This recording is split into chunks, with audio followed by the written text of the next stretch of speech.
right, Merry Christmas, everyone. Welcome to Bob Plays, a special Christmas edition of Ultimate Admiral Dreadnoughts on Legendary difficulty. This is Lord Nelson's Christmas party. Thanks to TJ for goading me into trying a British speed run sooner than I really meant to. But here we are. But first, before we get started, I have a special announcement to make. Whoops, didn't want to do that.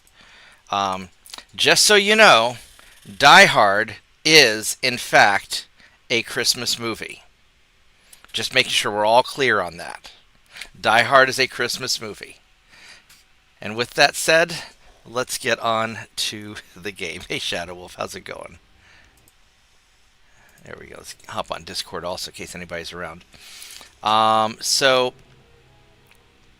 we got kind of a special going on right now. What are we doing with our fleet? Let's just check this first. We got a bunch of refitting going on. Alright, some assault ships. We're going to have the rangefinders in 7 months, which isn't urgent. We got some spare tonnage. So let's go ahead and keep refitting. So these older 1890 style, let's see which these are so we can, and we got all these older ships. So let's see if we can, let's see what we've got that we can refit. Where are you guys? We have, these are 1891, 92s. Because I want to get all of my oldest ships up to current. So the oldest are, well, these are patrol ships. We don't want that. Our oldest ships are these 1890s in the Singapore area. So we'll do number 80. Oh, here we go. Assault 1890. Number 77 and 76. Alright, so let's get one of those up and going. So we want 76. Let's do you. Boop.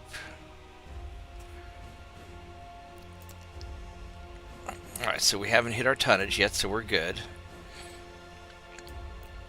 And let's tweak that a little bit. Our transport's going to be a problem. So, you got anything special going on?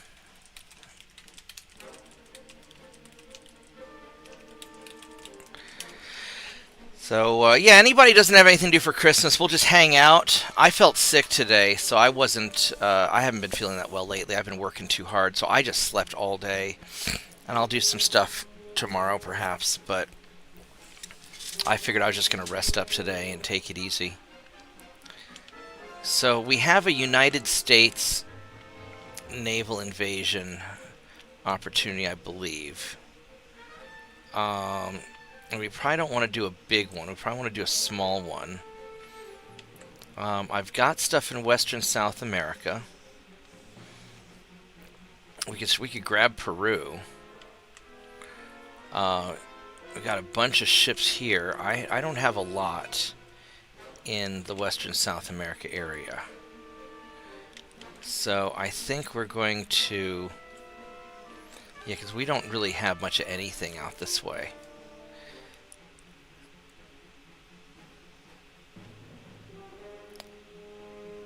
So I think what we're going to do is we're going to invade something in the Caribbean. Let's get either Panama or Costa Rica. Let's get Panama.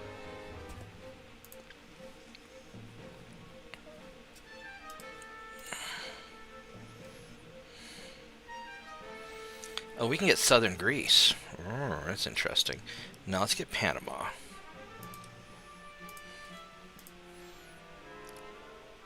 And I already have enough there to take care of business.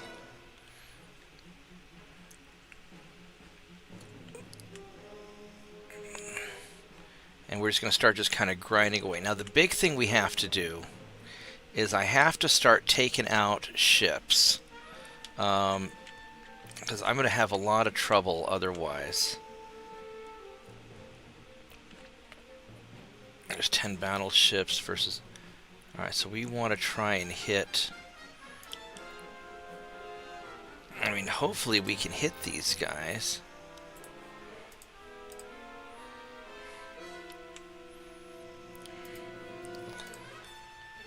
How's the German economy looking?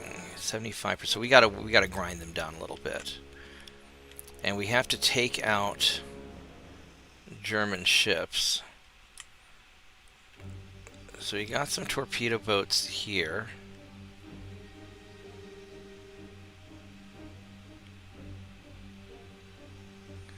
I got 8 in Gibraltar.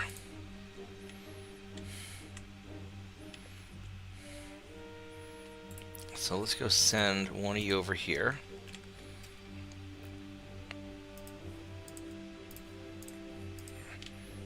And I mean, Germany's pretty exposed right now. What's the American Army logistics looking like? They're 25. They're getting pretty beat up. So I've already got them blockaded good and proper. And I've got these guys all going around here.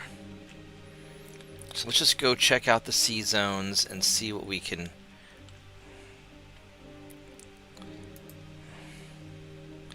These guys have plenty of fuel and ammo. These guys are all heading up to hang out up there. And these are 1892, so these are good ones. He's almost out of ammo.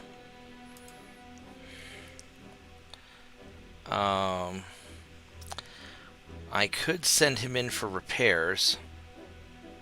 That'll keep them out of the fight for a turn, but might not be a bad idea. And I've got more that I can, because I'm refitting all these guys. But the damage isn't that bad.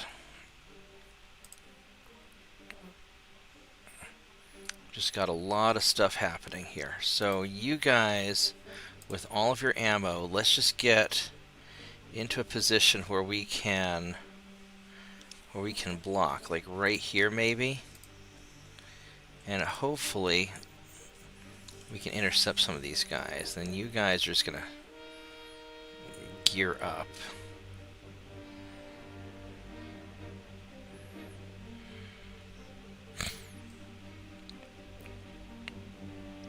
Alright, that should be alright.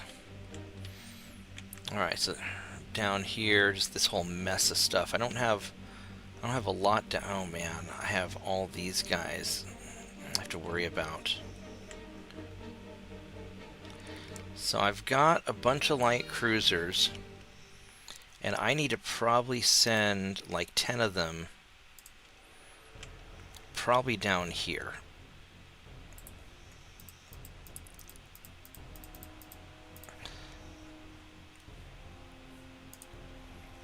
Just to deal with all this stuff.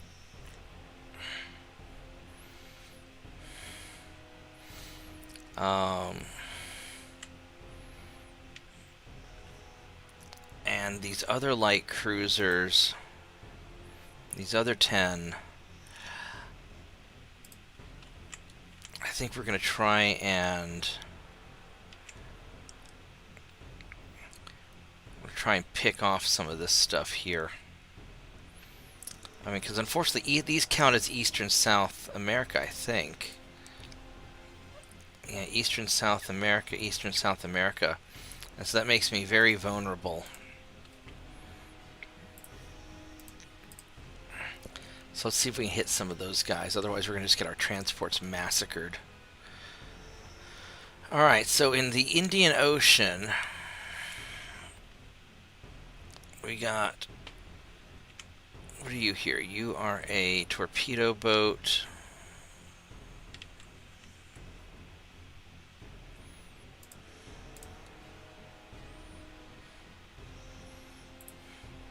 Let's try and intercept you.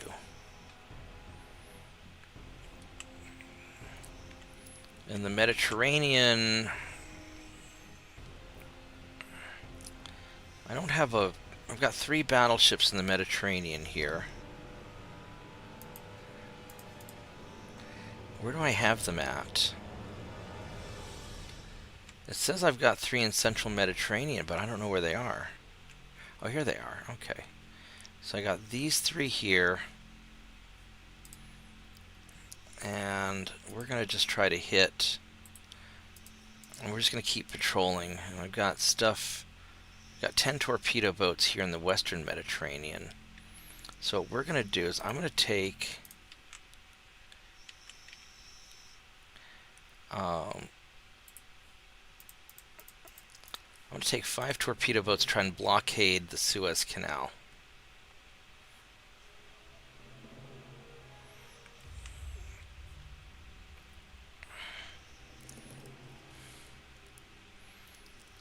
Hopefully we can do that. Then over in this area, I mean, I got 5 cruisers there, got 7 there.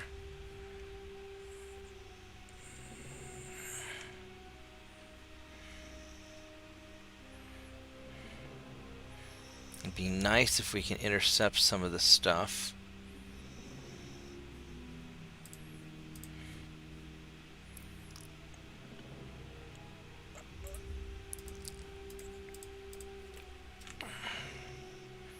In the Arabian Sea, I've got some cruisers here patrolling around.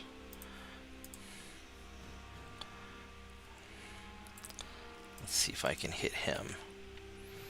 Over here in South... Man, that's the problem with Britain, is I gotta do so much all the time.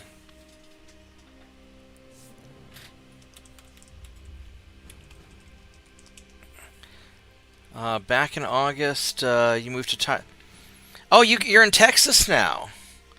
Okay, where's Tyler, Texas? How far? Let's see where that is. I'm gonna go Google that real quick.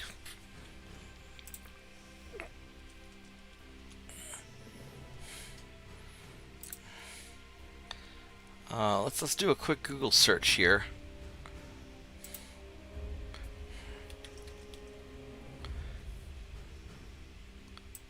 Of course, my computer, my chat computer's being all weird.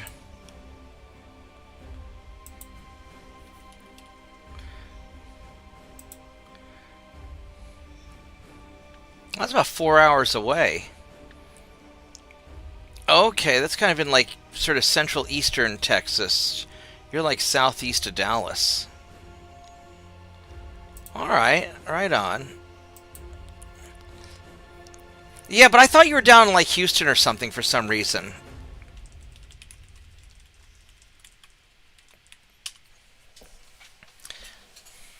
Well, if you ever find yourself up in the Oklahoma area, you're always welcome to drop by and hang out.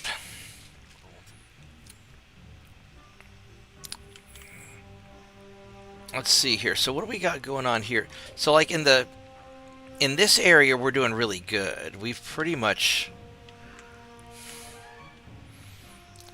kicking the crap out of the Germans here. And they're all basically gone.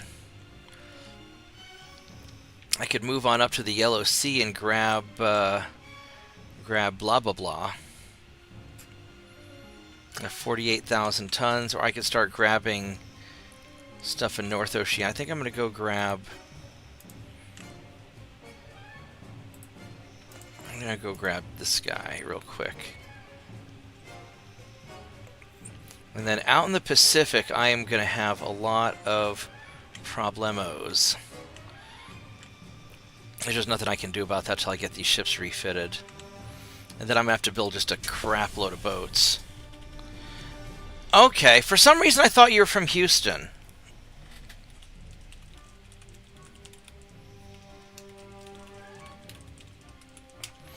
Now, Dallas is a lot better than Houston. Well, the traffic sucks in Dallas, but at least it's not quite so hot. Houston is like hot and muggy. I'm not a fan of Houston. Let's go boop your transports, boop, and boop more transports. All right, let's go take these guys out. Because the early American battleships are not fantastic.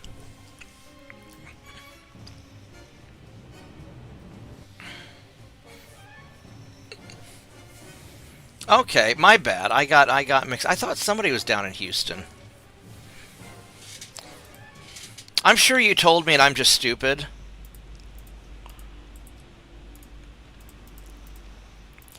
Let's go find these Yanks.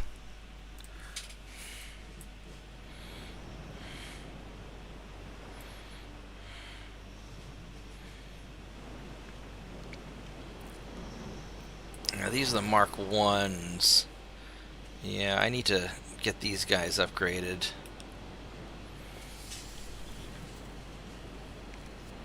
But we're going to be doing a big upgrade soon anyway.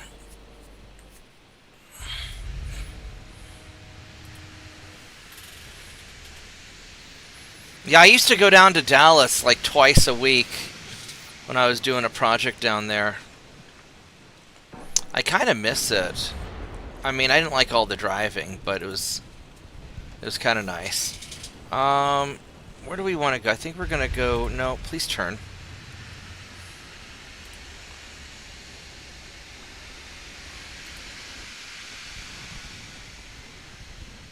Let's go see what your battleship is made out of. It's one of those ironclads. It's really rolly. And the armor sucks. Alright, well, let's... Big guns on the battleship, please. And little guns on the torpedo boat, if you please.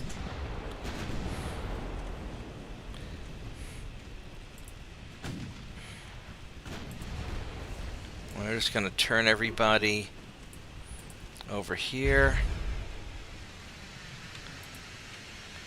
Let's go fire into that cluster torpedo boat, so maybe I can... No, it's fire secondaries at the torpedo boats. There we go.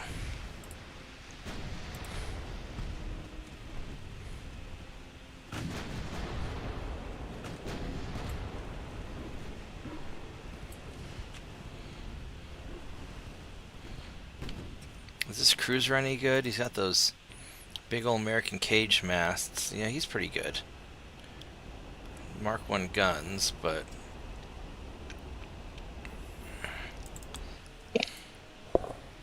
Hey, Shadow Wolf. Thanks for hanging out. Merry Christmas. Yeah, 1 sec, man. I'm trying to get my headset in.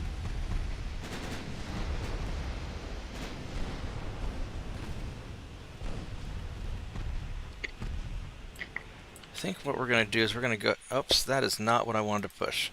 Do not accidentally hit the Windows key while playing Ultimate Admiral Dreadnoughts. Let's go take out these light cruisers real quick.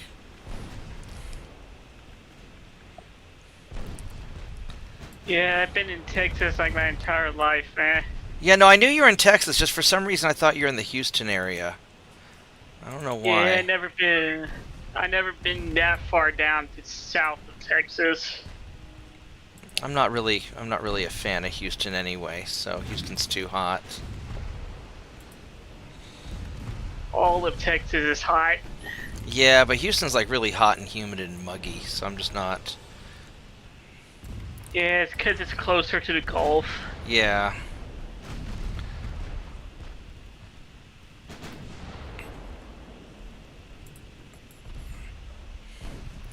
Let's see if we can take out that light cruiser. But Houston does have a good college football team now. What's because Texas A&M is in is not Houston, College Point, Texas, right? And then you got University down in Austin. Right. So what college Yeah. is down in Houston? I didn't think Houston had a college. I mean, I guess they probably do, but Yeah, probably is some good community college or something. oh, okay. But they do have a pro football team now. Really? Yeah, I don't know about that. like the Houston Texans, I think. Yeah, I don't know. I mean, I pay attention to OU football a little bit, but not. Yeah. not so much about the other stuff. Alright, so have you put all your guns on him?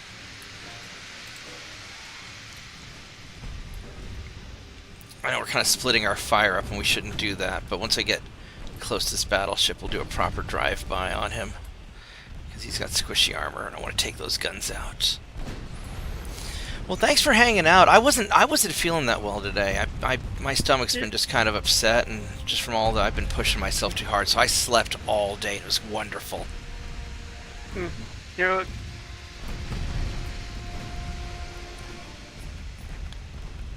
So now I figured I'm just gonna go hang out and sink some ships and.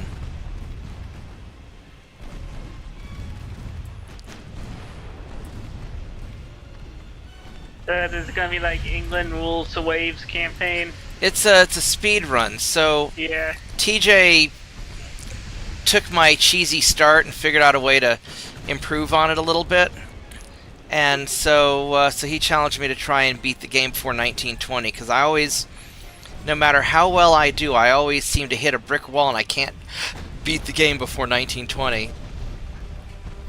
The best I've ever done is like January or February of 1920.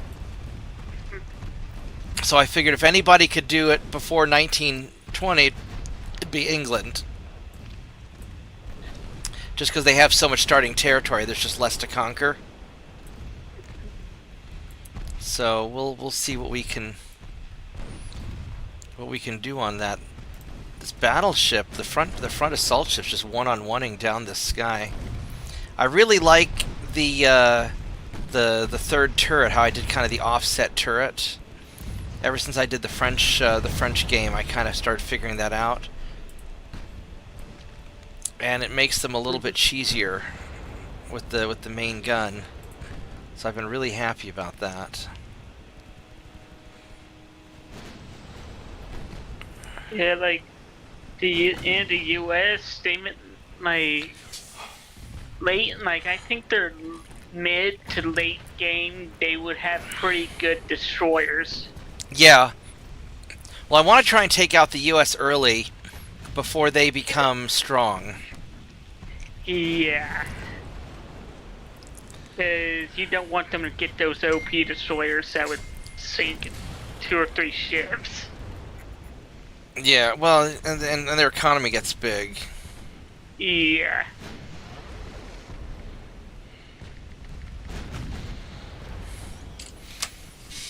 Alright, so let's keep all the big guns on you, and let's put all the small guns on the light cruisers.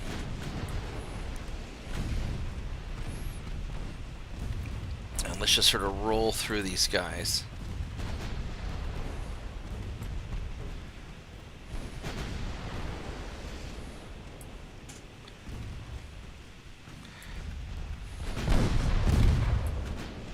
Why do you keep changing where your main guns are pointing, you dumbass? Big guns on big ship. Big guns on big ship. You moron. Don't change targets like, oh, look, it's a light cruiser. No, keep your big guns on the fucking big ship. It's not that hard. Just shoot the cruiser. Get him dead.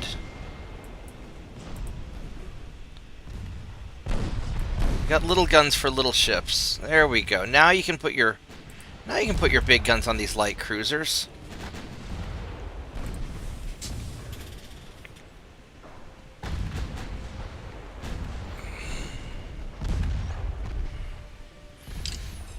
There we go. Alright, see now this is working out pretty well.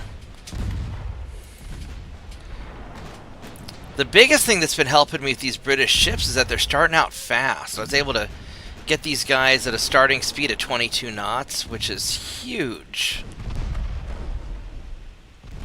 At least for my play style. Lets me really do some hit and run stuff.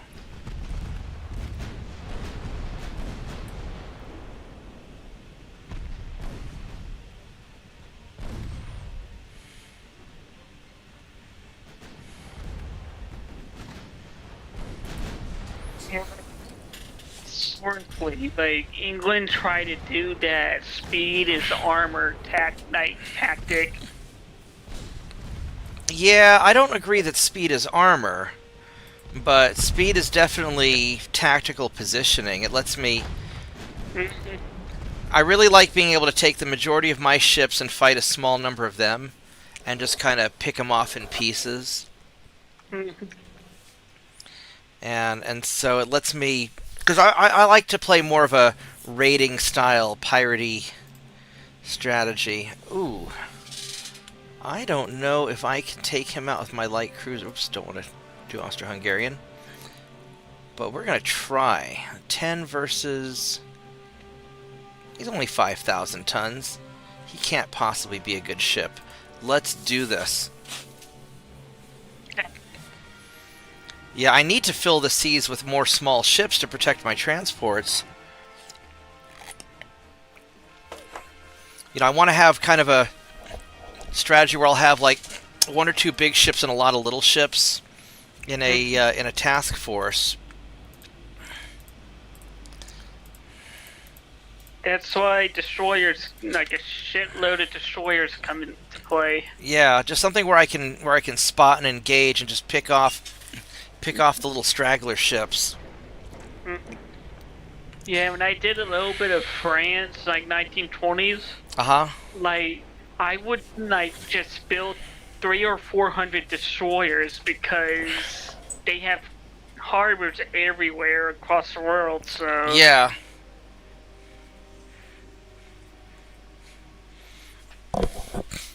Yeah. Yeah, I mean,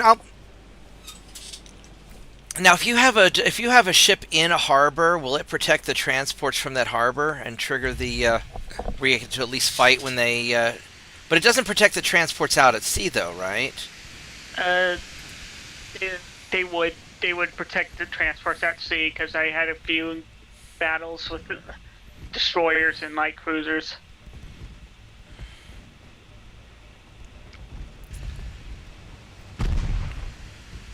My only concern is that destroyers may not be quite oomphy enough. I really like light cruisers. Although the destroyers have the good spotting and scouting. But I don't have destroyers yet. How fast are you? You are only 15.3 knots. You are not a good ship.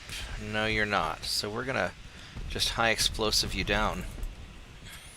Do you have good bulkheads? No. No, you are a sad ship. You are not going to do very well here. And I don't even have a lot of my guys engaging because so many of them are just so far back. These back guys aren't even firing yet. I should have split these up into 2 columns and had them, but I'm being lazy. And he's gonna, now that we're up close, now he's gonna...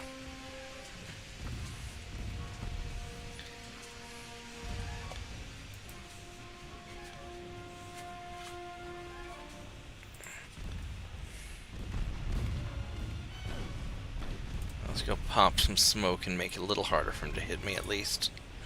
Oh, shit. That was a big funnel hit. But at least it was a funnel and not an engine, so that's not so bad.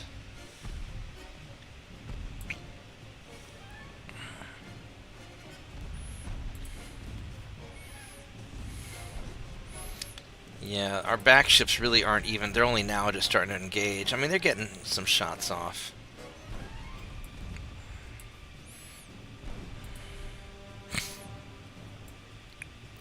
I was really surprised that I could get my battleships going so fast. At some point, I want to make a small heavy cruiser that's as fast as my light cruisers, just to provide some bigger guns to the light cruiser fight, and have like patrol teams of like a heavy cruiser and a couple of lights.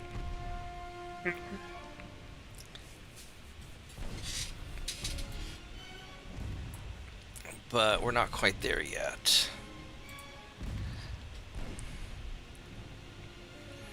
His damage and stability should be pretty high now. Yeah, he's having trouble. This isn't gonna... Yeah, he's not gonna go well for him now.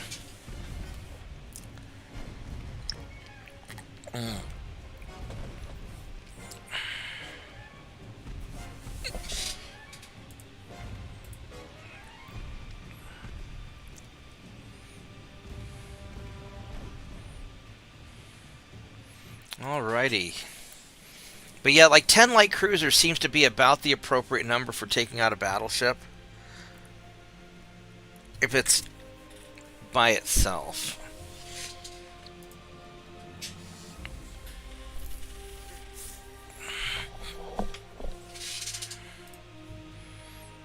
Yeah, we can take this. We can take this. I have a lot more confidence in fights when my ships are fast, because I like to be able to get out of trouble just as fast as I got into trouble.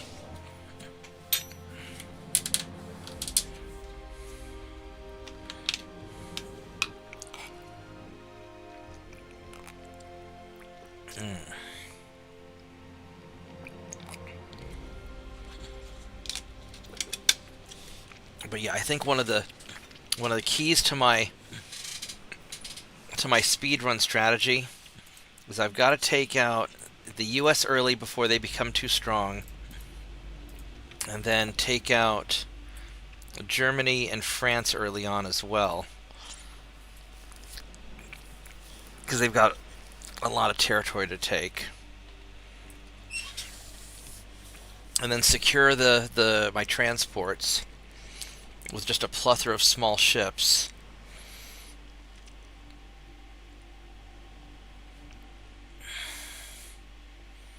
Like a fast, heavy cruiser could patrol a port and keep a port safe.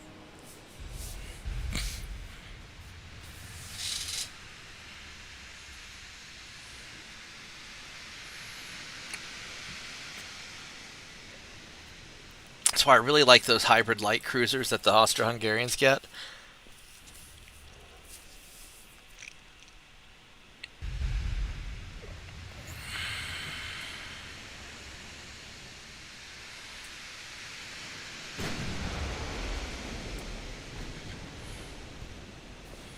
Alright, let's see what we got. So you have bad armor and few bulkheads.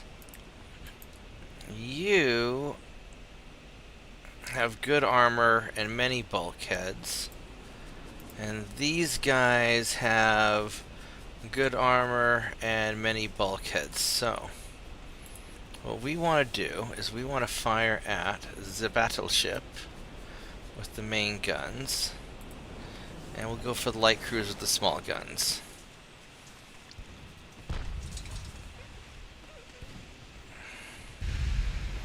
Well, he's got a bunch of torpedo boats, doesn't he? So let's go kind of turn and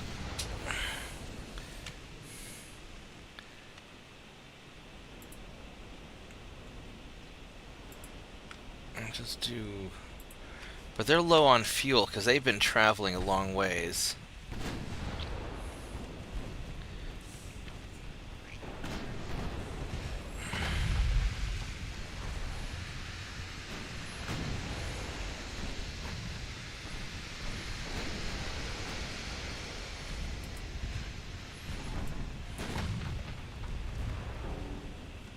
I don't know if we can get to that battle. She's got... Alright, here we go. Let's go pound that light cruiser instead, since he's close enough. We're gonna change our strategy a little bit.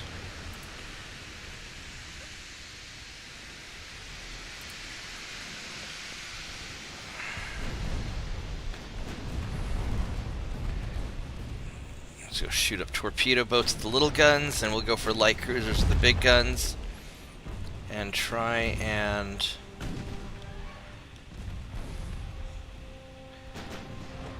I need to carve a path to get to the battleship, but I don't want to get too close to all these little ankle biters.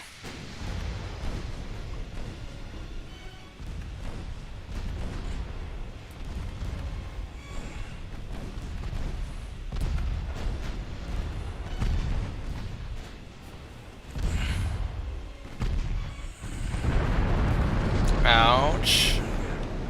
That was unpleasant.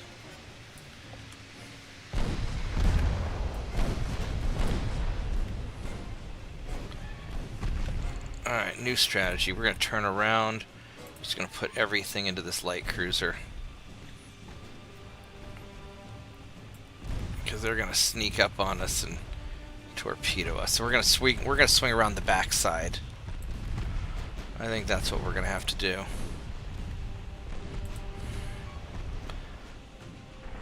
Oh, that was a good hit.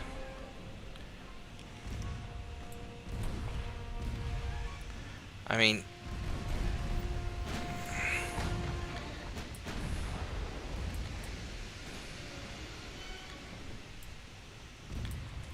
I'd really like to take out these torpedo boats because they're hard to catch afterwards. Hard to hit as well. Yeah, well, they're small.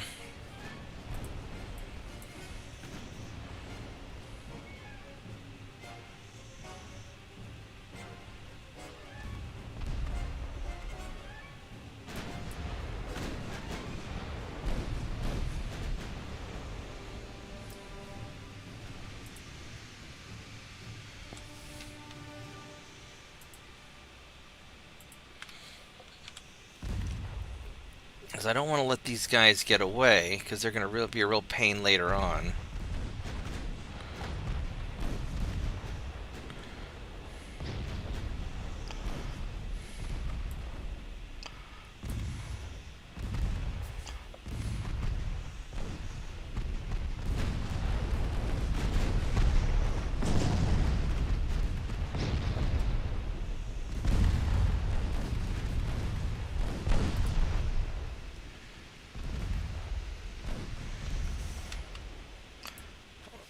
Let's go get that next torpedo boat.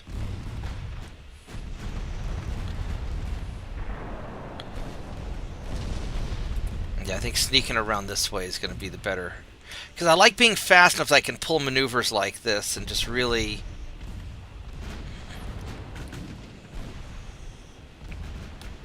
outmaneuver the enemy.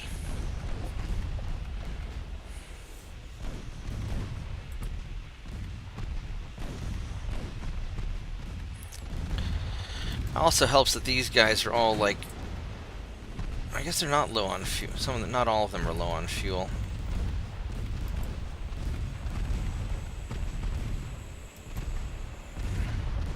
He's out of torpedo, so we're safe.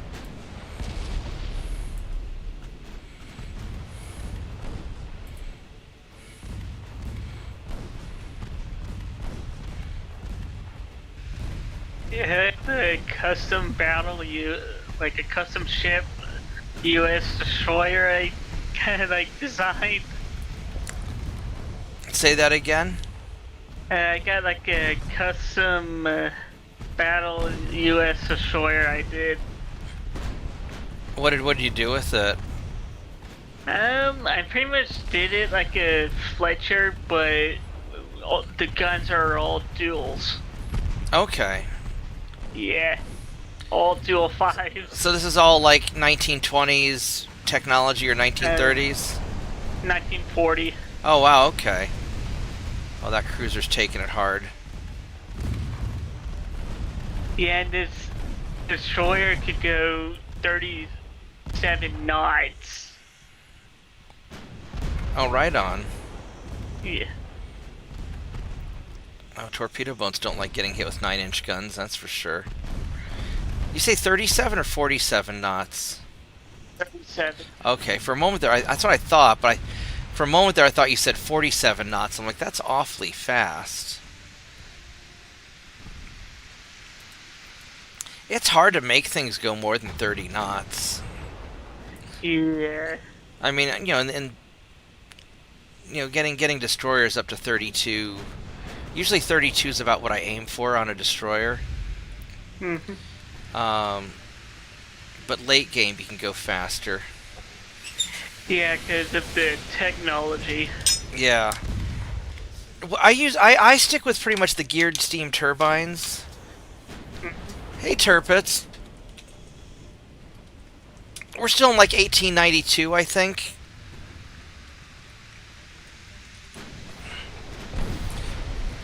Do you do the geared turbines, or do you do something else? Dude, the geared to turbines as well, but just upgraded. Yeah, I got geared turbines too on my destroyer. What's the purpose of the diesel engines? They seem to be too heavy for what they do. And not enough, they're like Are they just because they're reliable? No, different fuel.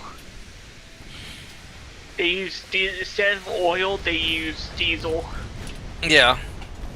Yeah. But what's the benefit of them? Because you don't get to do the induced boilers or the forced boilers or forced draft. There's pretty much nothing beneficial about them. But I guess they're easy to repair.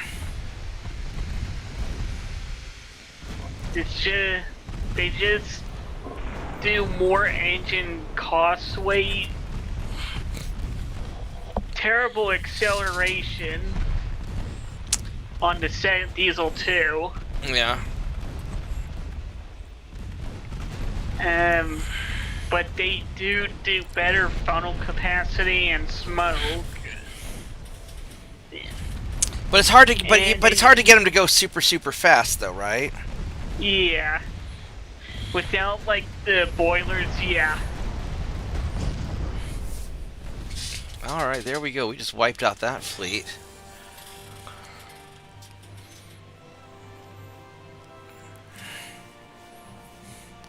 Yeah, Merry Christmas, Turpits.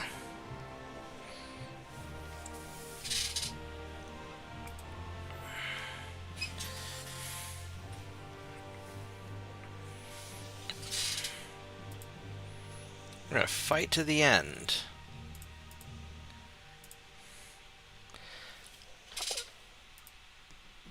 Oh, I intercepted that cruiser. Nice. Yeah, like diesel engines they decrease fuel consumption and are more reliable, but so if you want like a long-range patrol ship, the diesels are. Yeah. Because what do we use on the modern destroyer in our modern like Arleigh Burke? So those diesel or are they geared turbines? Gas turbine. They're gas turbine. Okay. Yeah. Not exactly noted for the fuel efficiency. Right.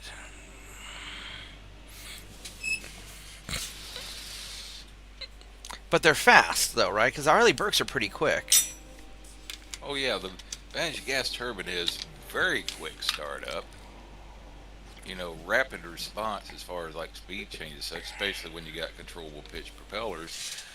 But the thing that you got to get down is learning how to get the best fuel efficiency out of it, which in some cases, like, if I remember correctly, the arrangement is usually like 2 of the gas turbines per propeller shaft.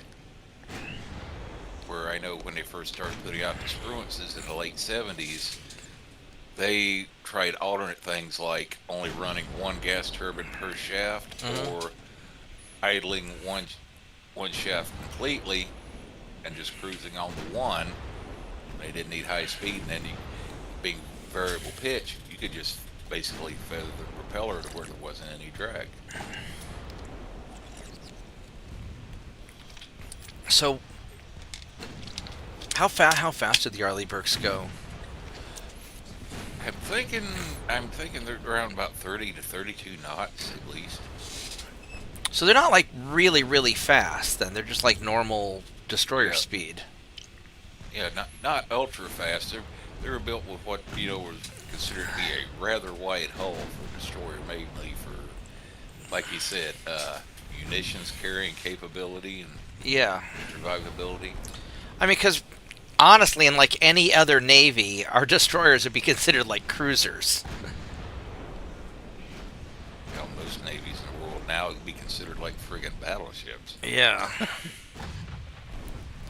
But like if you look at it historically, 10,000 ton ships are basically cruisers. basically Yeah. light to the head, almost head. Frohi Weihenchen. I can't speak German, Turpitz. I have no idea what you just said. I'm guessing you said Merry Christmas in German.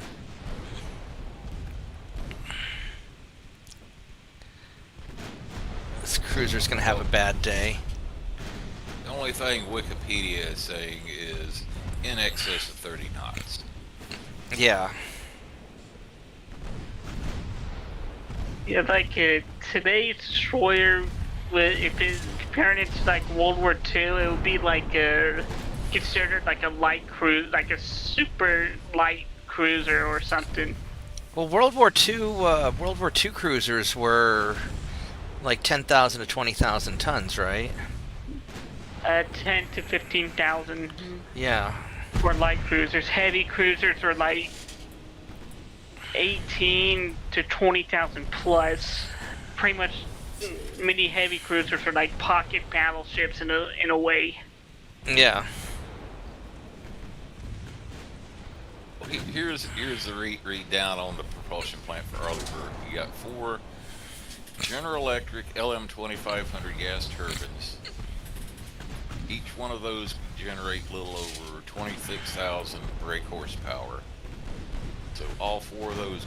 You got about 100,000 horsepower for that ship. Yeah, basically around about 105,000 base horsepower. Now, you've got a 9,000 ton Arleigh Burke. It's going to require 105,000 brake horsepower to get up to 30 knots. What the hell do you think that 40,000 ton battleship is going to fucking require? It's gonna need about 400,000 horsepower. Yeah, Hey Tyler, Merry Christmas. I have Merry Christmas.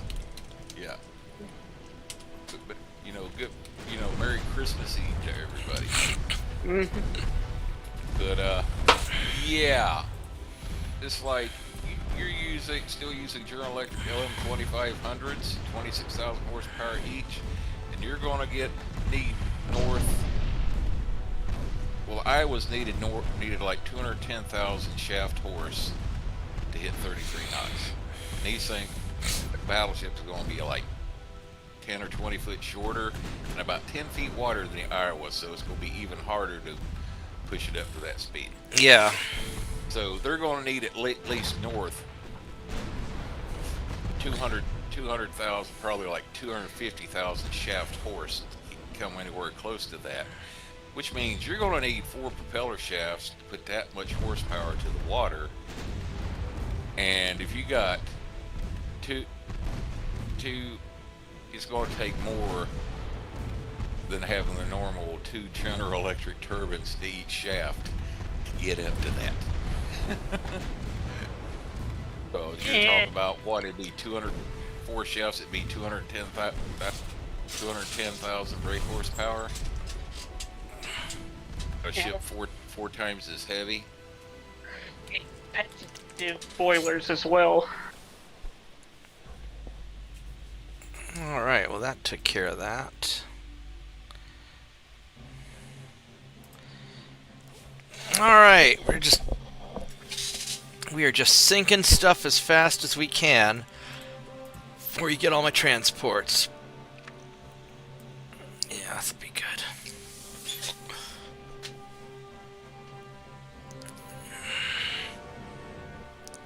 Are you talking about your battleships or my battleships? Which battleships are you talking about?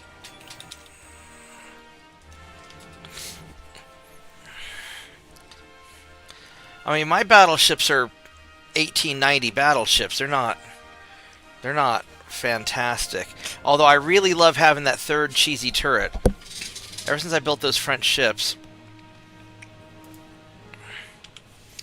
Alright,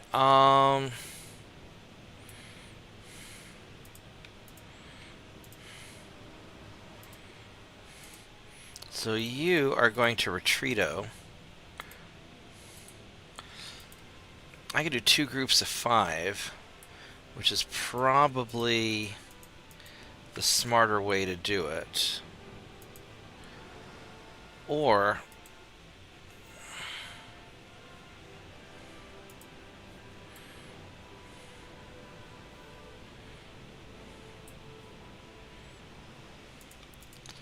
I'm going to have 1, 2, 3, 4. And then I'm going to have 2 groups of 3 following. That's what we're going to do.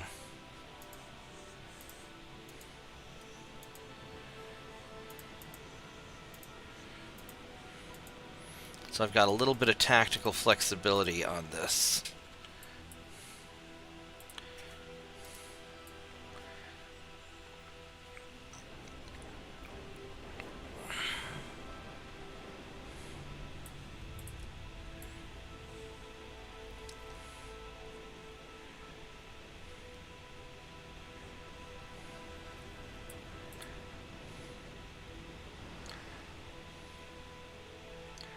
Actually, I want to go this way.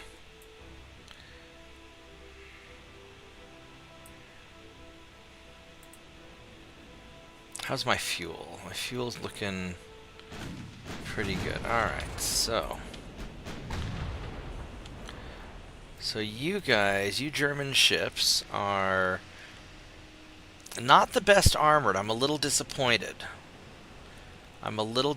maximum bulkheads, at least, but your armor is a little disappointing.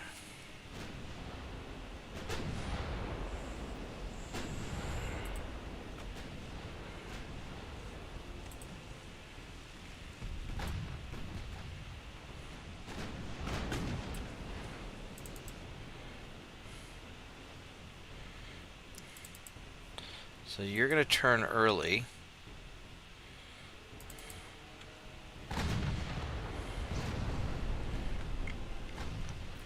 And we're just going to kind of cruise along and just kind of strafe you.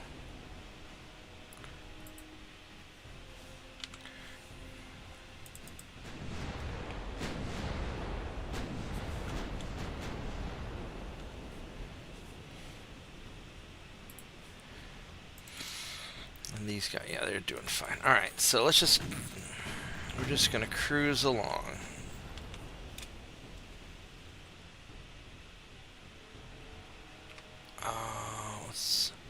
Big guns on you and little guns on you.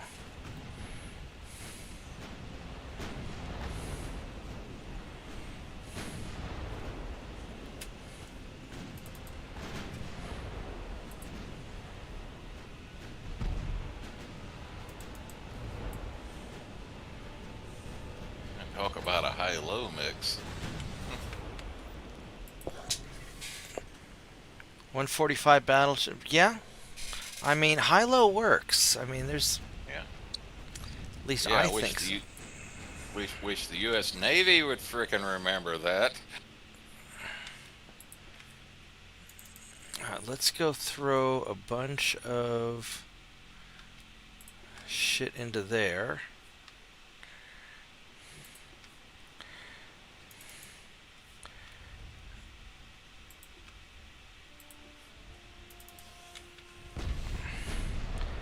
Alright, let's just try and toss some stuff into their clusters of ships.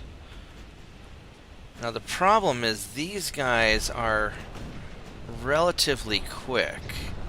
And I think they're going to try and zerg me, which I'm not super happy about.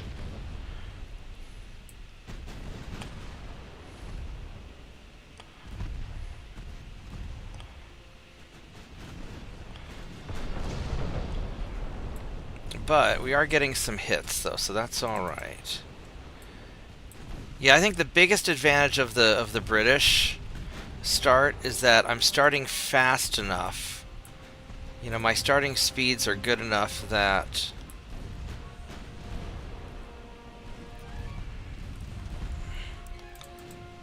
that I'm able to maneuver pretty aggressively. And you've got a battleship hull that is head and shoulders what nearly every other country has to start off with. Yeah, except this guy is getting a little closer than I'd like. 29. Okay, so those guys are a little bit of a problem.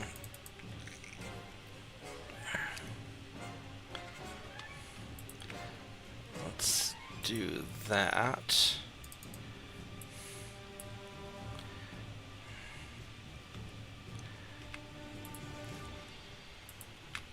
I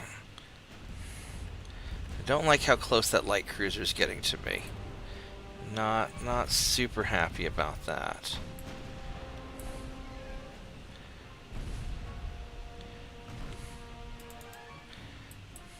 Because he is inside no, he's not. Oh my goodness, we just fast enough. I'll have you guys just keep going straight. I don't want you to turn.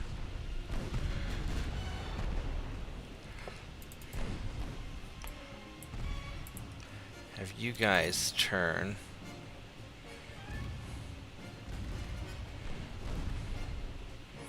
Yeah, having these guys back here to act as a second line is really helping out.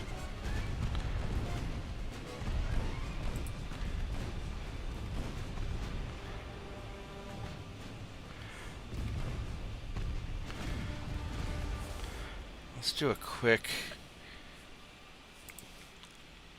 shot into those two guys. See if we can get. There we go.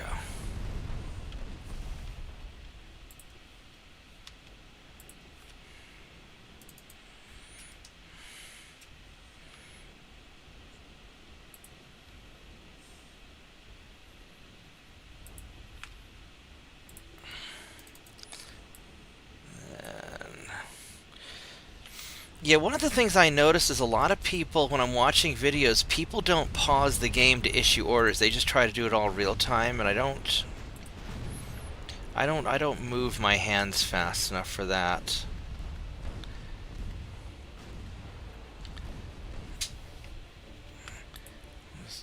You know, Panzergraph does it all the time. Yeah, Panzergraph does, but I'm saying, you know, but a lot of the streamers I've watched haven't been. They don't seem to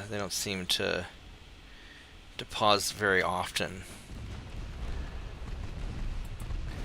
And I don't know how those guys can keep up with everything without pausing. From what I've seen, a lot of times they don't. Yeah. Let's just splatter stuff into. There we go. Just throw a bunch of stuff at that cluster. Yeah, because that turn that I did, it got all these guys to bunch up. And now they're in trouble. Now we're just gonna get all the hits. Daka daka daka daka daka daka daka daka daka. Saint 2.9 is spreading the gospel. The 9-inch guns are doing really good too.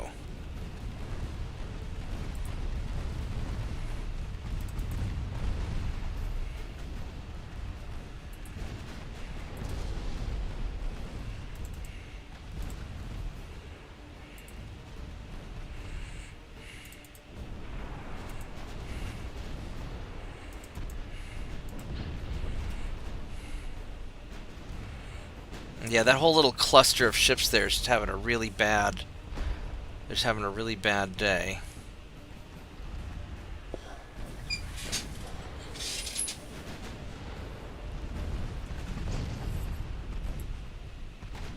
I kind of want to double back around and finish them off, but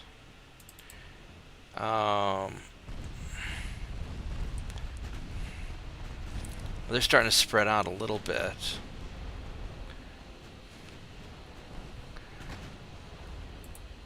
I'll just keep circling them.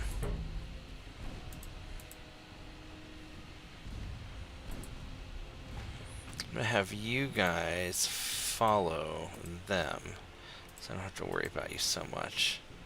I could have these guys turn around and try and finish them off.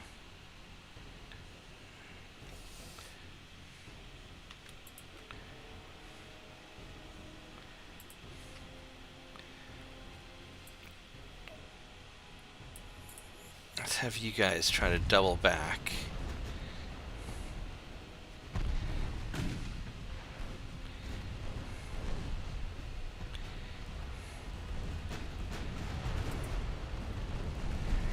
Look at all those numbers. So many numbers.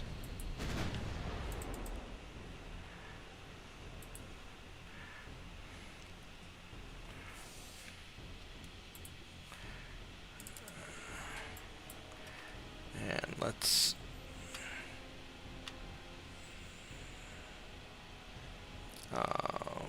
just have you just fire everything into that.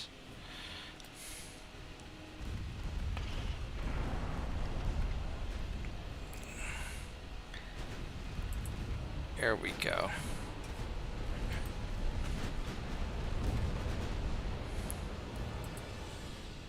So I don't want to let any of these guys get away.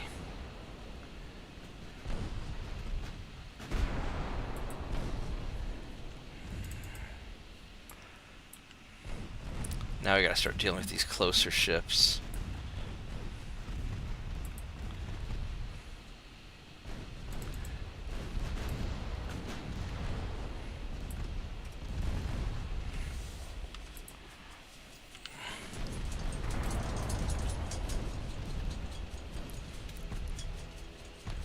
Oh, so these cruisers here are all going to be a little on the angry side.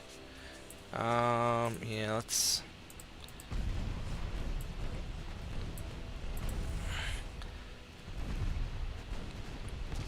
We're just going to sort of envelop them.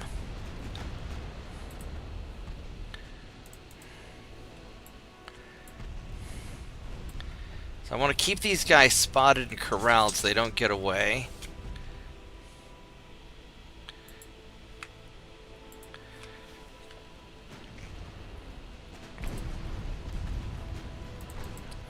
And these guys will circle around and pick them apart from the back.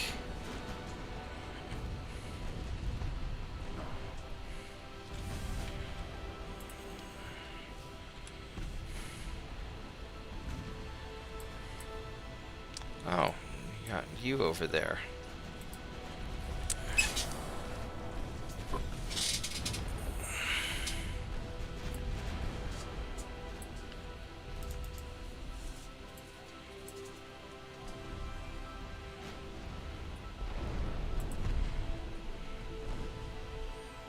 It's a little more damage than I want to take.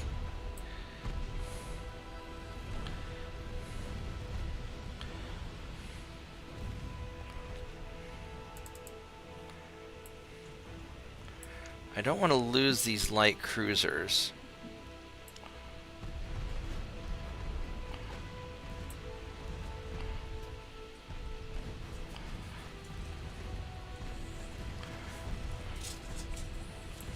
So I can always assign the back battleships to finish them off. Yeah, so you guys are going to finish them off while you're going to take care of going over here.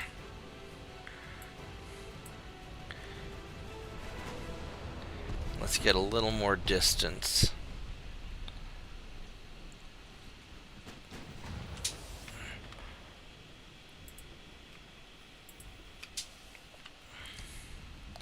Let's do that.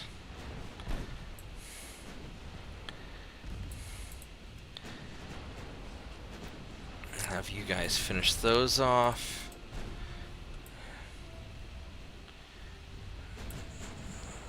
Let's go finish him, please.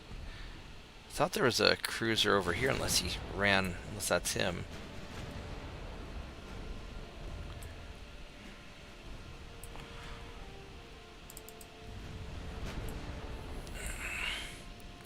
Alright, so this will take care of that. Yeah, these ships are pretty great.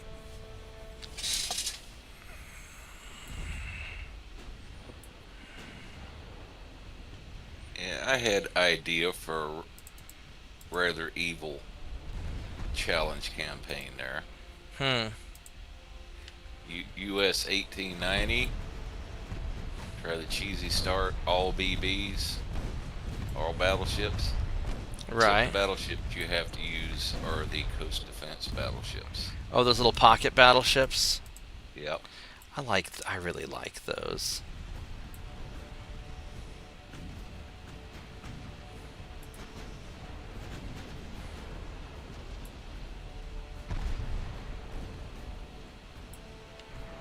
You just fire everything on him, please.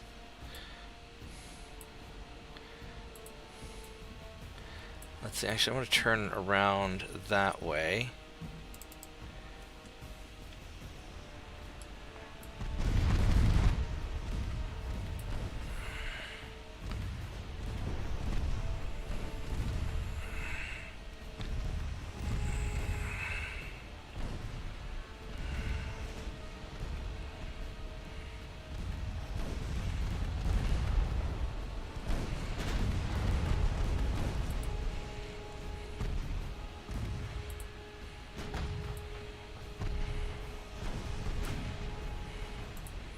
Alright, so we're going to finish off the last of that cruisers. Those light cruisers. You're going to get him. Are you still trying to get him? You are. You're having a little bit of trouble with him, aren't you?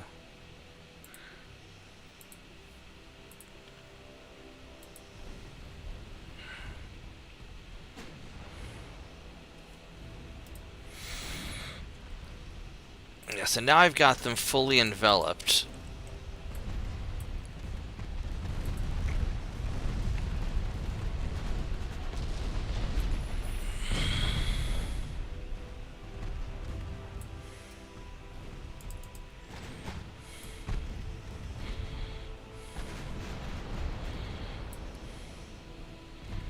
Well, hello there. Where did you come from?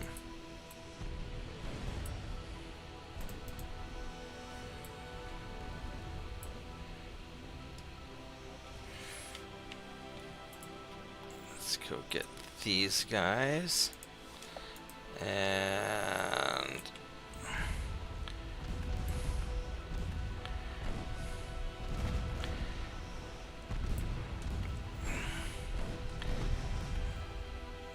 well, these are all Mark 1s. Okay. That's okay. Then once this guy is dead, I'll have this task force go in, or this division take out that other guy.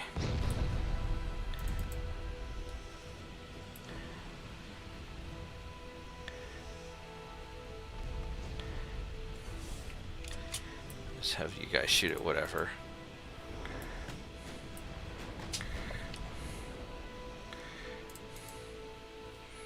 Alright, so you guys took him out. And you're gonna go after this dude. Oh, he surrendered already. Isn't that lovely? Well, that was awfully nice of you. Alright, well.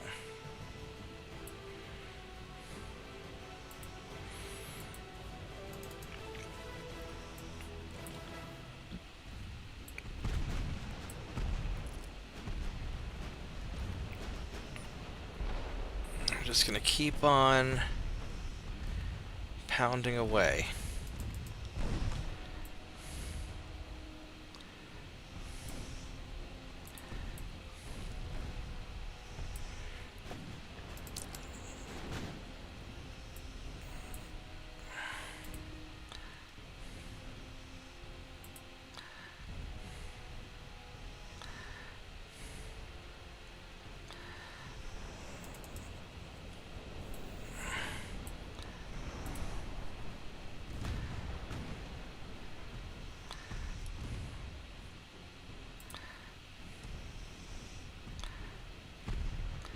Just put all fire on this guy and try and take him out quick.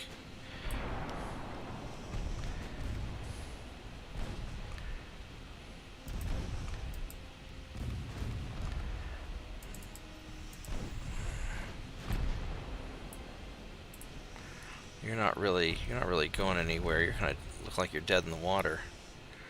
Which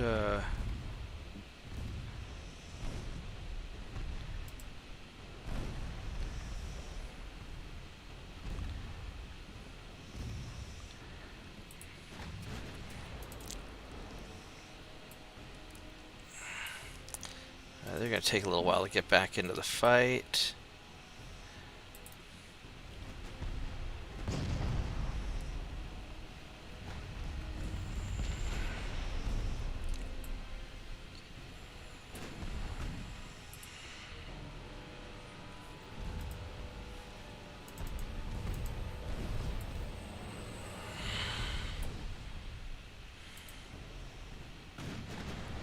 There we go.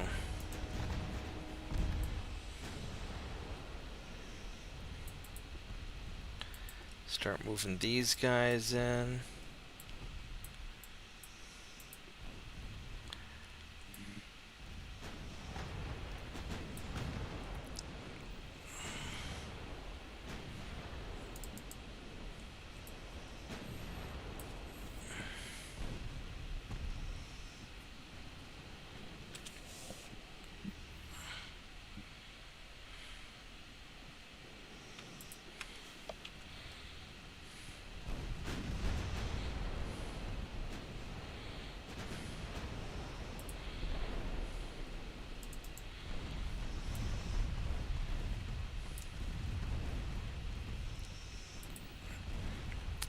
So now that we've got them basically squished, we're just going to sort of chill out a little bit and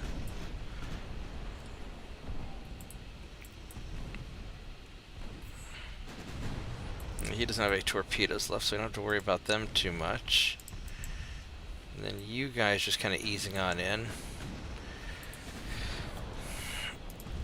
Yeah, so we just kind of smash them up.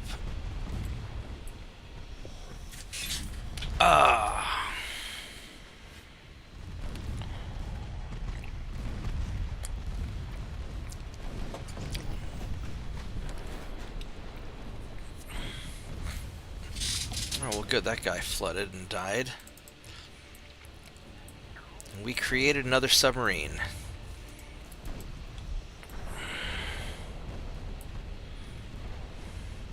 Well, in this case, being the German Navy, it would be another U-boat. That's right. We're making U-boats. Lord Nelson's U-boat factory.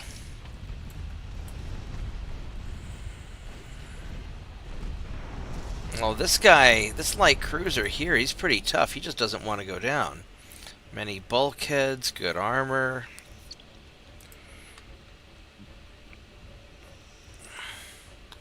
I may just circle around him and just finish him off.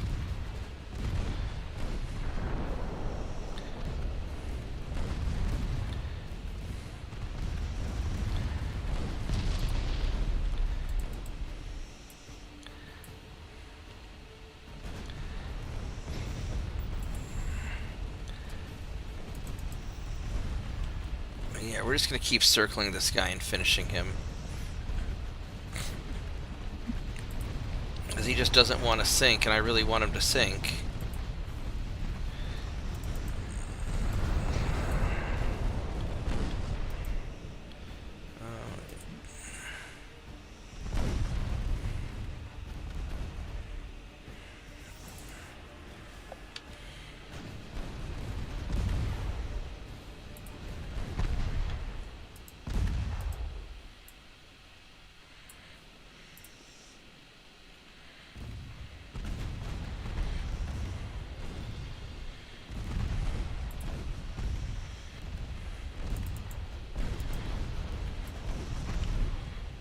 Please shoot at this one. I don't want you to shoot across my own ships.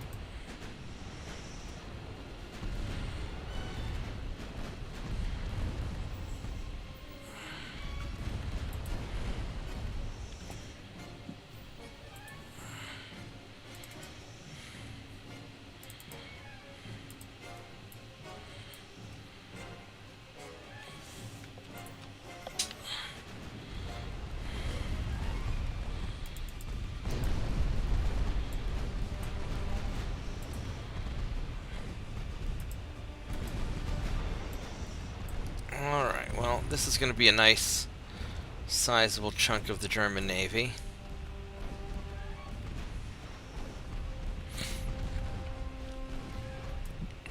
Let's have you slow down.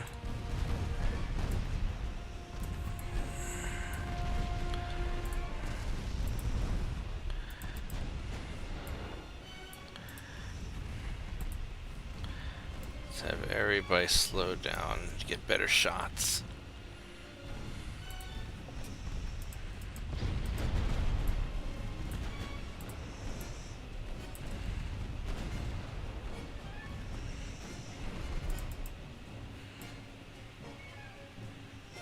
Is that all of them? Alright. Hey, what do you know? We did it.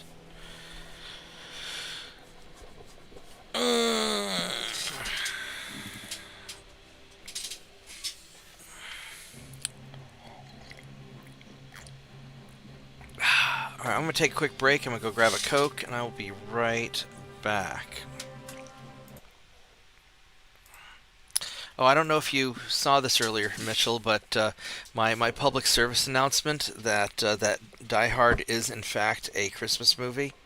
So I just wanted to put that up on the stream. Anyway, I'll be right back.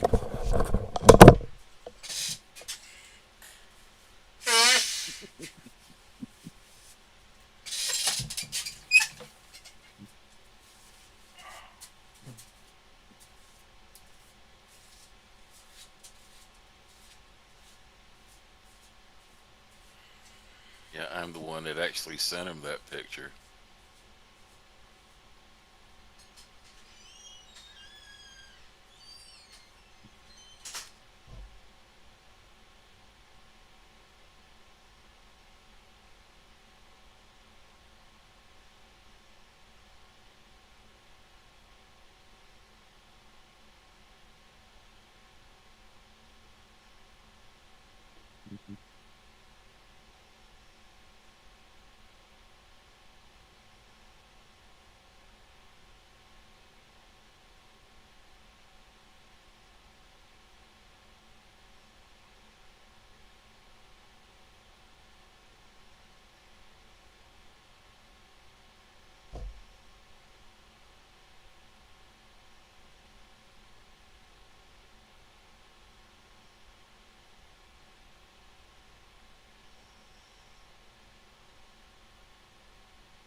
Alright, I am back.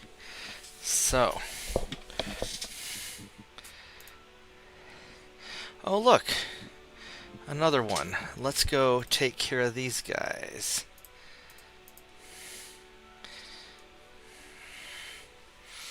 That's an awful lot of ships. I hope I have enough ammo. Let's find out.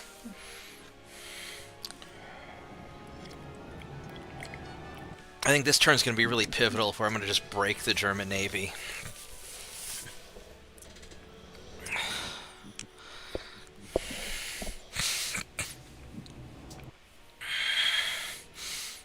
The Germans are a little bit faster than the Americans are, so I can't just blatantly outmaneuver them as easily, so I have to be a little more careful.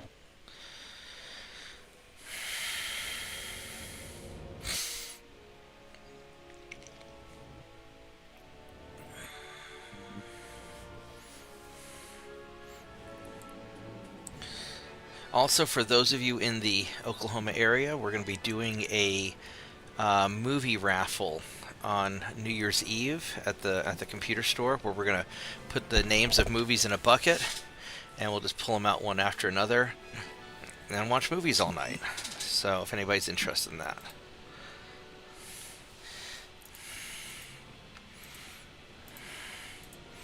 So you are going to run away. I think I'm going to do this the same way as the other one.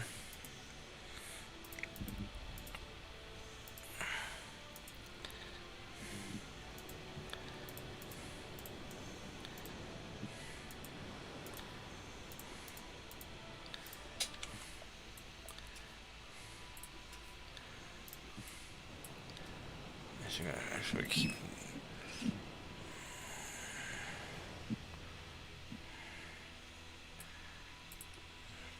Actually, we're going to go off to the side a little bit because it takes a little while for these guys to get up to speed because they don't have good boilers yet.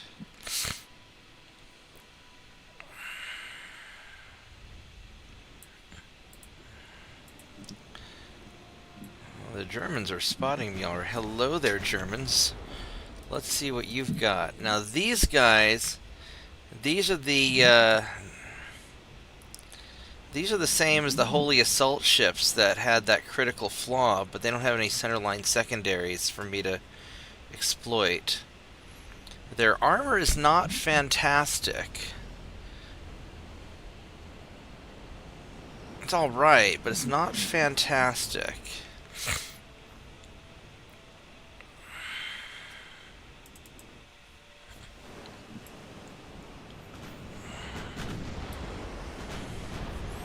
So I think the plan is, because these guys are slowish, is we want to stay somewhat far away from the battleships, although we just got a couple. We got a big hit on one.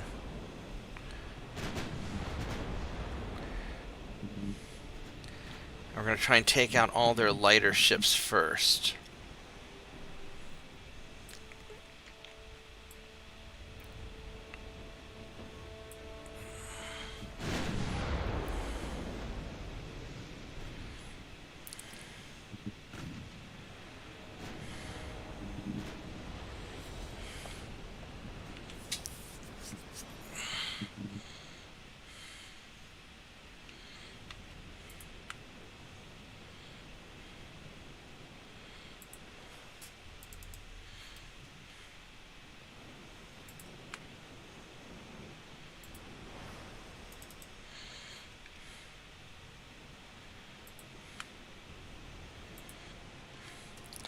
Let's do that while we're kind of running along, and maybe we'll get some... So I'd love to try and get some plunging fire into that battleship there and finish him off.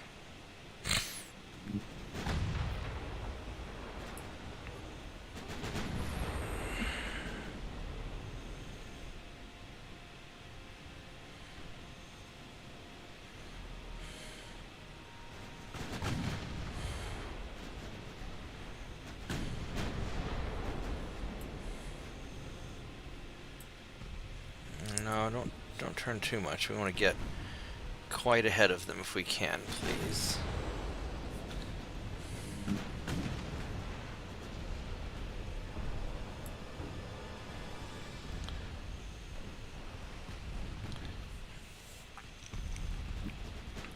So we're going to start by dueling from some distance. Or try and circle around their fleet, maybe pick off that battleship in the back if we can get around them.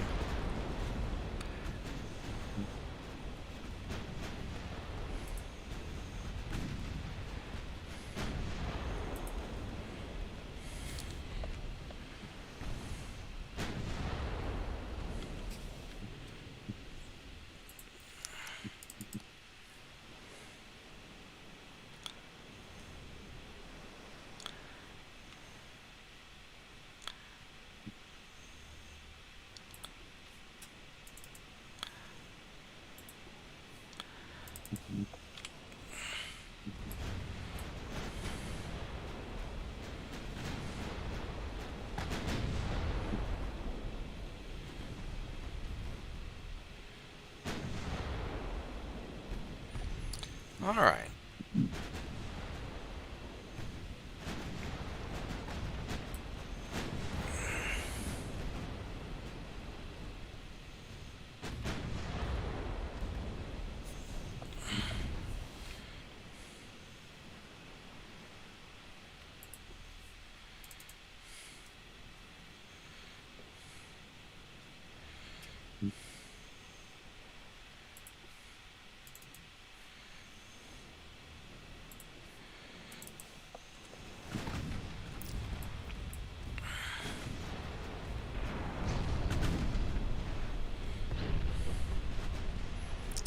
He's taking some damage. We're just going to keep using our superior speed and just keep circling around them. No, no, no, no, no. I'm turning the camera, not turning the ship that far, you dumbass.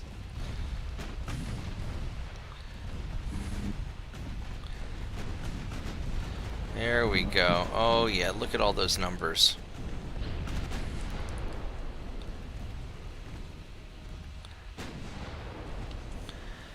Let's, Are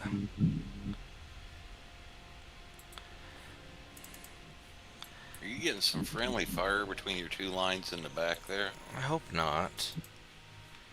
It looked like it, because one of them seemed like it was racking up quite a few hits there.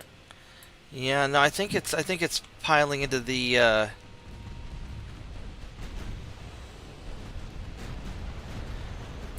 no, we're just piling into this cluster right here, I think.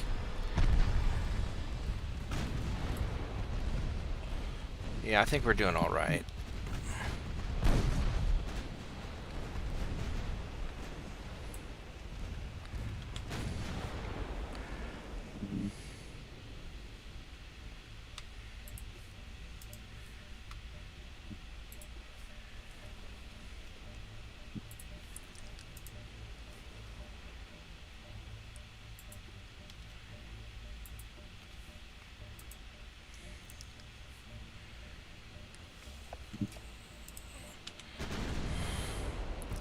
I'm just trying to get a bunch of shots into this kind of cluster here while they're all bunched up.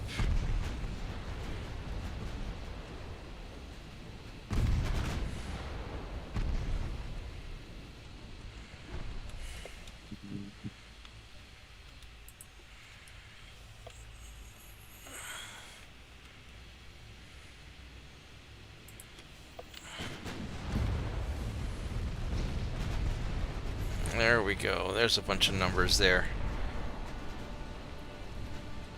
They have an awful lot of ships.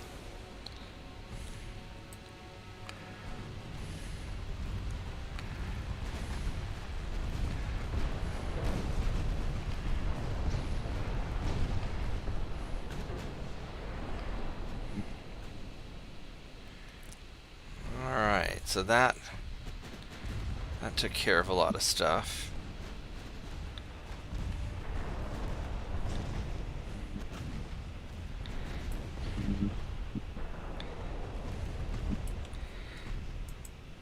Let's have you guys avoid ships, and hopefully it'll keep them a little further away from each other.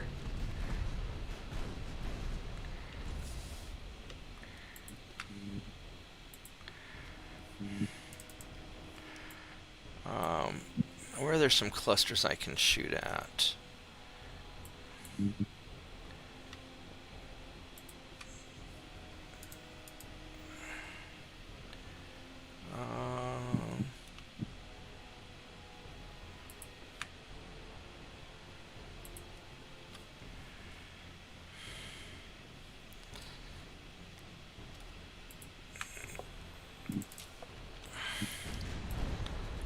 Let's see if we can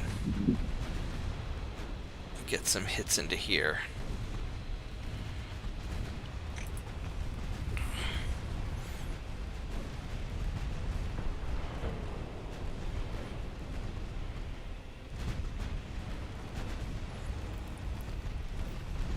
Alright, this is working out alright. Having all these extra ships doesn't help if you're all cluster fucked up.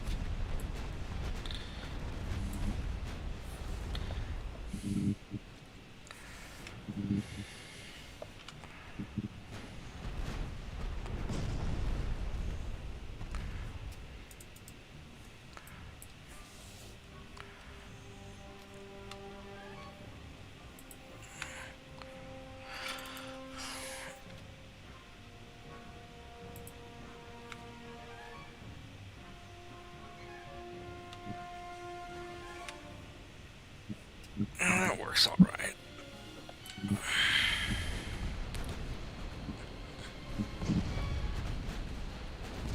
I mean, I'm taking a little bit of damage, but, you know, compared to the amount that I'm dishing out, I think this is all right.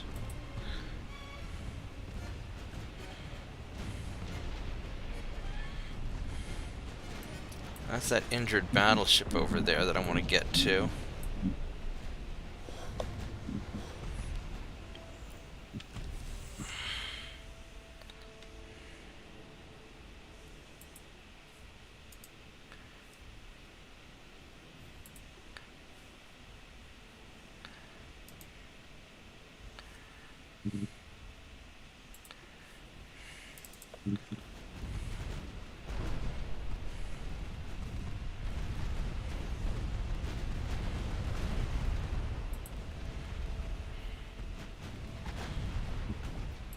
Yeah, this is a messy fight. The AI is just all confused, and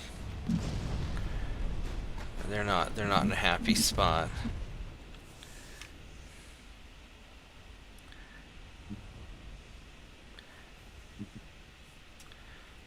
I think I want my main guns to fire at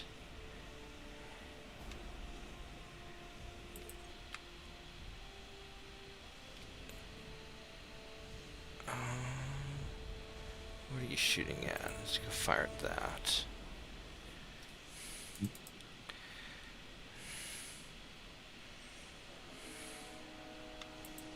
Yeah, there we go. That's good enough. All right.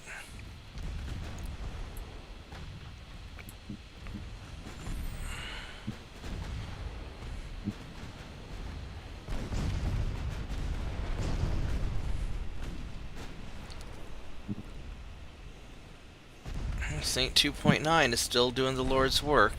Actually, everybody's doing a pretty good job right now.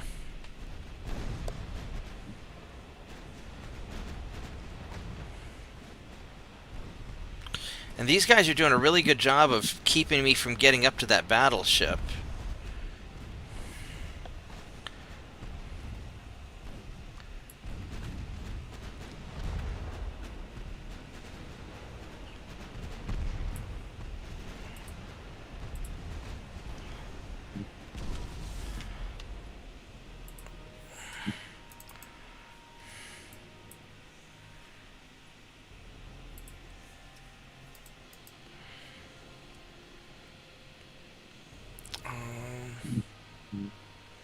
I want to nail those torpedo boats back there and just get those sunk if I can. There we go. That should take care of that. I got one of them.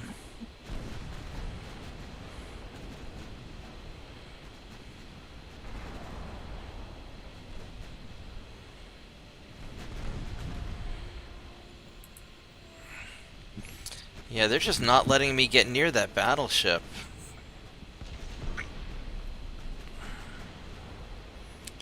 I guess we're just gonna keep on.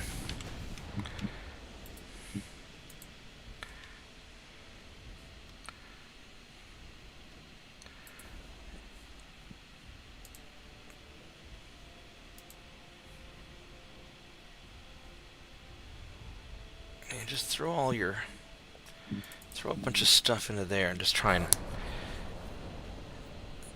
see if we can hit that cluster of stuff. Maybe we can't. Maybe they're not. Oh, there we go. We're getting a little bit of it.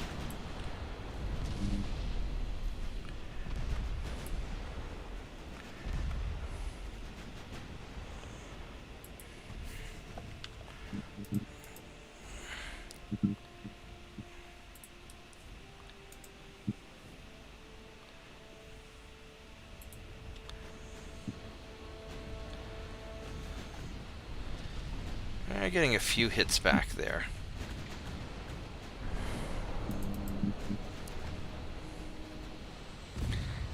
Not so bad.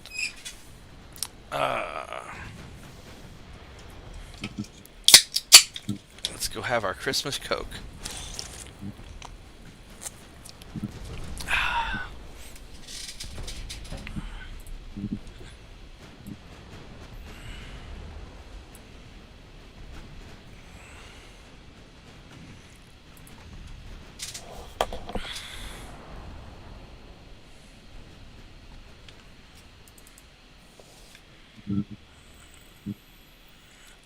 Let's see if we can take out this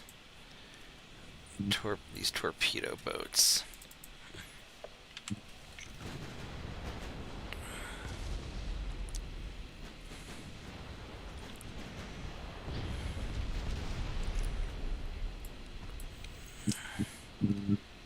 That light cruiser got a few hits. He's holding up all right. Shadow Wolf, I think you got a bit of an open mic there. I hear some weird staticky stuff coming from you.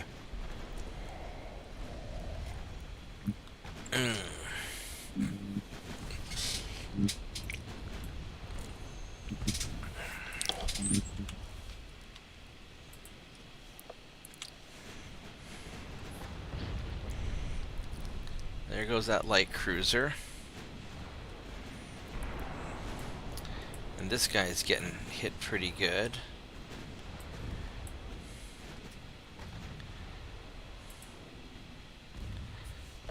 Let's try and take out this next torpedo boat.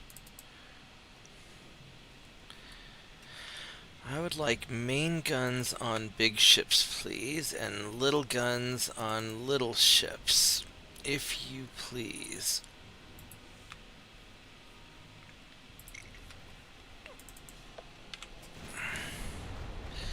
I wish there was a way I could tell the AI that. Just be like, big guns on big ships, little guns on little ships. Because the AI is not very good at listening. Oh, those torpedo boats are getting nailed.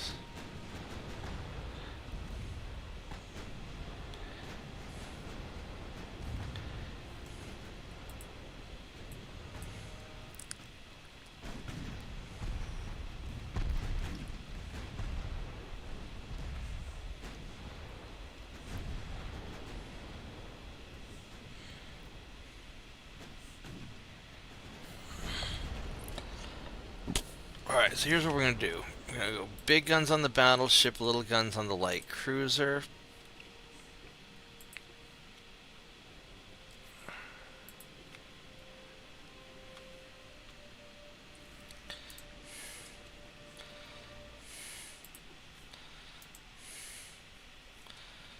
I'm going to keep the big guns here and...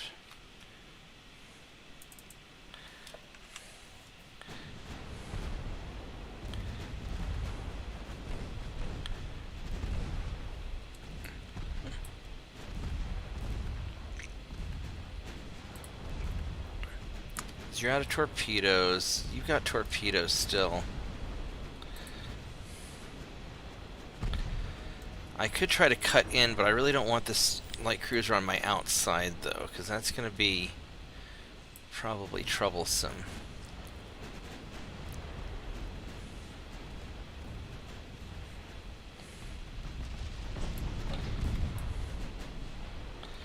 Well, these guys are taking some hits. That's good for them.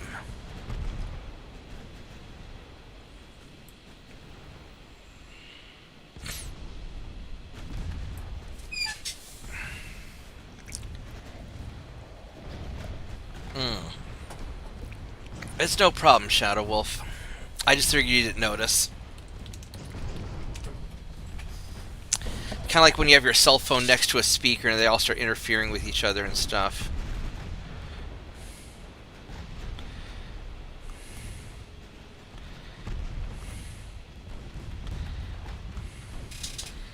Alright, we're gonna... Let's just nail this guy and take him out.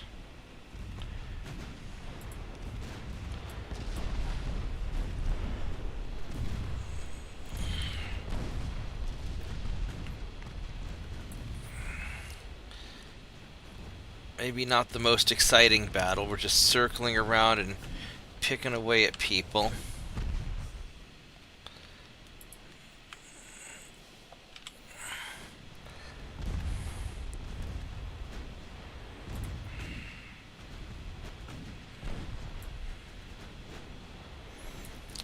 This guy right up here, this Weistabin, 19.3 knots, he really wants to get away.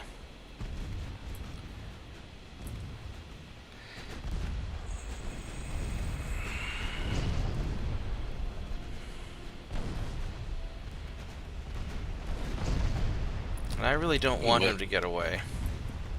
Must be late for Oktoberfest. I don't know, he's like, fuck, the whole battle fleet's chasing me! I mean, if I were him, I'd be wanting to get away too, so I don't really blame him.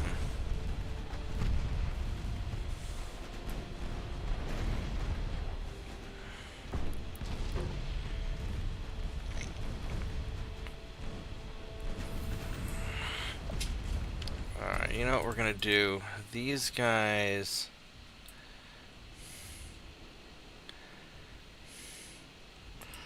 let's just kill this light cruiser and be done with it.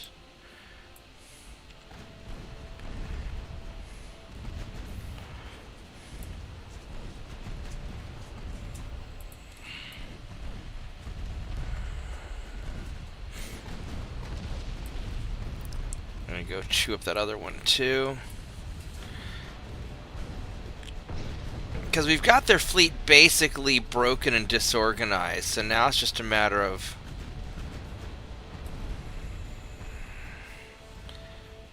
Alright, so these guys are going to shoot at him. You guys...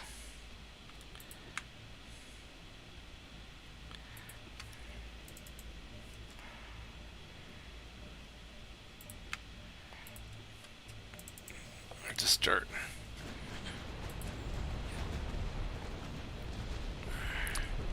just tearing into those guys. I'm surprised I can see this battleship from so far away. 13 kilometers is his spotting must be. He must be very easy to detect. Yeah, this guy's just running.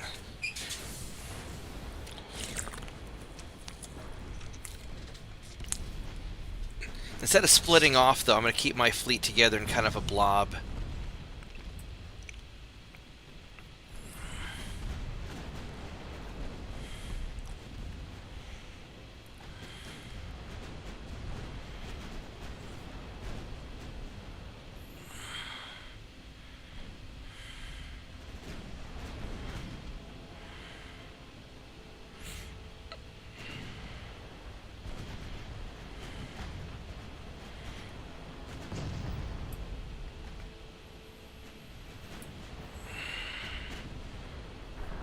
Oh, there we go. We got an engine hit. Now you're mine. Now you're mine.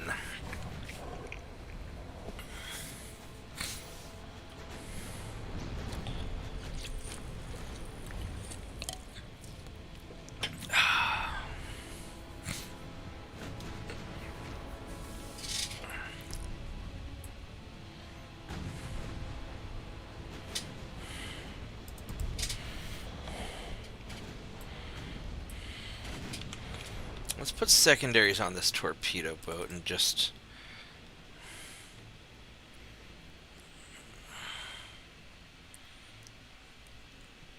I'm not even sure what you guys are shooting at, but that's fine.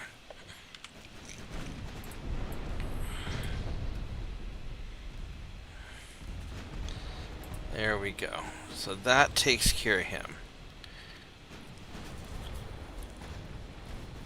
Now let's try and catch that battleship, now that they don't have as many things in my way.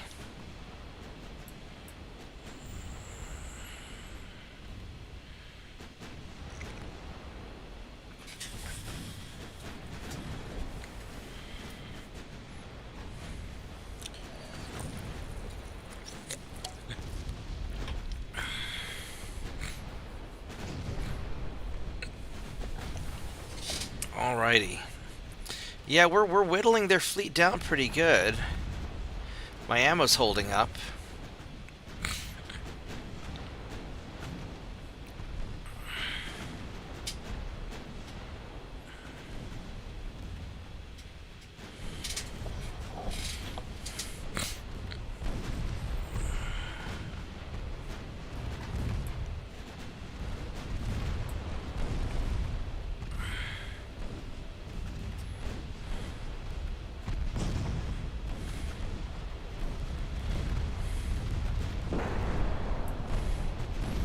Got a little bit closer than I meant to get.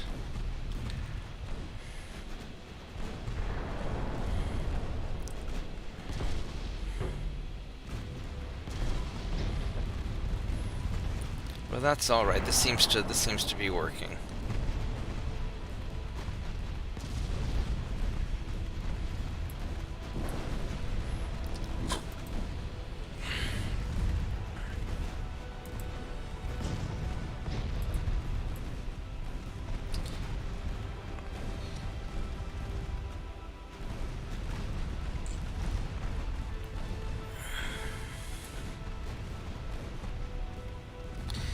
Yeah, the Germans aren't going to recover after this.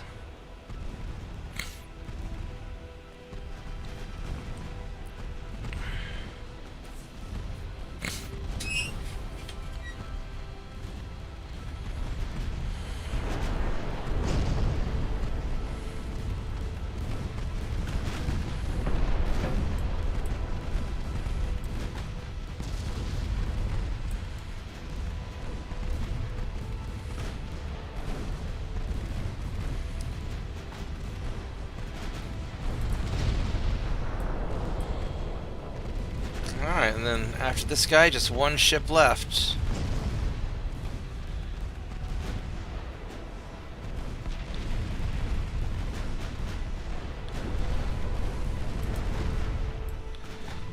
Alright. One ship left. I had to kill the whole fleet just to get to the battleship. Hey, Slav.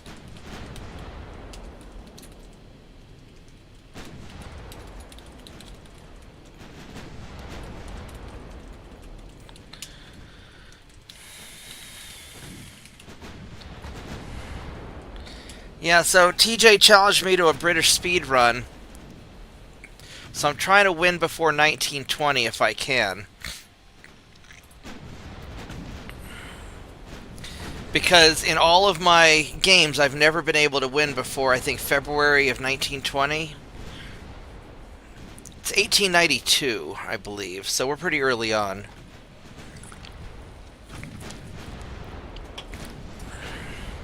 So I figure if I can't do it with Britain, it probably can't be done.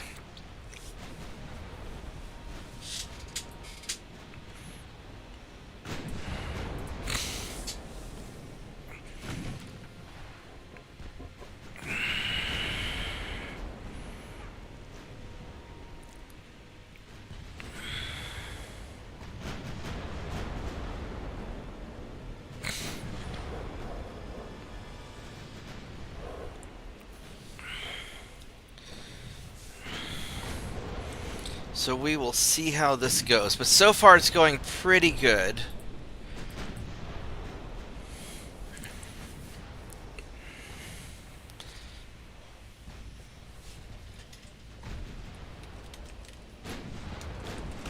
What about what did you make on your ship?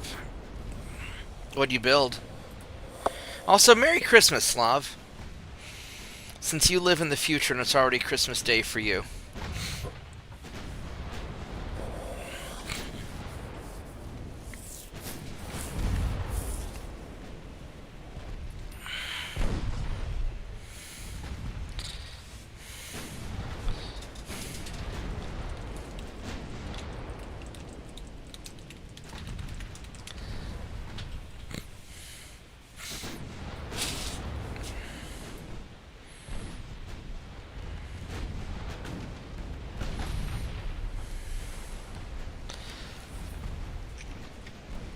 You know, I should have, for today's graphic, I should have put a Santa hat on old Nelson.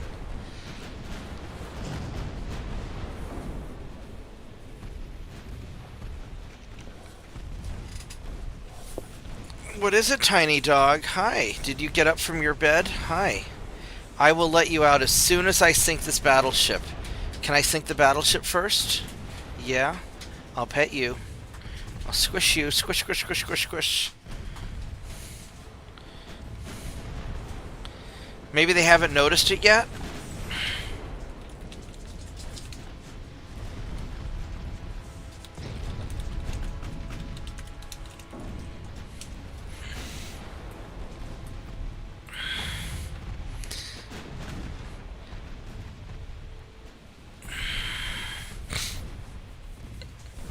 Hi, Miss Tiny Dog. I just need a little bit longer. Just a little bit longer. You know, it's easier for me to pet you if you're on the other side, because then I can use the mouse and pet you at the same time. Whereas right now I have to stop petting you to use the mouse. Oh, they can't. Why can't the AI use planes? Are they just... Oh, okay. Well, that's usually a good idea. Squish.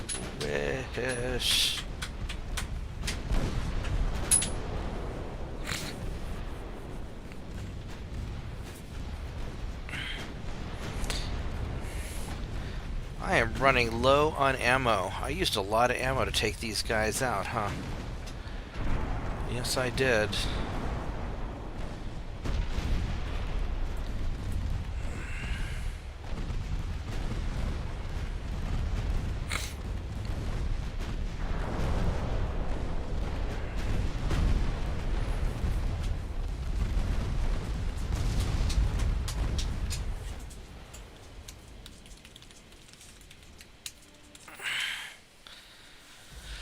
Alright. 33 more ships down. Fantastic. Alright, I'm going to let Tiny Dog outside because she's spinning in circles, and that is the Tiny Dog way of saying she wants to go outside. Whether that's actually what she means or not. Spinning in circles is outside. So I will be right back, and I'm going to leave you with our little Christmas message. Come on, Tiny Dog. Tiny Dog! Tiny Dog! Squish. Squish, squish, squish. Let's go. I'm gonna go make some more tea also. Squish, squish, squish, squish, squish.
Make some tea, and you're gonna lay down. No, you don't need tea. You don't. You don't need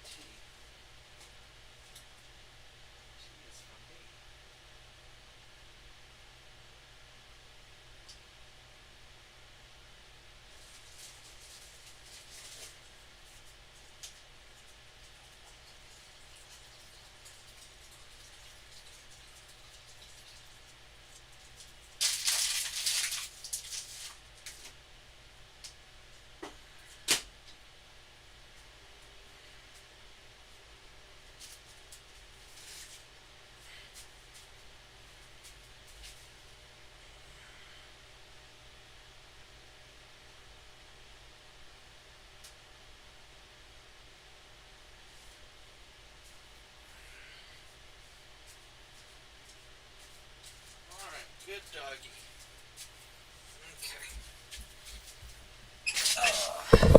Okay. Speaking of tiny dogs, my friend down the street got herself a little baby pit bull, a little even tinier dog called Meatball. It's this little tiny brown thing. It's kind of cute.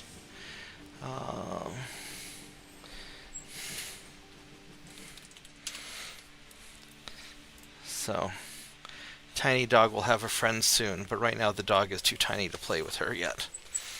Yeah. So you're going to have a little friend soon. Yeah.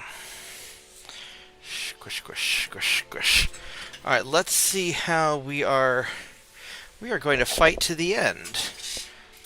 Actually. Oh, hey, look. More ships to sink. Alright, well, let's go sink these guys. I hope I have ammo.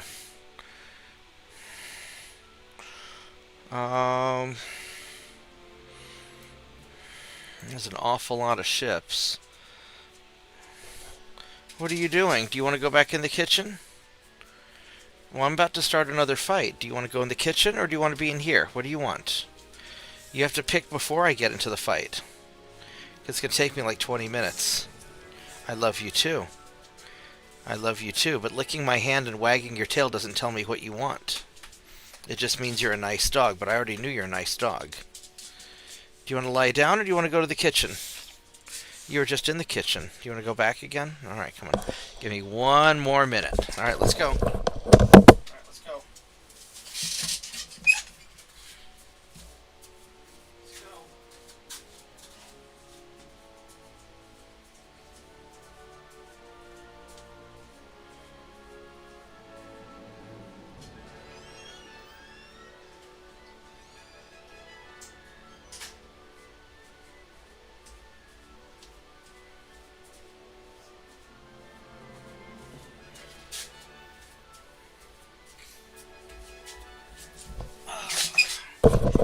Tiny dog's a little bit indecisive.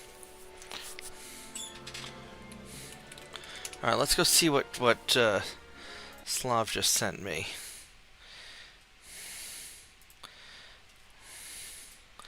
Let's see what this is. So that's your helicopter. Or that's the, is that the helicopter that they're sending? So these are their helicopters, right? Alright. Looks like, basically just looks like some Soviet-style helicopter. And so here's your map. So you're here in this little square, and then you're just surrounded by all this bad stuff. So that looks kind of like a pain in the butt to fight. Are you able to conquer all this stuff, or what? Because that seems like a lot of bad spaces.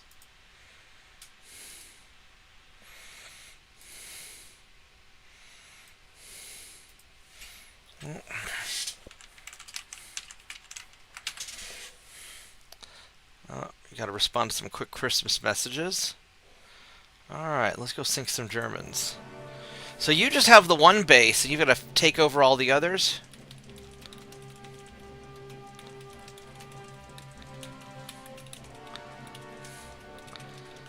How do you win? Alright, let's go sink stuff and hope that I have ammo.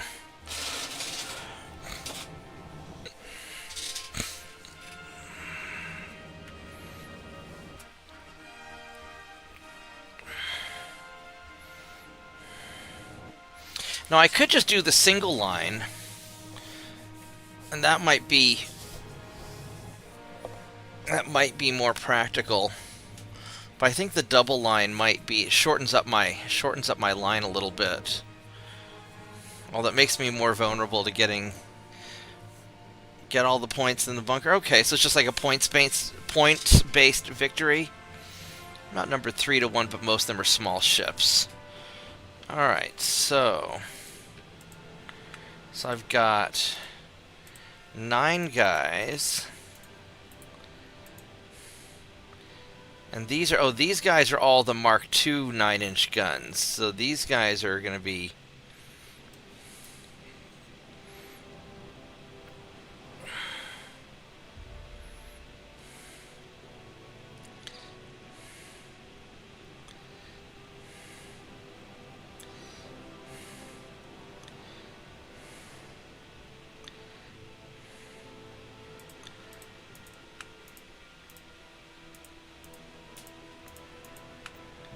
Alright, so what we're going to do is I'm going to have...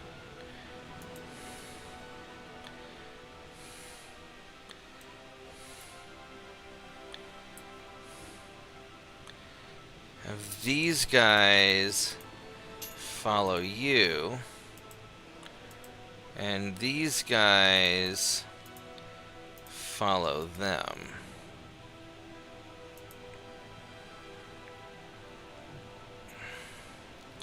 We'll just have a single line, and I think I just heard my tea get ready, so give me just a minute here. Let me go grab the tea before the battle.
Alright, let's do this.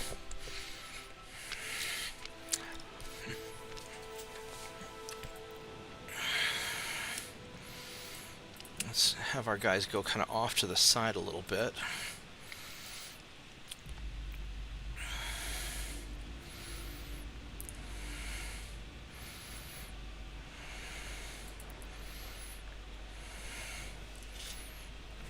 Actually, I think I want you guys to follow them also. We're going to do this.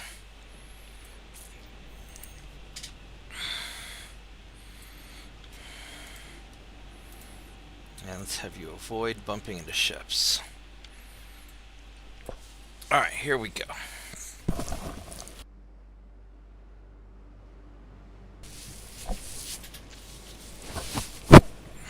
How long does each game take?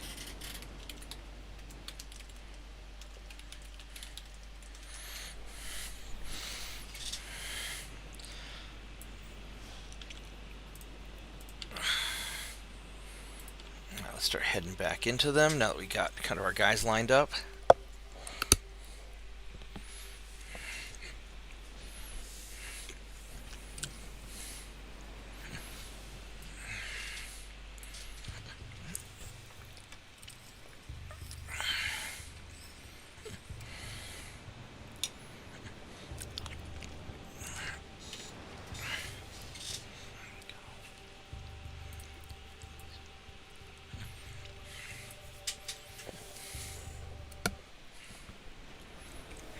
Alright, here we go. So they see us.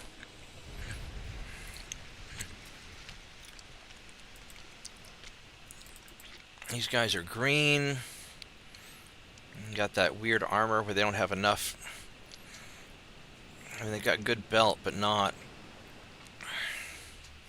Conning tower and superstructure just weak. Alright. But I don't want to be too close.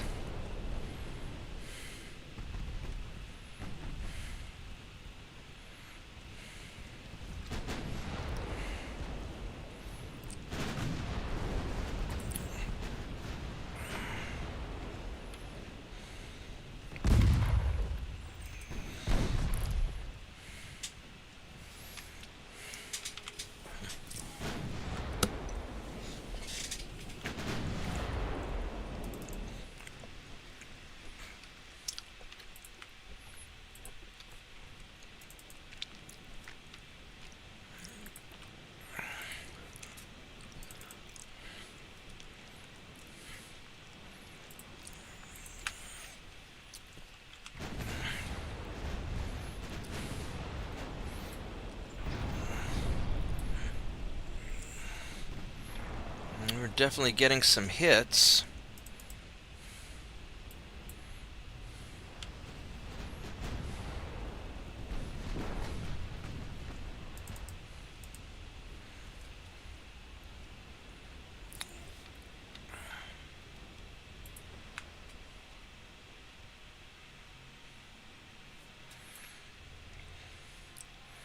I almost kind of want to angle you guys, start getting you a little bit out of there.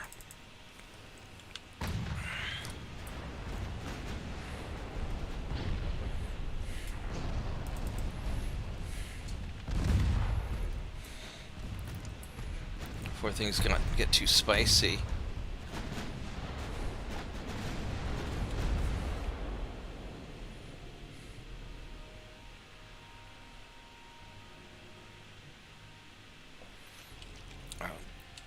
What's going on over here? I want to put main guns on the battleship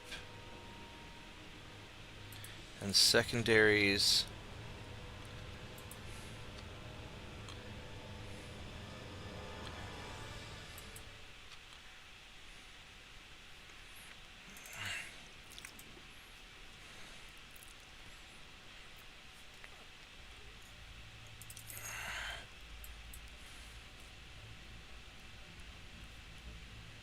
Let's put the... Alright.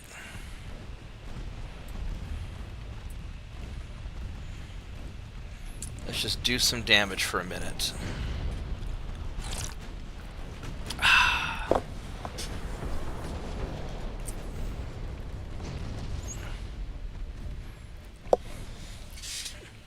Yep. No, you improved on my cheesiness, and I'm quite happy about that.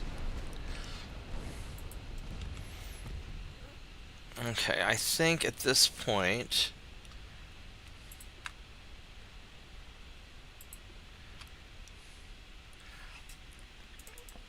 we're gonna fire into that cluster.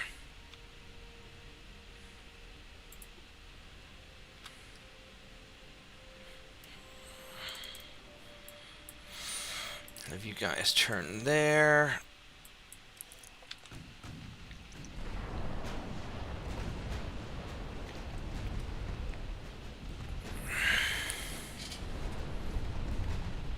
There we go. Let's just do damage.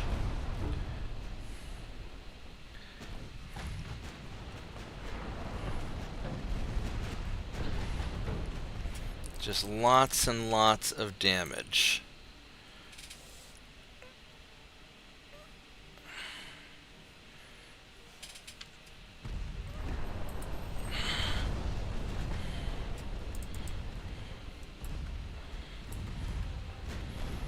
Now this is going to be troublesome because you're getting close enough to torpedo range that I'm not super happy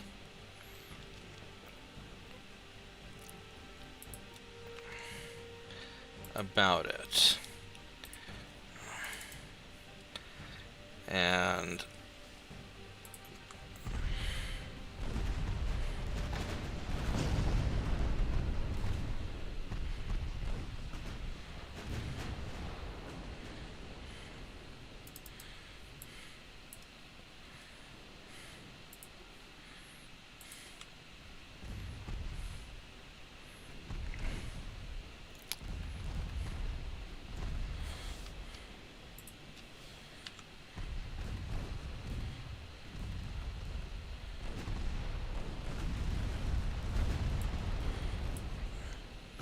I do not want you trying to launch torpedoes on me.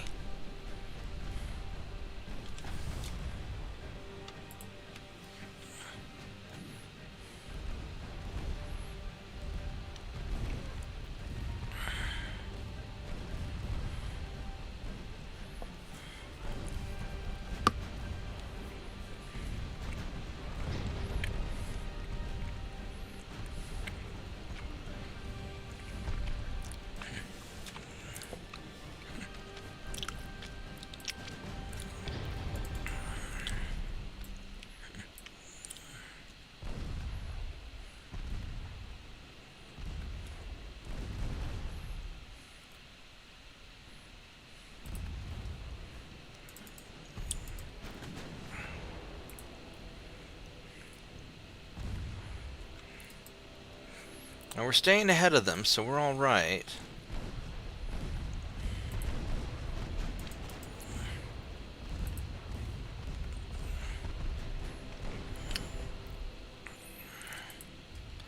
Just pump everything into that light cruiser.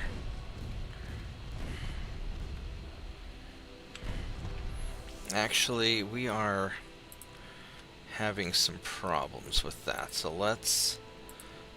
No, don't do that. Don't turn.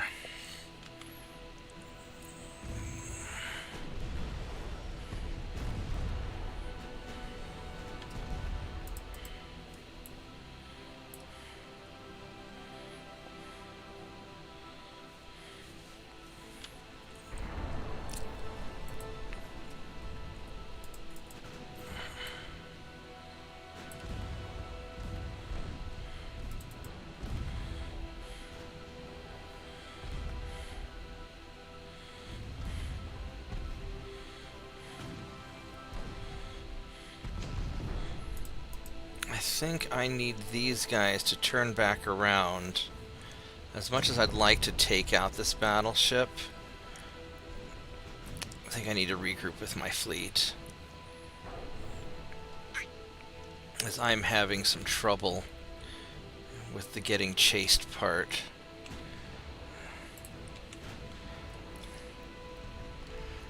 Maybe we can cripple that battleship on our way back.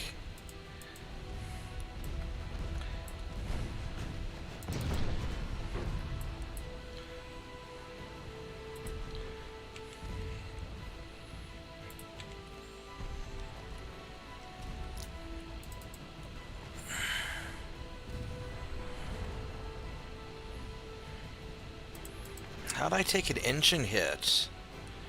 That's not good. What hit me? Shit. That's not good at all. That is not good at all. What did you hit? What did you get hit with?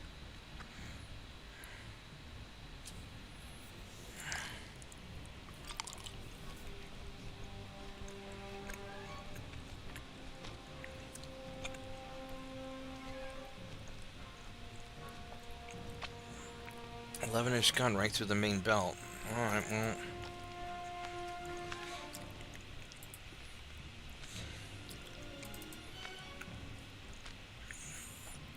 That's not good. That is not good.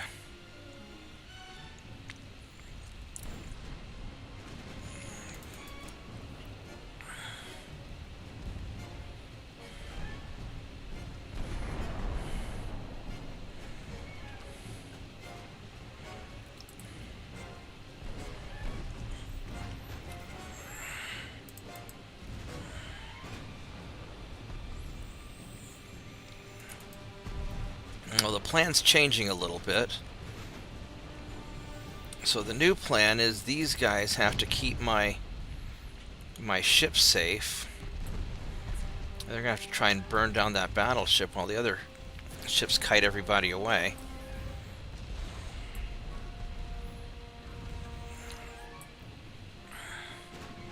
So this is not quite what I was hoping for.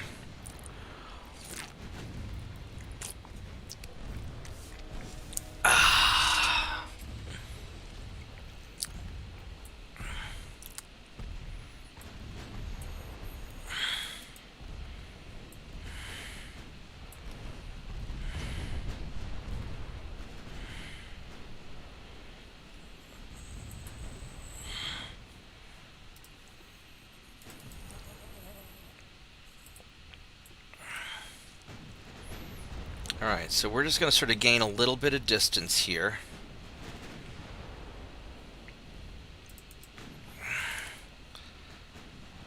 And we're still in this fight. We just have to make sure this guy gets away.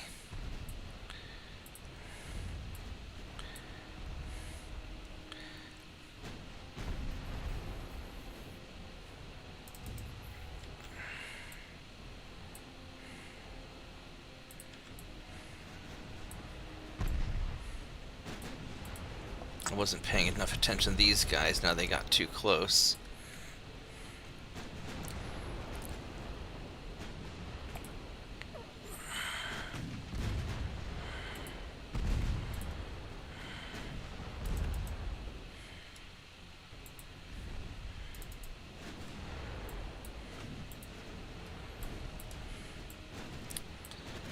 So we're still fine.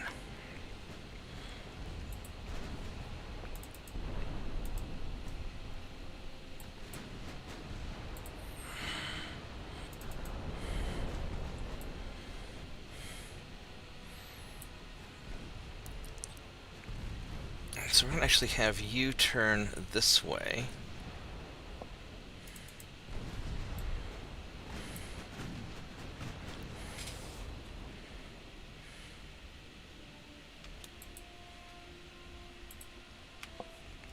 Let's do that.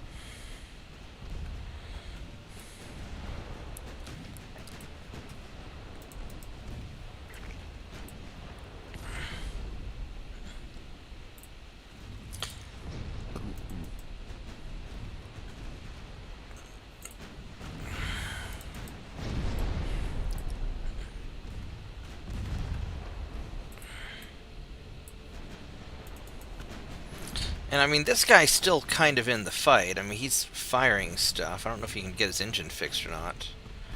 But he's getting some hits.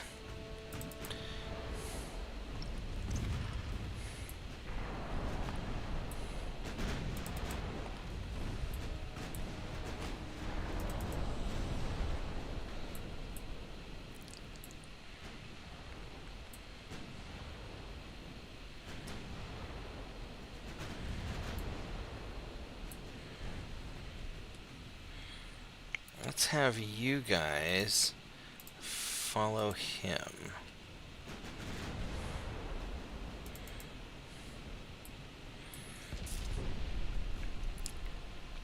Alright, so we still have a pretty good battle line going. This guy's still working his way away from everybody.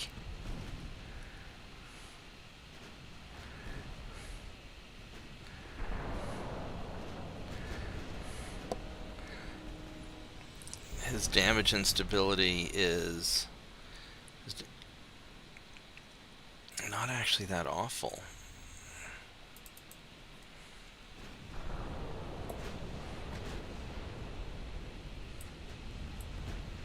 That flash fire is going to take him out, probably, or at least combat neutralize him.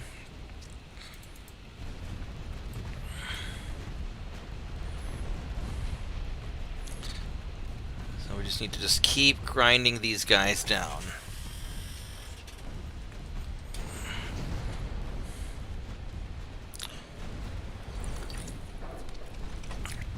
And then just protect Battleship 30, Assault 30, to make sure he doesn't get too isolated.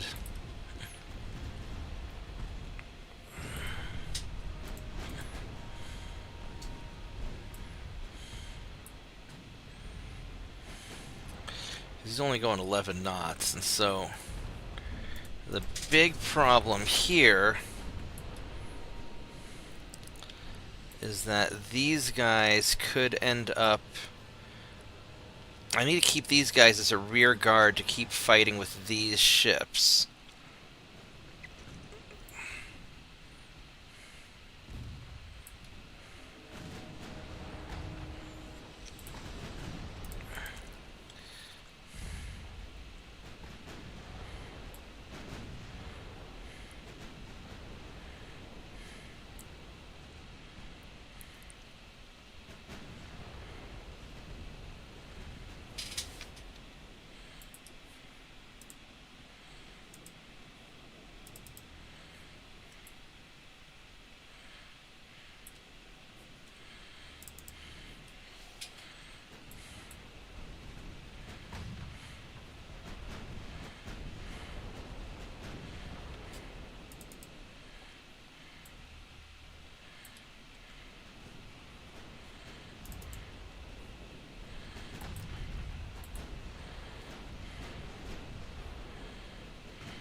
As long as I don't lose get another ship crippled, then we'll be fine.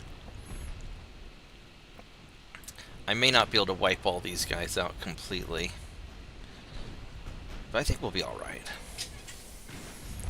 Hey, Phoenix, Merry Christmas!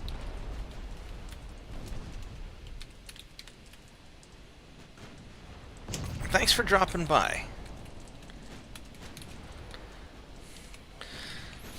Hope you're having a good holidays. I've been taking it nice and easy today, so I'm super happy. Just finally taking a day off from all my work and obligations. So I've been pretty happy about that.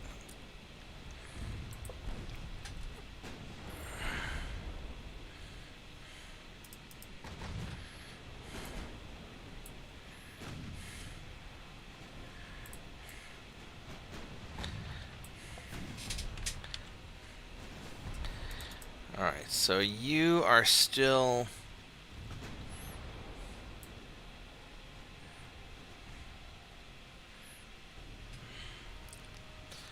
I mean, you're still taking some shots, but you're not really going to hit anything.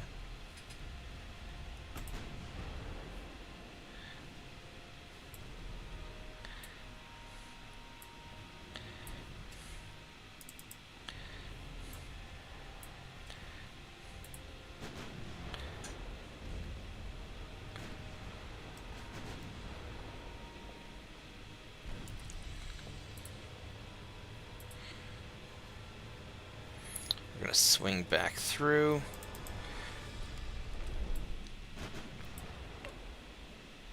Now, I could end the battle here, but I think I still have enough... I've got enough oomph going on that I think I can sink some more ships. Is it getting dark?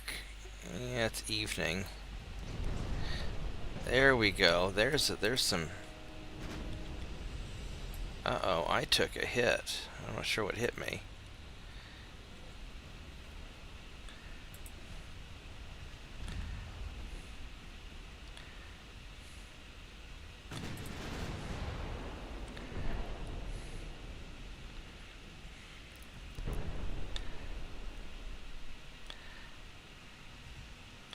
So it might be time to disengage. I mean, I still have ammo. I'm doing all right.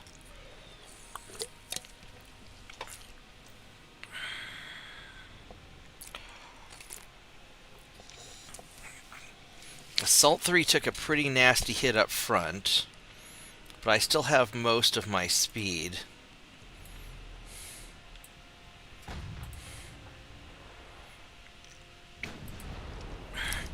And a lot of these guys are really badly hurt, so if I can just get in there and shoot them up, I should be all right.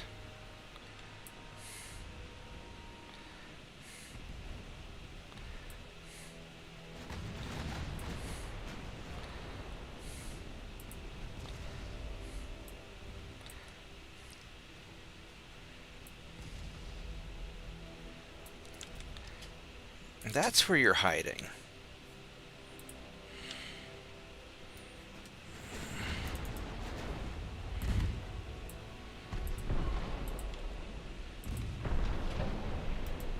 Because I don't want to get too close to these guys.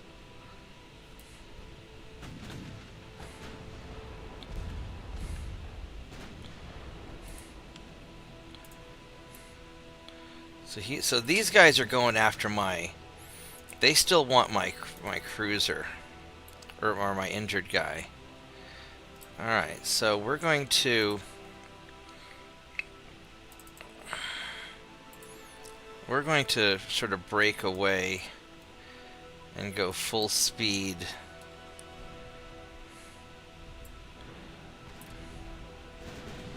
into you guys.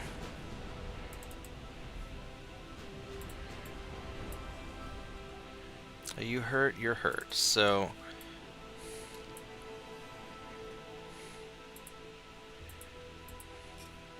you go after the hurt guy.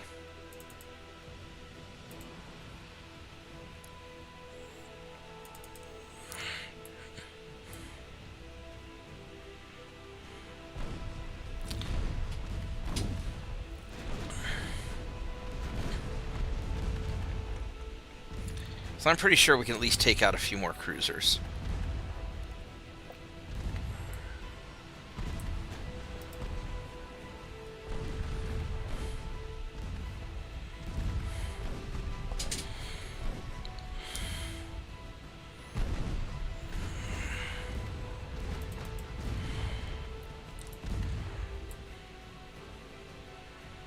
So you still have torpedoes, so you're a little bit of a threat.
Alright, so we're still working on these cruisers.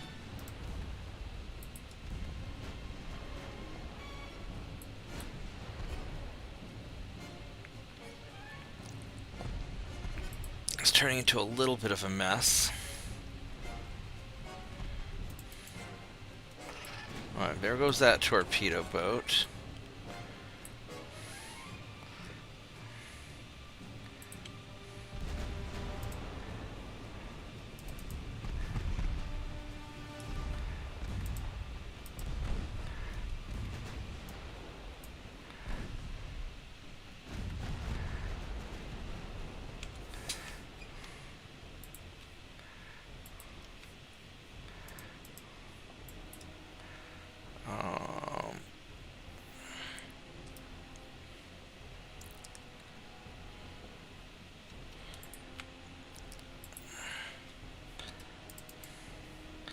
And these guys are still just doing their thing. Alright. And then where's this guy at? He's still trying to get away. 16 kilometers. You're just go ahead and turn off your guns. You're not going to hit anything at that range.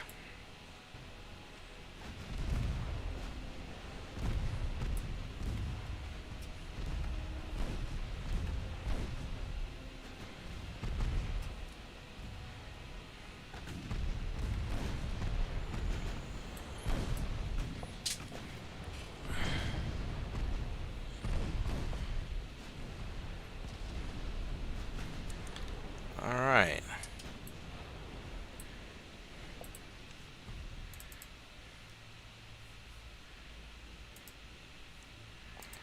Let's have you guys follow him.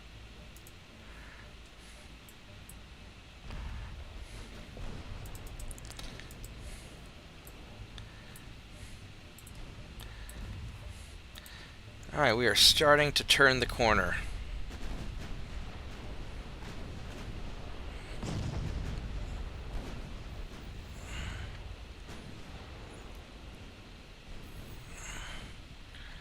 Hopefully these ships will If we can get these 2 cruisers to go down, that'd be a big help. That'll free us up for more things.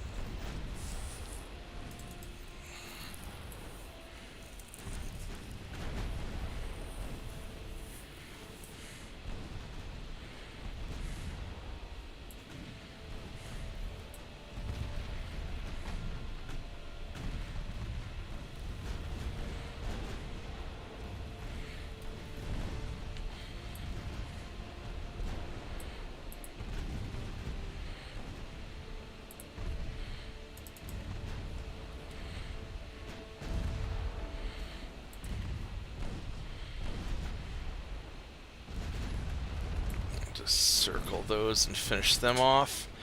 Yeah, because we just have some crippled ships left.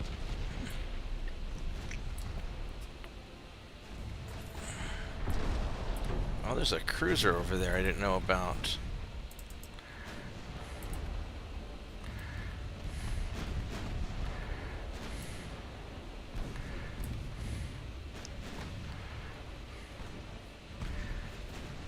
He's actually in pretty good shape.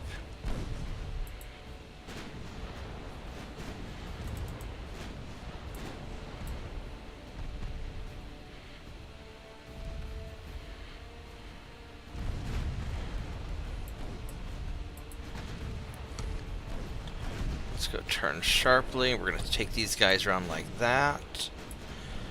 And you guys... We're just going to try and finish off these cruisers if we can.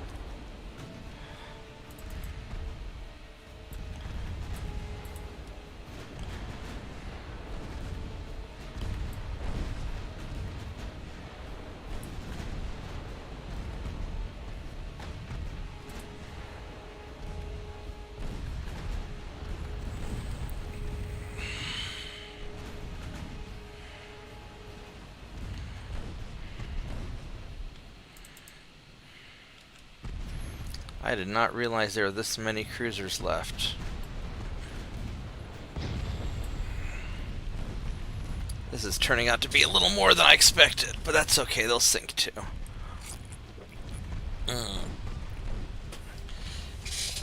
Bob's British U-boat factory is still open for business.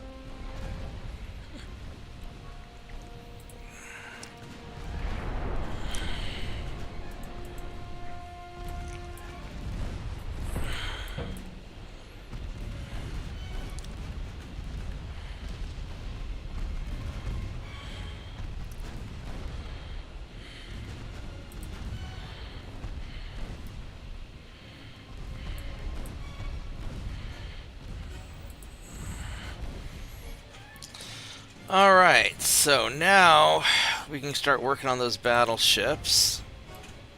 You guys will just start circling around.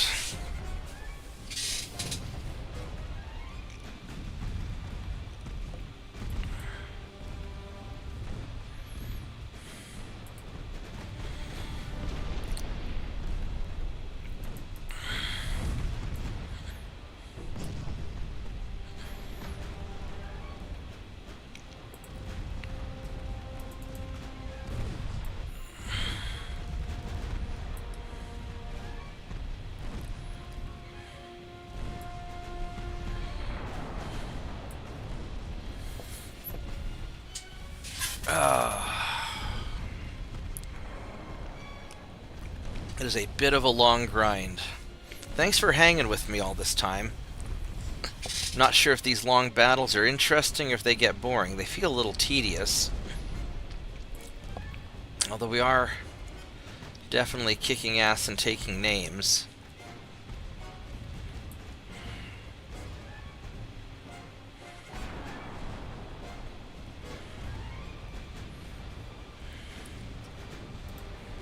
We'll speed this up a little bit.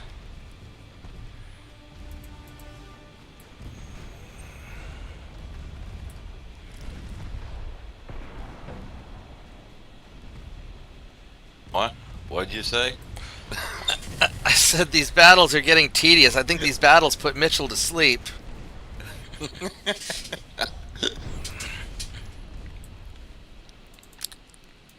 And it's working. We're kicking ass and taking names, but Good lord, how many ships did the Germans have? they had like 90 something originally. We've had 3 major battles. We're killing about 30 apiece.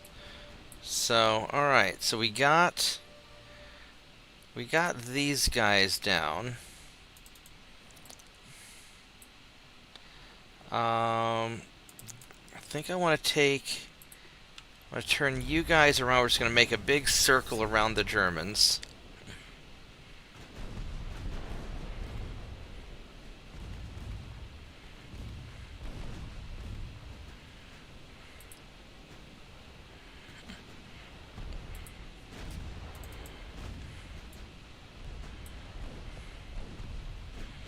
I'm going to have you guys follow you guys. Have you avoid ships, you avoid ships, you avoid ships, and you are just slowly chugging away. Alright, there we go.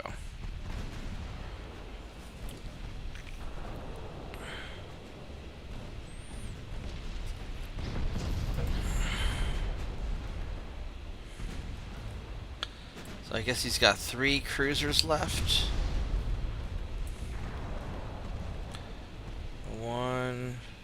2 cruisers left.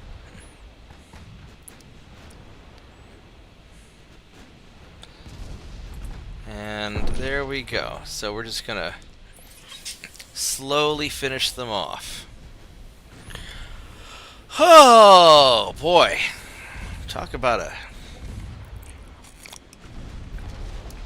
And these German ships are kinda tough.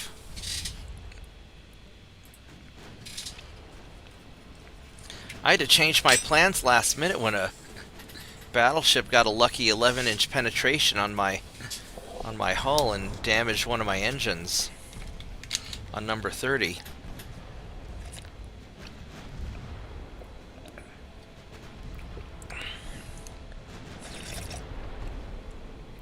There we go.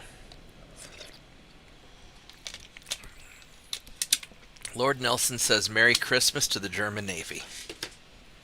Ho, ho, ho. There's another 28 ships down.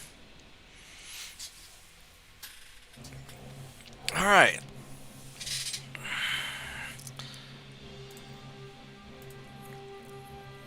After those 3 battles, they should be just about out of ships. One would think. Let's go. Check the politics screen and see what they've got left. Germany now has... Oops, they were in second to top place.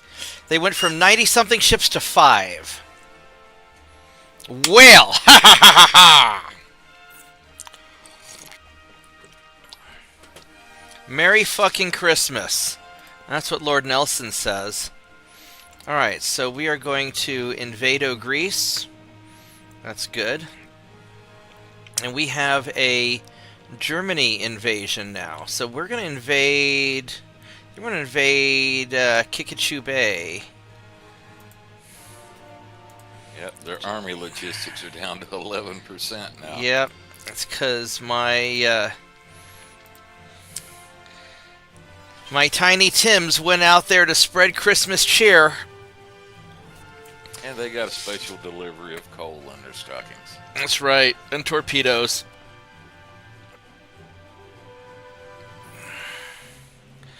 Alright, so let's...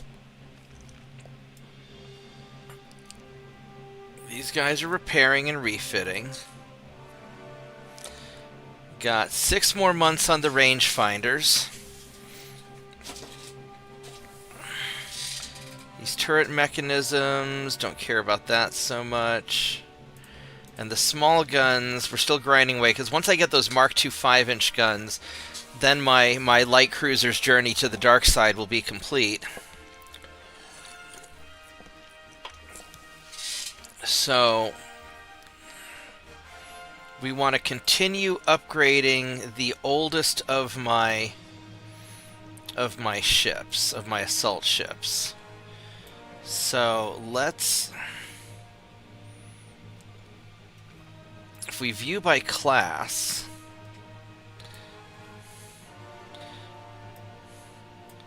we want to get 77 and 91 through 95 fixed up.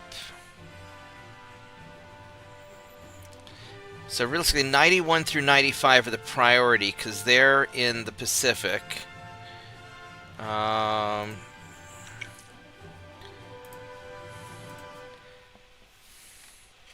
91 through 95. I don't think I can do this many of them. But what I'm going to do, actually, is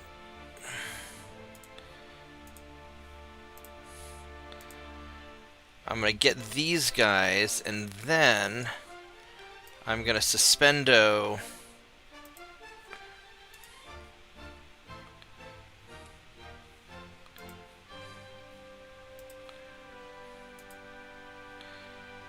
these.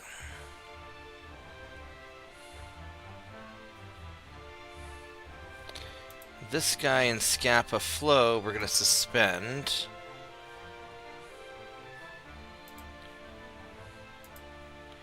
And resume that. Assault 30 is 3 months. So let's go suspend you and resume 77. There we go. So this gets my assault ships up and going.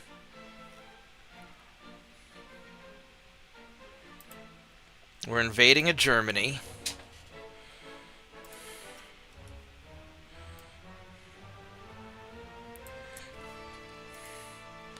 Alright, so that takes care of that.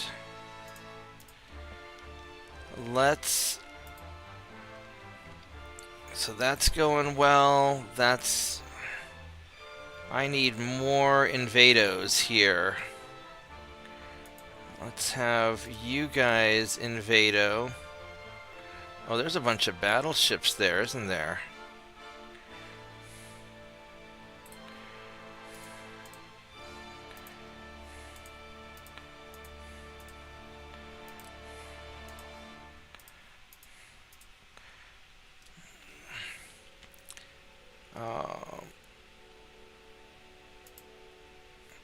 Let's have you guys come down to Panama. We're going to go right there and see if we can get inside. Maybe we can hit him from the other side of the Panama Strait. Or the... well, whatever the hell it's called. You guys, how are you doing? You got ammo, so you're fine. Torpedo boat. I think you guys... you're doing all right on ammo. We're going to go right there and help with that.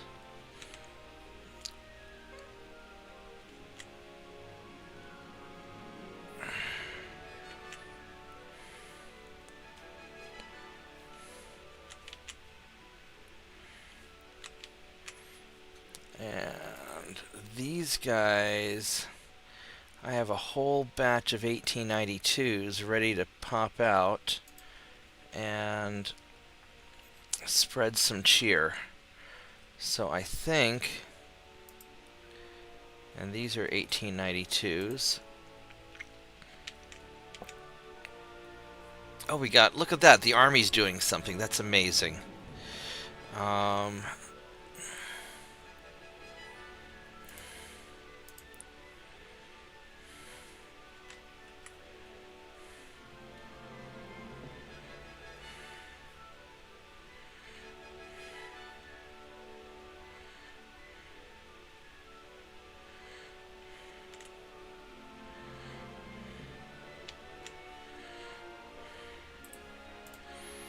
I'm going to leave those guys, actually.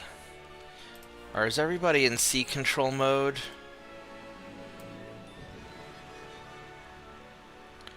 Got a lot of torpedo boats in being. I wonder if I should have those as sea control.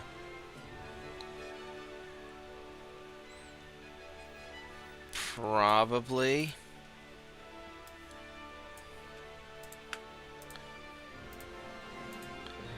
Alright, so Germany and America are having a rough time on their army logistics.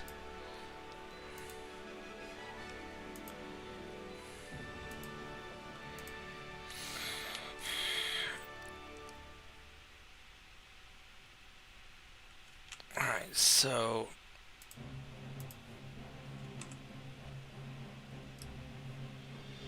let's go send a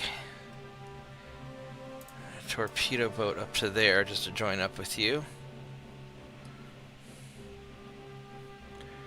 I want you to intercept him.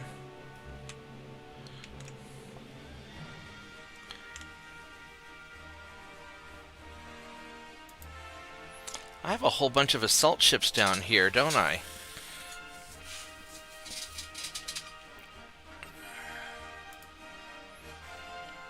I could do quite a lot with them.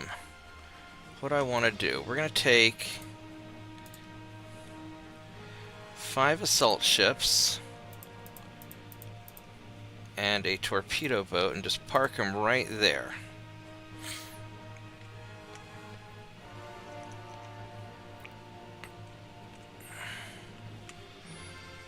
And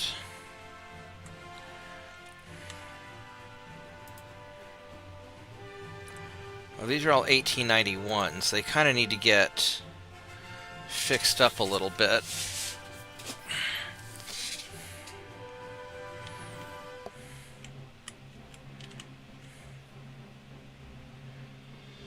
Oh, I need more guys up here to invade this area.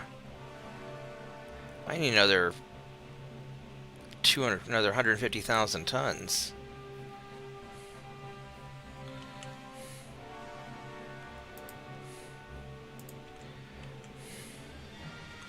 I don't know if I have enough ships there.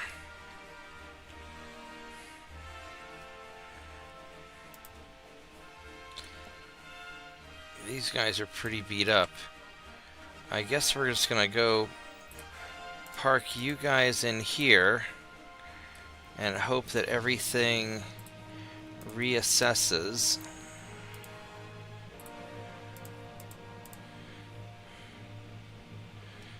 I'm going to change you guys to invasion.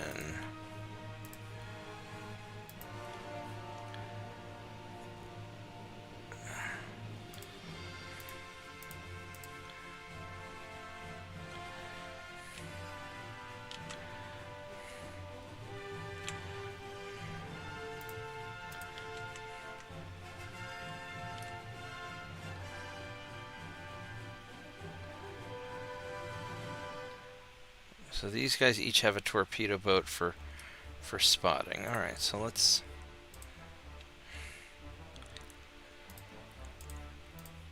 invado potato you.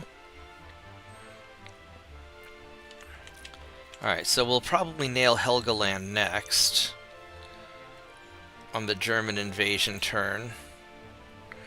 Or I guess America, yeah, we're gonna get something down here.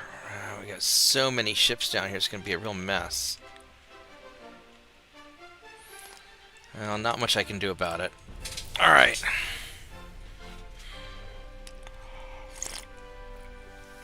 Hey JP, hop on Discord.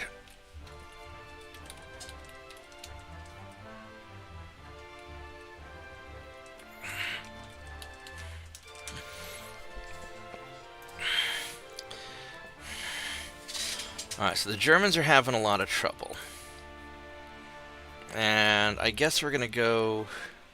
They're cadets, my guys are cadets. We might as well get some experience points and take him out.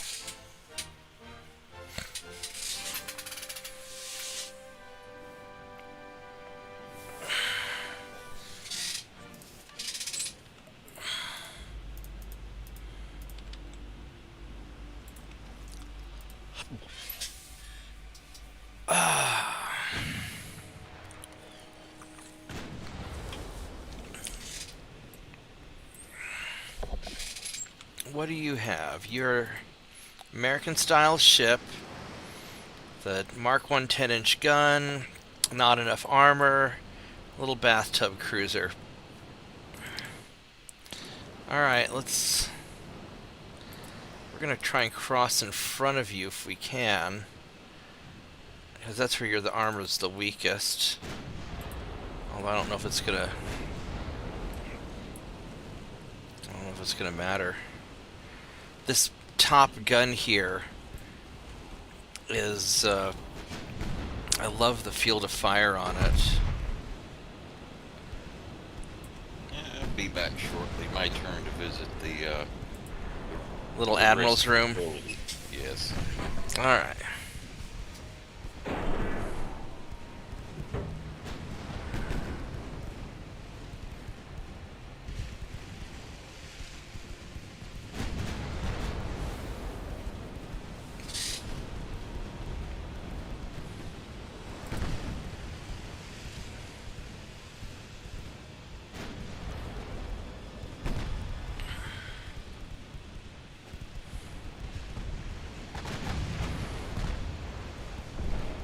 There we go. There's some nice hits.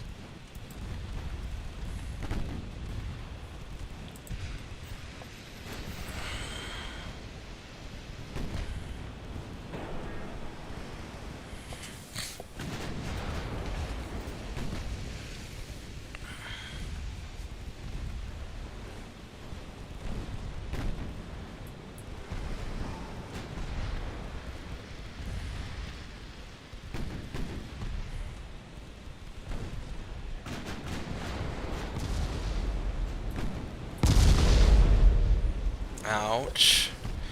See if you guys can get that fire put out. We don't like our ship being on fire. It's right under the magazine too, so it's not a great spot for it to be. Thank you.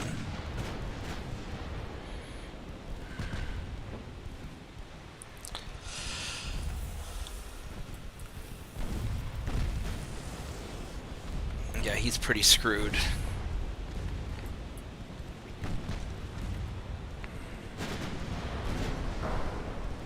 Yeah, he's gonna sink.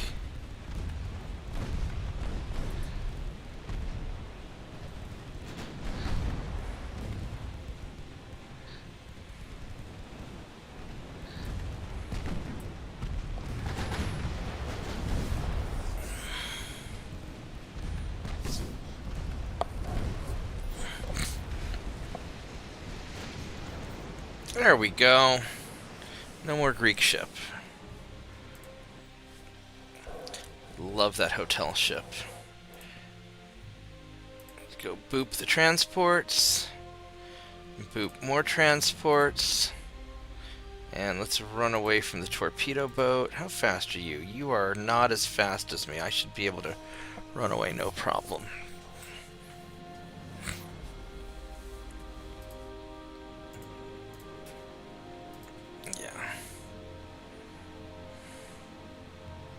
And while we are running away, I'm going to check on Tiny Dogs. I'll be right back.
Daddy Dog wants to stay in the living room. She's just hanging out on her dad's sweatshirt. So, but she's happy, and that's good enough. There we go.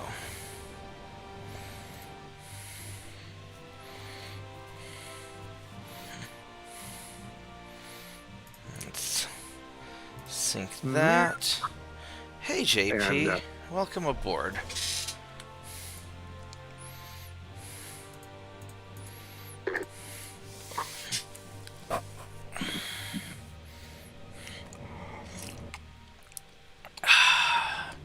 Hope you're having a good Christmas Eve. I had a great Christmas Eve. I slept all day. I didn't set the alarm. Oh. You going over to Dad's tomorrow? Who, me? Yeah. My dad's in New York. It's pretty far away. You know, for some reason I thought he was right there in town with you. No. I'm going over to one of my dad's friends' houses tomorrow. That's close enough.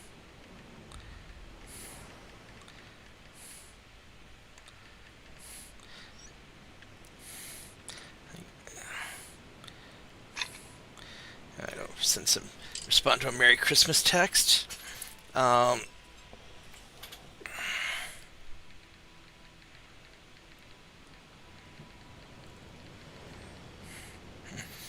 Yeah, no, just a lot of times because Dad's so far away. Are these light cruisers? Yeah, these are my light cruisers. Because Dad's so far away, a lot of times we'll get together. After Christmas, or we'll do. We'll do something whenever we can. Whenever we can get together. Normally, I go to Tulsa, but we're not really doing any family stuff this year, so I'm just going to be hanging out here. And I've had a lot of friends have some tragic years, so I'm going to be mainly focusing on them this year, I think.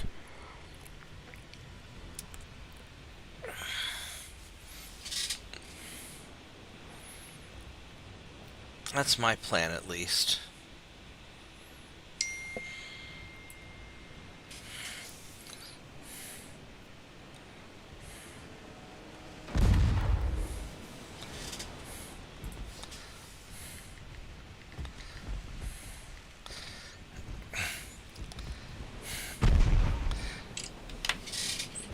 Oh.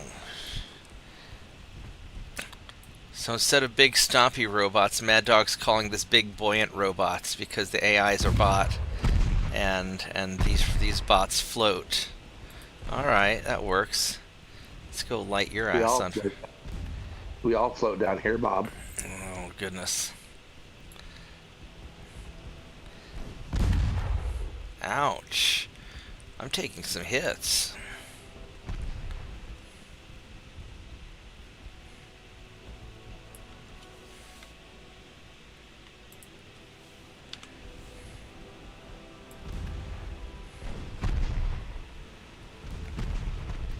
I'm definitely not coming out of this unscathed. Those torpedo boats kind of hurt.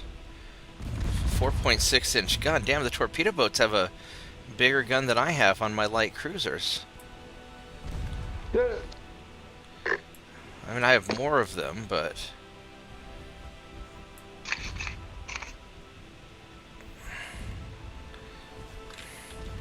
So he took a hit to his engine, so let's have you...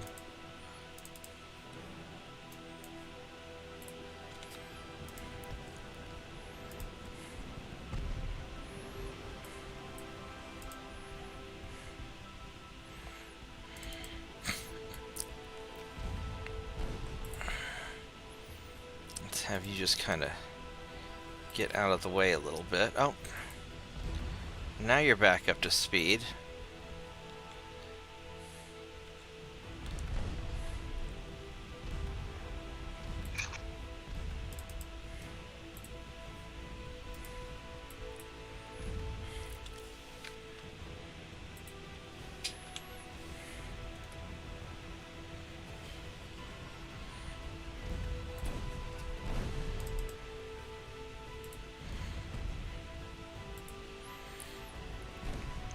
So at least we're going to get some experience points from these guys.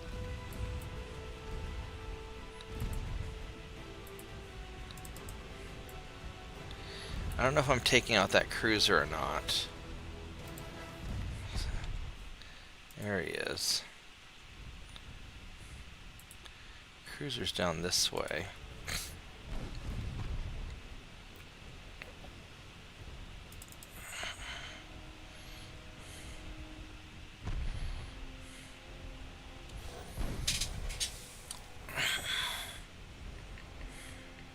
Torpedo boats, you can't eat just one. That is true. The Lays class. Oh, goodness.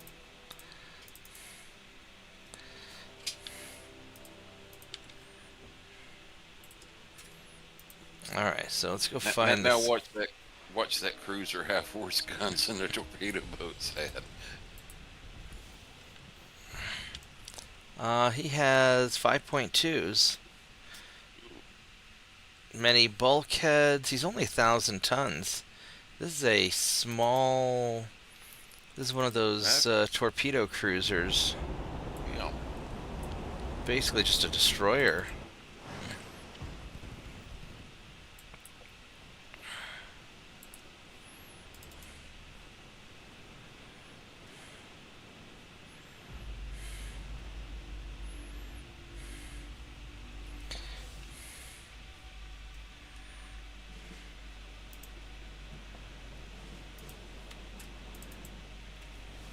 I'm just gonna just group them back into the mix.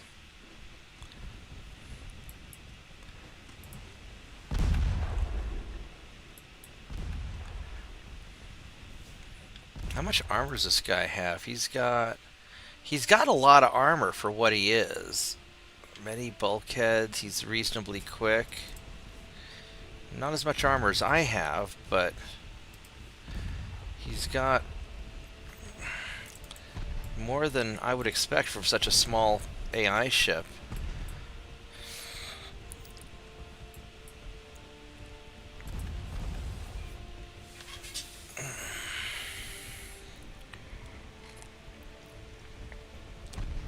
I really need to get secondary guns for light cruisers.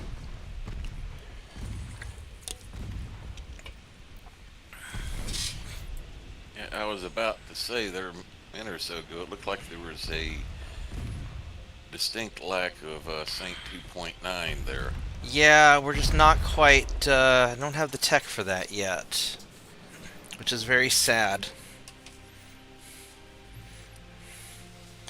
Baby Jesus is disappointed.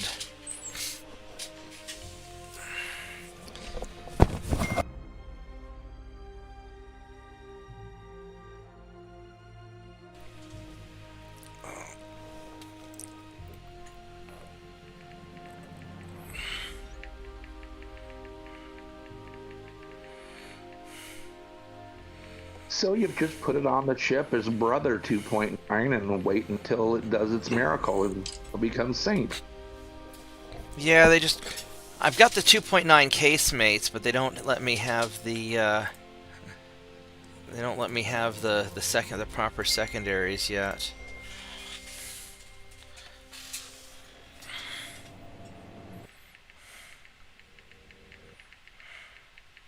I built an absolutely beautiful light cruiser to pair with my 90 battleships.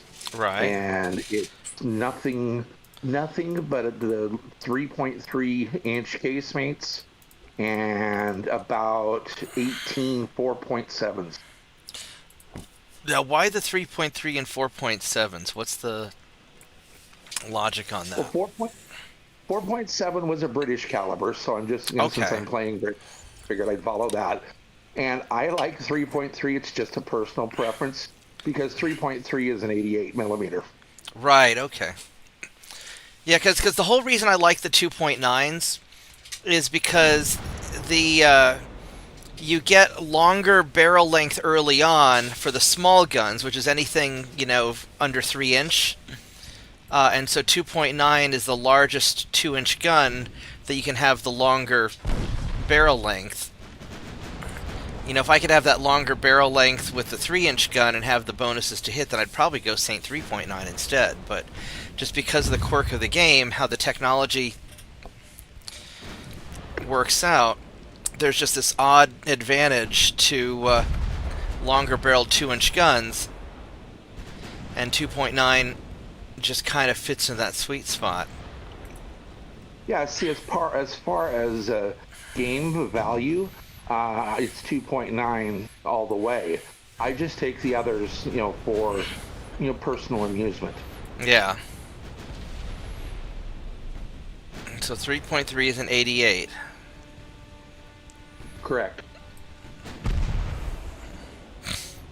Oh, Gaspode said something interesting the other day. The proximity fuses weren't on the 40mm Bofors. It was on the 5-inch dual-purpose guns that had the proximity fuses. Ah, okay. And that makes more sense, because you wouldn't really have a lot of room on a 40mm gun. I still can't fathom how you put basically radar on something even as small as a 5-inch shell. I don't think it was actually radar. I know, but whatever it is, a sensor of any kind. I don't know. Let's well, here, let's Google. Brass Jack or whatever his name is. Actually, let's go. What's interesting, you see How pictures of did it cutaway is how they arranged to power those proximity fuses. Wasn't it powered by the by being launched? Yeah, basically what it was, and That's Grok. showing on the screen. Merry Christmas from Bruce Willis. Yeah. Because Die Hard's a Christmas movie. It was electrically operated, but what it was, instead of having like a dry cell battery in there that liable to get destroyed, It was radio based. All right, here we go. They had two little glass vials with different solutions in them, and when you fired the shell, it smashed the glass vials, and they mixed together, and that produced the electrical power for the proximity fuse to work. So here's what Grok says. The American 5-inch proximity fuse, officially called the variable time VT fuse, such as the Mark 32 or later variants, was a revolutionary radio-based device developed during World War II for anti-aircraft shells, particularly the 5-inch 38 caliber guns on U.S. Navy ships. For its introduction, anti-aircraft relied on contact fuses requiring a direct hit, which was nearly impossible against fast-moving planes, or time fuses set to explode at a predicted altitude, often inaccurate. The proximity fuse detonated the shell automatically when close up to a target, typically within 50 to 70 feet, showering it with shrapnel. It's dramatically increased effectiveness. The fuse was a miniature Doppler radar system fitted to the nose of the shell. Contained a tiny radio transmitter receiver using ruggedized vacuum tubes, a wet cell battery activated on firing, an amplifier, and a detonator. Shell body acted as an antenna. I mean, this is some crazy shit.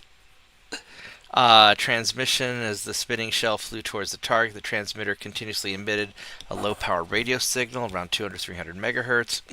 Detection via Doppler effect. Some of the signal reflected off a nearby object like an aircraft due to the relative motion between the fast approaching shell and the target. The reflected signal was frequency shifted, which is the Doppler effect that created a low frequency beat signal to the receiver. Fuse circuits detected, filtered, amplified the beat signal when the strength reached a % threshold, indicating the target was in lethal range. It fired an electric detonator, exploding the shell's high explosive payload. This is crazy. The battery glass ampoule of electrolyte broke on setback acceleration from firing, powering the electronics. Okay, so when it fired, it broke the glass. That set off the battery. Safety mechanisms armed the fuse only after sufficient spin and acceleration. System was extraordinarily challenging to engineer. Electronics had to survive 20,000 Gs of acceleration on firing and high spin rates, all while fitting into a compact, mass-producible unit. We got a diagram. This is so crazy.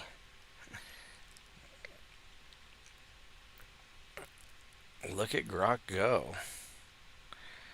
Got all the diagrams and whatnot, and this is nuts. Yeah, so it was a mini radar.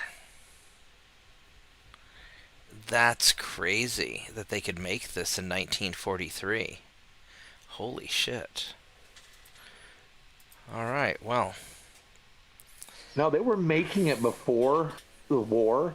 It just didn't get into production until after the war started. That's even crazier. Because Admiral Lee told them it was good enough. Bureau Ordnance wanted perfect, and he said, no, it's good enough, send it. And we were the only ones who had that, right? Because the Germans had timers, because they were firing based on altitude. Correct.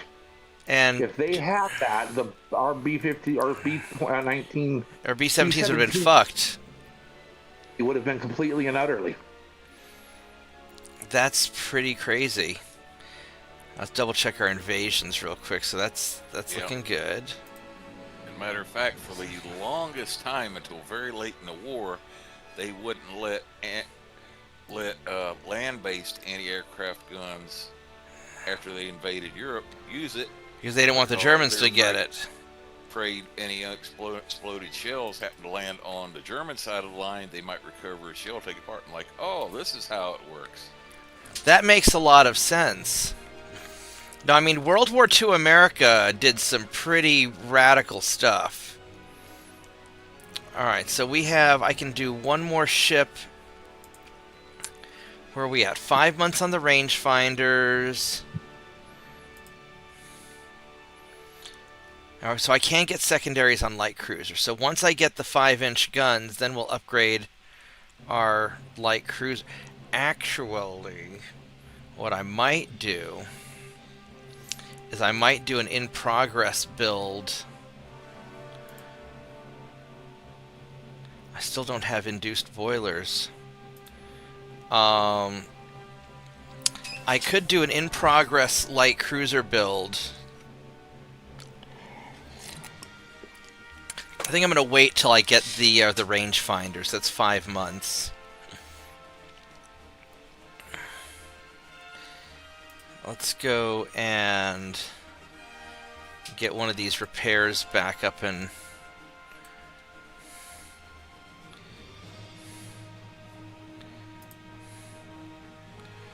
let's resume the repair on that.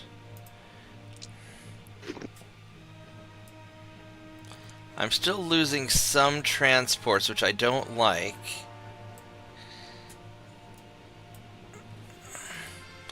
But there's not a lot I can do about it right now. This will be an American invasion turn, so we're going to invade, I think, Costa Rica.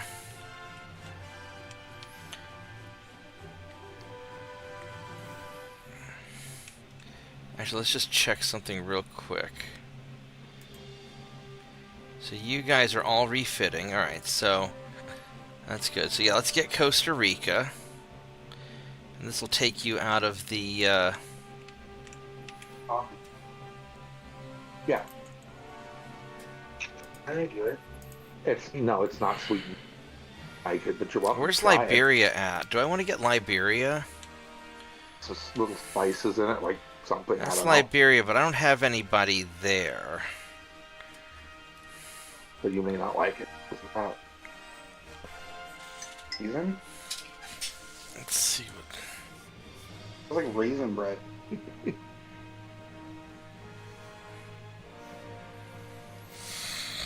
Alright, I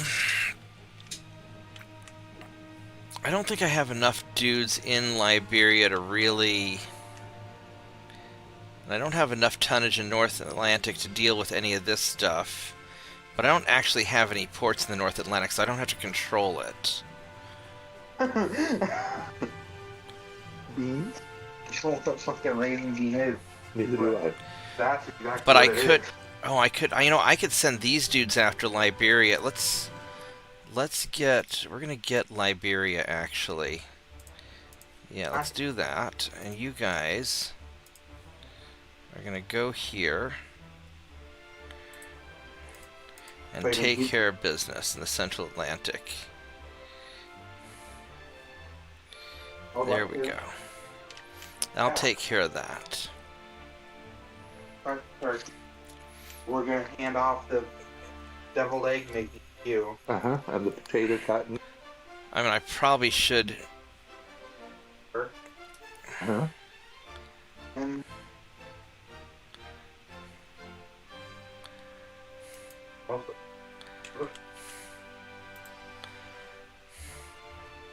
deviled egg. Once the turkey's done, I will make stuffing.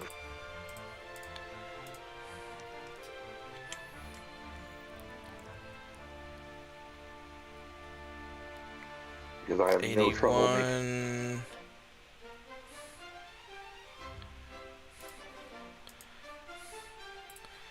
Let's do that. There we go. Let's make sure you stay inside the invasion zone. I probably should have grabbed Costa Rica, but that's okay. This will take care of business there. Alright, and then what do we got up here? We have a single cruiser. How's America doing? They still have 64 ships. So that's a little bit of a threat, but I don't have... Yeah. Then there's I could probably take him out. Go wash it dry and put it away all in one step. Use your belly shirt. You do in your room. Yeah. Yeah. and probably absorb it. Alright, so that takes care of that. Up here in Germany area, we are doing quite nicely. So next round we'll grab Helgoland to finish that off. These are all doing alright down here. Mediterranean's doing okay that I can see. Alright, so we seem to be alright-ish. Alright.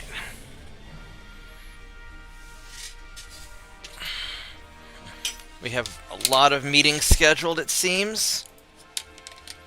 Let's boop your transports.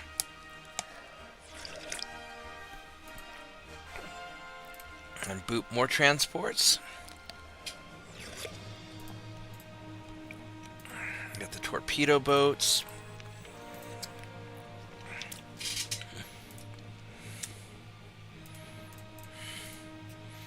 Let's go fight this guy out.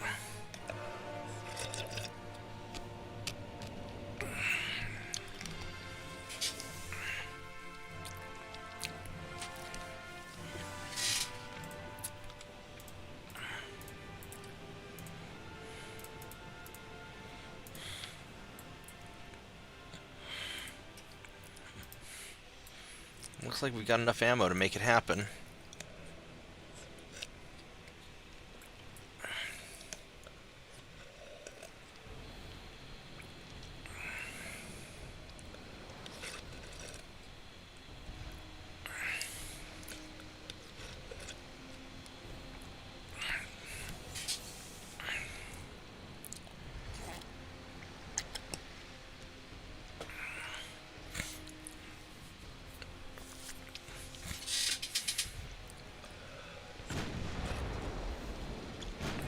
Because I guess the Germans didn't have enough of a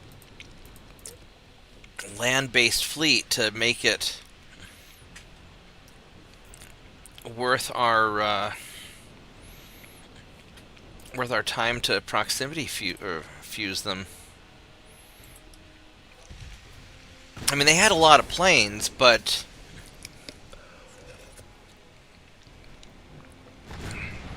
Well, up your top shell you could put it in was a 5-inch. They didn't have uh, didn't have much in the way of ground mobile anti-aircraft at the 5-inch level. Yeah.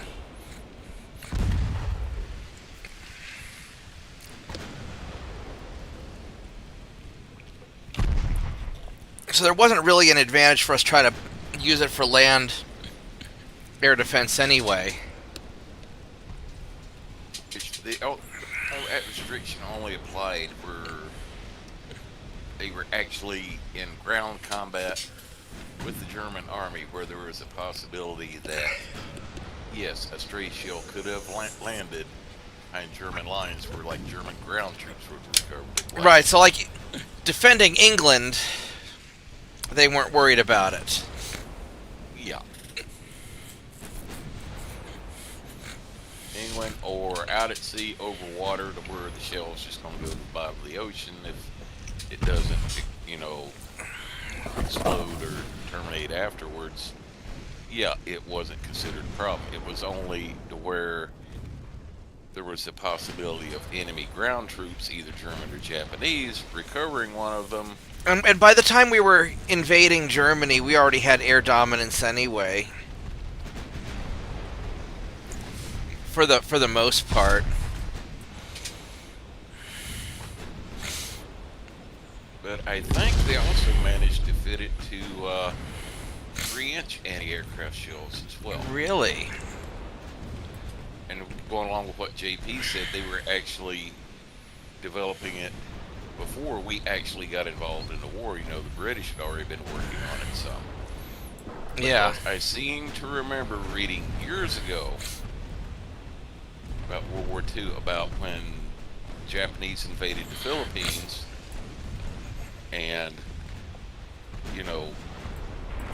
they had the main fortress had was on Corregidor Island, and they had 3-inch anti-aircraft guns on Corregidor, but they had the old timed or direct contact fuses, and pretty ineffective, and the Japanese level bombers were just flying over at will. And said that one night, here one of our submarines got through into the harbor, pulled up the Corregidor like on a supply run, and they brought along a couple cases of 3-inch proximity fused anti-aircraft ammunition. And then that just ruined the Japanese day. So they waited for the next time they come. So they held them back for a couple of days, let the Japanese get good and cocky, and then one day they brought in a bombing run at low level, and they cut loose with those proximity fused shells. Oh, goodness. Yes, the Japanese got one hell of a surprise. I bet they did.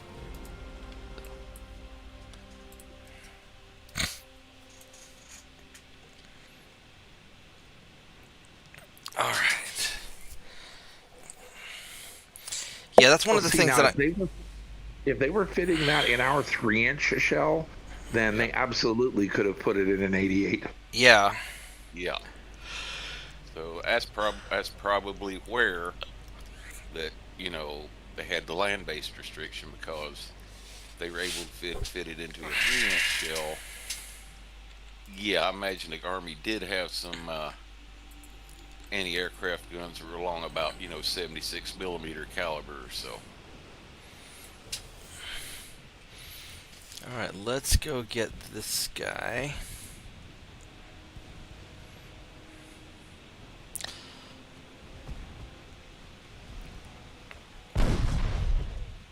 Ouch.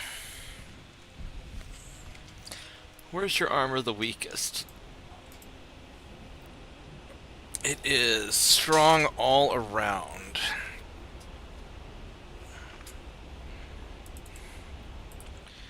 Alright, so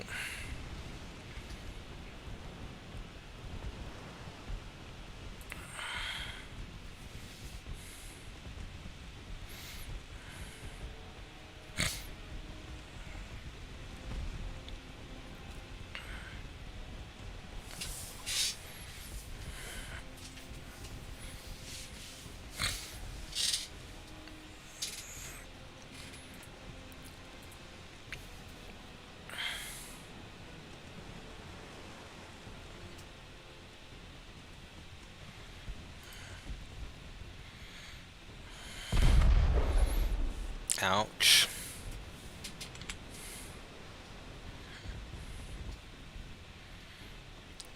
These guys are green versus my cadets.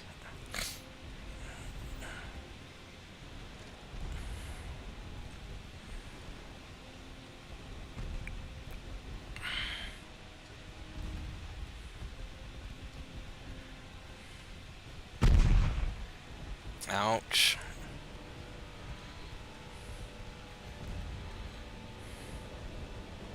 As a matter of fact, I just did a quick check. Mm-hmm.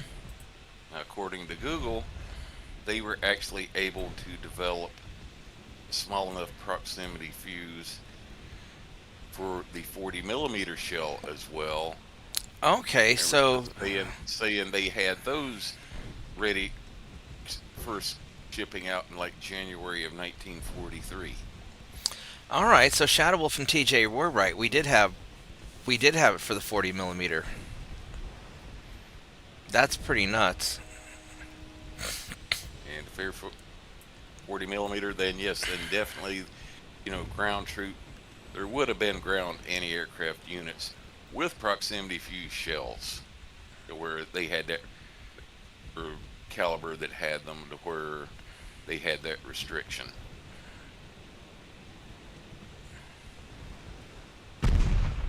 There's a good hit.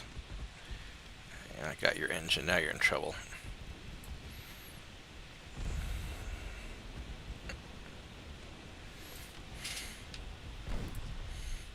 Yeah, he's just trying to run from me, but you're just going to die tired.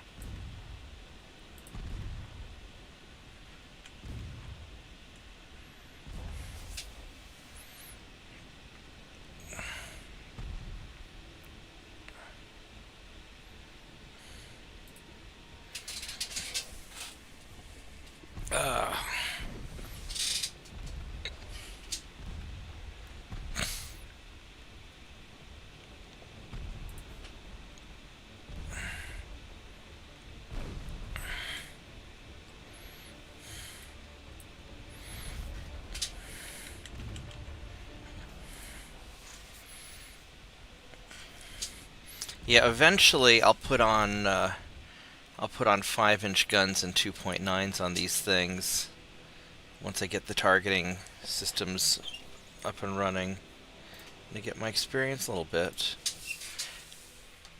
And that'll make these light cruisers really nasty. Alright, we got some Germans to shoot up.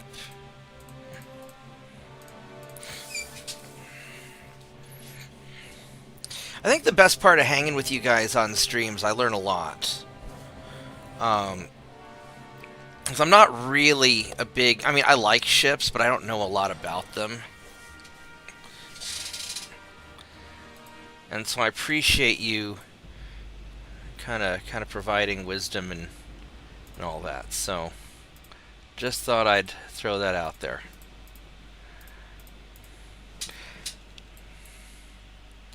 I've actually been really happy with the people that I've been meeting, playing some of these games.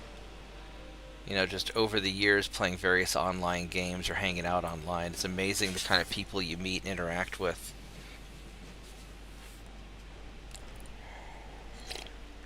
I've managed to make friends all over the world, which has resulted in a lot of interesting adventures.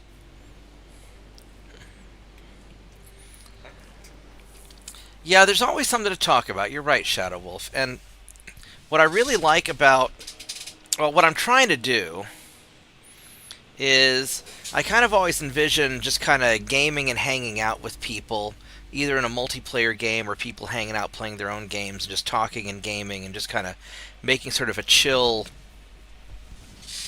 experience. I mean, I like talking about other topics too.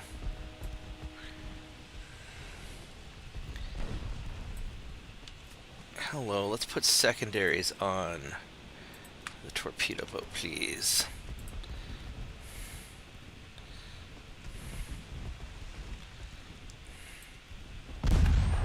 Ow, that's not good. Alright, well, you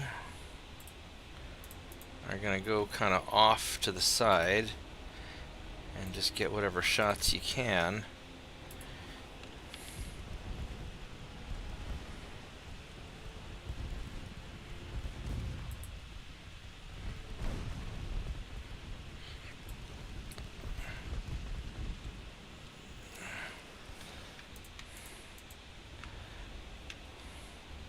Let's have the front ships all shooting at you.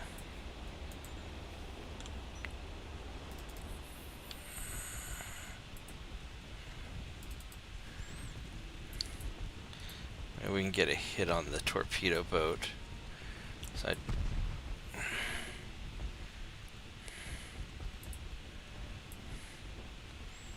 it's taking out the torpedo boat, sort of that's the hardest thing. And I think this is why I prefer live streaming than just making videos, because I can have that interaction. There we go, bucko. Pal, buddy. You are going to have a bad day.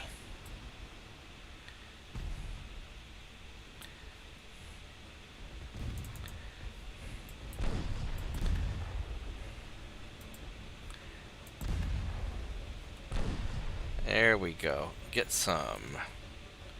Another. There we go. There's another good hit. And that's going to take care of you. There you go. You're done.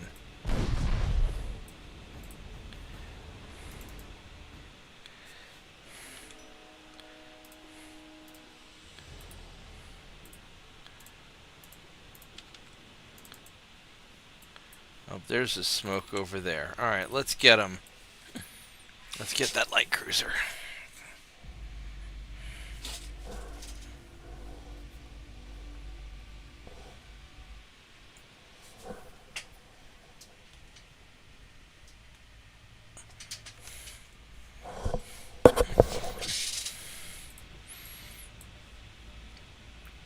You're 19.4, so you're not...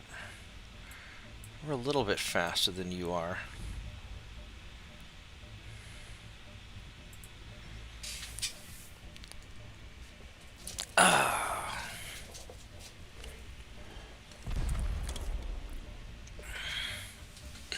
Doesn't feel like Christmas. I mean, it's like 75 degrees out today. I mean, it's freezing in New York City, but here in Oklahoma it doesn't feel like Christmas. Yeah, it was the same here, about 74 degrees. Yeah.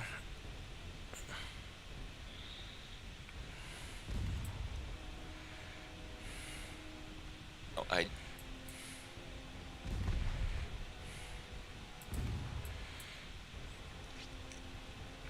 where they decided to, develop their new frigate program, base it off that national security cutter that the Coast Guard uses? Yes. To where it was from, like, the U.S. Naval Institute podcast they did 3 months ago, and they were actually interviewing a Coast Guard lieutenant commander that actually commanded one of those cutters. And he said, "Oh yes," said these cutters said they already had space and electrical power reserved for installing, like, a vertical launch system, a towed array sonar, for canister launched like anti-ship missiles mounted on the back deck after the helo deck, and space and power for, like, electronic warfare and improved radar systems if the Navy needed to upgrade them for use in the war. And I'm like, so you're saying we started building those ships in 2008, they were already set up to take all the weaponry you would want on a frigate, and nobody ever did anything, and we never fucking used it? Well, instead they wanted to screw around with that bullshit with the Constellation program. Well, it's because the defense contractors make butt piles of money wasting ours. But if nothing else, at least now know that you know, we at least have those 10 Coast Guard cutters that could be readily converted into useful frigates. The big thing is that America hasn't had a, as Colonel McGregor would put it, a war of necessity. We haven't had a war of necessity since, like, World War II. Maybe you could call it Korea. Maybe. But we haven't had an actual war of necessity since World War II. Everything has been an optional war, a casual war. And so we haven't had to get our shit together in like 80 years. And, you know, look at how quickly warfare evolved in Ukraine and Russia, you know, because Russia's having a war of necessity, right? You know, Ukraine is, you know, the Russia-Ukraine war is a war of necessity between those two countries. They have to fight it. They don't really have the option. Whereas it's optional for us, right? We didn't have to go into Afghanistan. We didn't have to. I mean, yeah, the Taliban blew up a building, or Al Qaeda did, but we didn't really have to do much. We could have just dropped some bombs and called it a day. Nothing's really threatened us in a long time. And oh, Syria. Hello, Syria. I guess Syria likes the Germans.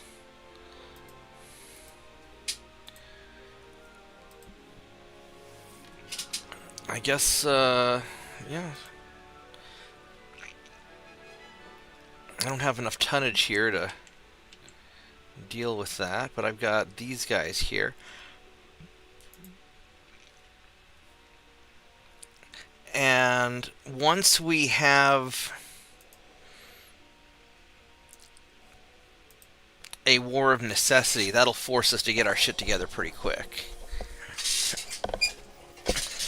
Yeah, I mean, only rarely here in the South. I mean, there are a couple times we've had snow, but it rarely feels like Christmas in the South.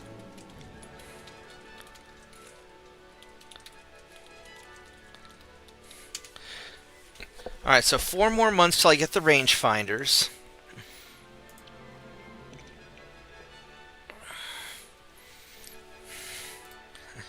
$6,000-ton heavy cruisers coming up. Alright. Maybe I can build my heavy cruiser then. 5 months on my semi-armor piercing shells, which that will be useful for my cruisers, for my light cruisers. So how many 1890s do I still have? I mean, I'd like to... I pretty much cleared all this out. I could have you guys go into... I'm going to have you guys go here.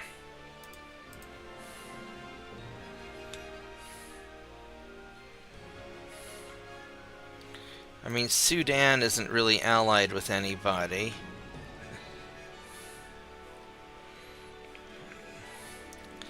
Alright, so as far as Germany goes, I think we're going to invade Helgoland and just get this off the board.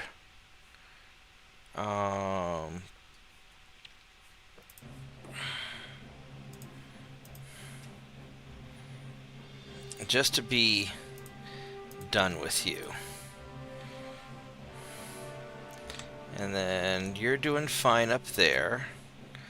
Florida's doing fine. And the conquesting is going fine there. That's going good. And the next turn we'll do Costa Rica. Probably. Greece is going along okay. They're doing fine. Liberia's fine. So...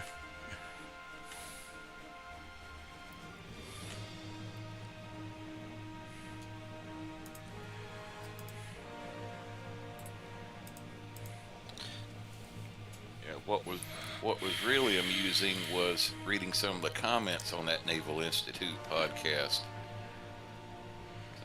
We're talking about it where that lieutenant commander was actually making the case we should be developing a frigate off of this Coast Guard cutter, since it's already set up to be one. Yeah.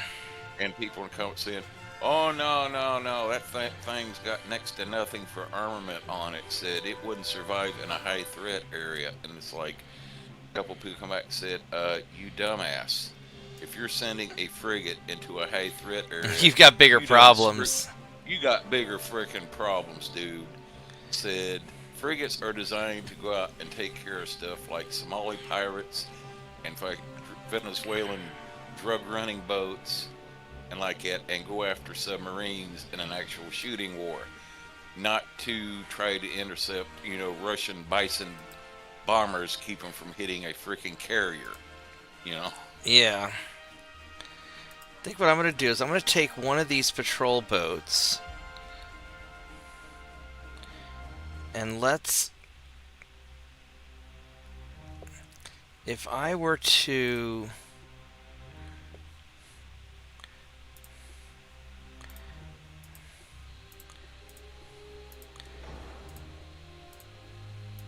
If I were to upgrade stuff, go with the soft cap shells, and then for weapons, so I've got secondary, so I'm going to pull these 4-inch guns off, because you're going to have 2.9s instead. And we're going to put on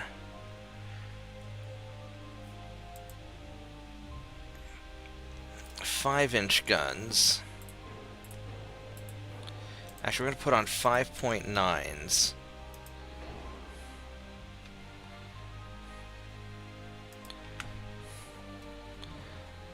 Now, these are just the Mark 1s. 5.9s on that little beastie? Yeah, it's going to be... well, I want something that'll punch big. Yeah, I think that would fit the bill.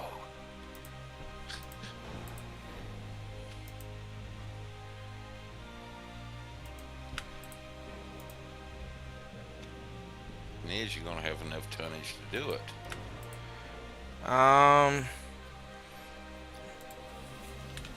Yeah, I will. Because I'm going to drop the...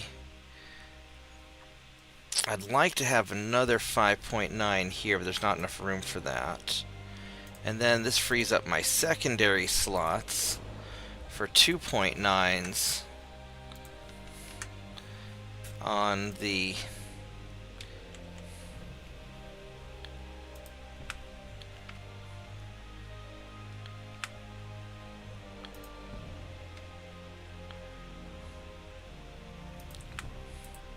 Okay, so now it's balanced, and I need to drop 200 tons.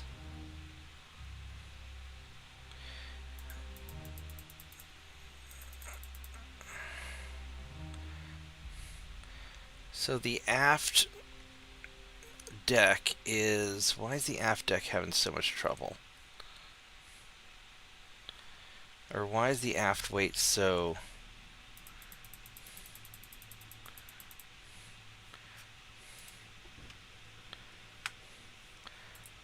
Oh wait, can we... We can maximize the draft.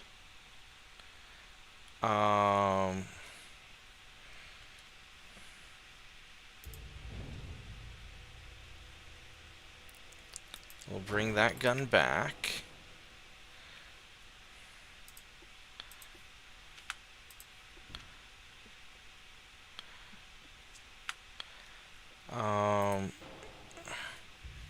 What I would like to do...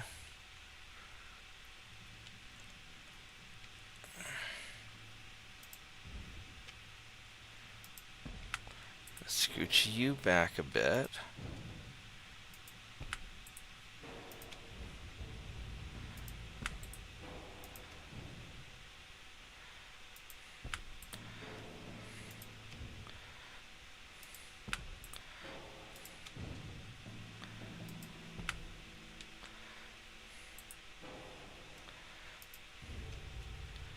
So I can't go back any further. That has to be there.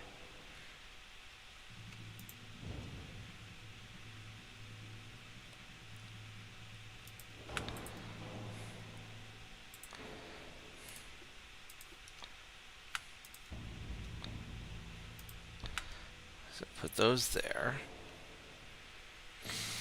I would like to figure out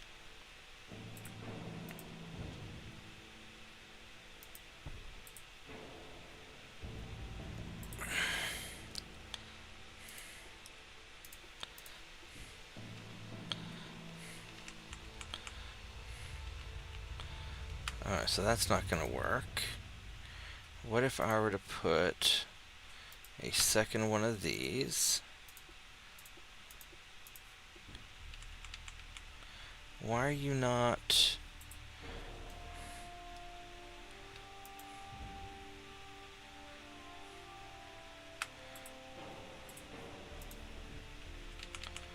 Well, that just won't fit at all, will it?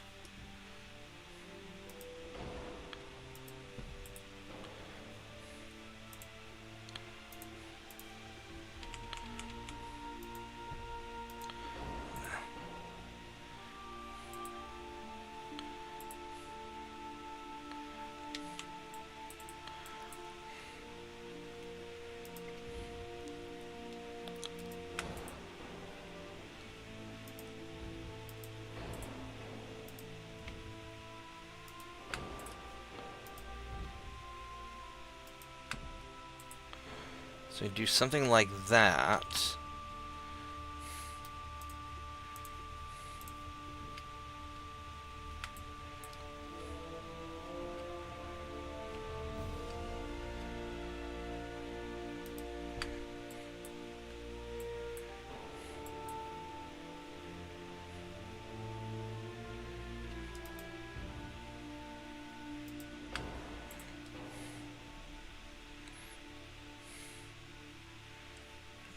And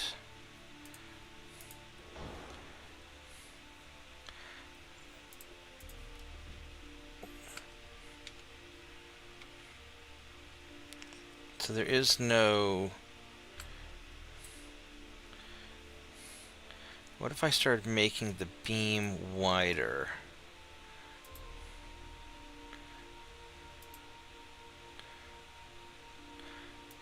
Alright, so if I start making the beam wider, then it really has... so it can't make it wider. The speed prohibits it. I could drop...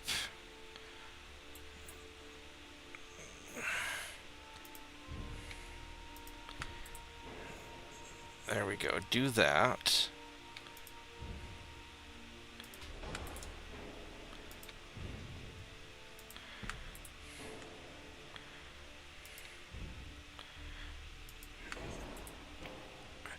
And I don't have to actually do too much to it. Now that I think about it, actually, no, we're gonna leave, because this is just a development cruiser.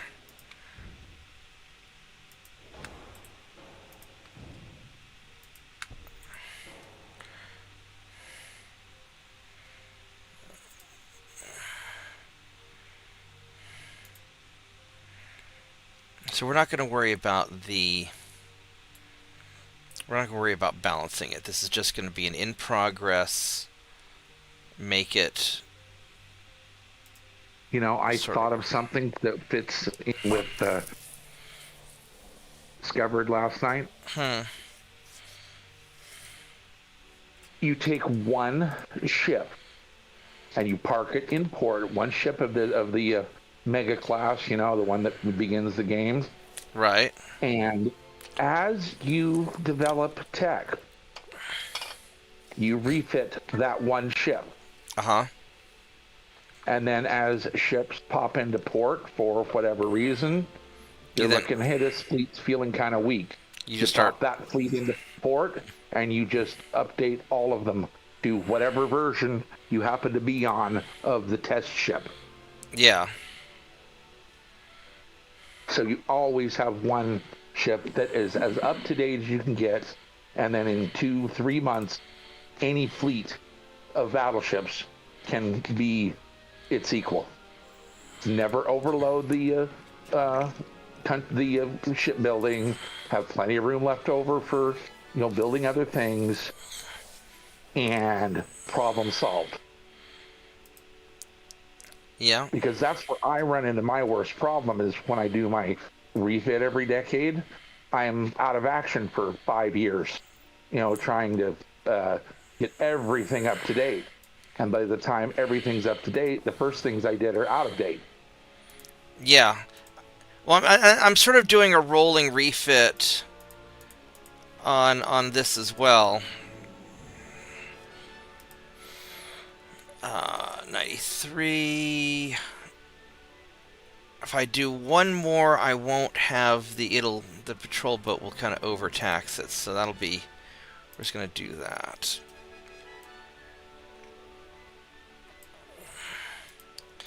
All right, we're doing the invasion. All right, so that's all set. At some point, I'll have to start invading some of these guys. And these guys here are good to go. So we're going to start heading to... I think we're going to start heading to Peru. Actually, we're going to grab this island here. I need to grab the German stuff in the South Pacific, but...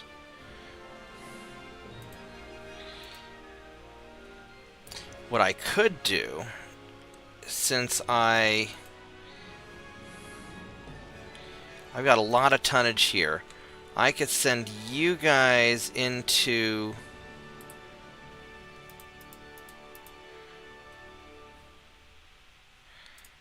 let's see, I need 25,000 tons to get the Germans in the Marshall Islands. So let's send...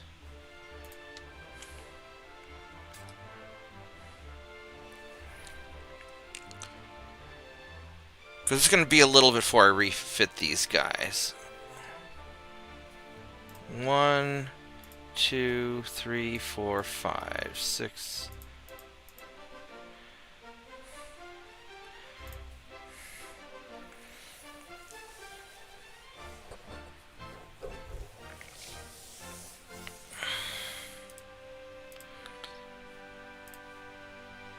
So there's 25,000 tons, that's enough to do it. So we're going to send you guys there. And then these guys, these battleships, I will send here to Western South America. To start cleaning up in here. Oh, we're already starting to invade Costa Rica.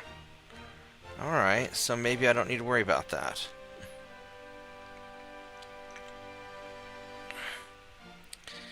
These light cruisers...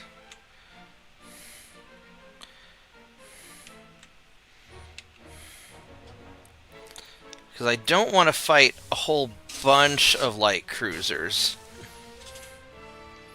Because that's going to be a little more than I want to bite off. But I could take out, like, these guys.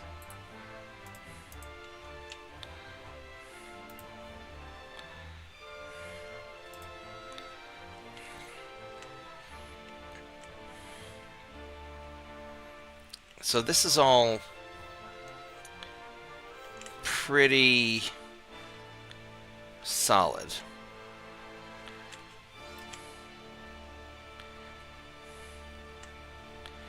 Then over as far as this part goes, I mean, we can grab...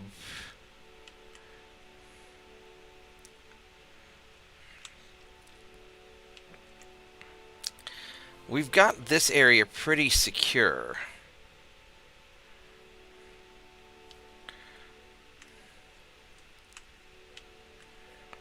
And then once he's done, then he'll start moving down. Alright, I think we're alright. I'm going to stretch my legs for a bit, and I will be right back.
Tiny Dog wants to still sit in the kitchen. We're in the living room, so... Alright, whatever, dog.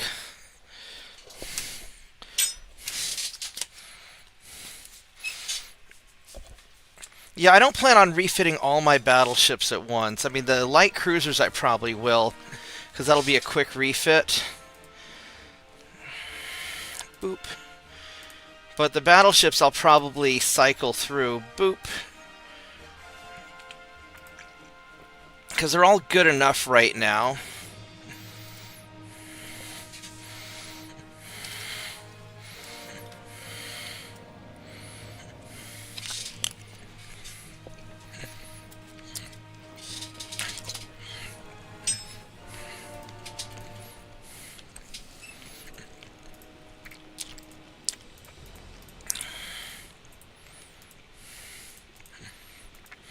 Oh, this guy's hurt a little bit. And then eventually I'll have them all out at sea, and the ones that I send in for repair, I'll refit afterwards, probably.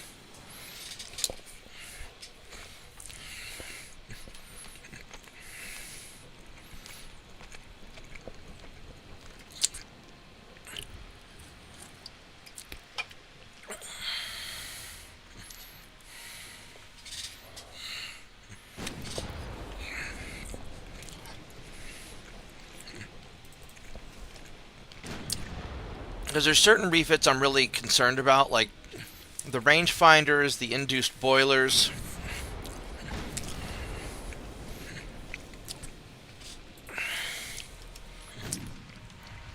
Yeah, but once I have the Mark II guns, it doesn't matter so much after that.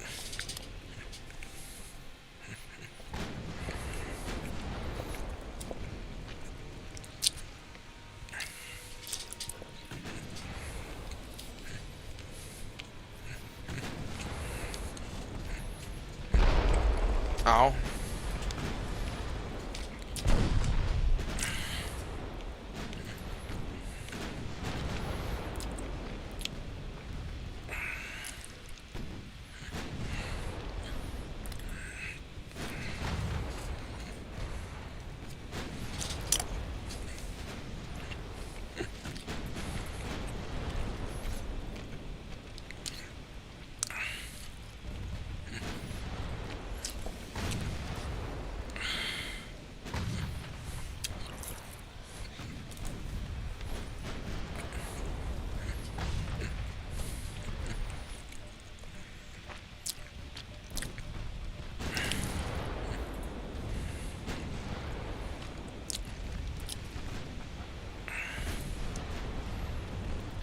many bulkheads.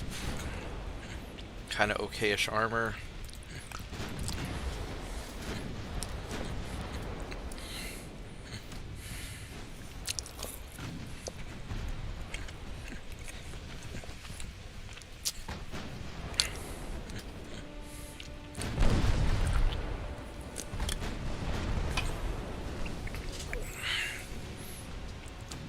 But yeah, the reason I decided to upgrade to the 5.9s on the light cruisers, I want them to be able to hit the crap out of bigger ships without necessarily directly engaging them.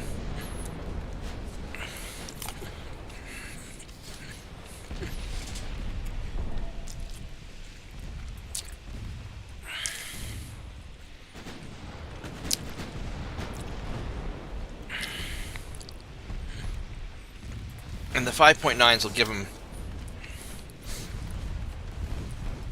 a really good solid hit.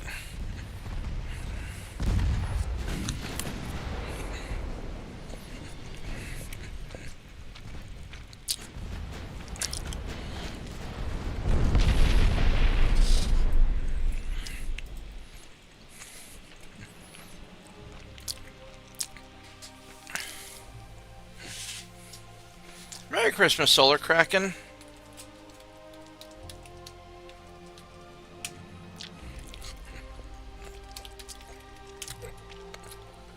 Yeah, hop on Discord if you want to hang out with us. We're just taking it easy today.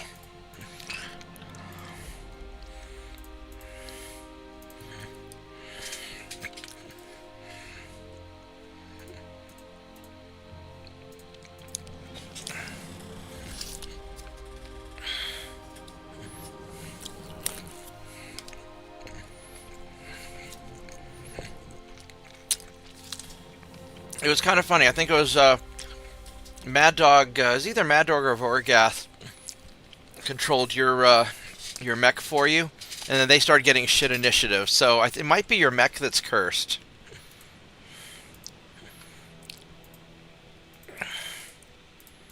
But it was pretty funny, I think.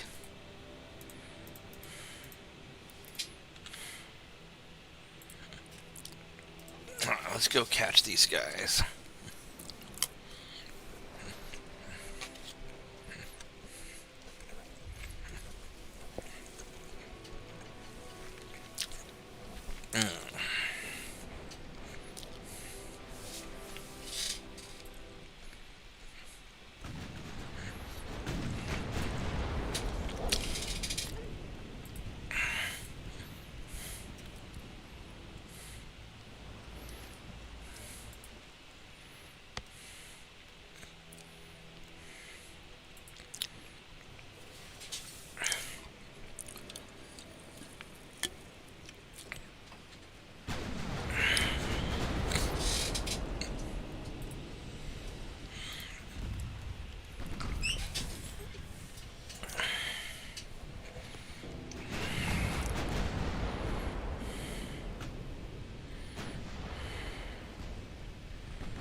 I might put a torpedo on the back of the light cruisers to balance it out.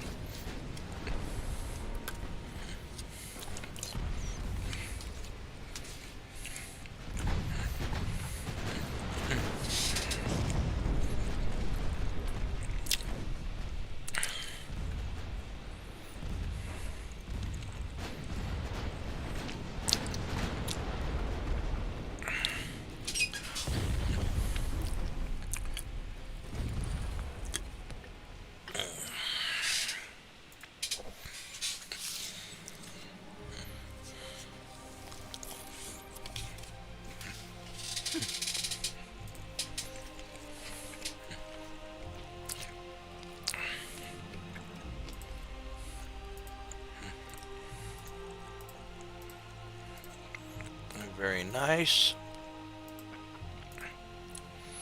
Alright, how are we... we're doing?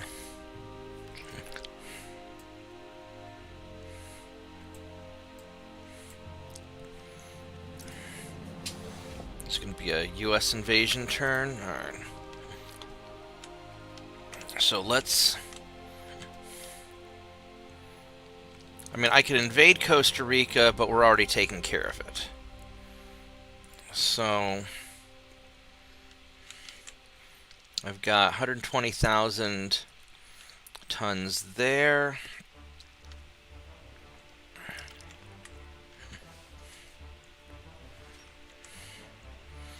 We're already getting Liberia.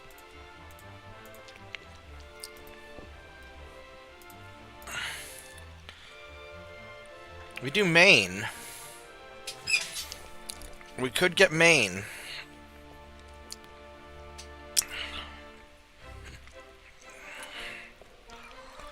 $46,000 tons. I think we're gonna go for Maine next.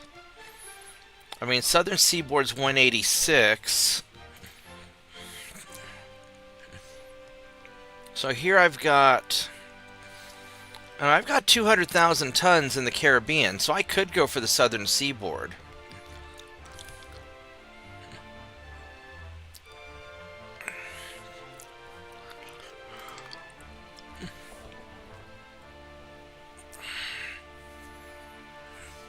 What are we getting for boilers? Induced. Oh, baby! That's gonna make a big difference.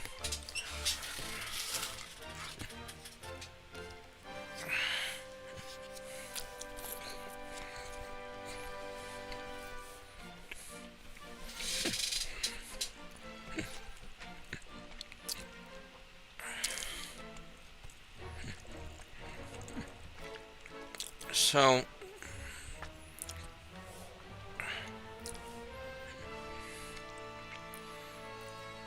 if I went for the Southern Seaboard, I've got enough here to do it.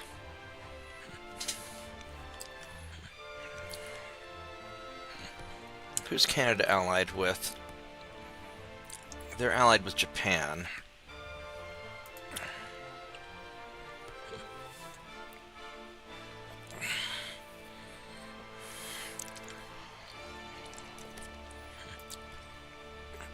These are 1892s. Yeah, let's do Maine first. And go Maine. I need 50,000 tons. So you guys...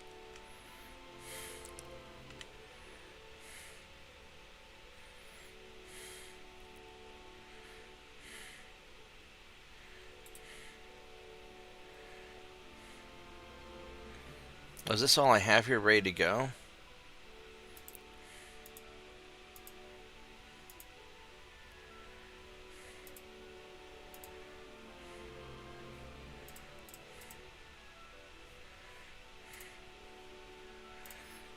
So I can send 4 guys up there.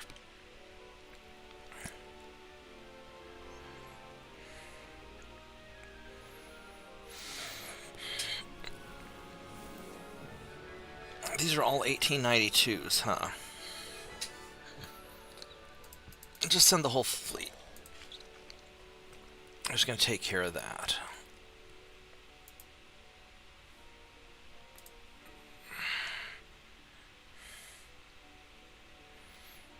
I'm going to send you guys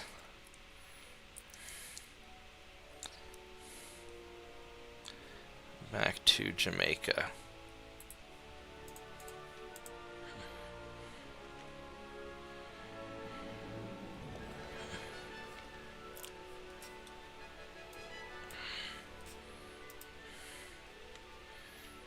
And then these guys are all doing their thing.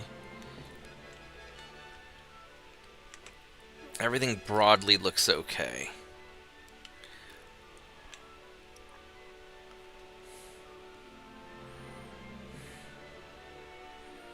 Yeah, so that's all pretty much okay.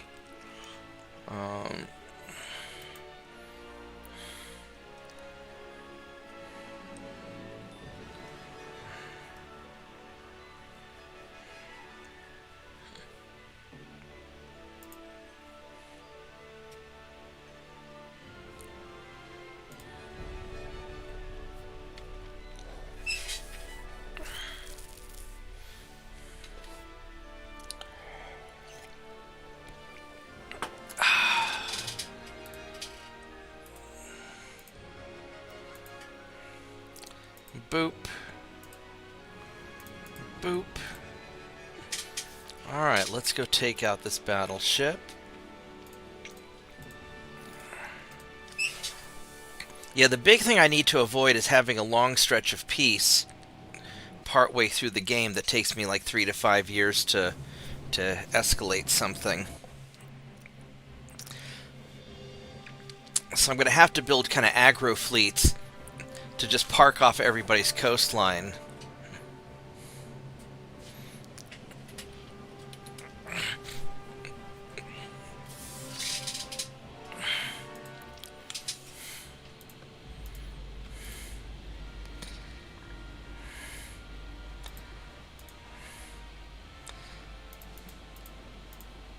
Well, the redcoats are definitely coming.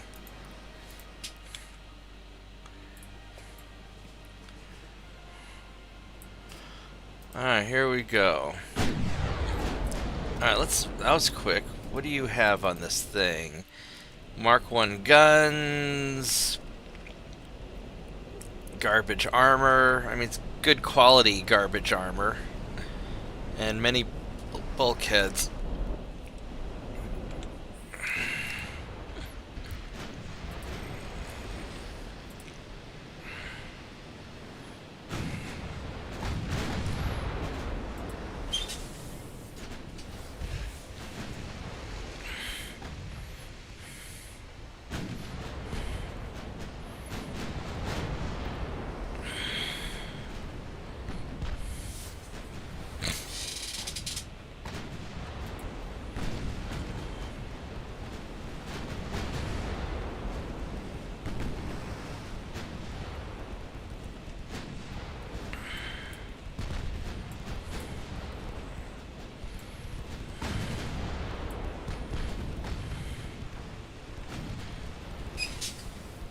Or just sit back and relax and let the battleships do their job.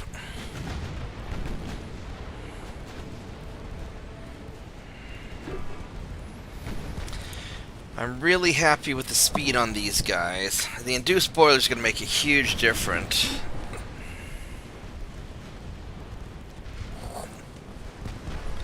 They're not going to build the Trump battleship, or if they do, it's not going to be anything like what they're designing, what they're showing off. I think he's trolling. You know, just from looking at the proposed specs on that thing, it doesn't make any sense. I think he's just trolling to make the Chinese worry about what we're going to build. I don't know if it'd be the Chinese in particular. He could just be trolling in general. Right? Yeah, he could just be trolling in general. I think the reality is we're going to build a bunch of little frigates. And, you know, because the one thing that we've learned about Trump over these years is he likes to say a bunch of crazy shit to get people freaking out about stuff. That way they're busy paying attention to all the stuff that doesn't matter while he and quietly does what he's doing. Because remember, you know, Trump's not just up against the Democrats, he's up against all the Republicans who don't like him either. So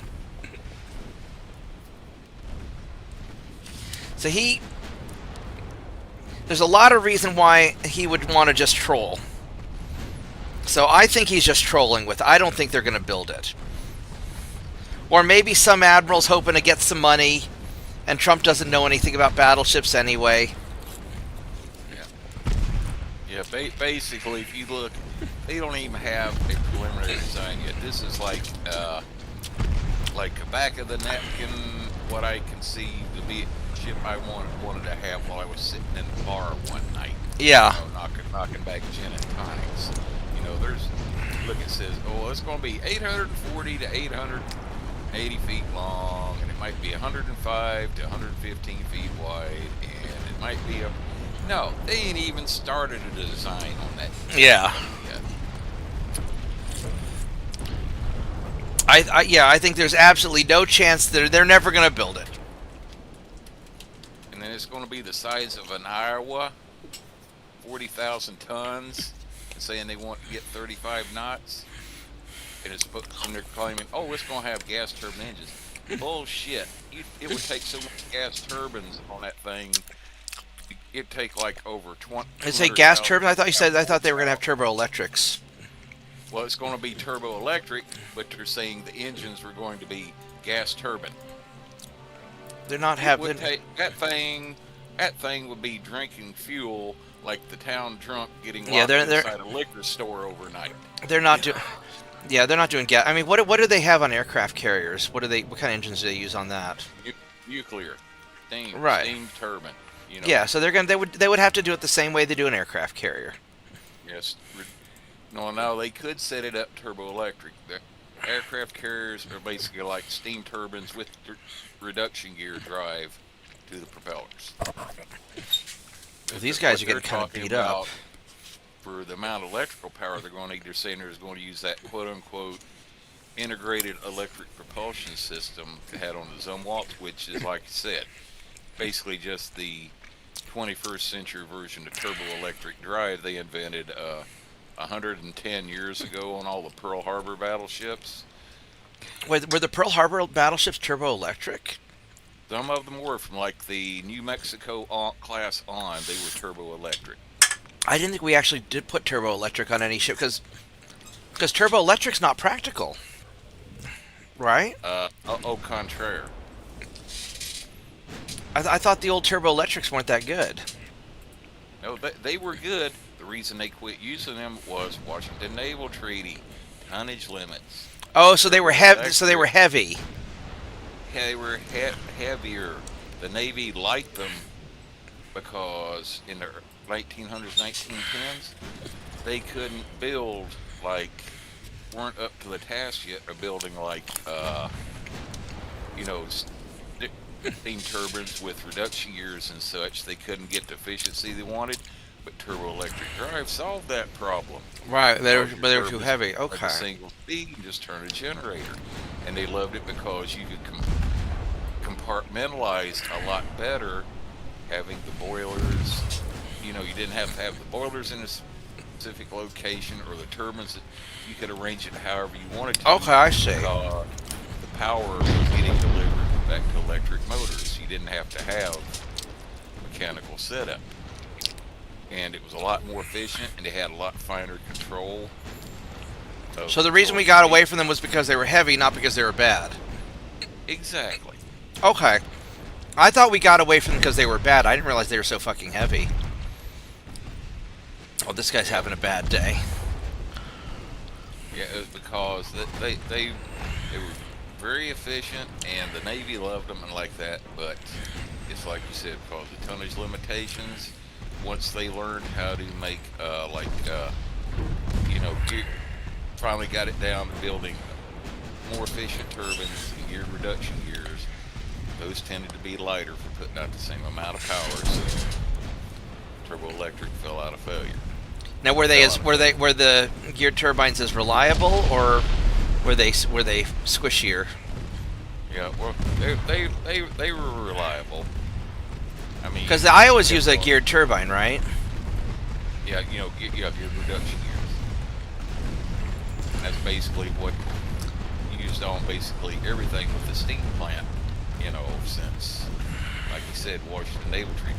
Now we build other ships like some of the subtenders with diesel electric, and basically what they built with the Zumwalts was basically gas turbine electric, where you just had gas turbines, running generators, supplying power to electric motors to drive propeller shafts and to the other needs of the ship. Right. Now are the diesel electrics? Are they just because they're fuel efficient, or what's the benefit of those? Yeah. Diesel electric's fuel efficient, and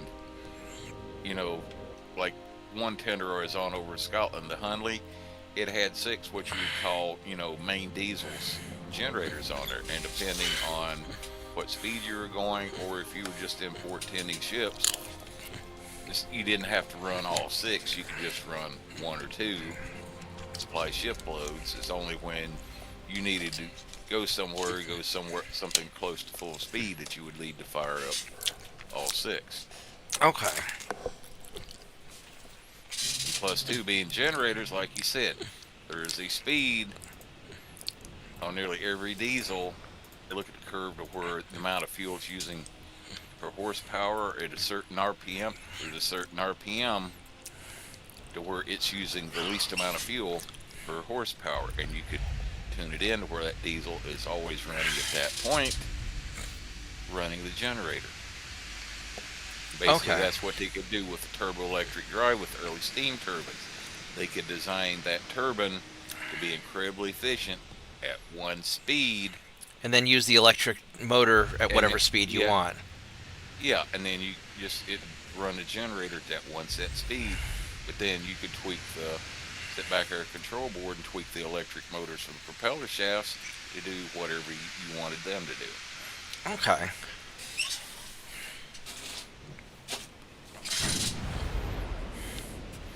Alright, so here's a bathtub cruiser with reasonable armor. Alright. This cage mast. There's your battleship. These aren't good. Alright.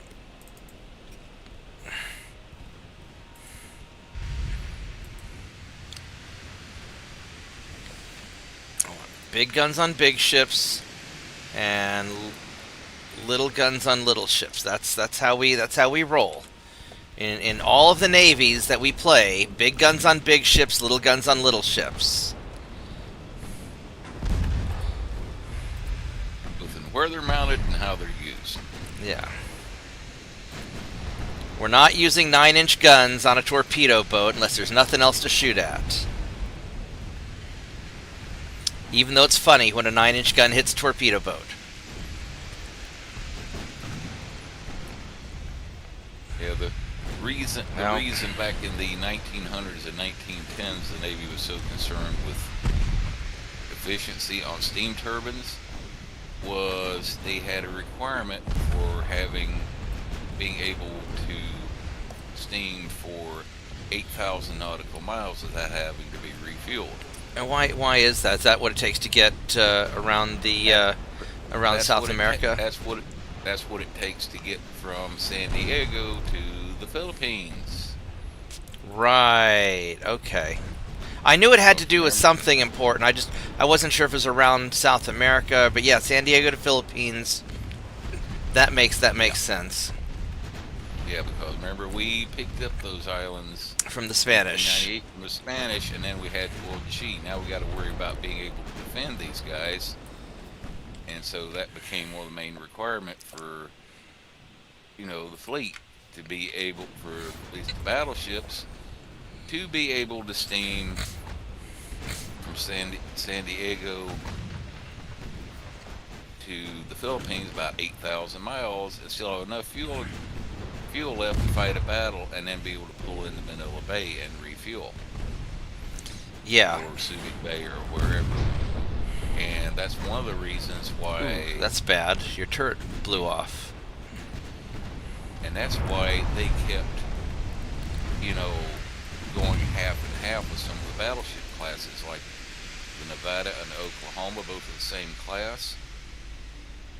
Because where the Nevada had turbines, mechanical turbines. So the ones on the East Coast had the turbines, and the ones on the West Coast had the electric. They kept doing half and half, because some of them have the turbines that they were still having problems with, either like the reversing turbines or low-speed turbines like that, and then the other ship of the class would have the old-fashioned triple multiple expansion reciprocating engines, because they knew those were reliable, and those would give at least one ship of the class range to make it over to the Philippines. Okay. Where Nevada had like turbines or some basically mechanical drive to propeller shafts, whereas the Oklahoma had multiple expansion reciprocating engines. And it wasn't until they started using turbo electric drive, started testing out turbo electric drive around about 1912, they they said, okay, this will work good enough where we know it's reliable, it'll give us the range, we can stop using reciprocating engines in battleships now. Now, what was the disadvantage of reciprocating engines other than the vibrations? They weren't fuel. Well, they were reasonably fuel efficient, right? Yeah, they managed to get them very, very fuel efficient, and the Navy had worked on where, like in the early 1900s, they got them to the point where, using forced lubrication and everything else, they could run at full speed for like 24 hours on those multiple expansion engines, and they would still hold together with no problems. So they had the multiple expansion reciprocating engines down to a science. So what was the downside to those? They just weren't as fast, or You couldn't get too heavy for the speed. If you wanted anything, one of those days, the weight, and also, like you said, probably more maintenance, and also, it's like you said, you'd be hard pressed to get much faster than 21 knots with those reciprocating engines. yeah. Oh, excuse me, sir. Have you seen my turret? Oh, there it is. It's in the water.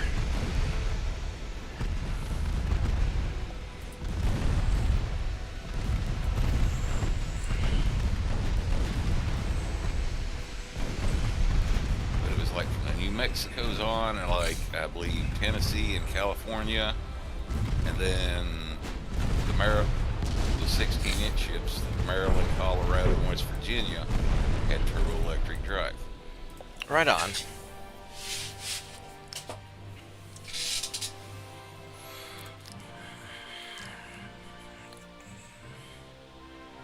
Alright, so that takes care of all that.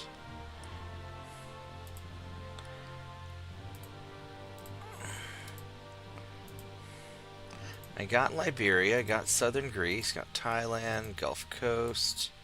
Syria's doing terrorisms. Let's go get Syria. Alright, so.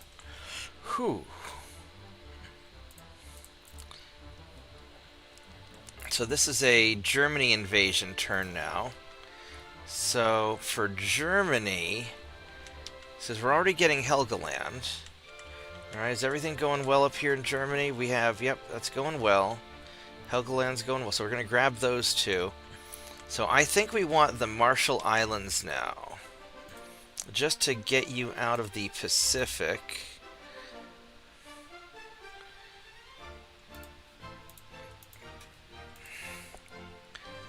Alright, so that'll take care of that.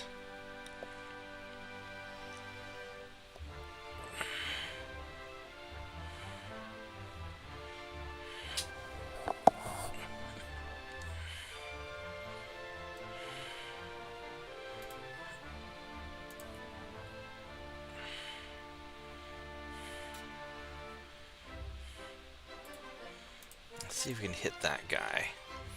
Alright, so that's going well.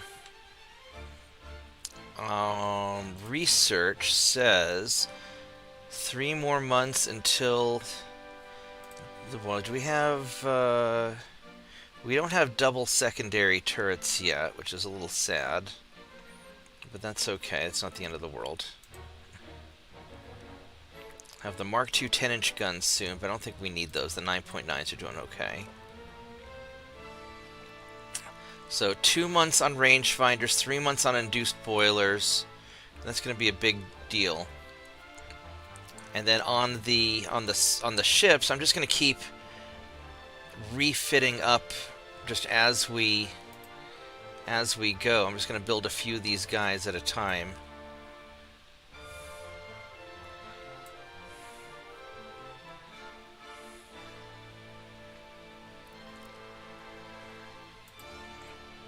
And I need to get guys into... I need to get some people repaired also, because that's going to be a problem. Ah! So...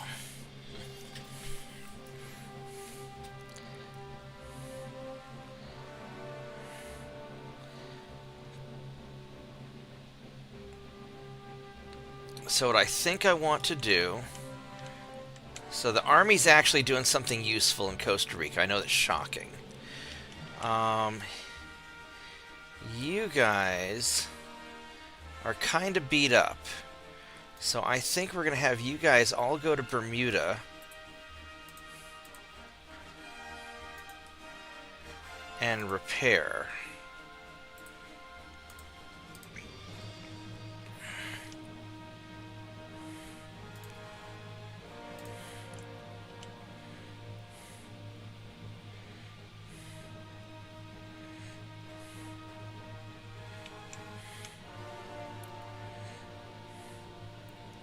Now these guys are 1892s, and they still have a lot of fight left in them.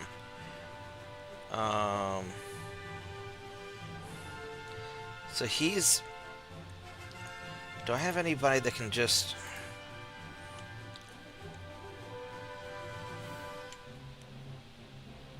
So he is. Let's go hunt down that cruiser there. Your cadets. Let's. We can go. Let's go hunt you down.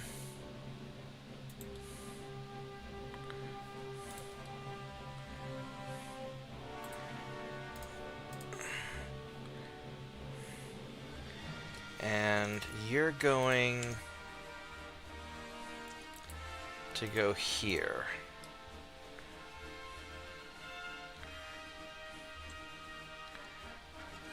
They should run into each other. All right, so that's good. I can repair. I can refit some stuff.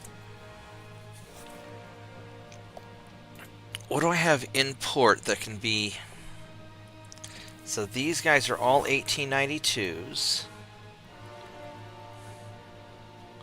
I've got some 1891s. Not that many. I've got a few in Singapore area. Alright. What do we have going on in Singapore?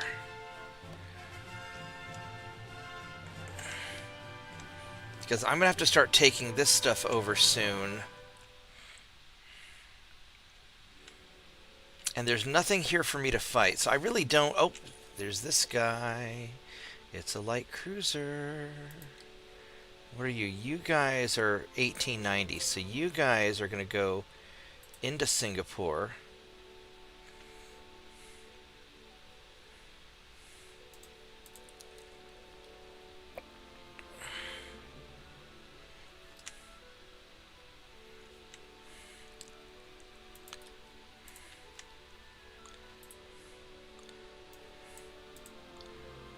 Two, three, 4, 5, 6, 7, 8, 9, 10. Let's just go hunt his butt down. And then I'm going to need some people to take over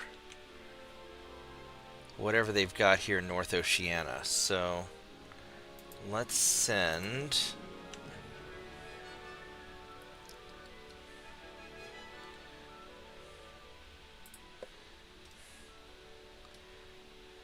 One, 2, 3, 4.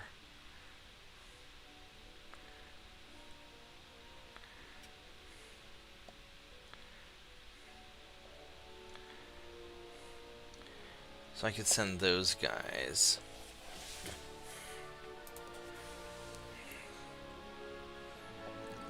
Now, are the Netherlands allied with anybody?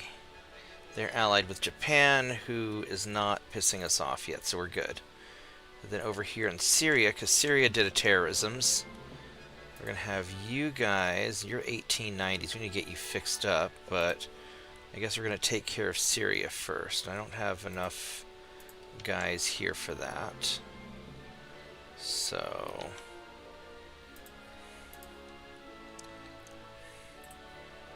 Sucks to be Syria.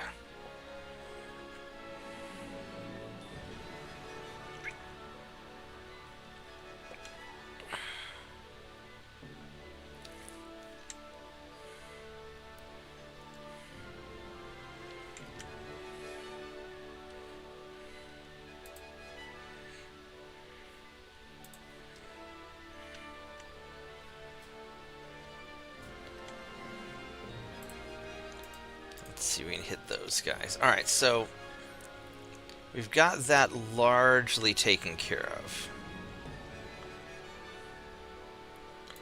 Got these guys here.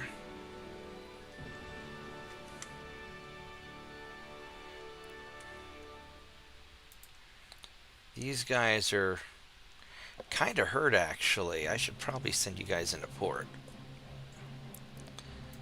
Let's just go down to port.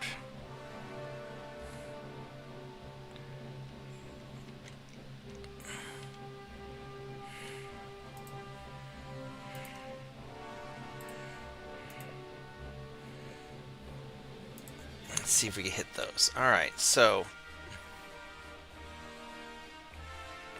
I'm going to have a lot of repairs going on probably next turn, and it's probably not worth me upgrading a lot yet because I'm going to be redoing a lot of things soon. And I've got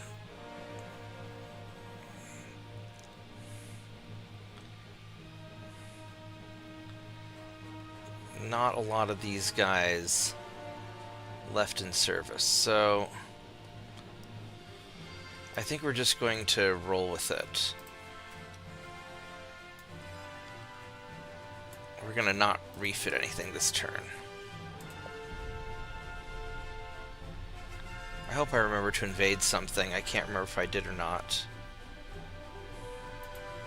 Yeah, we did.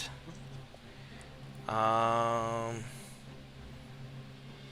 you can always check back the politics screen and see if there's naval invasion someplace highlighted in red there.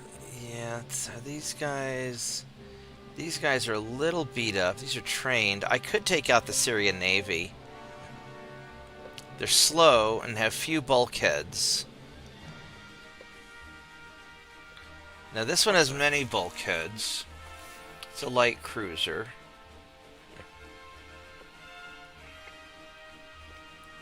I don't need to fight it, but I think I'm going to. Yeah. I was sitting there wondering, why isn't my screen changing?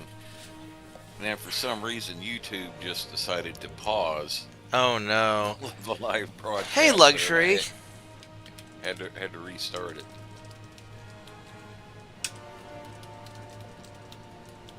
Yeah, I bet Solar Kraken didn't realize he was going to set the old man off on a tirade when he mentioned Trump's battleship there. No, it's okay. I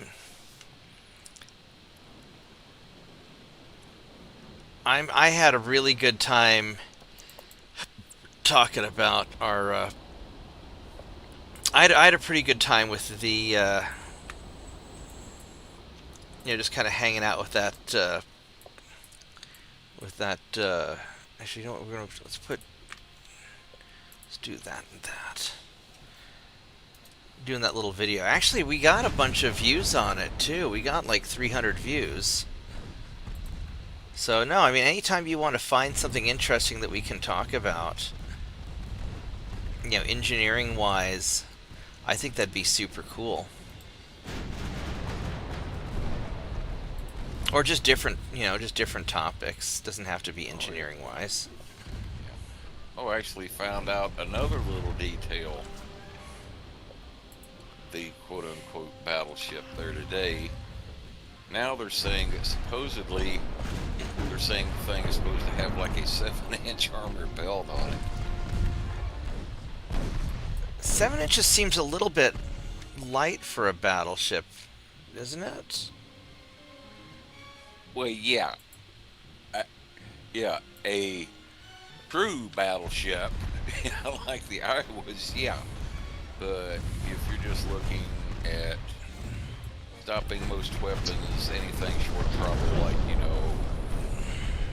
hypersonic missile or railgun round, stopping like some of the drones and other stuff that somebody like the Houthis or the Somali pirates might throw at you, well, yeah, that might work, but like, what's the point? if you let the Houthis or Somalis get that close enough to where they can fire something to hit your belt armor, you did something wrong. You know? Yeah. Well, you'd have to Yeah, worry about like compared- cruise missiles, but most missiles aren't going to hit the belt. They're going to hit straight down, from the deck, I would think. Yeah. No, they'll hit the belt area because they're wave skimming to try to avoid destruction radar? of detection. Yeah. Well, some of them too, though, like the Harpoon, have a pop-up mode. Where they'll Yeah. come in sea skimming, and then to try to avoid the close-in weapon systems, they will pop up high And then- in the air and then dive straight down on the deck. Right. Let's go ruin this light cruiser. Which that would seem to indicate if you're going to put an armored belt, you're also going to have an armored deck.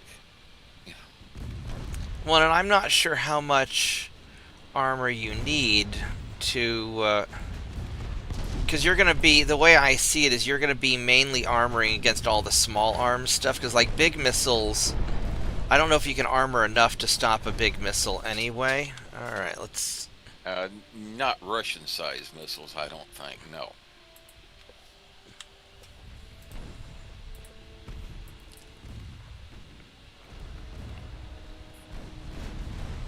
Yeah, the Russian type, big Russian anti-ship missiles that'll do like, Mach 5 and are about as big as a friggin' fighter jet. No, I don't think you're stopping that. It's more like, the Shaheed type, like propeller-driven drones, like, Exocet missiles, like what tore up the British Navy down in the Falklands like 40 years ago. Yeah. Got a kind of, what would be kind of like, almost considered to be obsolete type stuff that, the third world might have. So anyway, so everyday luxury, basically, somebody, so there was an artist rendition of a proposed Trump-class battleship that people saw at Mar-a-Lago. I think Trump's trolling because it's very unrealistic, given the specs that they announced, that we would make anything like that. And it's a proposed battleship that uses lasers and railguns and missiles. Like I said, I don't think we're actually building it. I think he's trolling, or some admiral had a hard-on for defense budget. Yeah, I've actually called it on some Discord servers I'm on. I actually said this is some admiral's wet dream of what to replace or what to use to replace the Ticonderogas. Yeah, it's not gonna happen. I mean, it's basically nearly as big as a freaking Iowa, but it's only carrying the missile loadout Of an Arleigh Burke. Yeah, of an Arleigh Burke, a 9,000-ton destroyer, and then a couple 5-inch guns, and then it's not even going to have the rail guns or lasers. Why? Well, it'll. Could a modified Iowa carry? I mean, they carried them, but how many? How many? What could they carry? How many Tomahawk missiles did the Iowas carry at retirement? Not that many. They just had I think four or six of the box launchers mounted up on the superstructure. Each box launcher had 4 missiles in it. Because they're not. Iowas just aren't configured to be able to handle the vertical launch tubes. You have the box launch missiles, but they're, the Iowa's just a totally different. It's a gunboat. But if you want to make an artillery ship, and there's no reason why we couldn't make a. What you could do if you wanted a gunboat type ship with a bunch of missiles underneath, you could have missiles on a revolving tube missiles that could cycle through, and expose one missile at a time to be launched out of a vertical tube, you do something like that. But realistically, there's no reason to have a giant missile ship when you could have a number of small missile ships and have more flexibility. Only reason you'd want a giant ship is if you want the energy weapons and the railguns, so you can have the nuclear power plant necessary to power those things. But if you're just going to be carrying some vertical launch tubes, I like the idea of having a bajillion frigates with a box of vertical launch tubes under the helipad, and then just have the helipad just kind of slide open to reveal the missiles. Yeah, you have them distributed, so taking out one ship is not going to wipe out a year's worth of production of missiles. Yeah. Because that's the disadvantage of having a big thing. And arsenal ship they proposed said, oh yeah, we'll just cram all the missiles on this thing. Yeah, and you take that one ship out, and there goes like a couple years worth of production of surface-to-air missiles and tomahawks and all other whatnot you've got loaded into it. It's like, kind of like I think what you suggested the other night.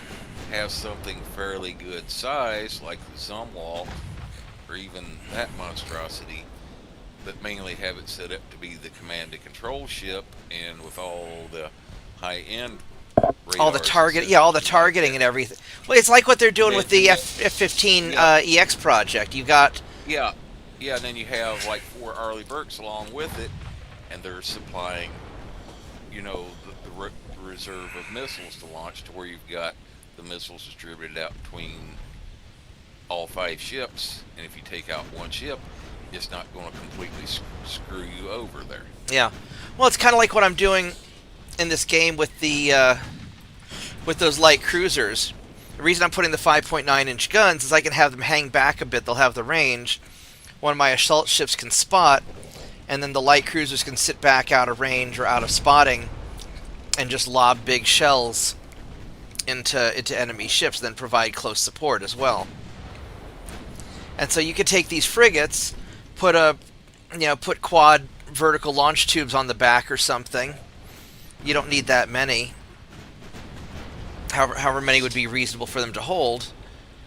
And they don't even need fancy radar or targeting systems, because you'll have AWACSs or other assets out there to do the targeting. They're just there to help carry missiles. It's kind of like when we're backpacking. Everybody carries, you carry your own stuff, then everybody carries a little bit of crew gear. So they're carrying a few extra missiles for the fleet, and they've got their 5-inch gun and their close support weapons. And if anything gets close, you just blast them. Or, the problem you have with your, with like your Aegis cruisers or your anti-aircraft cruisers or whatnot, is you only have so many missiles. Well, you could have your targeting ship, like your big expensive battleship with all the super radars and energy weapons and whatnot, do all the targeting, and then you could have small frigates carry the air defense missiles and whatever else they need, and then you just launch them, and then you send these frigates back to port to rearm. Meanwhile, the battleship and the other frigates stay in theater, always having a rotating supply of missiles.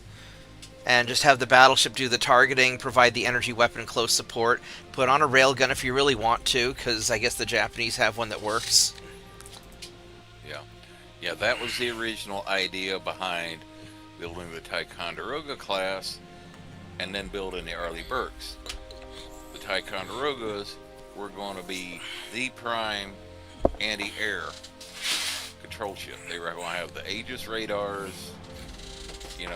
best in the business, where they could track all the targets and interface with all the other ships in the task force, give them targeting data and like that.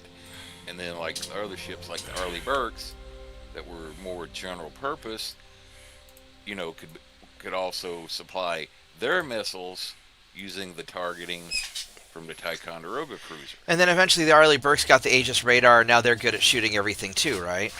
Well, they're not as good as what was, they could have. Now they they've retired all but 7 of the Ticonderoga cruisers because they're so damned old. Yeah. I'm going to make another cup of tea, and I will be right back. So let's put our little Christmas sign back up, and I will see you in just a minute.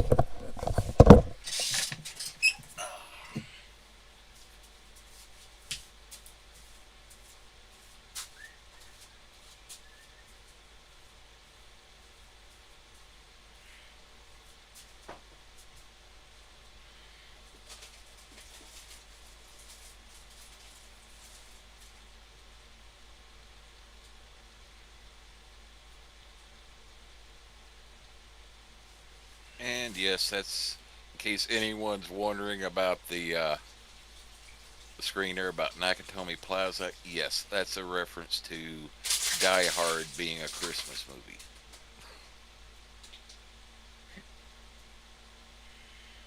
Right up there with It's a Wonderful Life.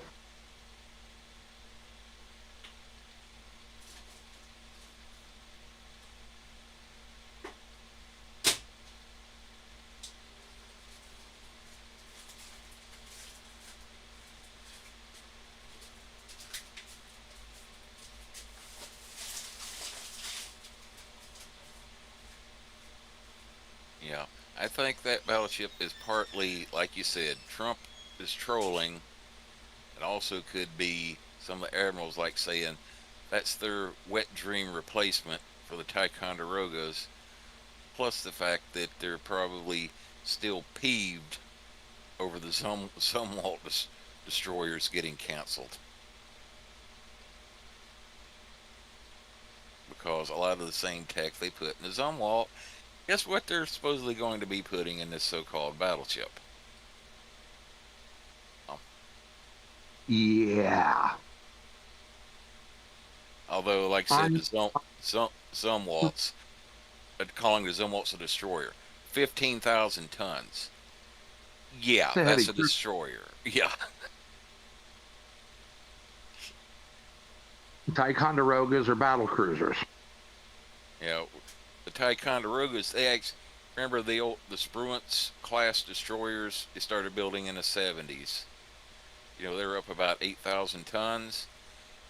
They're building those in the 70s along with the Averell Hazard Perry class frigates. I remember I was in high school at the time. I forget what magazine is in the school library. One day, the Ford administration in the mid 70s actually proposed what you could consider to be the original version of this battleship. They called it the nuclear-powered strike cruiser. It was basically almost the exact same thing as this, carrying a butt ton of missiles, some helicopters, and even like Harrier jump jets, and like an 8-inch lightweight gun mount. It'll be about 20,000 tons. And instead of building that, they canceled it and decided to take Spruance class, Spruance destroyer hull, and turn it into the Ticonderoga anti-air warfare cruiser, which cramming everything on the hull for an 8,000 ton destroyer and loading it down to 10,000 tons. They ended up being overloaded, but they still managed to make them work somehow. So that's how the Ticonderogas came about. They were the alternative to the 1970s nuclear-powered strike cruiser. So this is basically the 21st century version of a 50-year-old concept the Navy keeps trying to bring back up. Yeah, if I were the admirals, I would go for something in the 35,000 ton range with all of the command and control and radars, in the universe.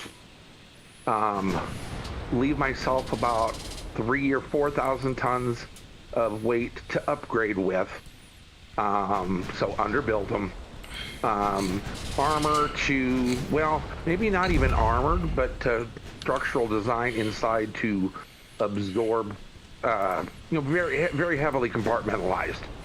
Armor, the missile storage, but one dual fast firing, fully automated 8-inch gun, bunch of sea whizzes for close in, some missiles for medium range air defense.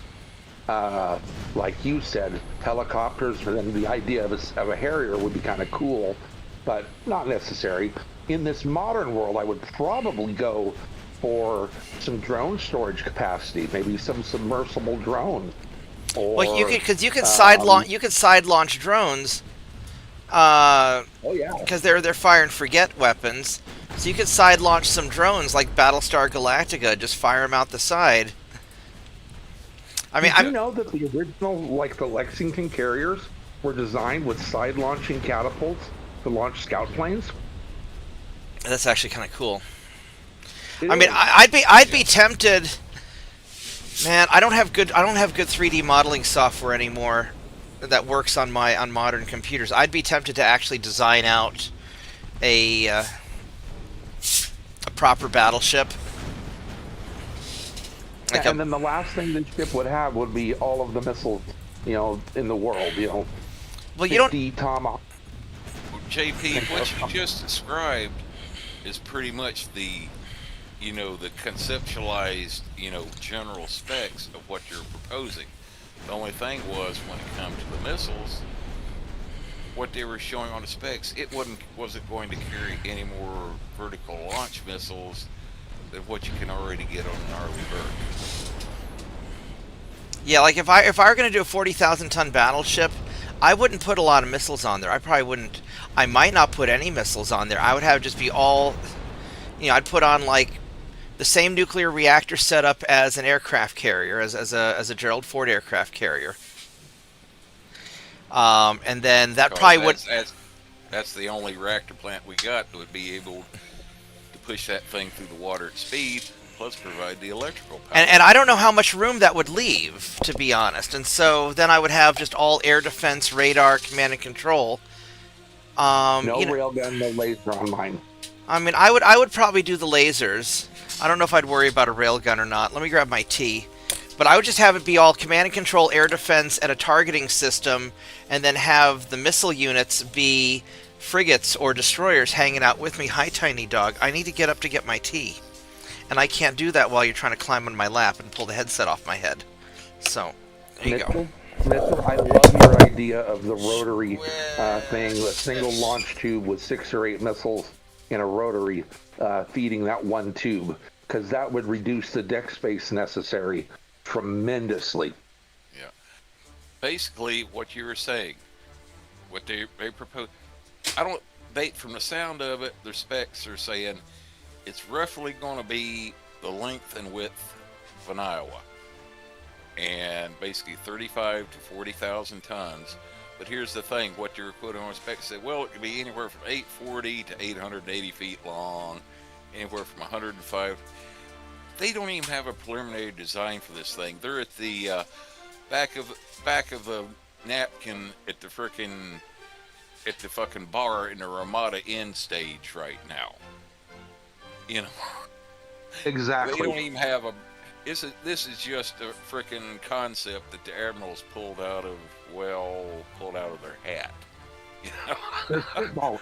To be polite about it. Yeah, they're spitballing. Yeah, they're spitballing. And here's the thing. It's roughly the size of an Iowa, and maybe if you're talking standard displacement, it could end up being only 5,000 tons lighter than an Iowa.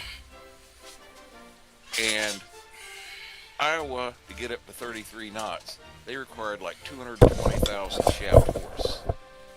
I should design a Bobtheorc class battleship. Yeah. But they're talking about powering the thing with gas turbines and diesels.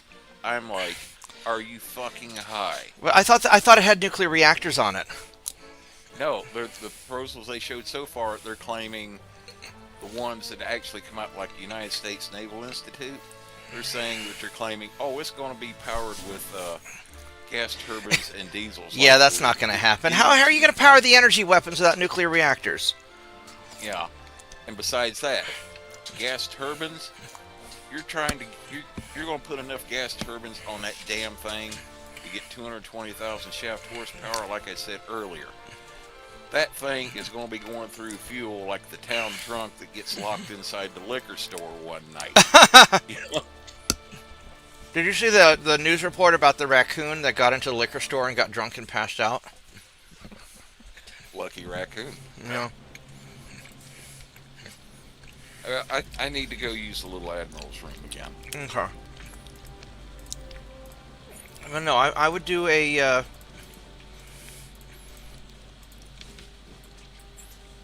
do a targeting, a large armored targeting platform that has all the anti-air and targeting and everything.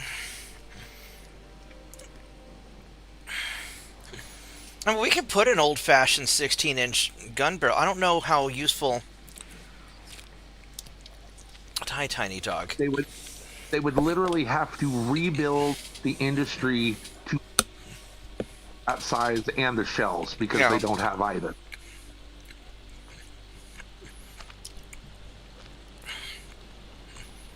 Realistically, you'd use it as a command center and a communications for communications infrastructure, and then you'd have a bunch of small ammo ships that would fire the missiles off and let the battleship do the targeting. Because you'll have various air assets and other things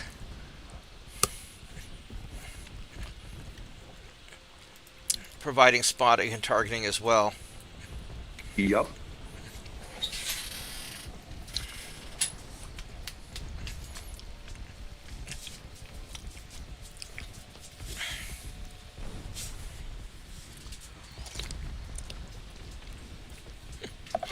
And what you could even do is you could have small, point defense ships scattered around. It provides the targeting for the point defense ships that can then target with the Sea Whizzes, but I don't know if that's... I'm not quite sure how that would work, because your big threats are going to be like your hypersonics and your like ballistic missiles and drones.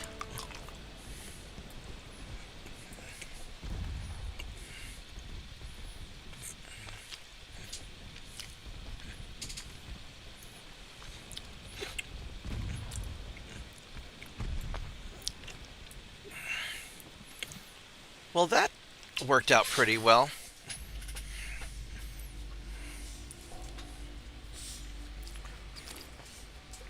We do have quite a number of leftover 16-inch barrels. I just don't know how practical... The 16-inch gun turrets are really heavy for what they do nowadays. We're not fighting other big ships. We'd really be fighting swarms of small things is the big problem that we'd be running into. I got Western Germany. Let's see if I remembered to...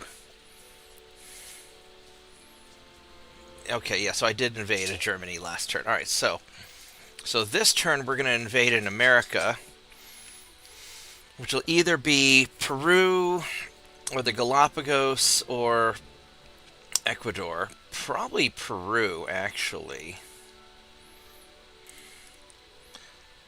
We can go send you off right there. Try and hit that. Let's go get Peru.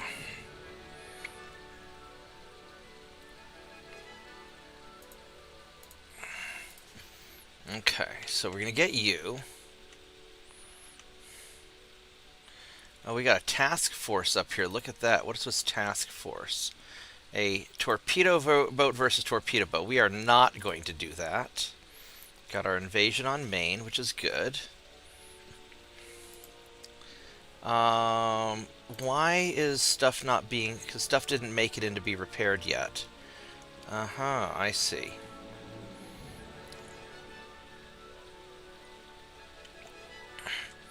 Are you seriously trying to attack? I'll be really upset at you, Spain. Alright, so...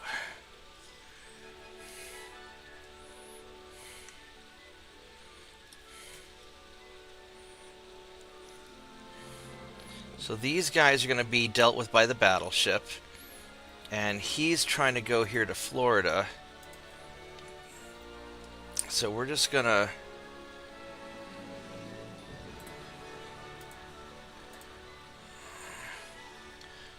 We're just going to send you guys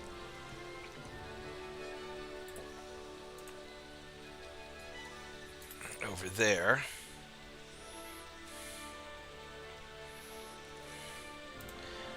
Alright, so 1 more month till the rangefinders, 2 more months for the boilers.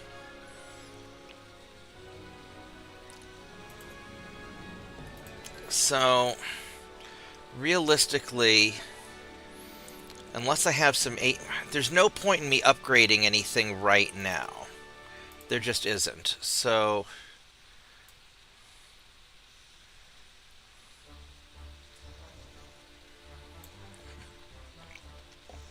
just keep that going. Go build more shipyard, which means I have to actually lower this back down. We're invading America. Then over here, we're getting these guys in position to invade more Germanys. And then up here, we got all this going, so we're going to move these guys into the Baltic so we can start dicking over Germany over here too.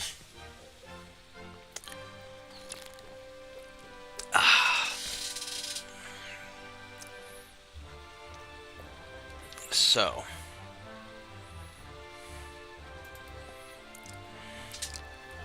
and these guys are kind of beat up, but let's just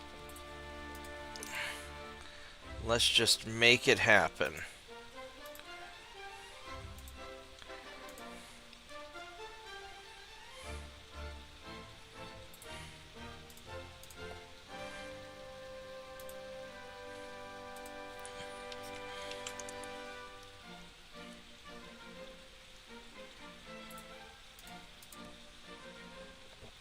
All right, so there we go.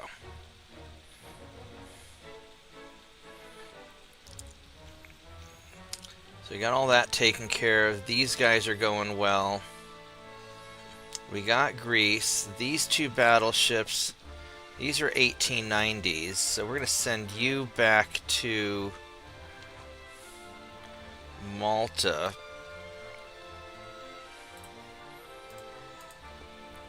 To get fixed up.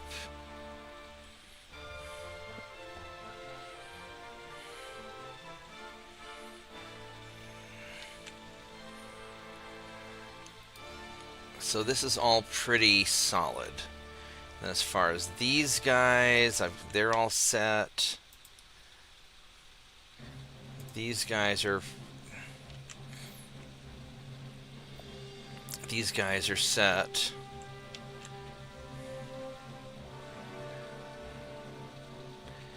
Those battleships I don't want to mess with.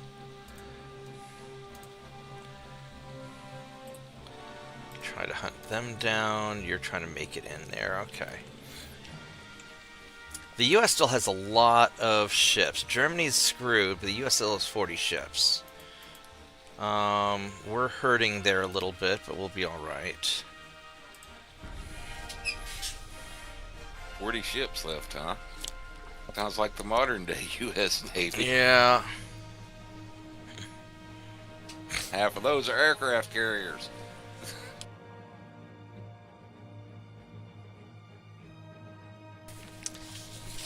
But yeah, the only thing, you know, them saying that those things are supposed to cost $10 to $15 billion, I'm like, to me, that's screaming, Boop. You're going to have a nuclear power plant. Boop. Yeah. I mean, I can, if you want, I will build you, I will design you a $15 billion ship. I can do a lot with a $15 billion. It'll include my vacation house in Tahiti as well. Oh, hell, I'll design him one that costs fucking $100 billion. I'd be willing to bet there'd be some congressman that'd go for it. You know, it probably is easier to get a $100 billion project than it is to get a $15 billion project. Yeah.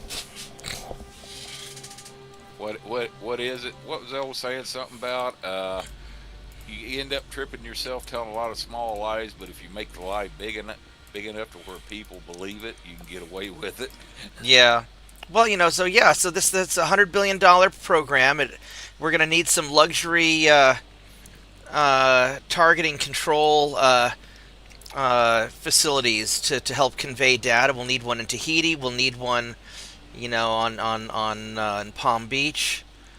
We're gonna need a whole series of like beach resort located target and command and control areas for the admirals to have meetings in, just to make these battleships work. Yeah, totally. But yeah, the only for something that big, and they're talking about one day having like energy weapons on it, like real guns and lasers, as fast as they want to make it go. Yeah, the only reactor plant that would be big enough would be a single A1B reactor plant. I'd put two of them on there. Well, Why have one when you can have two for twice as much? well, they fit two of those onto a Ford class carrier. Now that's like Right. a damn 100,000 ton monster.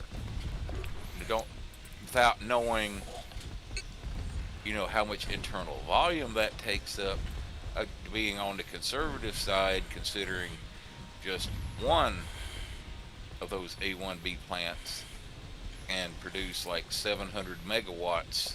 Well, I don't know. Thermal Can we power. pull up a Ford class carrier schematic? Surely they've got a declassified version of it.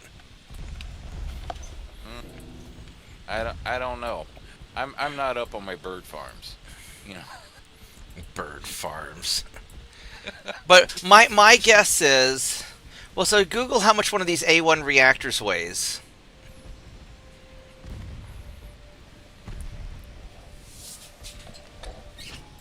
Yeah, how much is the nuclear reactor of the Ford? I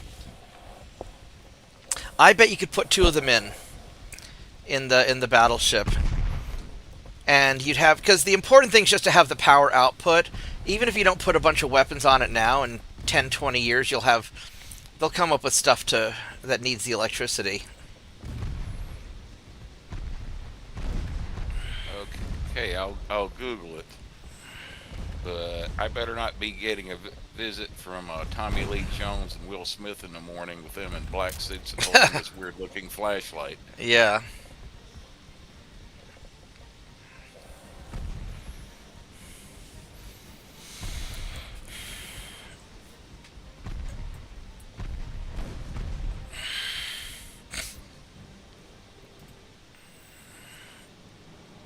No.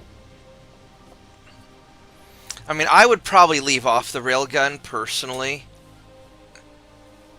I don't know how much that Japanese railgun costs or how much it weighs. Uh, no, this is freaking out to, Bing or Google or whatever is out to lunch here.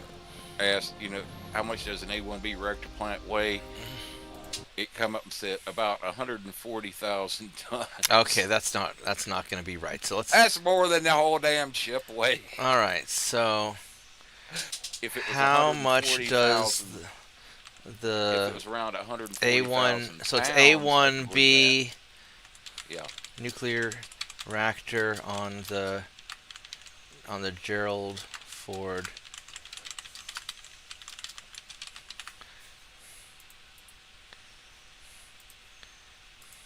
Part of it might be, it says November 7th, 2025, while specific figures remain classified. All right. So let's see what Grok says here. A1 being a Ford reactor, other aircraft carriers, public sources don't disclose exact weight. Other reactor pair combined. Any figures online are typically specularly classified. No, a great deal of such. But 140,000 What would tons, be your best guess as to the? if that was 140,000 pounds, i.e. 70 tons, yeah, even that sounds a little bit on the maybe just for the actual reactor vessel itself, maybe be 70 tons, but yeah, It's smaller and lighter and simpler than the previous A4 reactor than the Nimitz.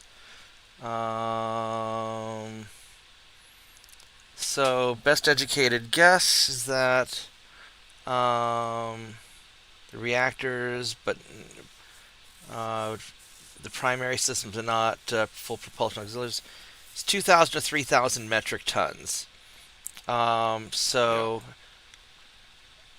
so it's so realistic. So let's say they weigh. Let's say they weigh even 5,000. I mean, so you're looking at, let's say, a quarter of the weight of the ship. You could do 10,000 tons for the two reactors, let's say, and probably within well within margin of error, and that would leave you plenty of. You could totally put two of them on a battleship.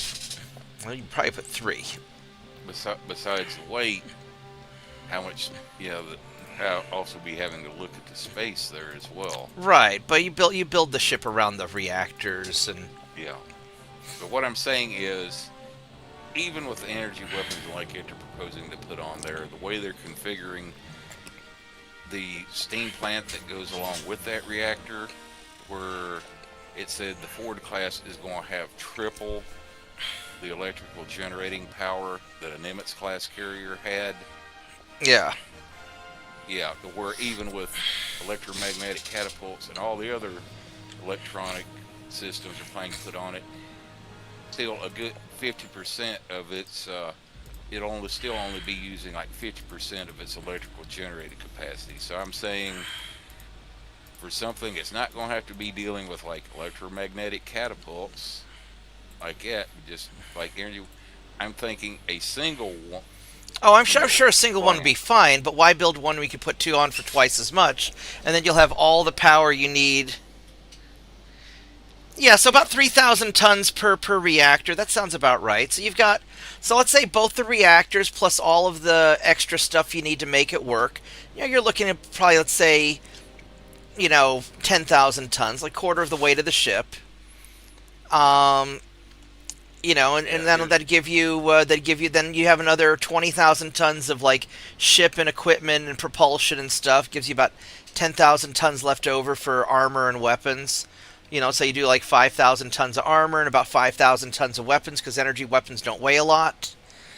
And so you just have all the radar and energy weapons, and don't even worry about missile space, because missiles take up space that you don't want to, and they explodey. So you don't want explodey stuff. You want this thing just to have like bulkheaded all to hell, and just have let the small, fast, hard to hit ships carry the missiles for you, and just have nothing but your point defense lasers, your point defense chain guns, your sea whizzes, your anti-air missiles, and that kind of stuff. Ow, you asshole! I needed that. But one thing you got to remember: reactor plants are exceedingly expensive. Like either like for a submarine, a surface ship like the aircraft carriers and like that. Well, if it's nuclear powered. Oh yeah, but it being expensive is the whole.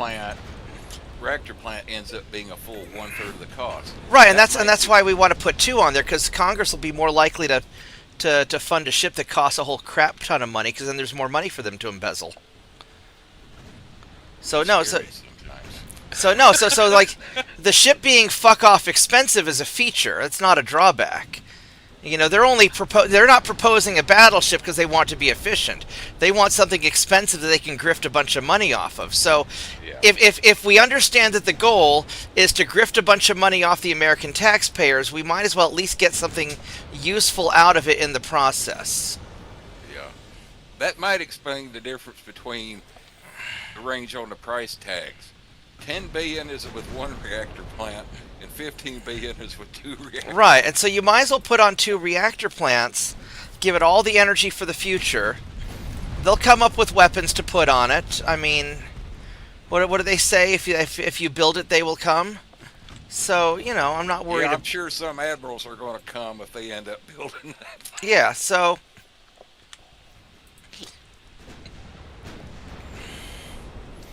Yeah, so you just so build it with two reactors, and then whatever you have left over is whatever, you armor the shit out of it. You put on the two reactors, you make it go your 35 knots, and then whatever's left over, they can go put energy weapons and radars and whatever, but leave the vertical launch tubes out because that takes up a lot of space that you could have for more, more reactors.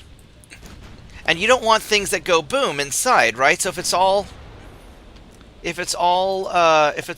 just reactor space, armored up, make these things tough as shit, because you know that they're. Because look, if Trump builds a battleship and makes it gold and puts like a big Trump logo on it, fucking everybody's gonna shoot at it.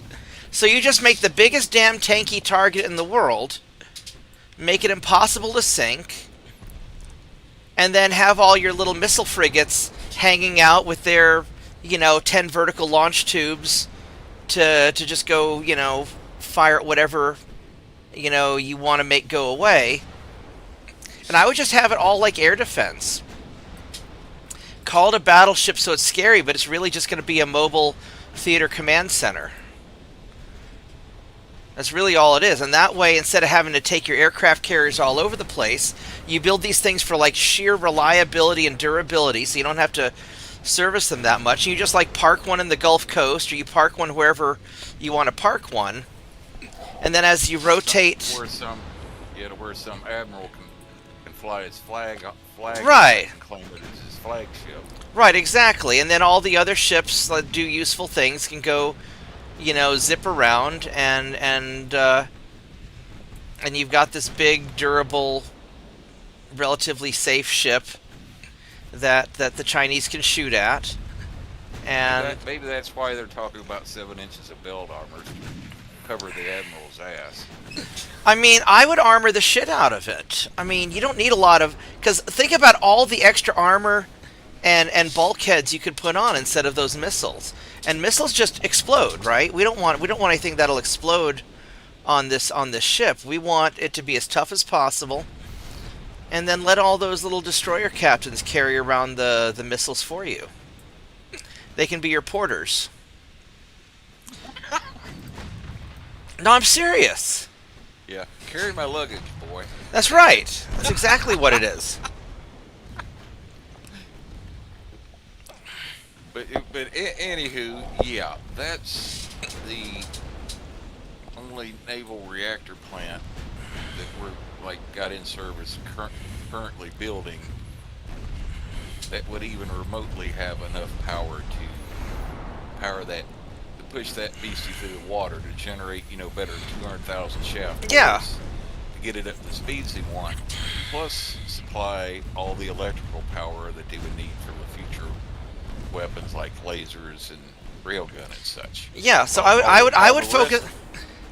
I would just. All the rest of are designed for like the 150 to 200 megawatt range for use in submarines and surface ships when we're still building like nuclear powered cruisers, say like along about the size of an Arleigh Burke or a Ticonderoga, not a 40,000 ton. Yeah, behemoth. so we just make it a giant power station, and then you could fill it up with a bunch of drones if you want.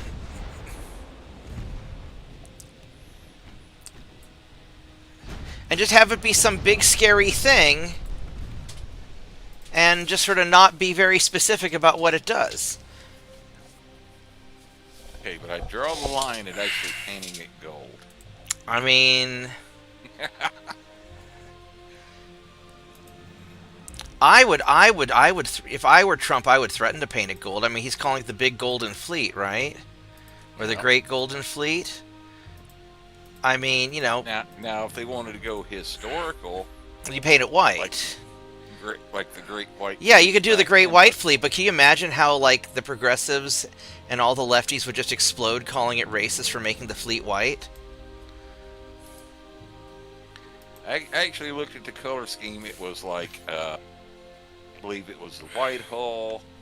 They had painted the superstructure in the upper works like either tan or yellow something. I need you to actually get into the invasion zone, please. Thank you. Out on the bow. Yeah, they look gaudy. Yeah. Yeah. So, alright, so we have a variety of options for capturing targets. I'm thinking that we get some of these North Oceania... Oh, wait. Do we have... That's right, we have a big invasion turn now. So we want to get either Prussia, Western Poland, or Eastern Germany. How is the German army doing? They are doing 3% with 418,000 dudes. And I have 1,000,000 dudes. Alright, so let's see what are our available options. We have a lot of... Prussia's 128. I'm kind of feeling Prussia. Because we could grab Prussia. That'd keep the Ruskies out. And then we could just start walking our way through... We get Prussia and we could get Poland. We could double stack that. I think that's what we're going to do. We're going to get Prussia. Hello, Prussia. I am invading you. 128,000 tons. So...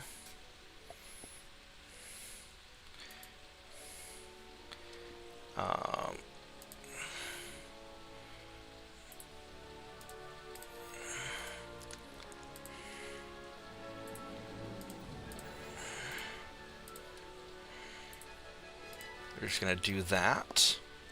And it's going to just suck to be you, is what's going to happen. Alright, and I need to have fewer ships being repaired simultaneously. So I got the rangefinders, which is good. So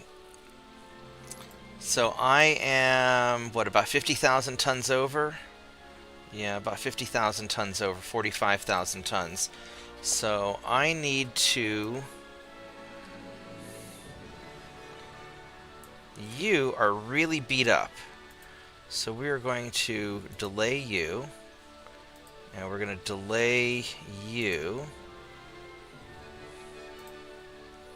And we're going to delay you. We're going to delay you. How much are we over now? We are 12,000 tons over.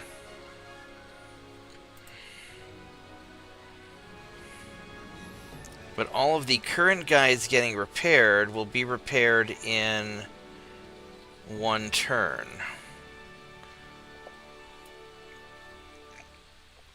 And the time is more important than the money.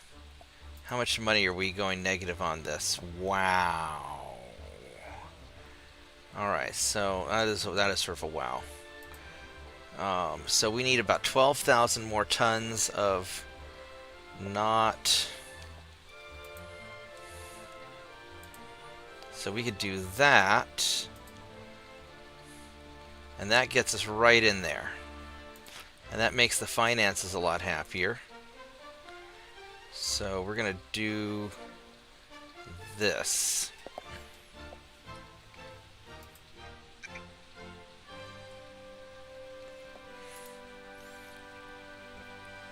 Okay.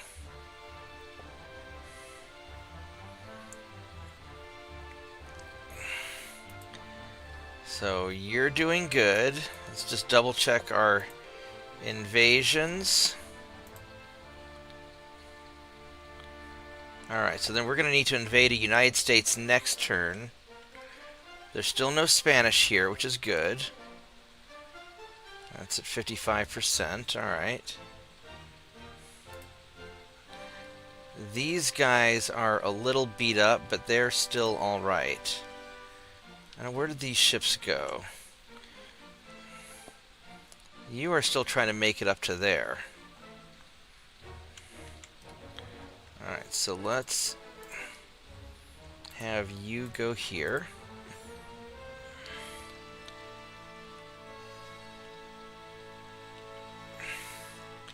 You're running away. You're running away. So that's going really well.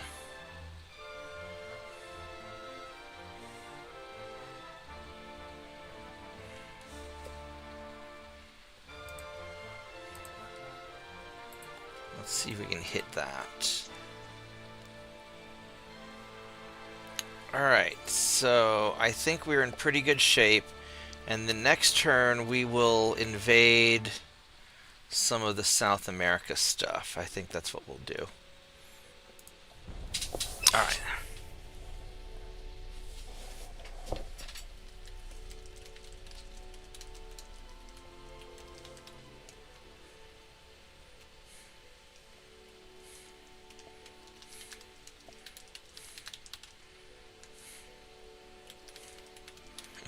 Yeah, so everyday luxury. This I don't know if I've talked about it much, but back when I was in grad school, I was actually one of the leading commercial space station researchers here in the Southwest.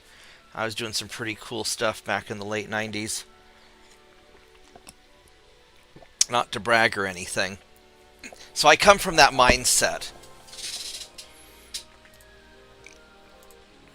And space dreadnoughts are cool. I don't care what anybody says. Unlike Jeff Bezos, none of my rockets are going to look like a giant penis. Mitchell must be AFK because he didn't laugh at that. Had my microphone swung out of the way. Oh. You would have been able to hear me snickering.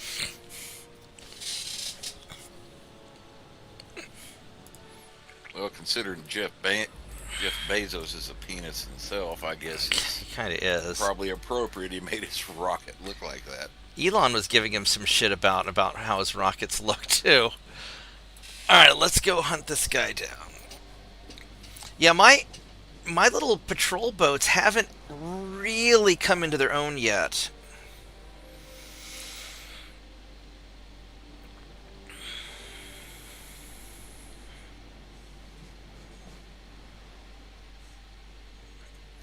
Once I get the better guns and the rangefinder, then it's going to start working out better.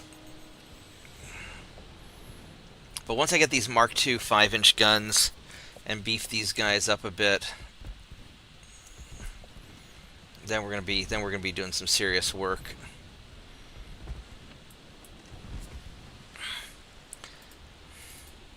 These German cruisers, as much as I don't like them, they are pretty durable. Oh, they don't have that much armor, though.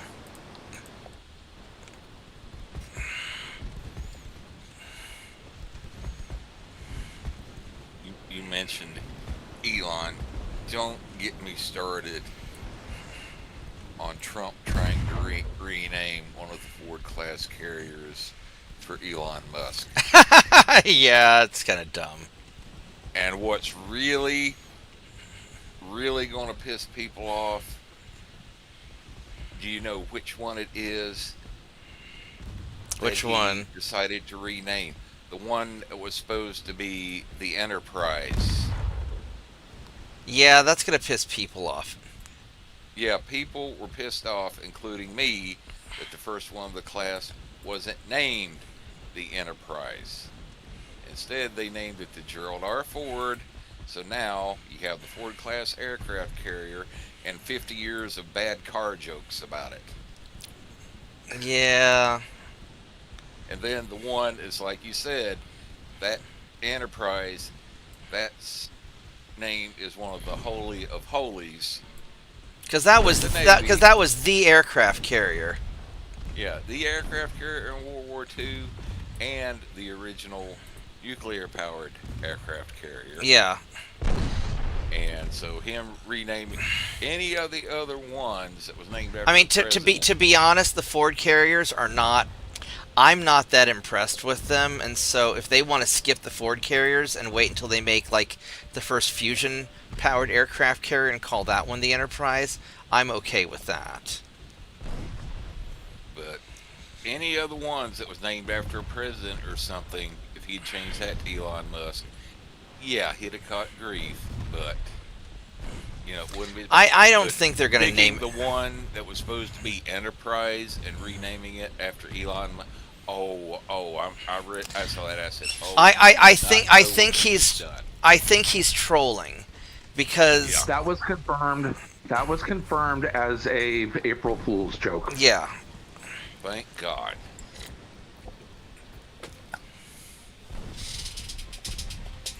No, I fell for it too. I mean, here's the thing. Whenever Trump does something controversial or dumb, I automatically assume that he's probably, or there's a high probability that he's trolling, because one of Trump's more entertaining character flaws is he is probably the world's greatest internet troll. I mean, the dude memed his way into becoming president, and he has been trolling. For a boomer, he trolls pretty good.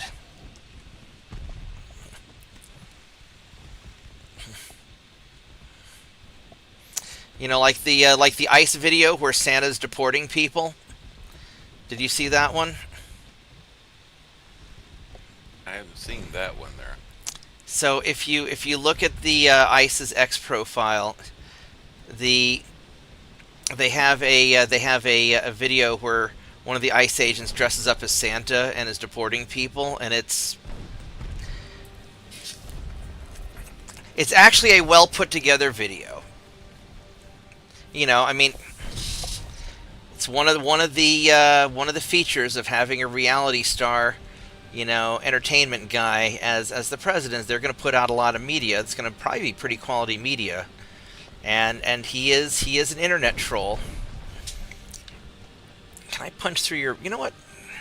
Let's go armor piercing, because fuck you. I don't care if I overpen. I want holes in your ship. Even if they overpen.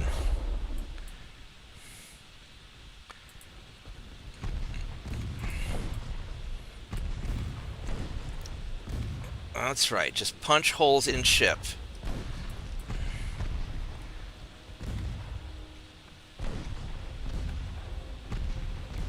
There we go.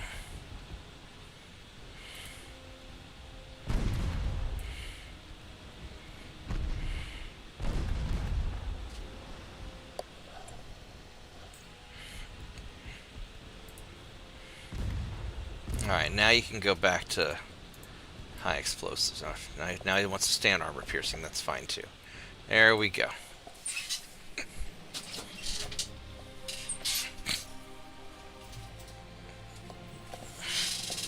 Overall, I haven't seen, other than them having teething problems with like those electromagnetic catapults and like that, I haven't seen where they had, you know, many complaints about the Ford class so far, which they had problems with the first one.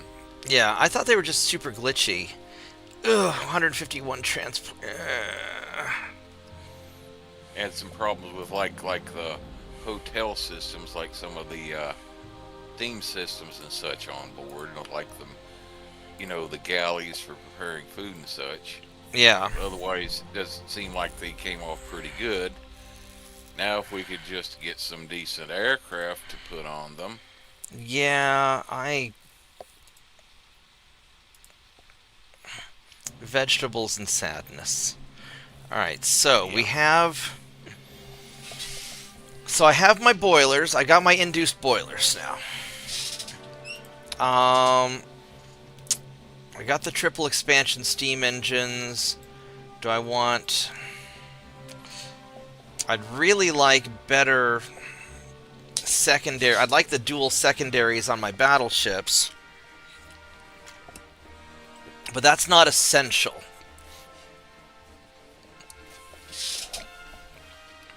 So... I think armor. Because we're already going fast enough. I mean, it'd be nice to have better... But I think we're going to go armor.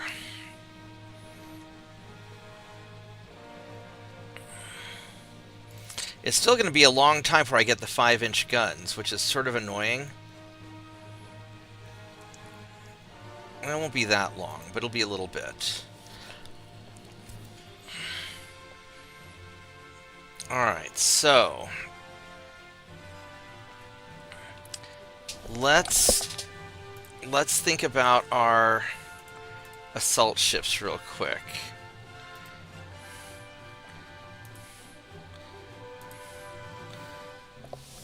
Because this is going to be big upgrade-o time.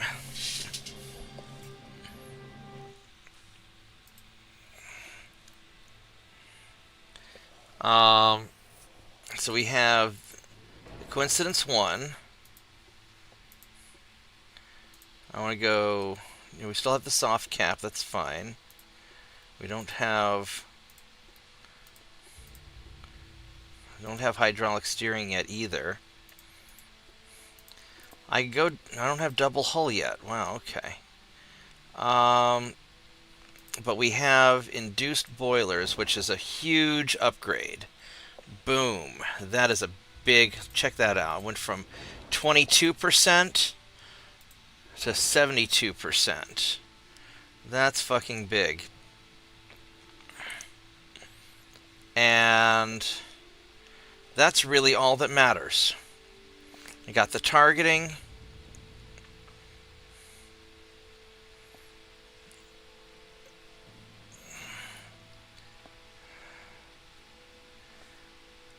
Alright, so can I get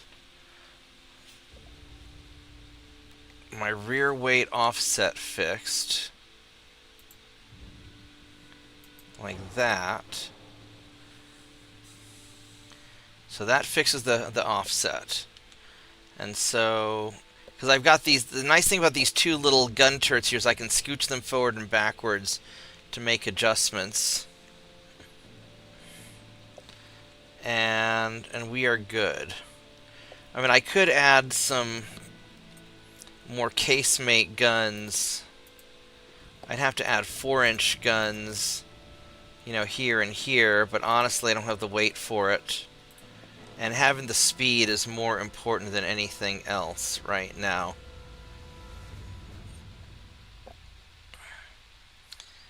I can't believe I'm getting these things to 22 knots. It's so crazy. Alright, so I have a little bit of tonnage left, not a lot.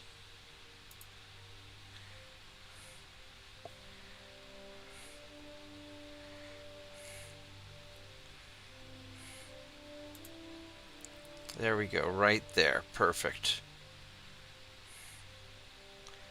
Alright, that's the ship. Boom.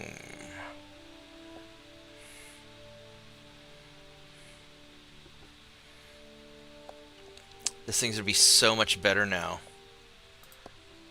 Alright, so I'm going to take a quick break. I'm going to stretch my legs. So I'll be right back.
Maybe one of these days I'll do an American campaign where I'll name all the ships after presidents and other politicians, and I'll make really trolly designs for the presidents I don't like, and see if I can get YouTube to like get mad at me. It's probably a bad idea, actually. You know, one guy I, versing with on Discord over in the UK, he's ex-military as well, and we got to discussing the Trump battleship and frigate program like that. And he sent me a picture of the Royal Navy's test ship they came up with when they were looking at making a trimaran version frigate, about like what we tried to do with the Zimwalt littoral combat ship. I just sent you the picture as a DM. Oh no, let's see it. Hold on a minute.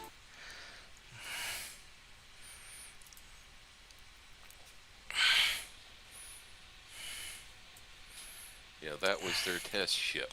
That looks very small and gay and British. There's no guns on it. Yeah, I told him, it looks like a trimaran sailing ship and a Perry-class frigate had an ugly love child. Yeah, that's a little bit too fagtacular for me. So we're just gonna pretend that ship doesn't exist. All right, so rangefinders and induced boilers, and how are we going to fit all this shit on here? Yeah, he said they tried it out for like about 3 or 4 years and then they scrapped it. I wonder why. Alright, so we're going to have to drop the range on this thing, which is unfortunate, because I really want the range, but I don't think I can...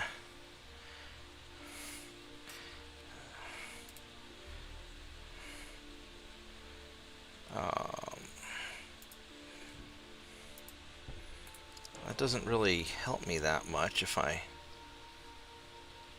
So that's... Or if I just put aft deck... It's lighter for me to put aft deck on here, huh?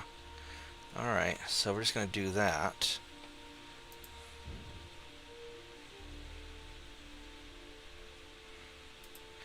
There we go. So I can do this. That gets my 5-inch guns on here. I don't like that I'm having to sacrifice the range, but I don't think it can be helped. And we'll just beef up the armor.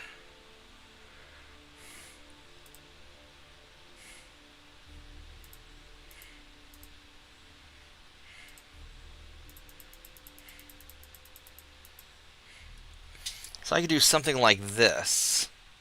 It's got plenty of engine efficiency. It's fast. It'll have the big guns. And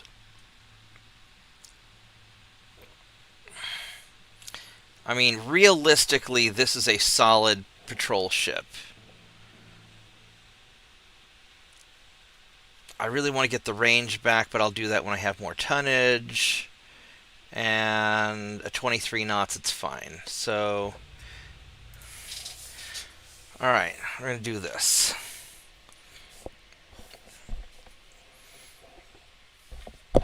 And I can start building a few of these from now.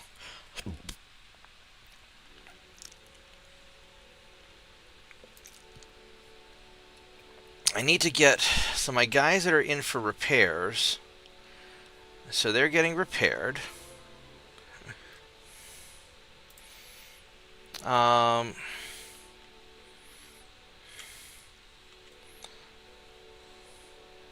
So these guys are all repairing. That's good. Whose turn is it to invade? It is America's turn to be invaded. So we are going to invado potato probably the Galapagos Islands, I think. Let's get that. And I can just send a ship over to deal with it. I'll even send 2 ships to deal with it. Ha ha ha. Then you guys are invading properly. Good, good, good. What's that ship there? It's a light cruiser. You guys can go. Send two at twice the cost. That's right. Why buy? Model. Yeah, why buy one when you can buy two for twice the cost? All right. So these guys here, you are not hurt, and you are a little bit hurt. So I'm gonna send. You just have just that one guy right down there. That's really irritating. All right, so let's go send you there to go eat that. 78%, so he's getting there.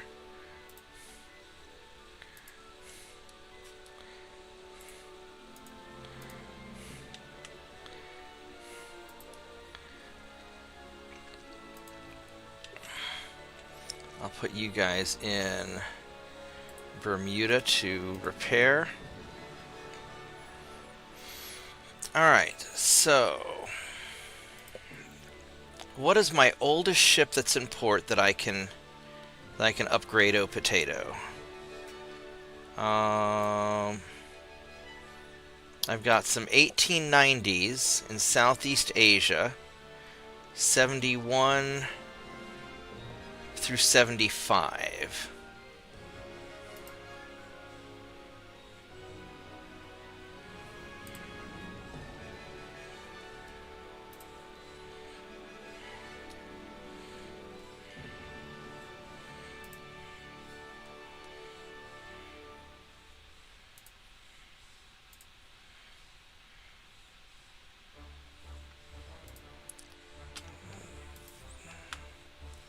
Do 71 through 74. And then we will do one of these.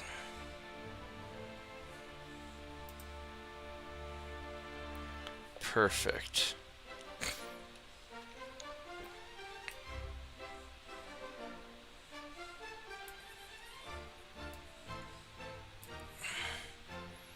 Alright, so that takes care of that. We got an invasion going.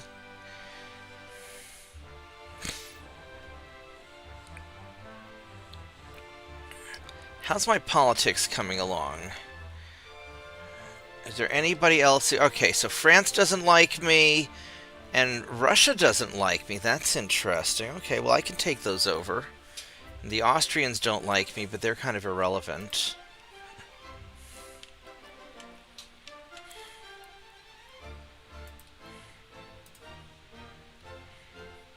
I don't really want to fight those guys.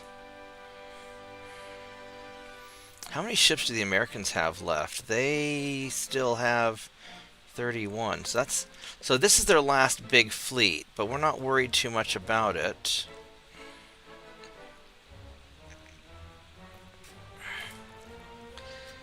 Still going to be probably like 5 more turns or 6 more turns before I get the Mark II 5-inch guns.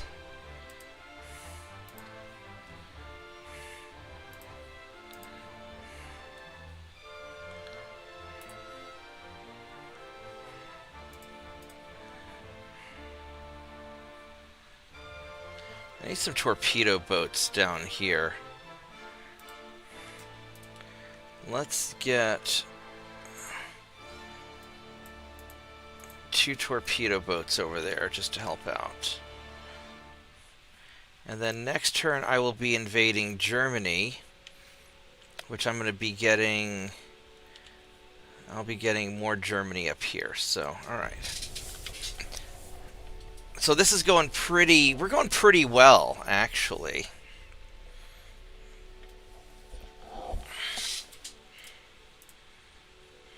Boop. Boop. The biggest problem I have is getting my transports built back up.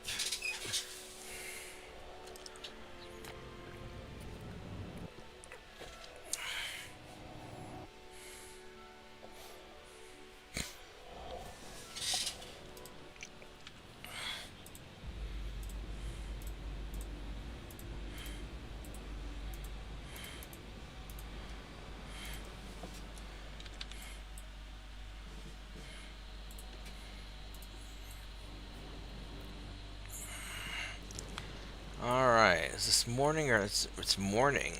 Alright. Let's go find some ships to sink.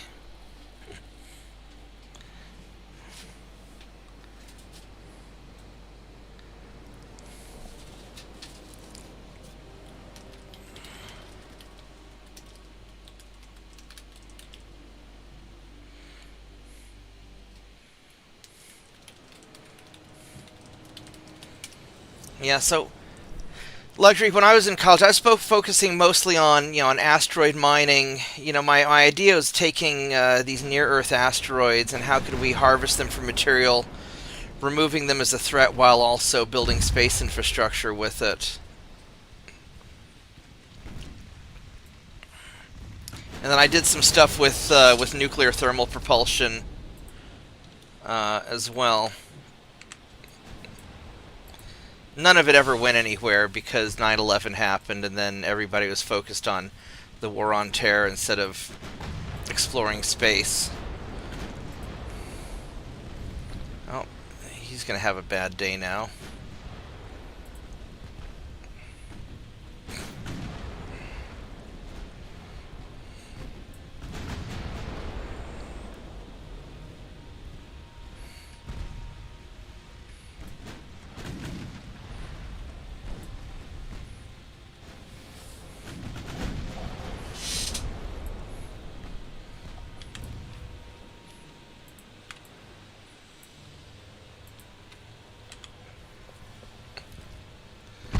Alright, no more torpedo boat.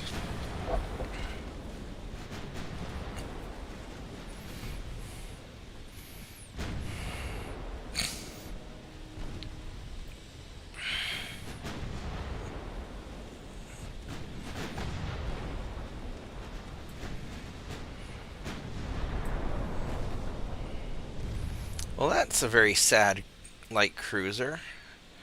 Well, a very sad now submarine. A one-way submarine.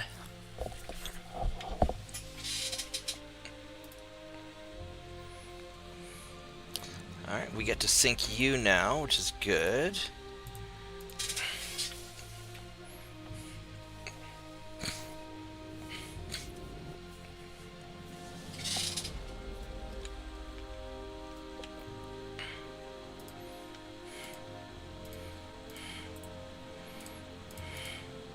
Yeah, Bob, that cruiser is now sus.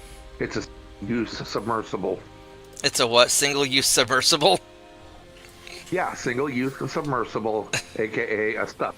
Yeah. We're building artificial reefs. We're doing coral reefs to help the environment.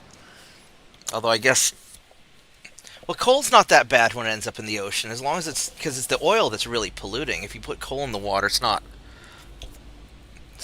really that bad, I don't think, because coal's a naturally occurring substance. It might be pollutant, I'm not sure. I'd have to think about that. Ow.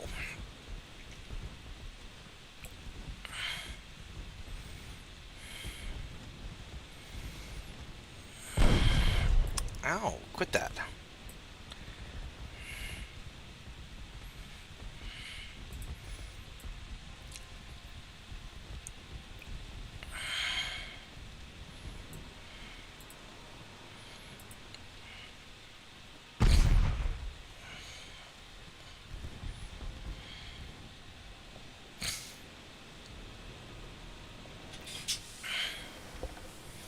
I didn't even check to see if I have better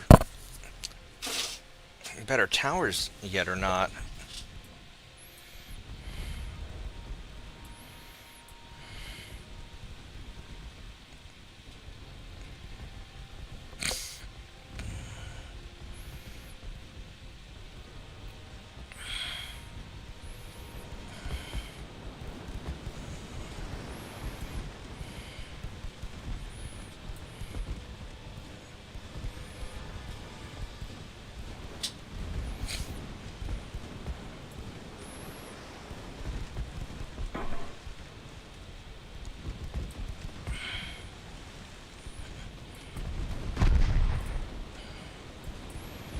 We're have to get in a little bit closer.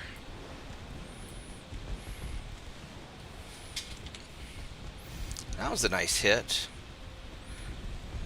Got a torpedo. Didn't seem to do any flooding, though.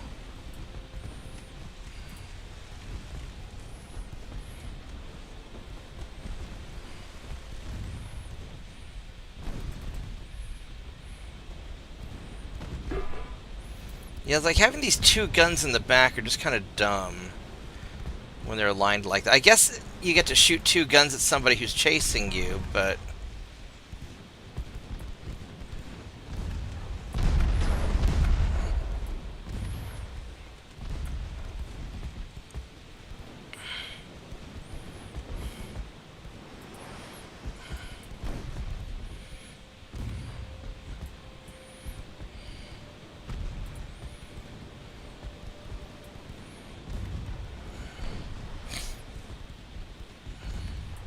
There we go, there's a hit. Might be like the AI's attempt at balancing the ship as well. Yeah, but I've seen a lot of historic ships where they do that too. Where the turrets could only handle single barreled. So they would put two turrets one next to each other.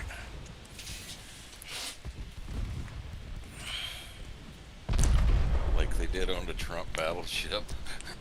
Fucking wing turrets.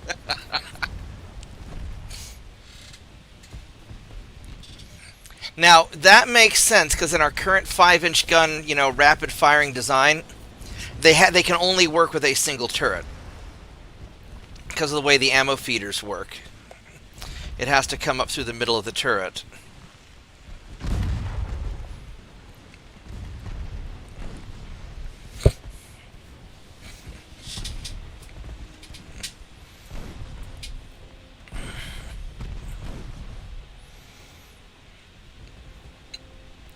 And we're typically only using a 5-inch gun on small threats, because anything that's a big threat, we're just launching a missile at it.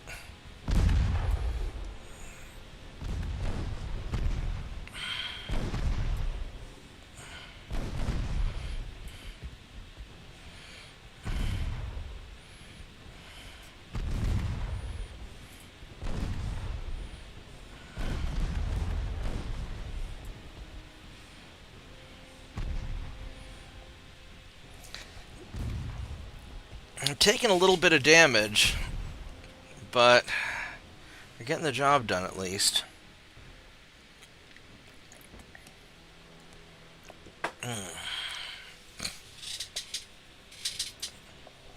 I'm not trying as hard for maximizing my KD ratio. I'm just going for speed.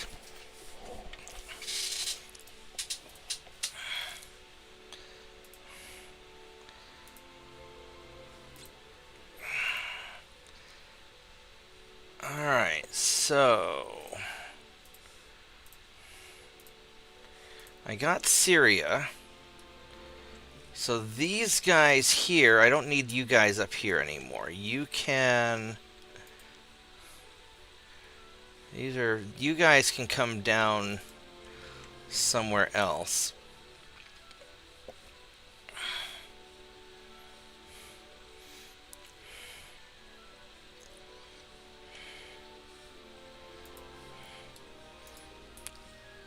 Let's go send you guys to Singapore. I've got plenty of dudes here in North Oceania.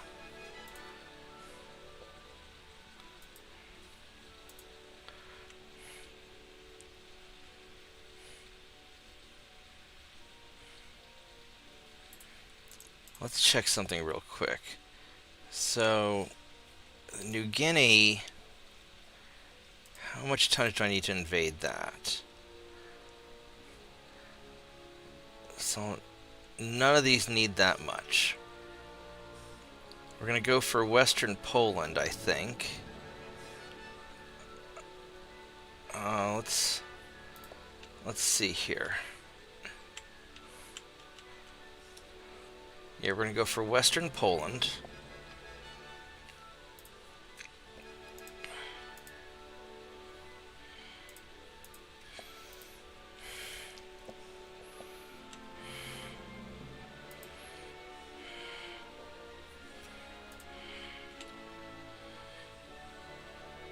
I'll send all you guys back here. Still not ready yet.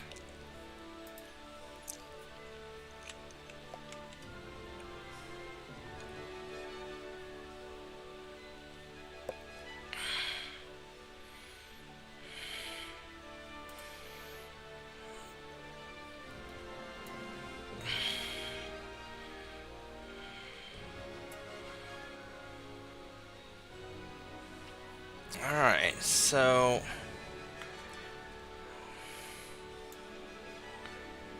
here's an 1890, so number 75.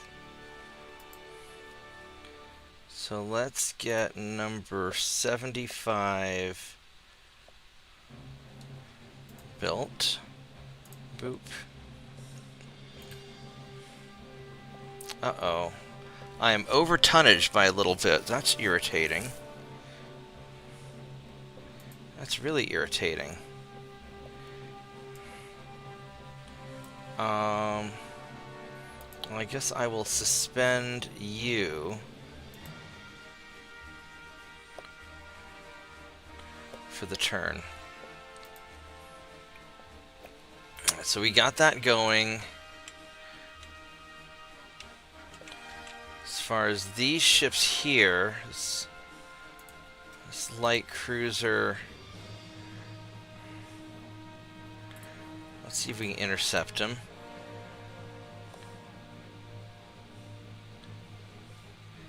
Actually, let's put you here. Let's have this torpedo boat join you for recon purposes, because Germany's army is wrecked now. Actually, what's alright,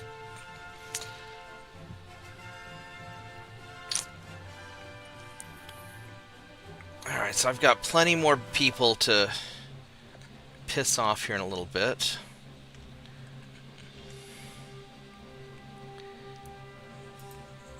These guys are 1890s, so you're gonna go hang out in Cyprus.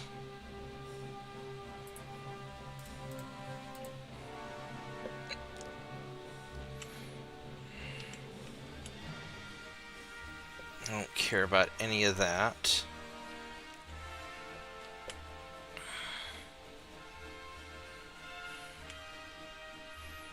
And so we'll grab all that coming up.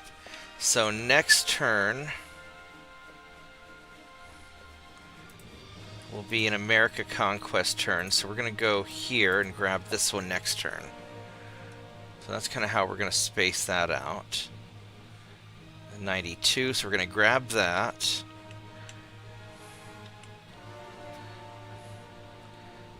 So these guys are going up that way.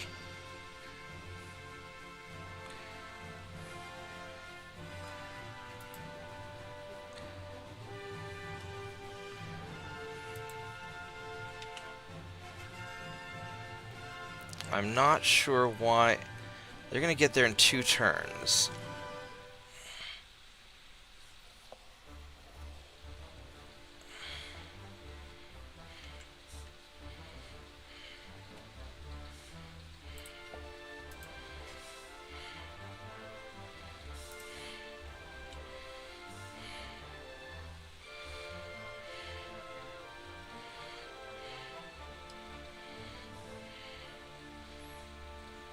Actually, no, I don't want to put those there. I want to have you guys stay in the Caribbean so I can support this invasion.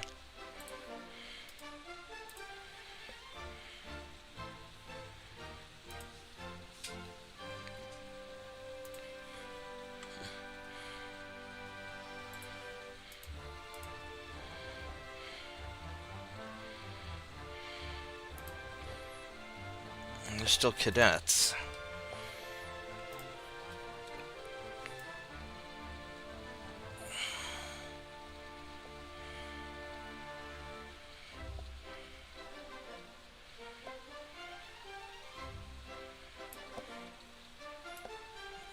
No.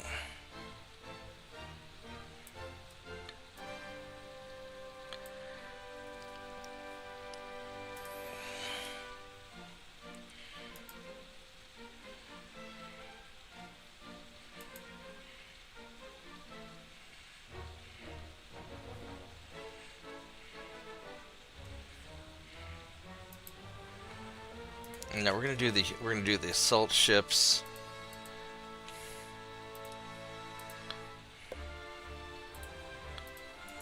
Do that. All right. This is all going kind of okayish over here.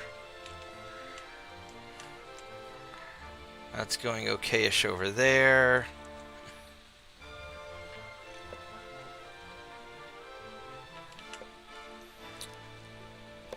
I do not actually have 25,000 tons in the South Pacific. That's interesting.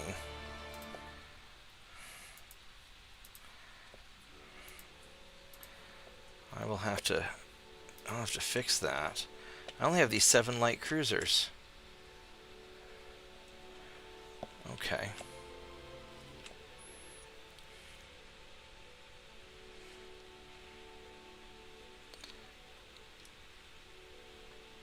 I guess I will send one of you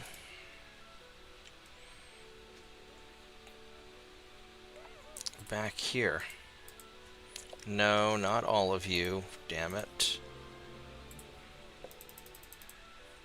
I'll do that. Okay.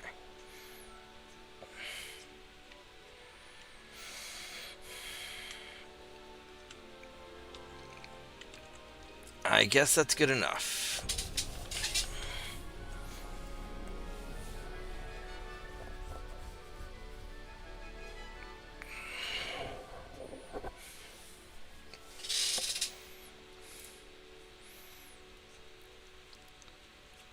Oh, Russia and Germany are at war. Well, that's unfortunate for me because I was hoping to get Russia next.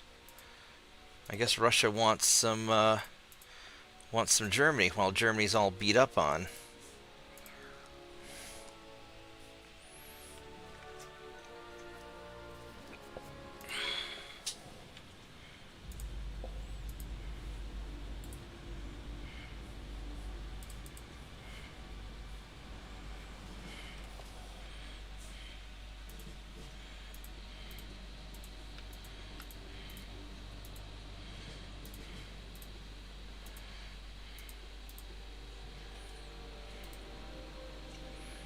Oh, these guys are low on fuel. That's not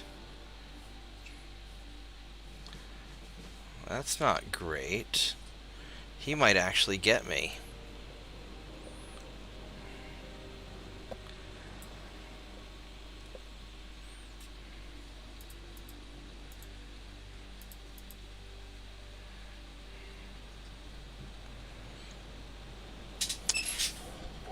Well, hopefully I can get away because it's foggy.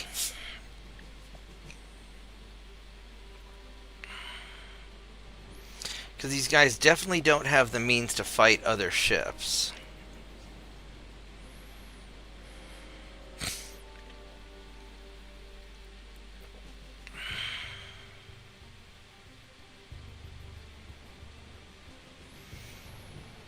But we'll see. We'll see if we can get away.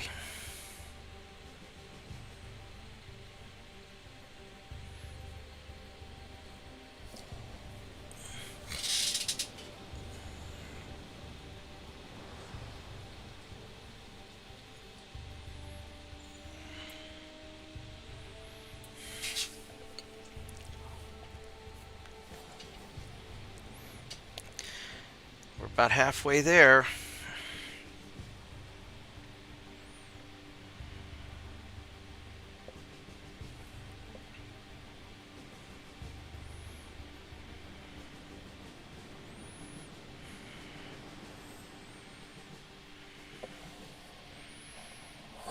Can we do it?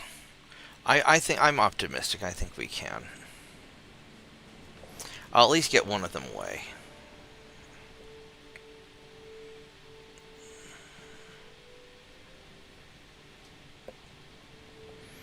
Ten more minutes, 2/3 of the way.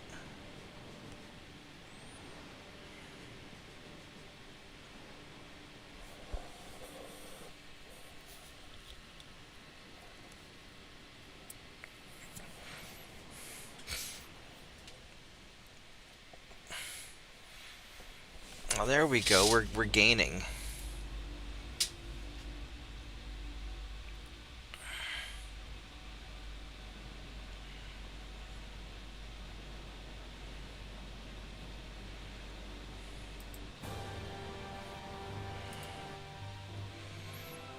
Alrighty.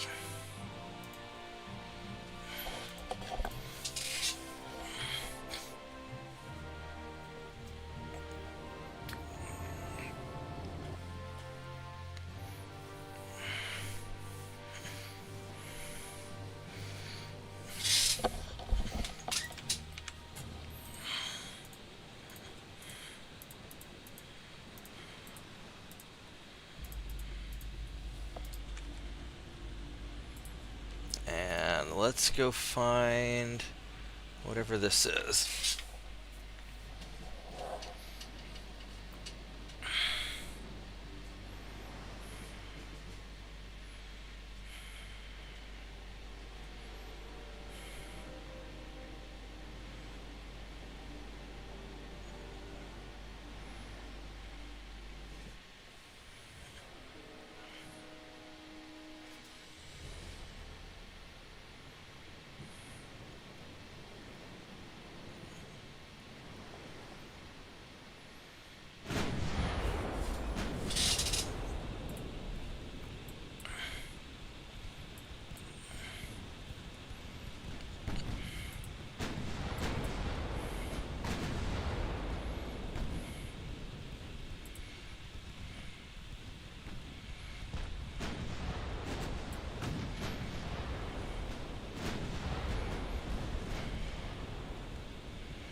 It's only 1,000-ton cruiser.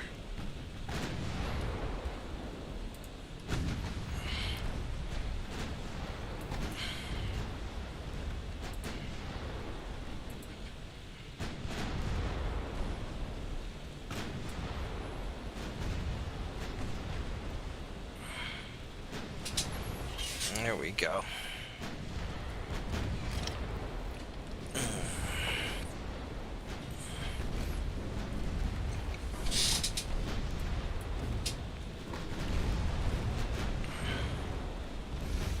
Well, you're on a lot of fire, so that's good.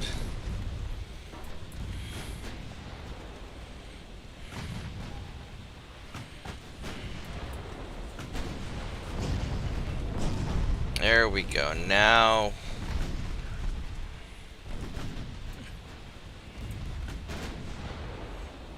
we got it.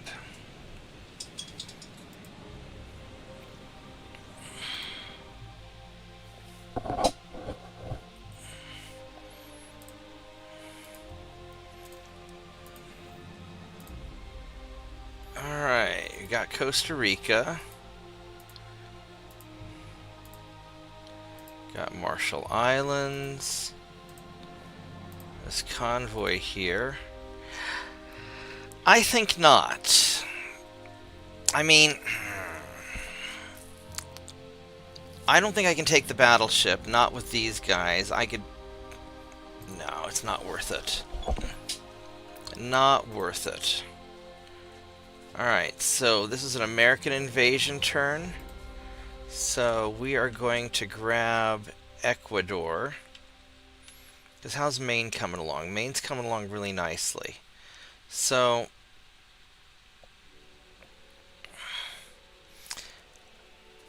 I could do southeastern seaboard.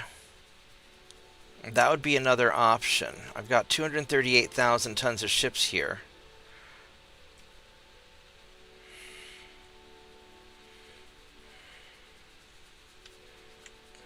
Now the big problem is going to be Western USA. Like all this stuff's going to be a big problem. So I could do southeastern seaboard, 189,000. It would take most of my ships to do it.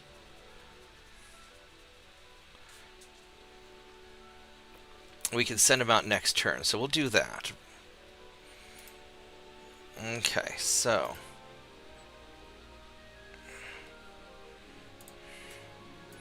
we'll resume you.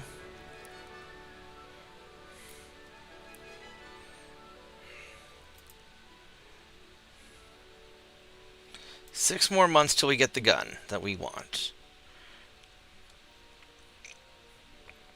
Alright.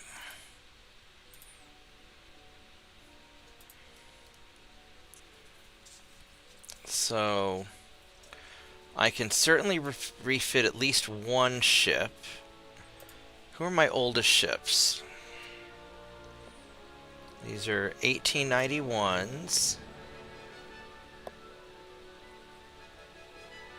Do I have any 1890s left? Here's an 1890 right there. So number 97 and 96.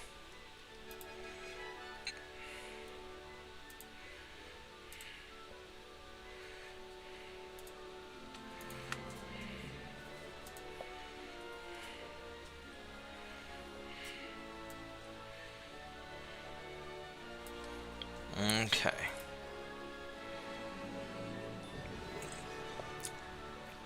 I've got a few tons to spare.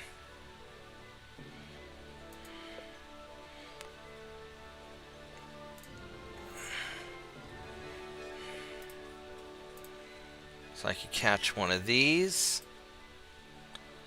110. We can do one more.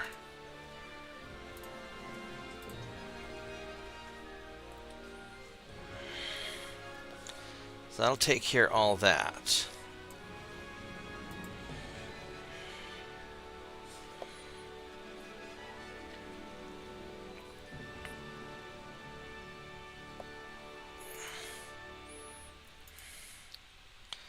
Alright, so then here in Germany, we're getting both of these invasions and they're going great. I actually have more than enough. I can get Eastern Germany later.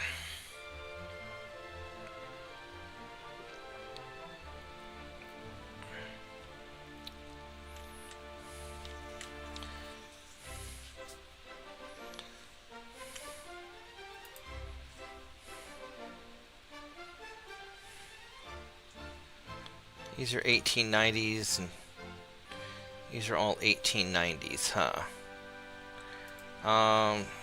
Honestly, I'm gonna send these guys over here to North Oceania.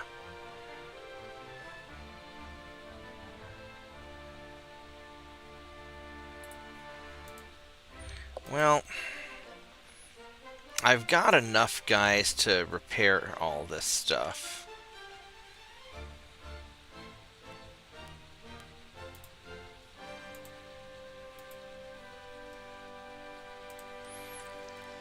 I'm going to send the 2 battleships over here, so I don't need to refit these really. Not right now. And I don't want to repair them for 1%.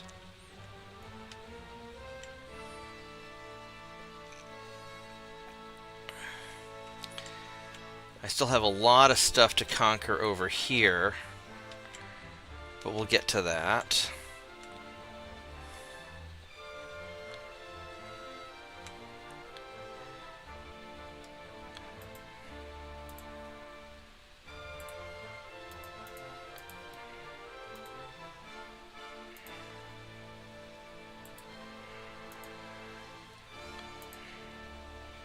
See if we can hit those guys.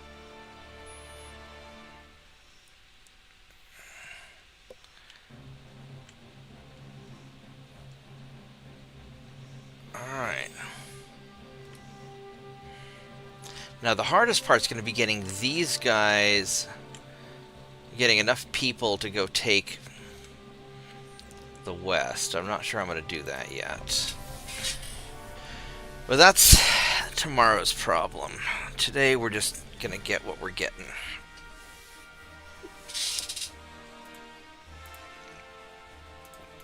Boop. Have you run away? And we are going to sink that. I mean, all in all, this is going pretty smoothly.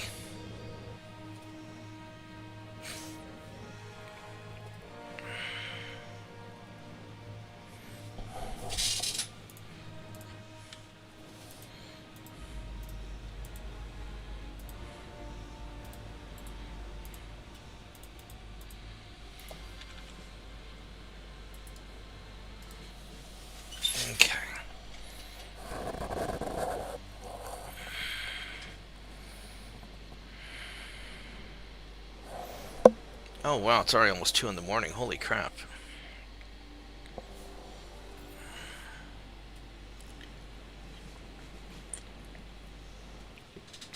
I might need to go to bed soon.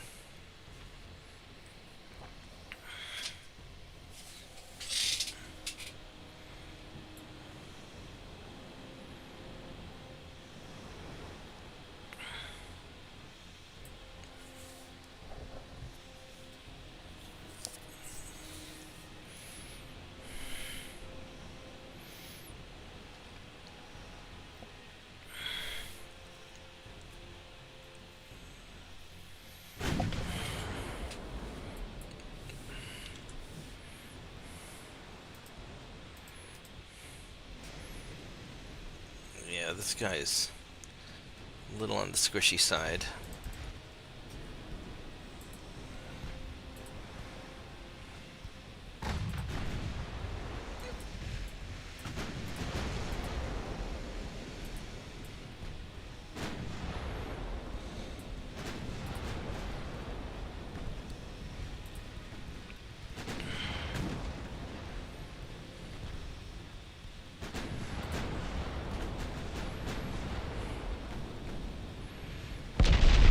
Ooh. Oh, that sucked, getting hit like that.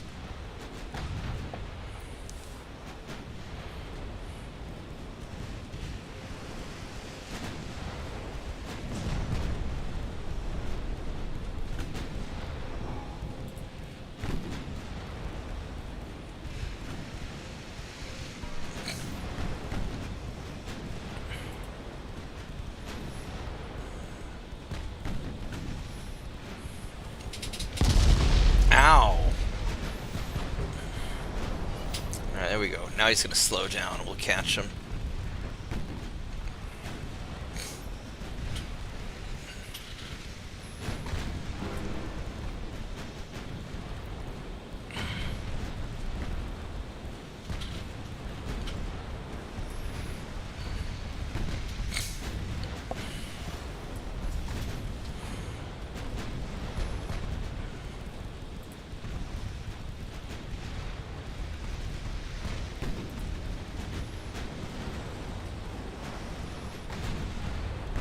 Yeah, he's taking a lot of damage. Alright, we'll just catch up to him and finish him off.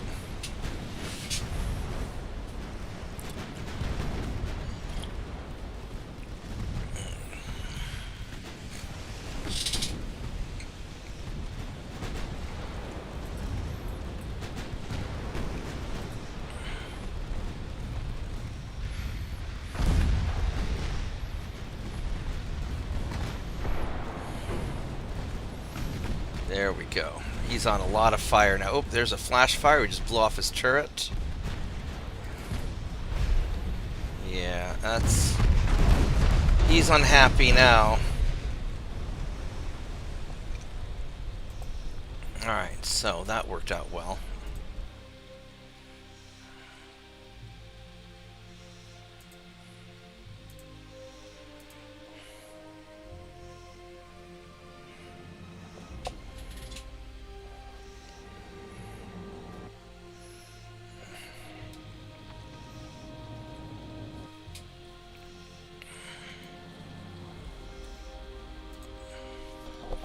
Oh, it is shitty weather.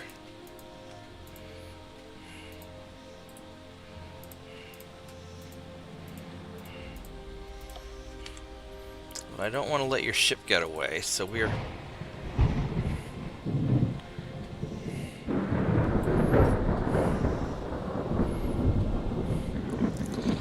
gonna have a hell of a time hitting you.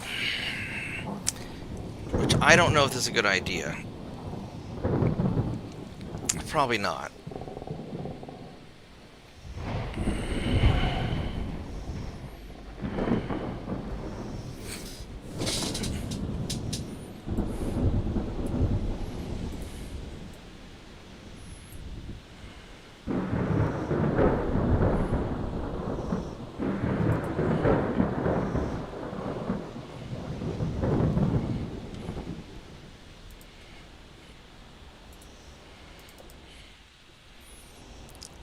He's green. He's got Mark II 2-inch guns, so that's something. Alright, let's see if we can get him.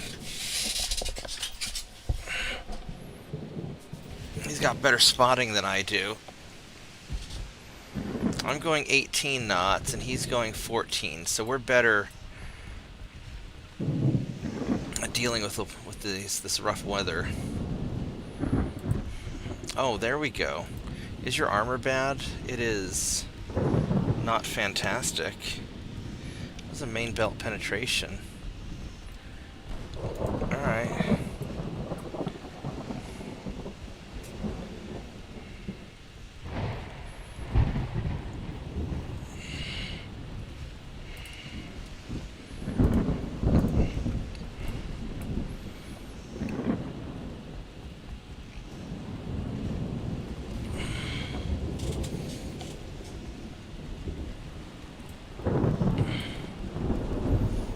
Barely see this guy.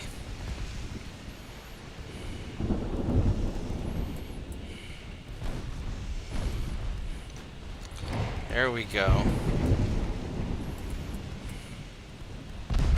Shit. That's not good. That's not good. You are going to go off of that way.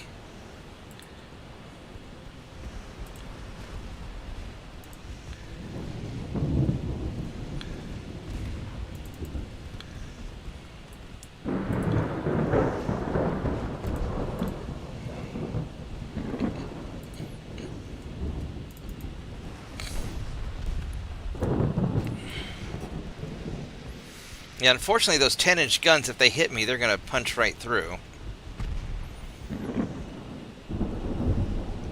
Oh, there's a flash fire. You're in trouble. Alright. Cooked off his ammo.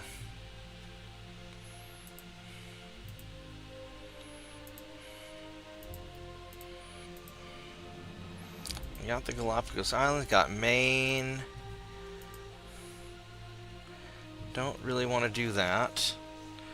Alright, so you guys, there's 95,000 tons, which we are going to send into here.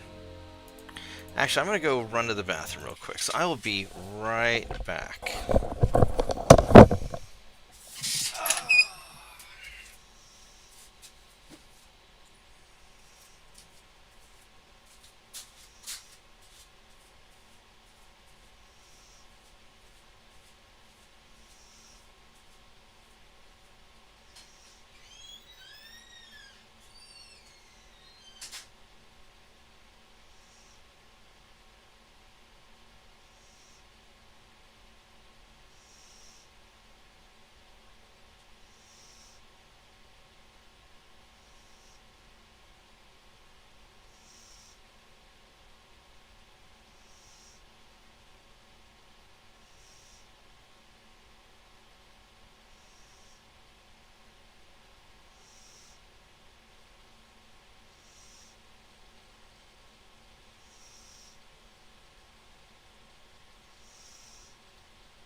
So I need 189,000 tons.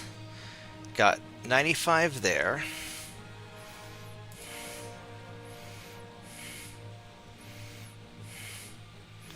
These are 1891s,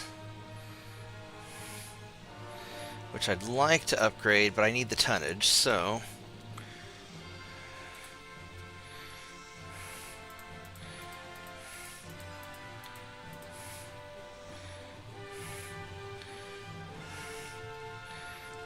we got these and a torpedo boat. All right, so that's gonna be enough tonnage to take all that out. There's a battleship there. Got 2 torpedo boats. So I could send... That's a battleship there. So I could send some guys there.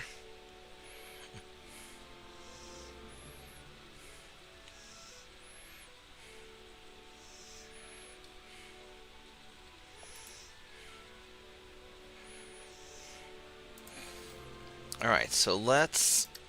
How's this coming along? 5 more months till we get those. The explosives, ballastite, not bad. Battleship, Alright, so... We're doing pretty solid with what we are right now. So, let us... What are our oldest ships?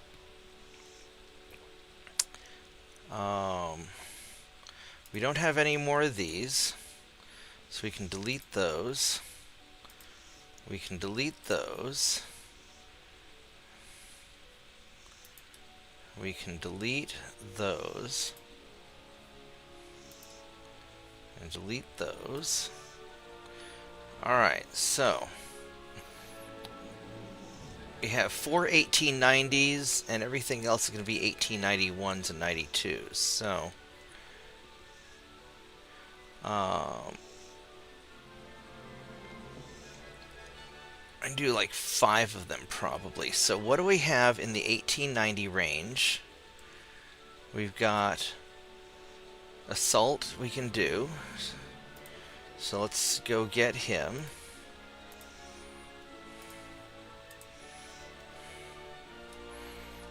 And then what else do we have in the 1890 range? We have...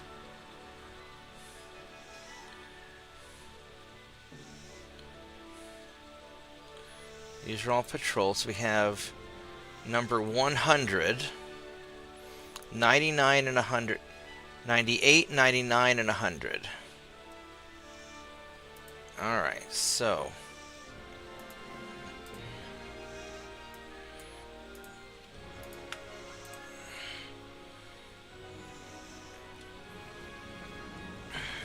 And that takes care of all my 1890s, so now everything else is going to be 1891s. So, like 80, 81...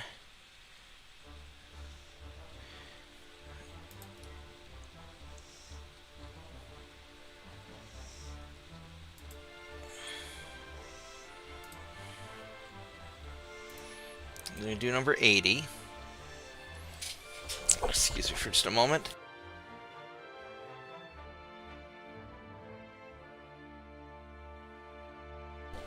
Alright, I'm back. I had to sneeze there.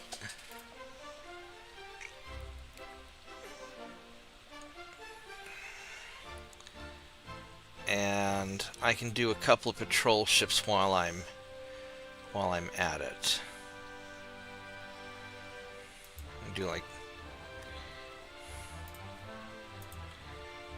Do like one. And do another one.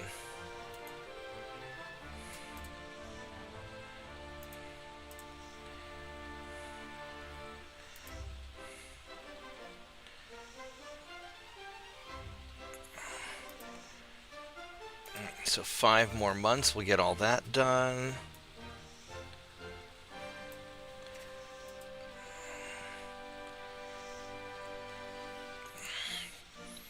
There's not really any point in going bigger guns right now. My guns are big enough. I could go bigger. I don't know if I have the time for that, though.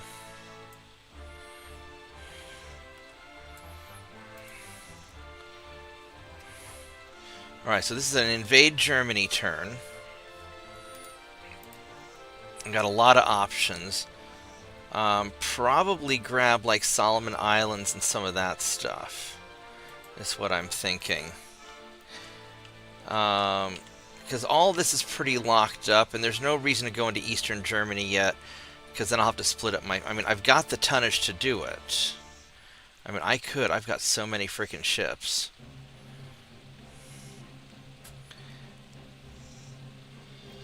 I could totally lock down Eastern Germany if I really wanted to.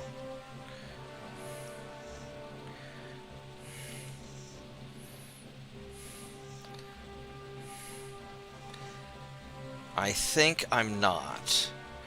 Let's go for Solomon Islands. And just get this.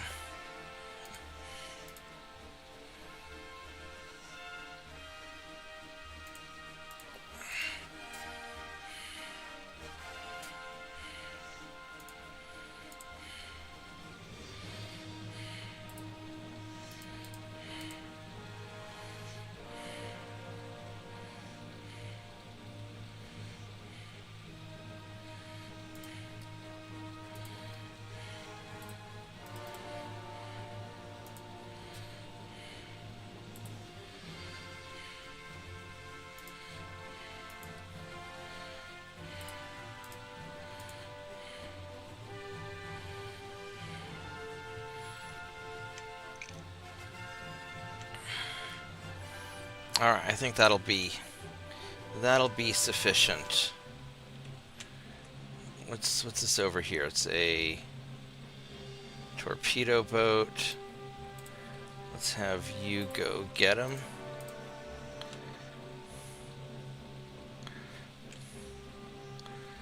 Light cruiser down here. I'll wait till he gets a little closer. I'll try and hit him.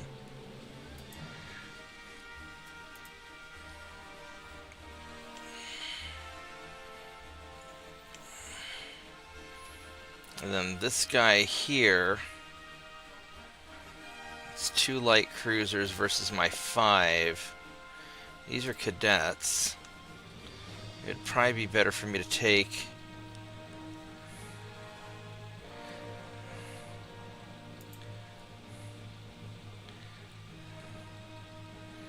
these battleships are a little hurt. That's the majority of their fleet at this point. He's going to get there in 4 turns.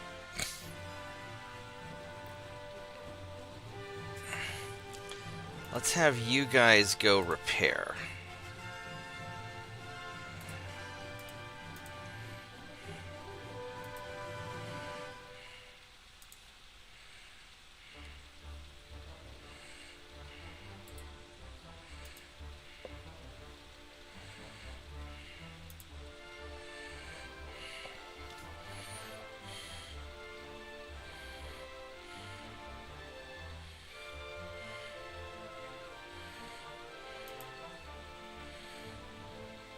These guys are cadets. Green, green. I'd rather have more ships, but I think we'll be alright. Alright, here we go.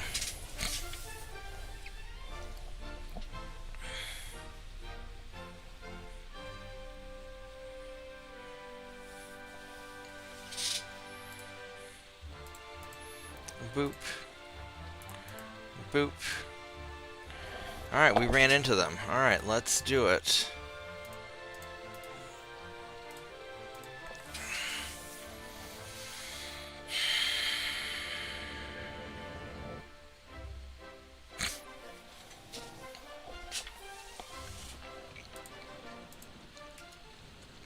Oh, the weather's kind of shit, isn't it?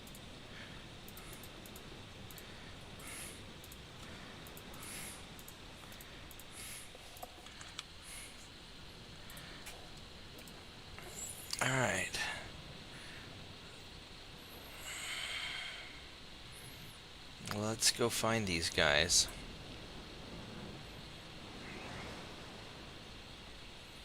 I've got the numbers advantage. All my ships are bigger. I should be able to take them one-on-one.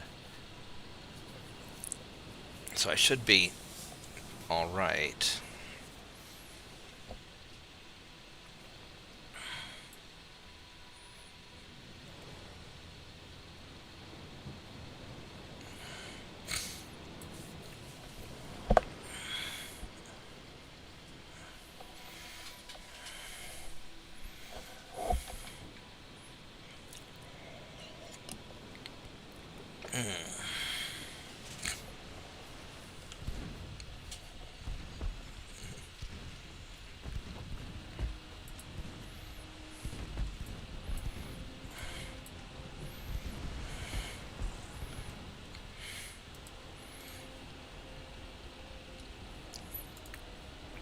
I mean, I guess they can afford to have good armor because they don't have... Let's go armor piercing.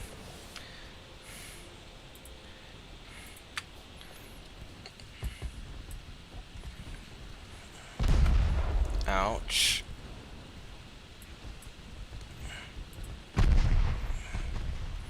There we go. That got a hit on him.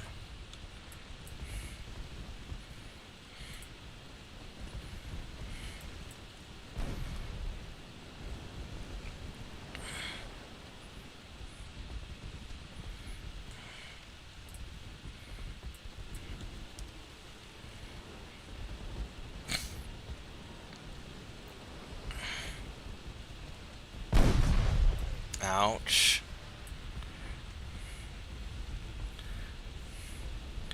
And they got 5.2-inch guns. Their guns are kind of big.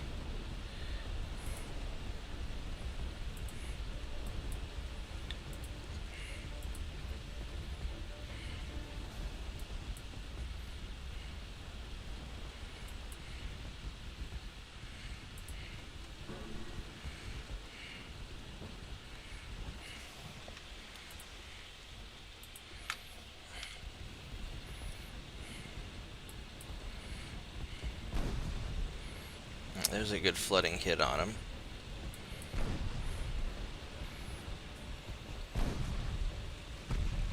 There we go.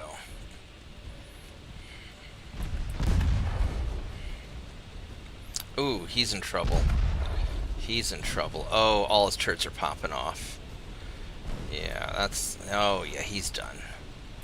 Alright, so now we're in really good shape. Now it's 5-on-1.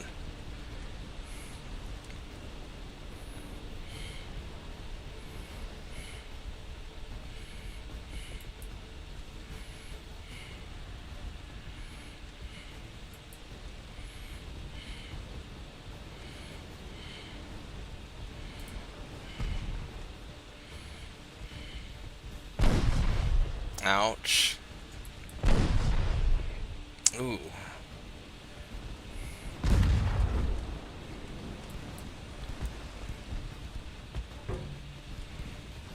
I guess he hit the same gun twice.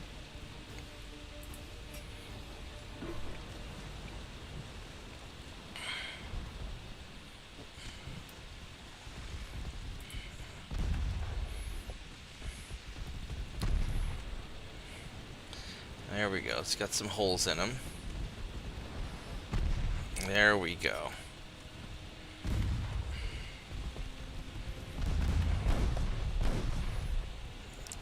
Yeah, he's not getting away now. Switch back to auto.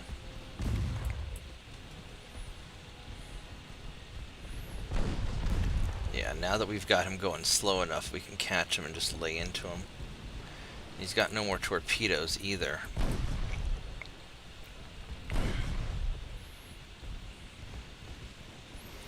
I should have the semi-armor piercing ammo soon too, and that's going to be really nice. Because then I can be a little bit punchy even at odd angles.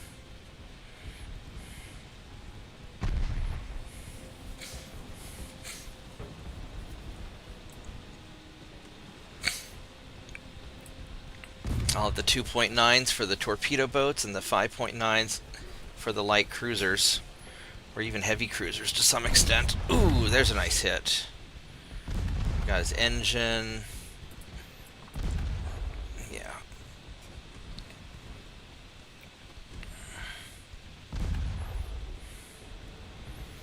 I need to hit him more in the front of the ship now.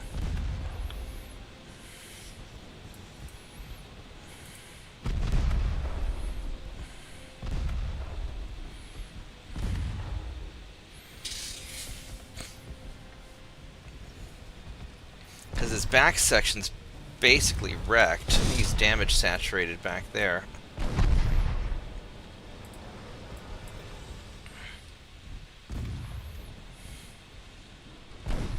Oh shit. Oh shit. He's in trouble. He's in trouble.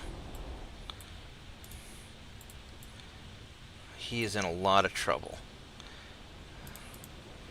This might be really, really bad. Oh, that's really bad. Can I survive this?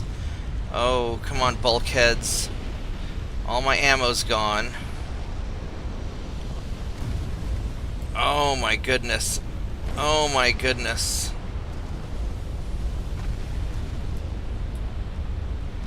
Oh, that's not good at all. Oh, all of my turrets are cooking off. That is so holy fucking shit.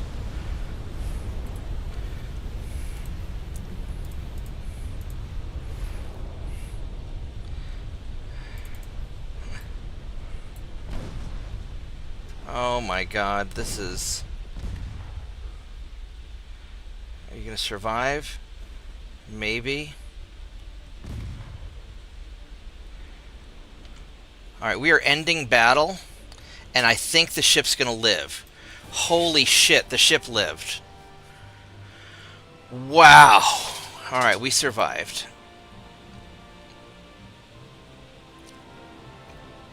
Wow. That sucked.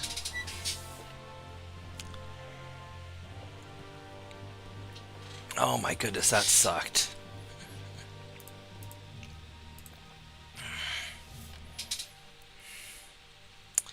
I don't know if I really want to fight this. These are greens and cadets. I might be able to. I'm going to start making another cup of tea and I'm going to think about it. I'll be right back.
He's green with many bulkheads, but he's slow.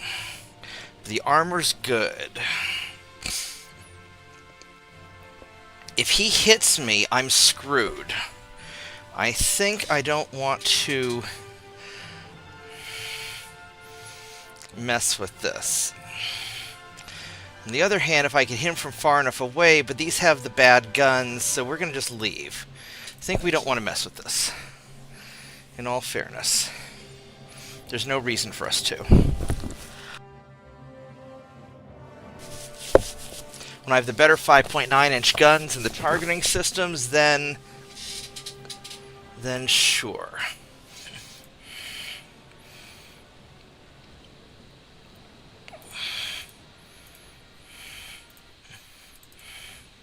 So we are just going to leave.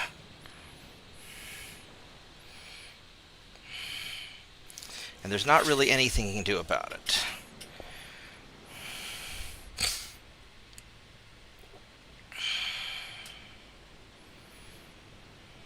I'm going to check on something while I'm leaving, so I'll be right back.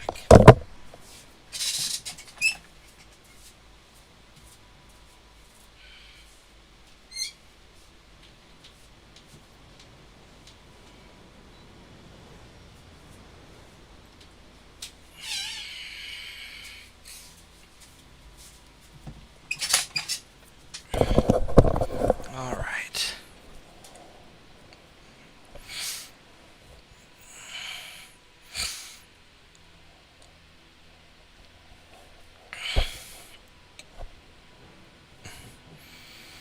Yeah, because these patrol boats really are not... They're not great yet. They're all right. They're not even good enough. They're just all right. Still want to be very careful with them.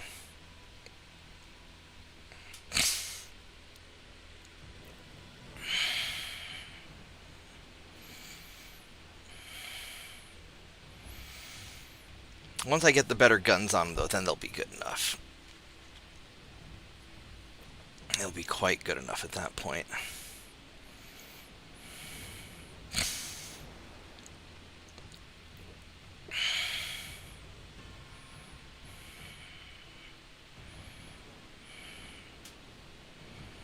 I think I'm going to have to call it a night. It's almost 3:30 here. Right on, Mitchell. Yeah, I'm going to go a little bit longer since I don't have to work tomorrow. And I don't usually get to just relax and enjoy it. We're going to go for 8 hours of streaming, make this a mega stream. But Merry Christmas. Thanks for hanging out. And keep looking for interesting articles that we can make videos about. I think that would be a really fun thing to do. Okay. Well, you have a Merry Christmas as well, and same to you, JP. And we'll see you guys later. All right. See you tomorrow. Bye-bye. Bye.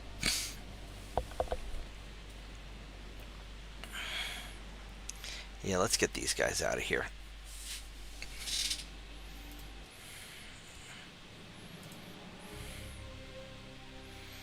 That's a pretty ship.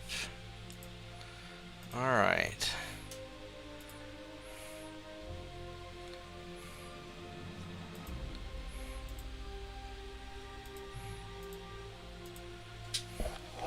Now, why do I suddenly have...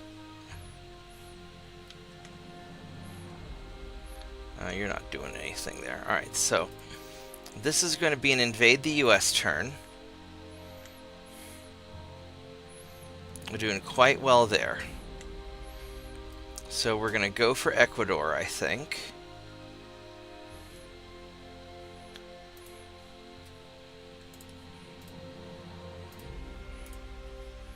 Alright. I'm going to grab my tea. So give me just a minute.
next turn will be Germany. Which we got that. We'll get the Bismarck Archipelago next, or New Guinea, or one of these. Oh, this guy's trying to be kind of sneaky, isn't he? All right, how much? 4 months on the small guns. At the ballast site soon.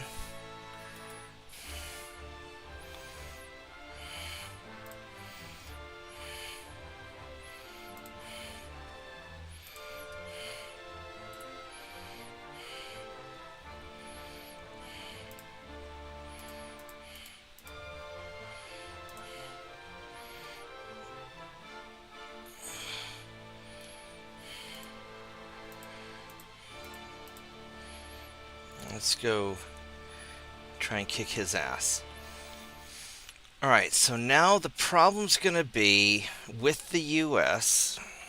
There's 8 provinces, 13 ports.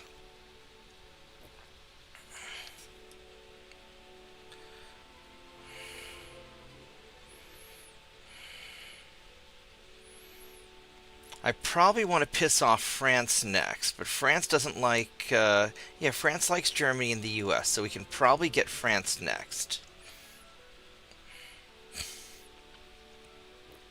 Russia doesn't like either of these two. So Russia's probably going to like me.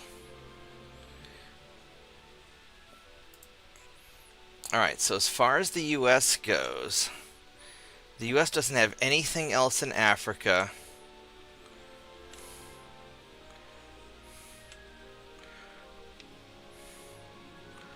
I don't think they have anything in the Pacific.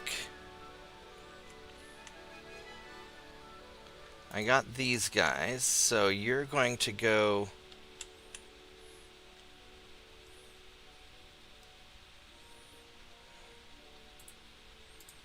back here. Are you South Pacific? You're South Pacific.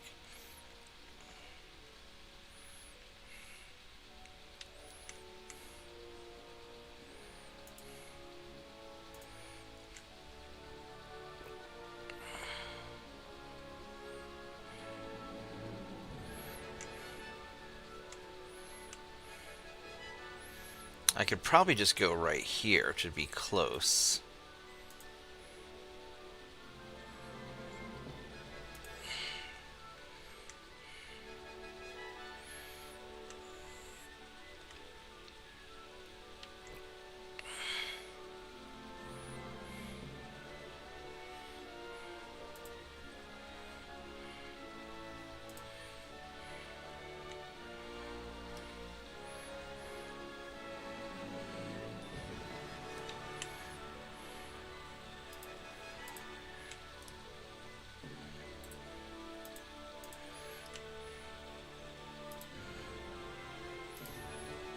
I could just leave these here and patrol, actually. They're probably alright where they're at.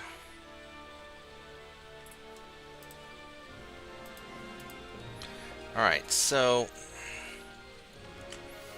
as far as repairing my ships go...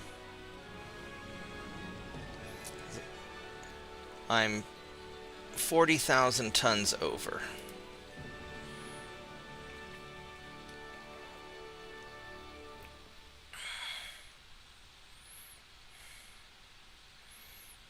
I've got a bunch of these repairs that are going to be done in a turn.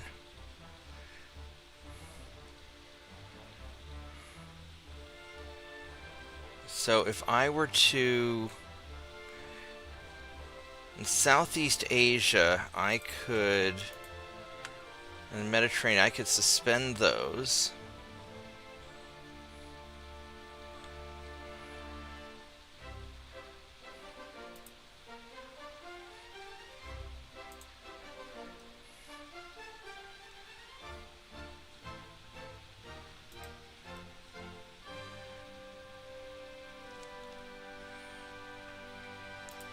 Because there's nothing going on in the Mediterranean right now. There really isn't. Alright, so...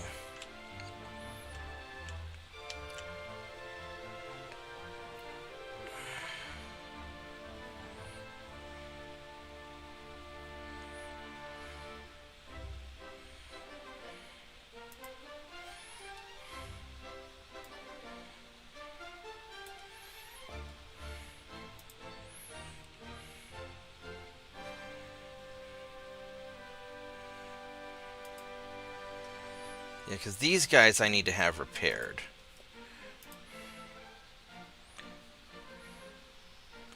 Yeah, so these guys will be repaired in a turn, and then I can send them out to go kick some ass. So we're invading US this turn. Next turn we'll do a Germany, and then I have to figure out...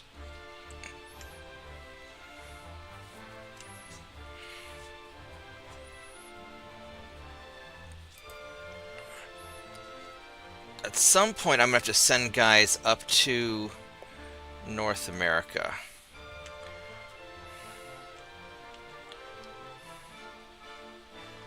So I don't have enough...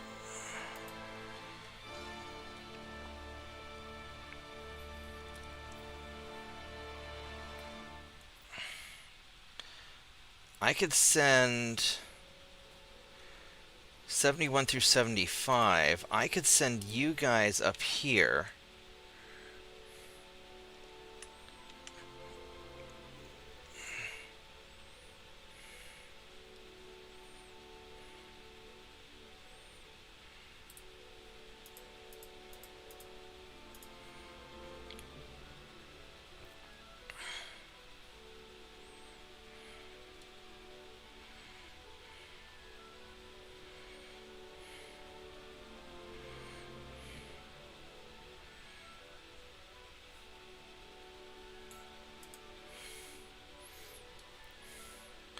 Because Northern Alaska's Bering Sea, Gulf of Alaska, Gulf of Alaska.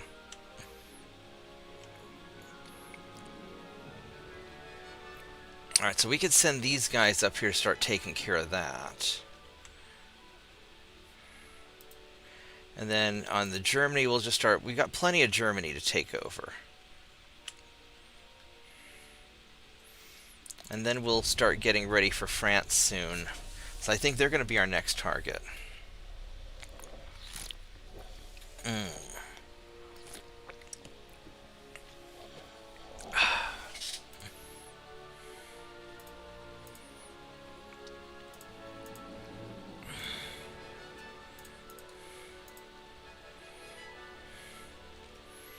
These guys, I think we're going to run away from this. We're not ready to fight all that yet.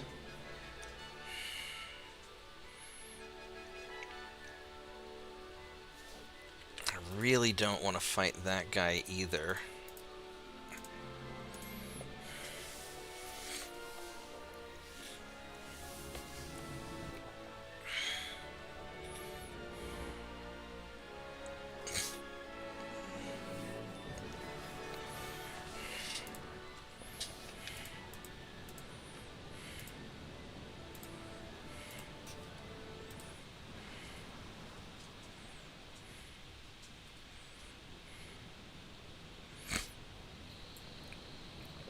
Let's just get everybody out. Hi, tiny dog. What are you doing? What are you doing, doggy? This is the wrong side. That's the wrong here. Go over here. Over here, see? Over here. There you go. That's the dog petting side. I can pet you easier there. Yeah, this way I can still use my mouse hand. Yeah. Did you just wake up? You wake up? Are you doing good? You doing good? Good dog?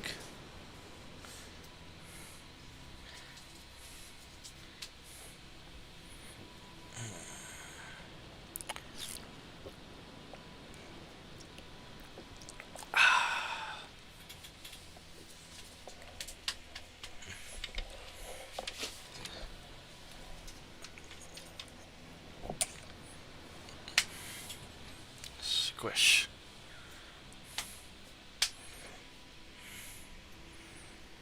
Alright.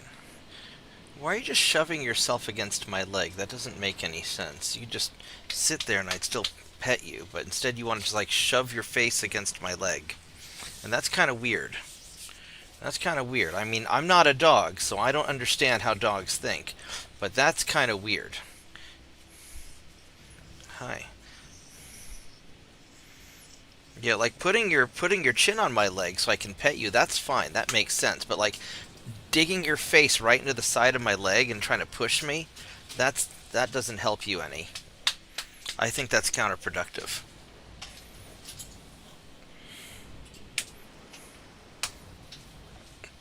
So is sticking your head in between the stool legs, because that's just going to get you stuck.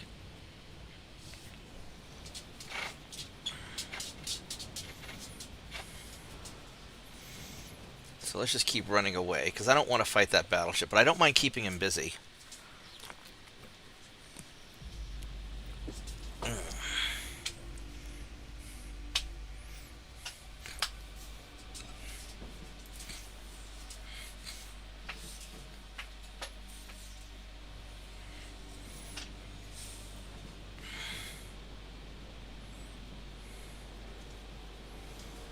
There we go.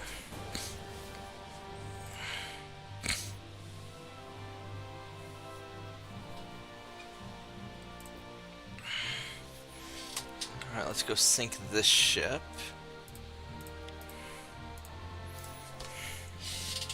Squish the dog. Alright, squish, squish, squish, squish, squish, squish, squish, squish, squish. Squish, squish, squish, squish, squish, squish, squish, squish, squish.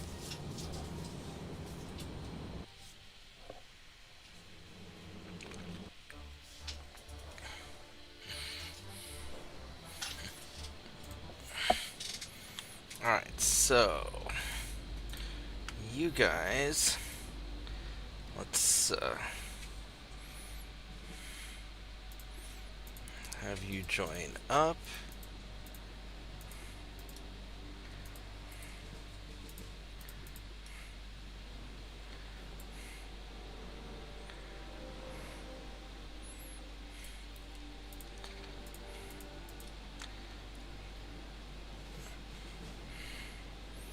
You're just going to keep it as a single line because it's easy.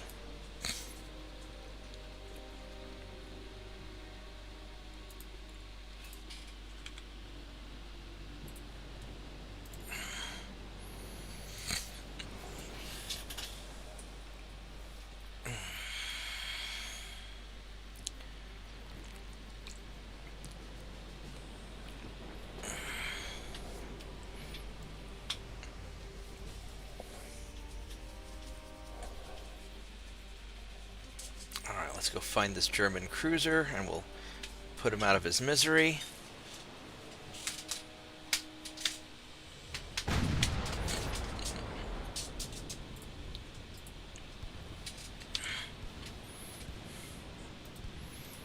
He's probably reasonably tough. Yeah.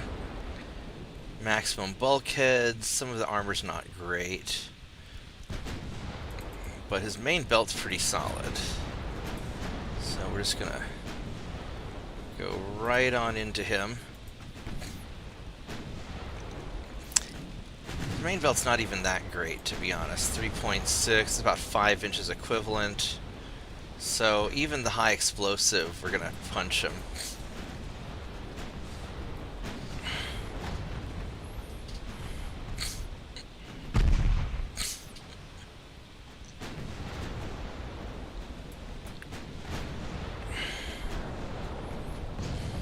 There we go. That's going to slow him down now.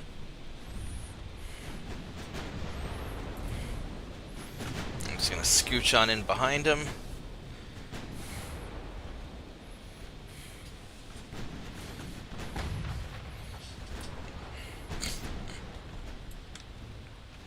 Yeah, these guys... Yeah, he's having a bad day. I mean, he was already going to have a bad day as soon as he ran into my fleet.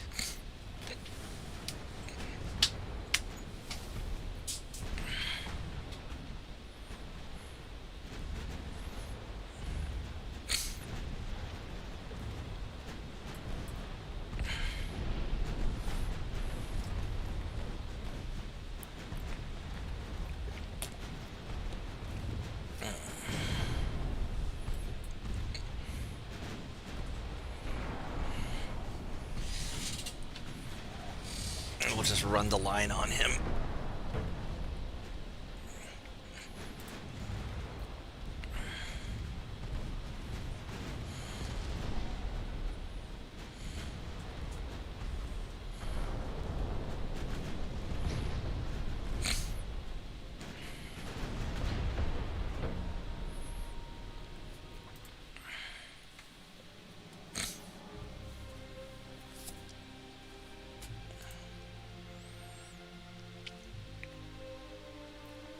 That's kind of an interesting looking ship.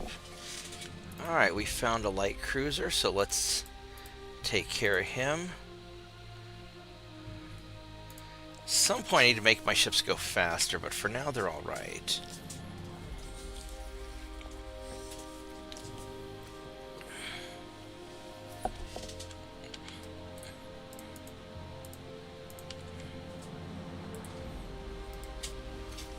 The fact that these guys are going 22 knots right out the gate is just incredible.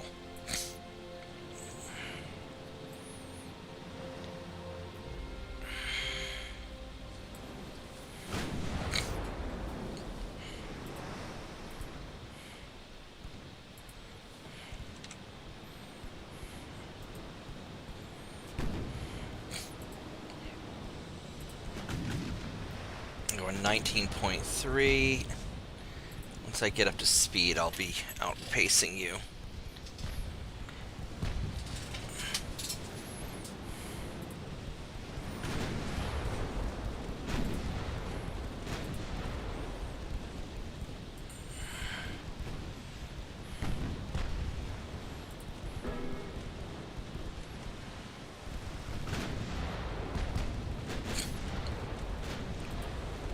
There we go, perfect.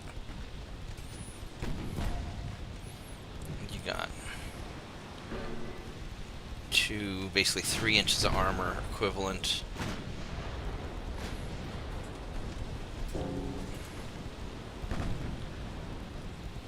So any of my hits are going to just penetrate you. If I can hit. Boom! There we go. That's a hit. Oh, right in the middle.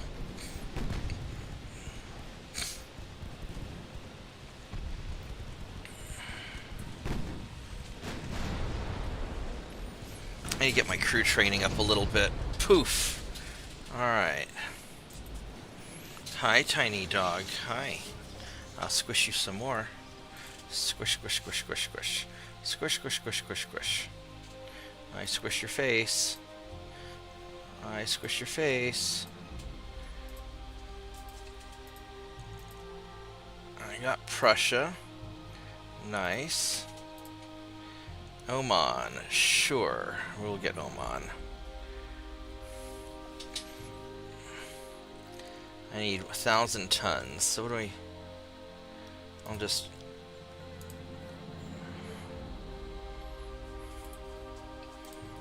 park you guys there. I don't even need that much. I got 3 more turns till the guns are ready.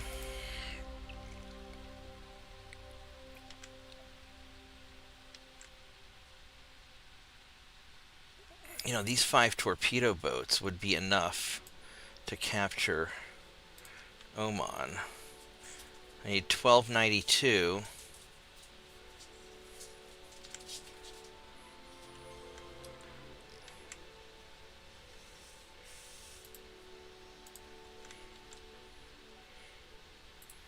Let's just do that.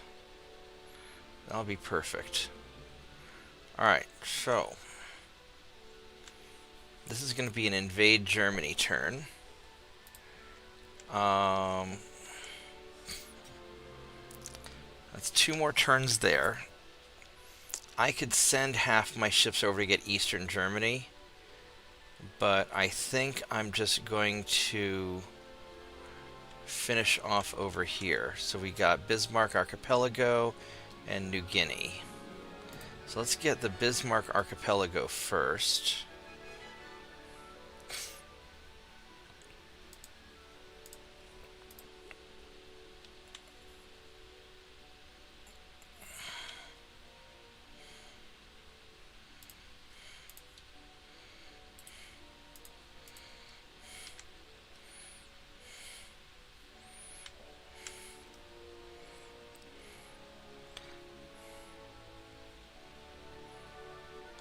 So I'm not sure where I'm going to have to go for this. I'm going to put...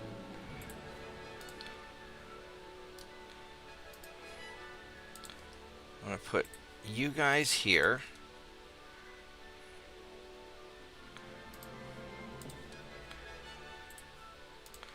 And you guys here. And I'll put 1 ship there.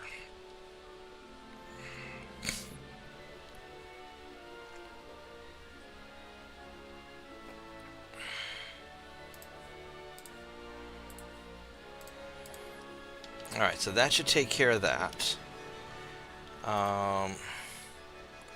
Let's resume these guys. 3 more months on the small guns. Balance sight and 1 more turn. So over here, I've got these battleships coming. And I've got these guys are all repaired and ready to go.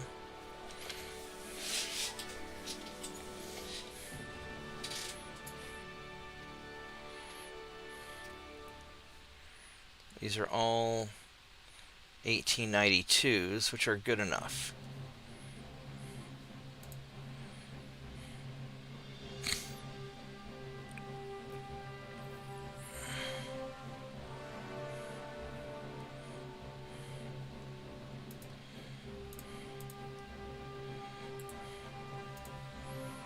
So I could park you guys all here and just be ready to intercept you.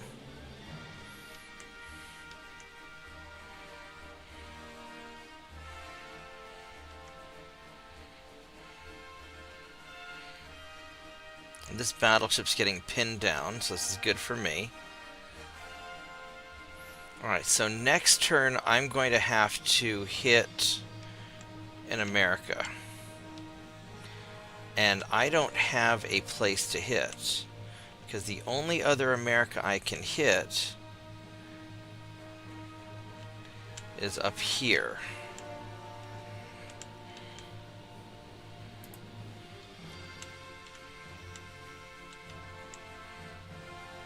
And that's like 4 turns out.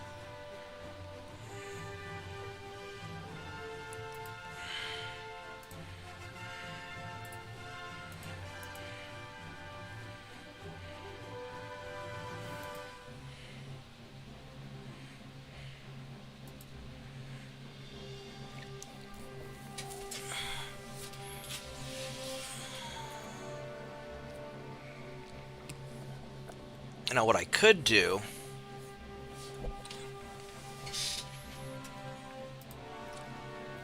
France is probably going to get pissed at me pretty soon. I mean, they're not happy. And France likes Germany and America, so I could try to push them over the edge. But my transports are being troublesome. When I fight France, I'm going to need these guys here to be in top shape to crush all this. Now what I could do, that's 3 turns. I could do a southeastern seaboard, or I could do an eastern seaboard, which will be a lot. That'll be yes numbers of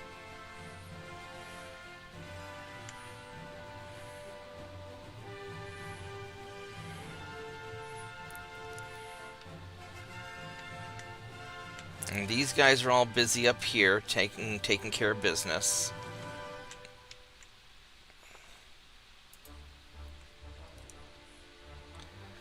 Alright, so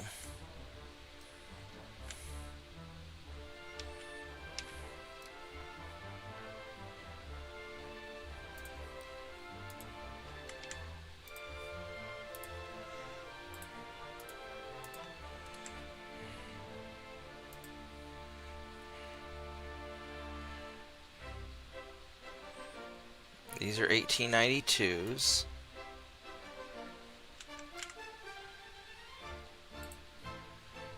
1, 2, 3, 4, 5.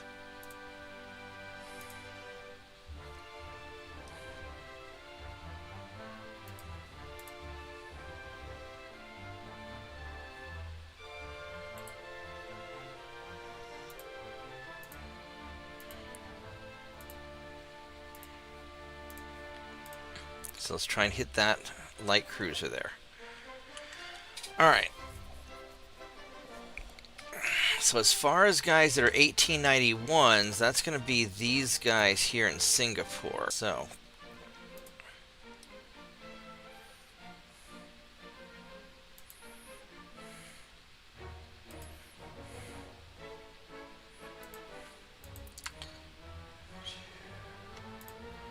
we can do these four for sure.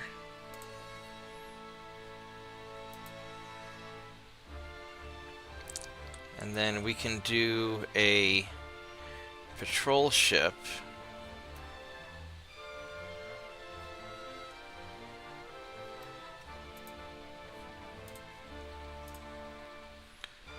Which doesn't really matter that much.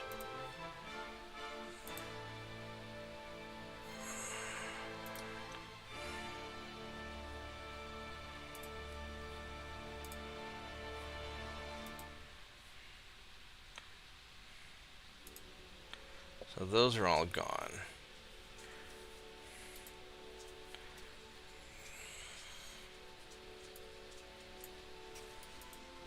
So 3 more months, and then we're in good shape. 4 more months, and we'll have the hydraulic steering gear.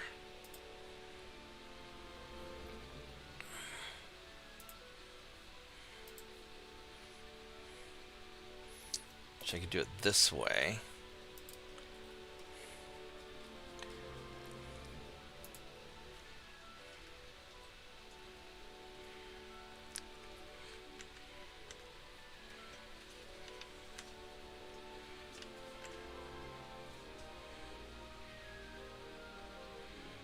I'd like to be able to get up here to do some Gulf of Alaska stuff, but I don't think I can make it far enough. Maybe 3 turns. Now for Ecuador, I could send... I only need the 1 ship. So what I could do is I could send all but 1 ship up here.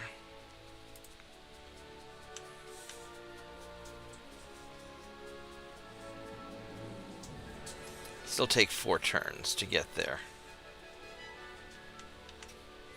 Does the US have any allies? No. Germany has Norway, which I could put some guys in the North Sea and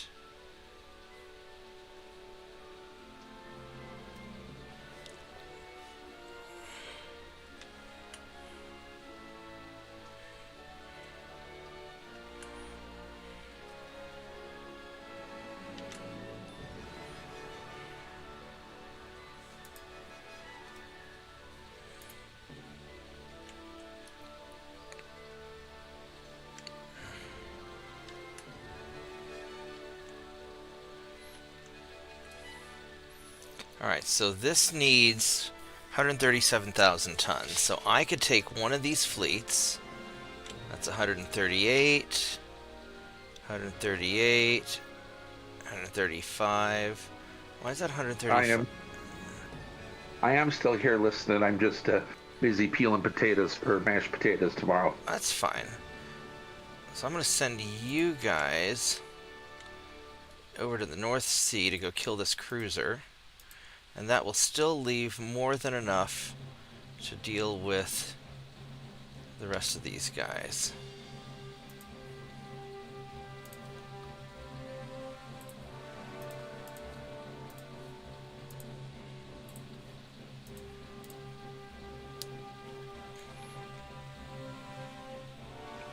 Alright, so that works.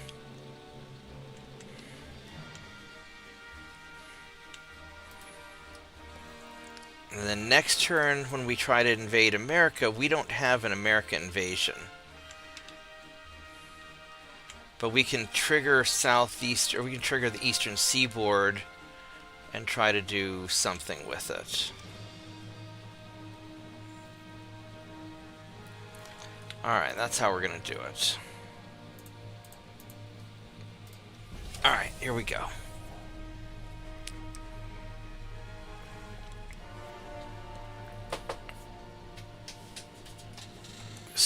Squish the dog. What are you doing over there? Boop. Boop. Boop. Yeah, I really don't want to fight that battleship. So we're just going to keep on running away from him. Hi, doggy, doggy. How are you doing, my dog? Oh, it's a storm. It's actually good for me because I'm going to be running away.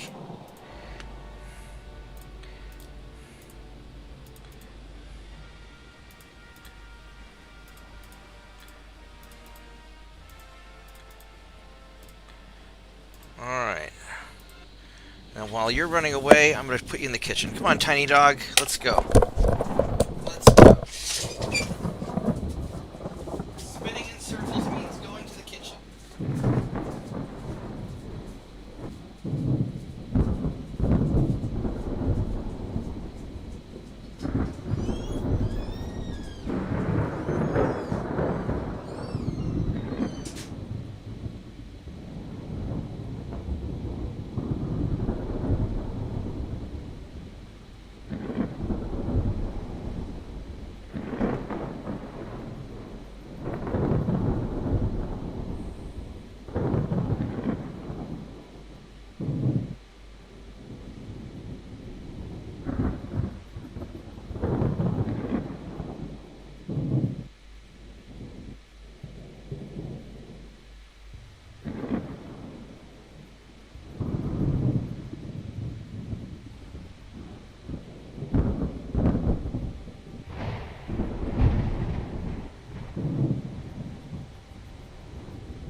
There we go.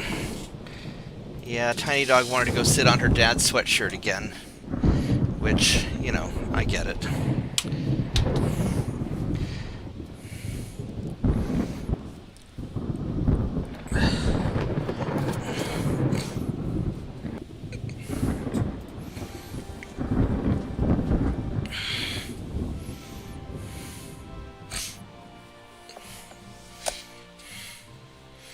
Oh, there's a fight. Alright, this is gonna be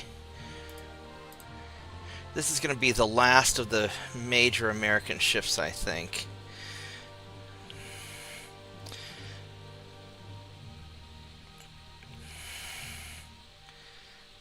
Their battleships are old. Alright, here we go.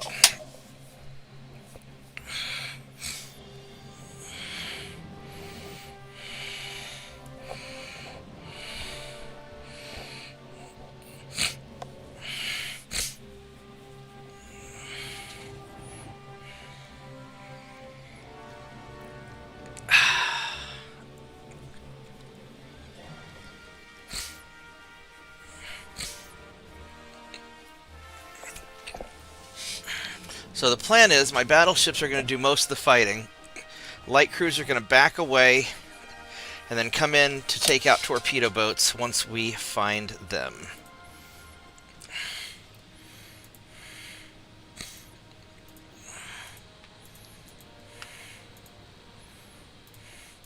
So our torpedo boats are going to leave.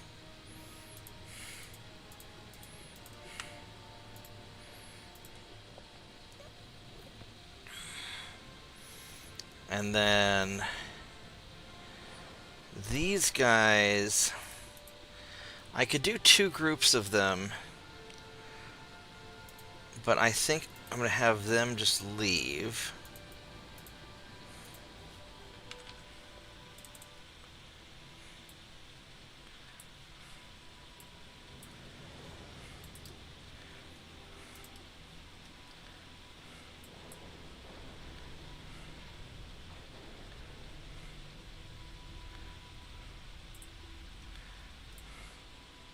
And then once we get all that sort of figured out, now we're going to go back to following the battleships.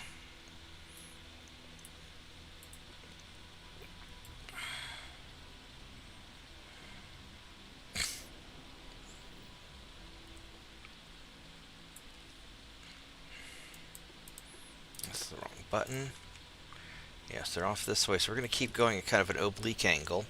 The Americans have better spotting than we do, so they're going to see us before we see them.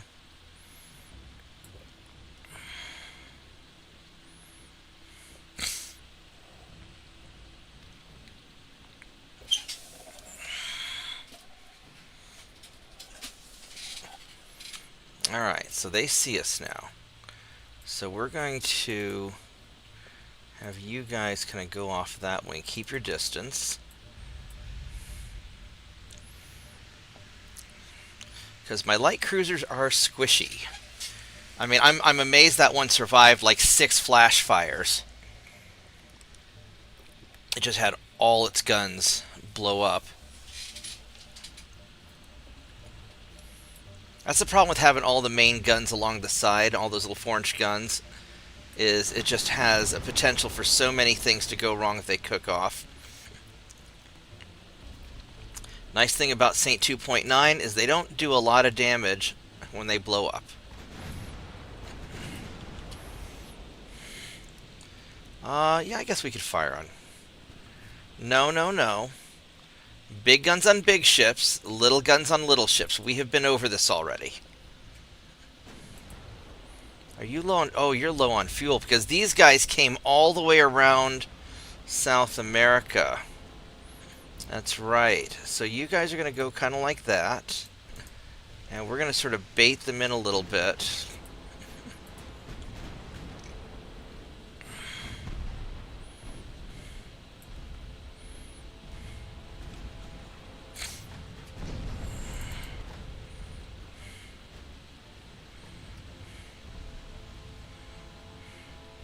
What's the range on these? 8 kilometers, basically. So they are still too far away.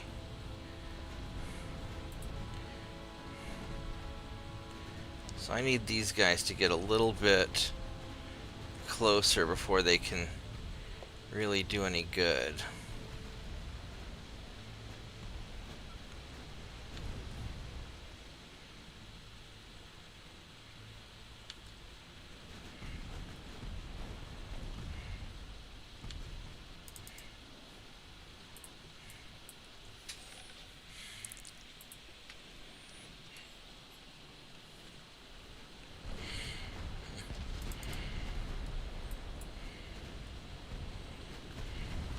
Do the 2.9s have a longer range than the main guns do, which is incredible.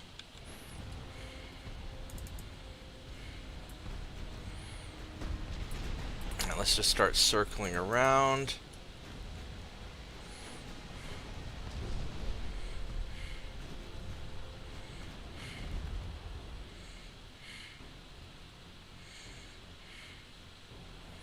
What's the range on these guys? 8.7 kilometers. So you're just going to be lucky to shoot at anything they can shoot at.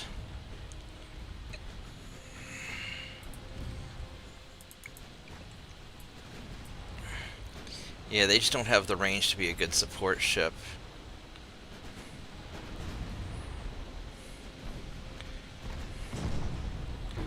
Alright, this cruiser's just going to take it in the face.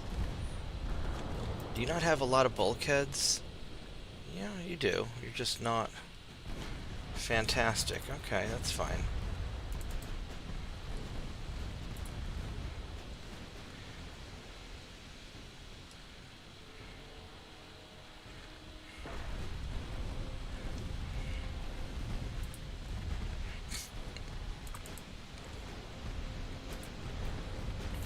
just keep circling around.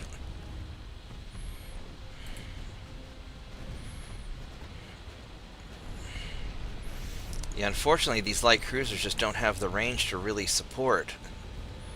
I mean, the new guns, once I get them, are going to make such a world of difference. It's going to be incredible.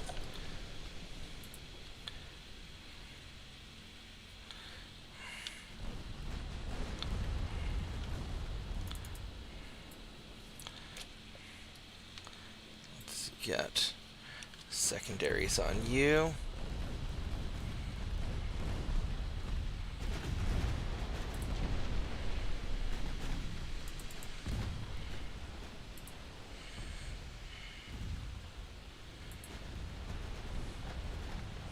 I'm being just a little extra cautious with my light cruisers because I don't want them to take a big hit.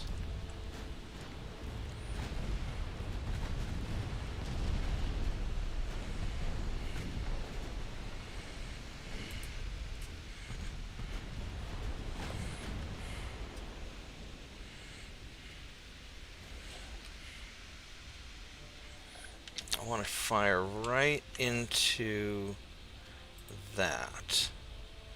Right there.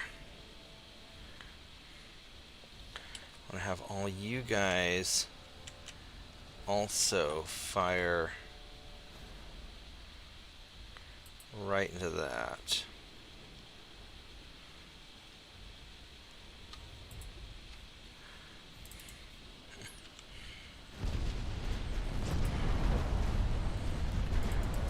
That's going to be really, really bad for you.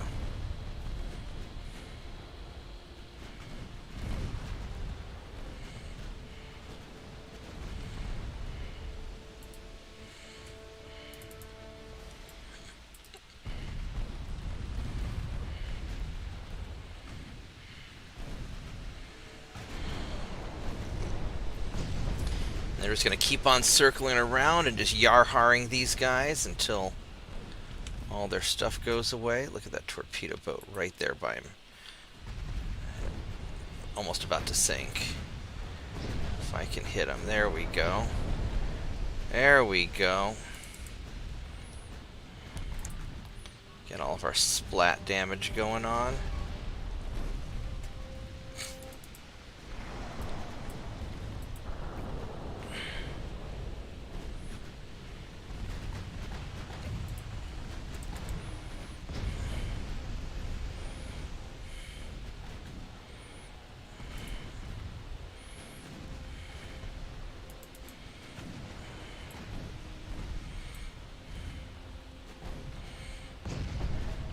Poof. Oh, that's a nice hit.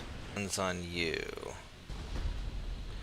I mean, I could just follow my own battleships at this point. It'd probably be alright. Because they're already taken out most of the...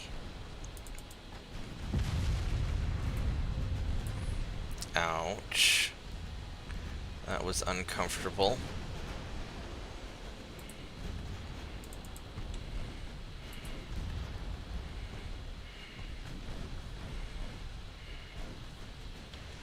Alright, so let's go main guns on the battleships and secondaries on you.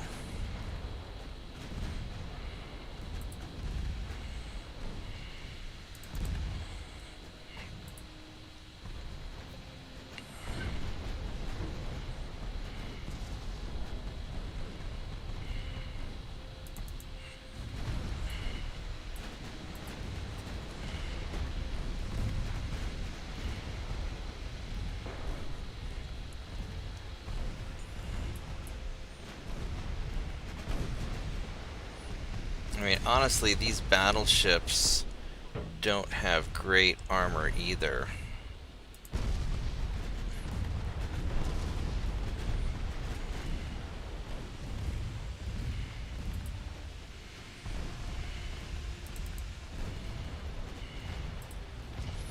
We're just going to have you follow my battleships at this point.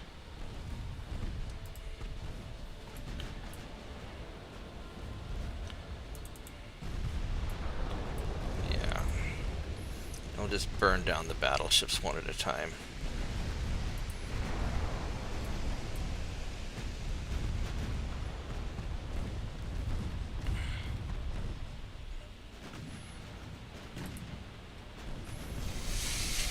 Alrighty, so this should be the majority of the American fleet.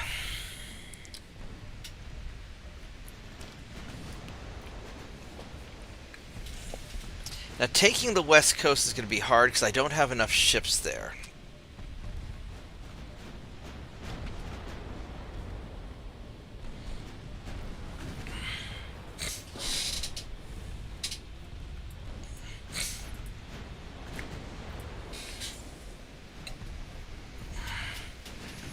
I could try to do some invasions and try and lower their port infrastructure, but they're so beefy anyway, I don't know how much that's going to help.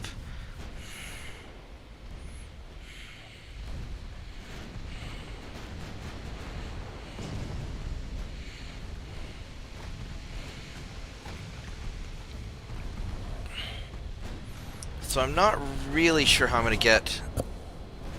I'm going to take America out with the ships that I've got. I just don't have enough. I may need to just build more ships.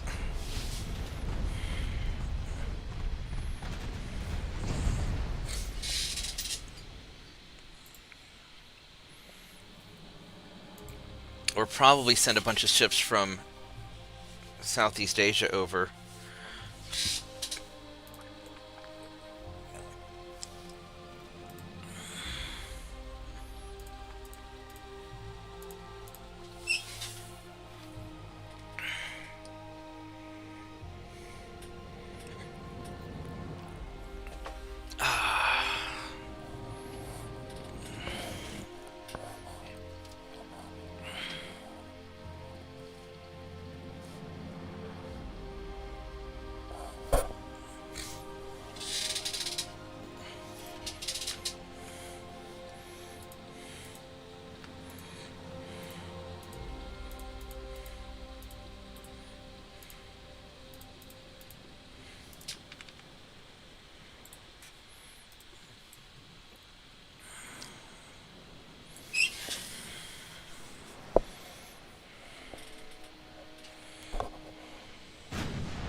I mean, it's possible that I might be able to get my army to just start marching into the western USA, but I don't think so.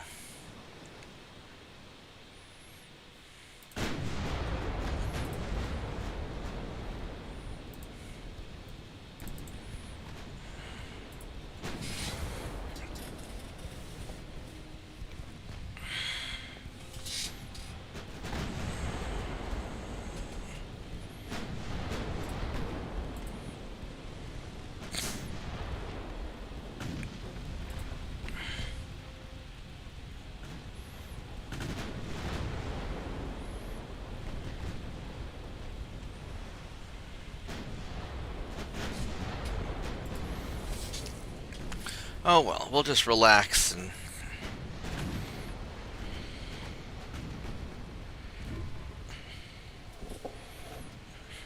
I need a few turns for my transports to recover anyway before I take on France.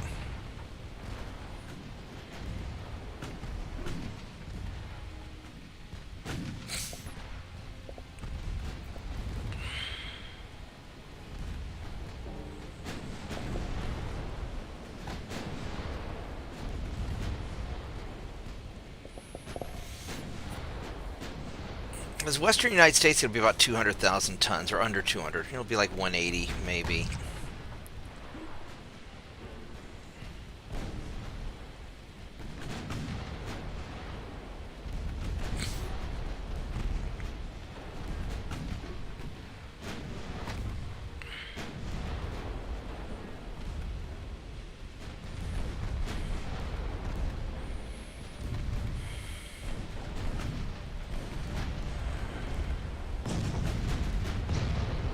See, there's where my ADHD saves me, because I build whole fleets no matter, and I could muster that kind of tonnage in 2 fleets.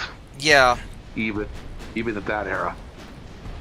Yeah. The problem is, I I put most of my tonnage in the Atlantic, and I took a strategy more to just kind of protect, kind of broadly everything, to maintain my transports, rather than having it focused and being too vulnerable. And what'll probably happen is it means that I'll take all of the U.S. except for Western USA, and then I'll have to do other things while I grind it down or get some other ships in position, or maybe my army will do something, which would be amazing if my army does something useful.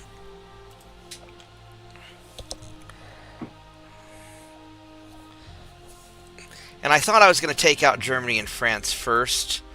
I was really happy when the US decided to be pissy with me, because I can knock them out early. When they decided to volunteer? Yeah. That was really convenient. And I've got enough ships I can send over there. It's just because I'll probably end up going to war with France also. I don't know if I want to send all of the ships over to Eastern USA that I might.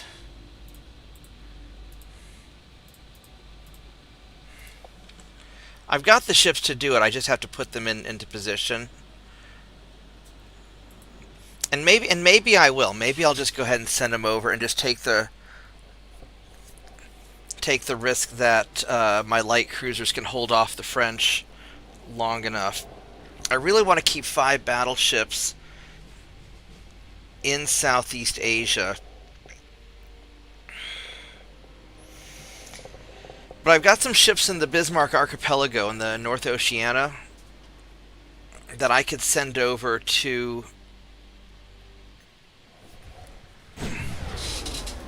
reinforce and take care of it if I have to.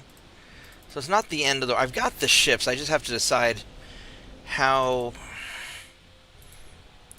hard I want to allocate them.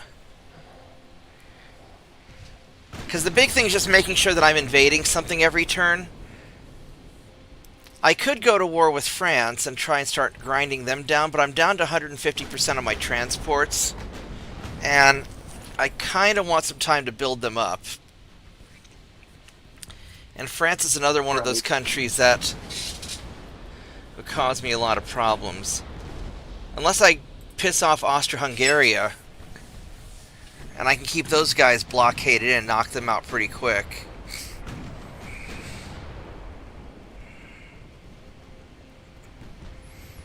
Although I don't have enough tonnage in the Mediterranean to really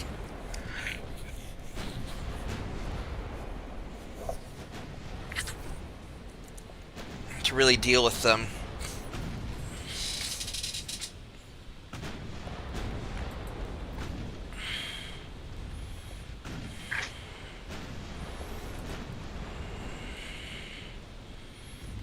And I might start building cruisers.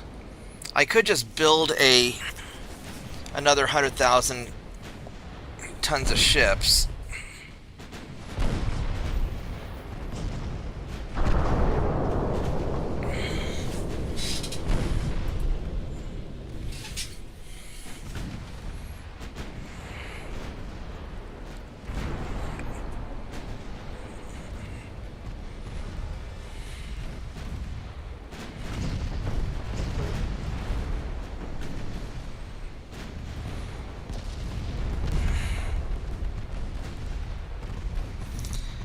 The big thing is I've got to get my light cruisers into good enough status, and then once they're good enough, then I'll have a lot more options. Because right now they're really just good for shooting up torpedo boats or taking out other, cruisers if I've got like 5-to-1, 10-to-1 odds. But they're too squishy and too short range still. But those Mark II 5.9s will really up their capabilities.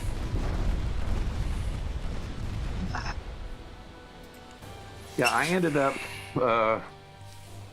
I skipped the little torpedo cruiser entirely because couldn't get anything happy with it.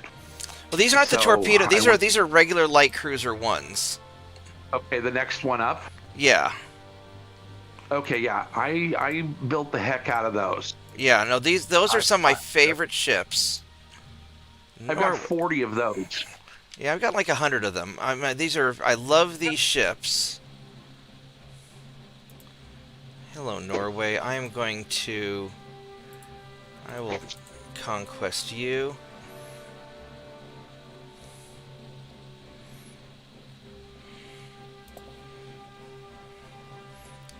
Alright, so Germany is ready for another invasion. So he's going to be ready next turn. So I could go for my next invasion here, or as far as I've got the Bismarck Archipelago, I could go for German Guinea. 2 more turns on the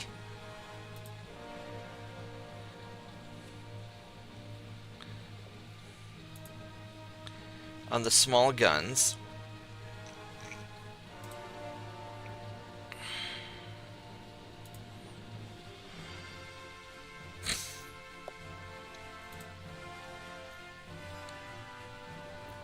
Barbette 2 is nice, but I don't need it. No, I don't need it.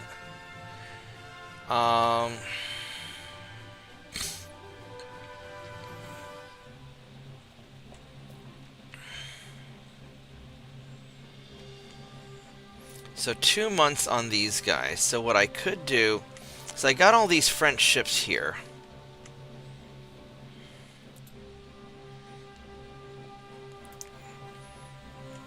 I could finish off Bismarck Archipelago and then free up all these ships here, because I've got 6 battleships in North Oceania, and I could send those off.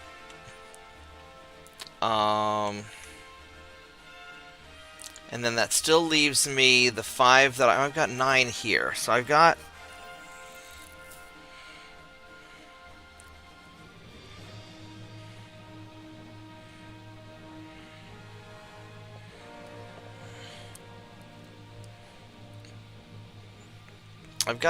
some ships here.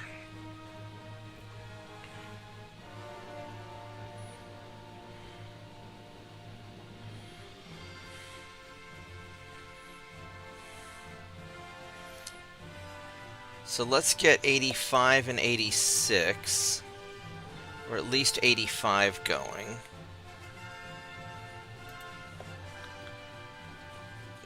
Are any of my guys suspended? No. Alright, so let's get at least 85.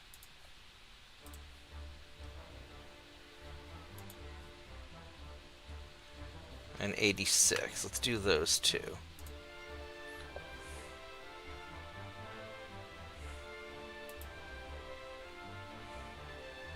Perfect. So if I grab Bismarck Archipelago, or New Guinea, rather, or German New Guinea, so we'll grab that.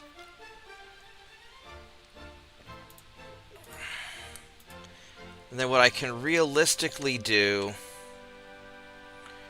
is I can send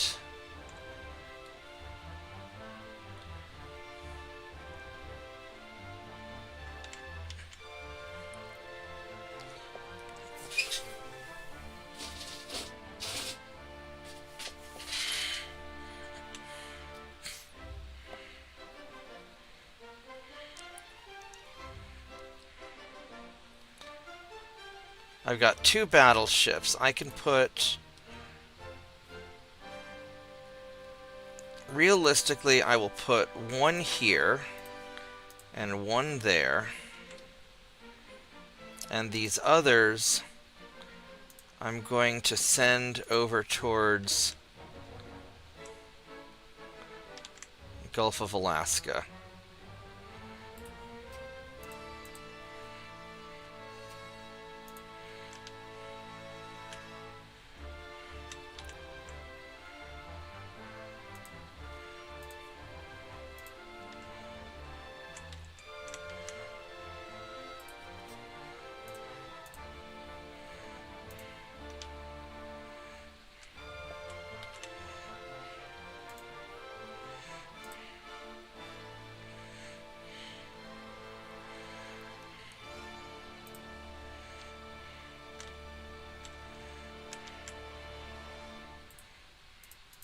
Torpedo boat I'm going to leave behind, though, because he doesn't have the range to make it.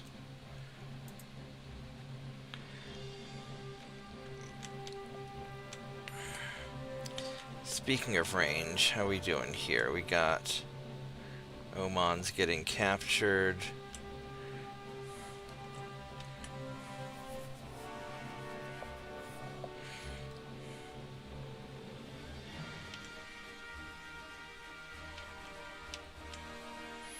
Then as far as here in Singapore, I have 1, 2, 3, 4, 5, 6 guys getting built up, which that'll be enough to take out the French.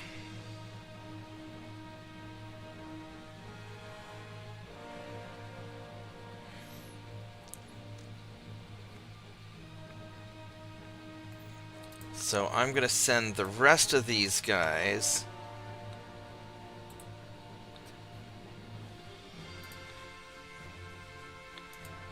Gulf of Alaska.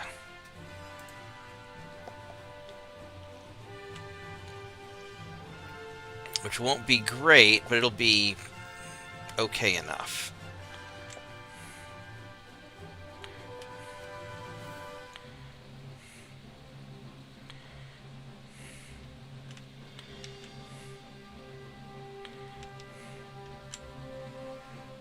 And then I got 2 turns until the cruisers are ready. So let's send you guys up. I'll send you up there. Well, I only have... Oh, because these guys are all repairing. Okay.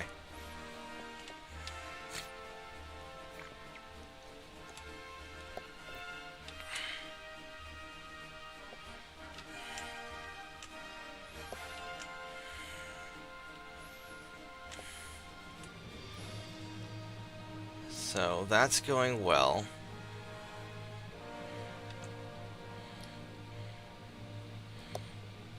These guys, I'm going to have you guys go to Bermuda.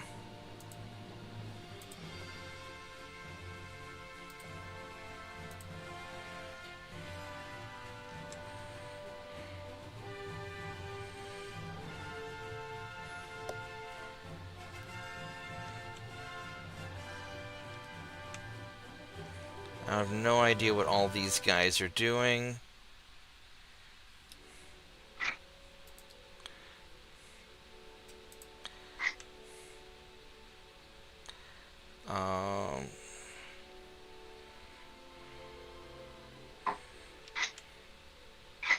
These will be in 2 turns. I'm going to just have you guys hang out in Sierra Leone. I'm just gonna wait.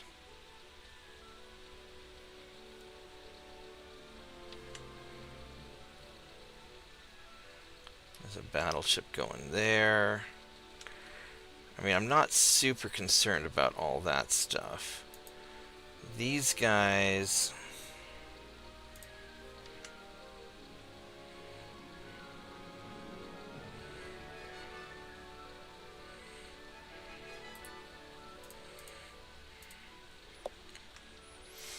If you go in there,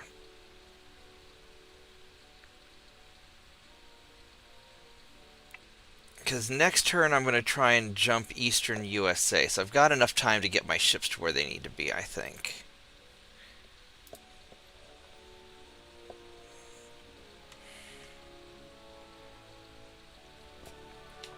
All right.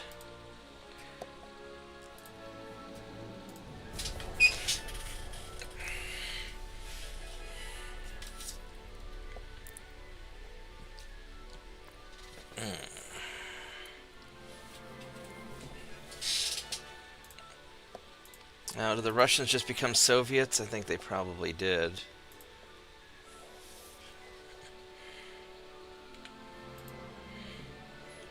Yeah, I guess we're gonna go kill the Norwegian fleet. Get some experience.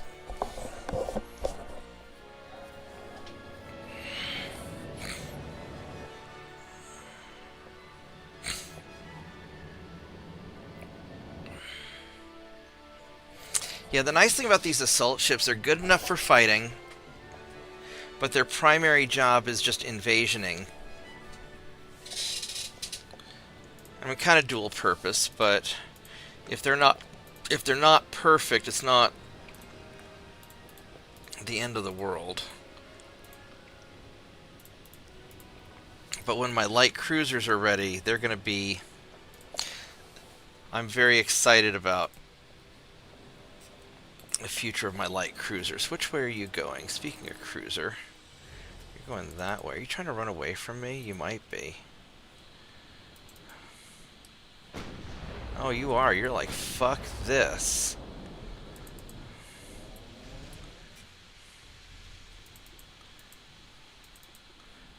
You were going... Oh yeah, he's like, screw this.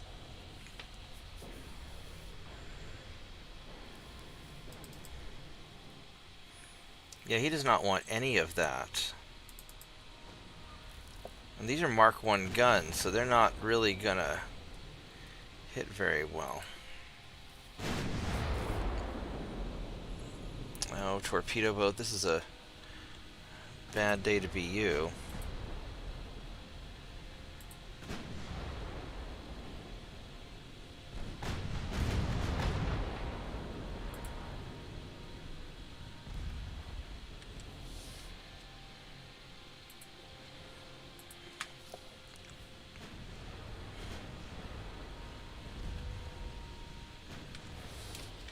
Well, please keep firing the guns at the one you were aimed at. Instead of, all it takes is for somebody to be stupid for half a second, and then all of a sudden you have to re-aim again. You dumbass.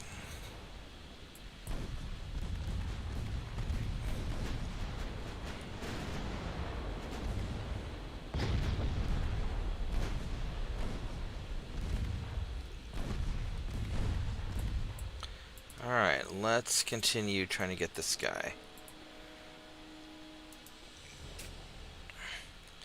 He's got good armor, he's got few bulkheads, so like one good hit and he's done for. And we are faster than you are, so.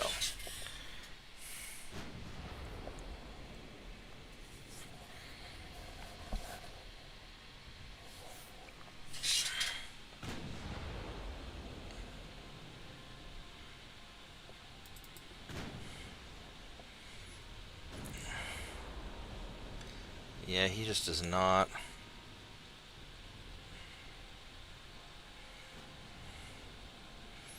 I could try to auto-resolve, but I'm a little nervous to do that because I don't want to take a lot of damage.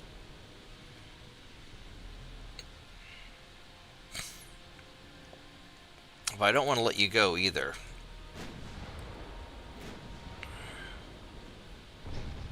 Oh, there we go. Now things are going to get easier because you are slowing down.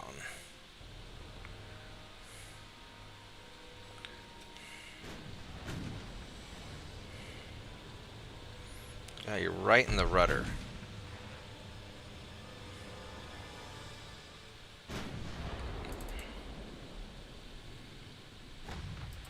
It's holding steady at 14 knots. Alright. We'll just kick back and...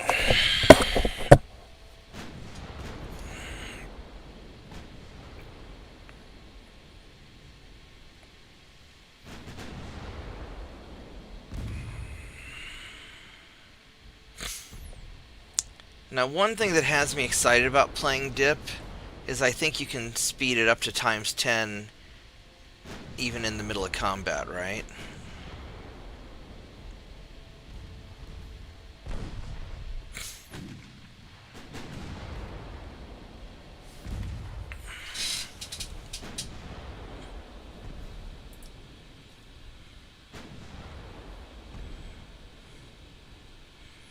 Alright, let's start veering off so we can get more guns on you.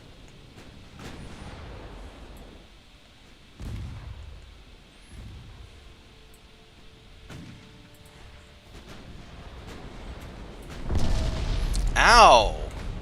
He's going right through my main tower. Damn. I mean, the conning tower is the most heavily armored part of my ship. How did you penetrate 18 inches of armor? Oh, he's got really good penetration. Jesus. 11.1 inch gun? You do up to 20 inches. Standard armor piercing. You must have rolled really good.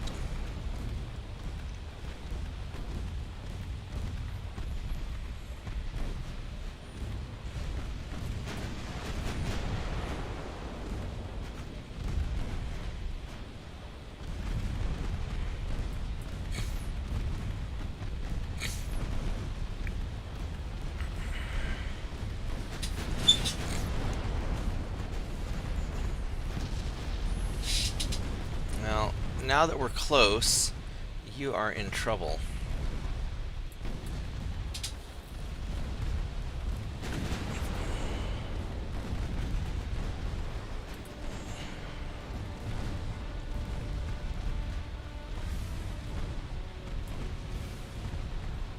I've got an angry line of battleships that are going to get you. Alright.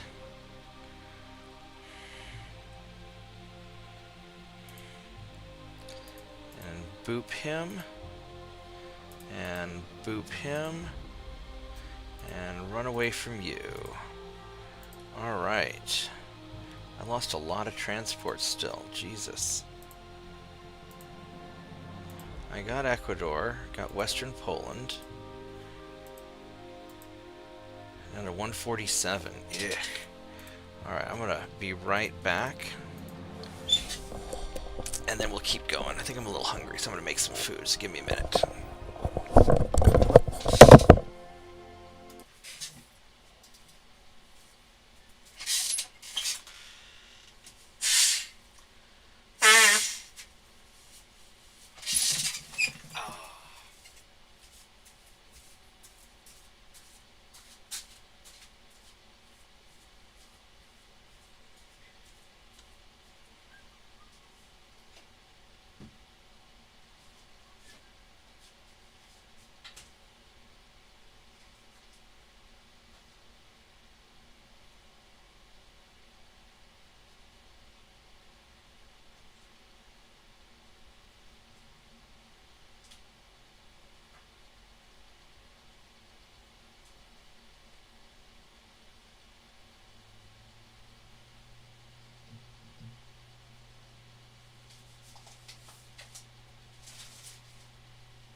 Here we are.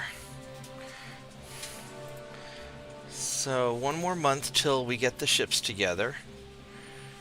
Why are we having so little monies?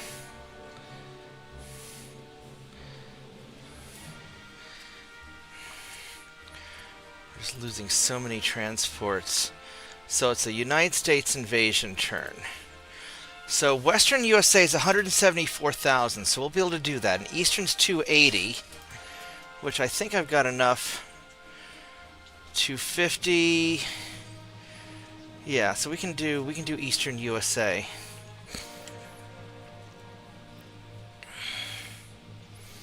And then Western's going to be 180, which will be no problem. So let's go for Eastern USA.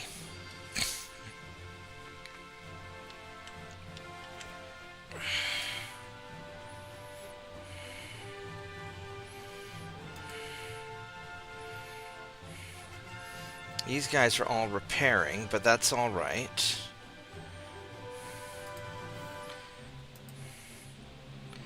One more month until we get all this stuff.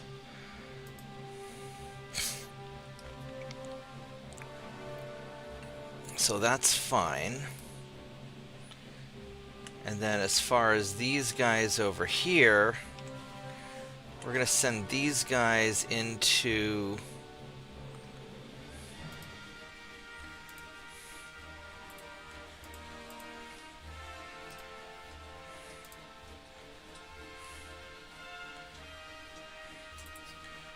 Germany.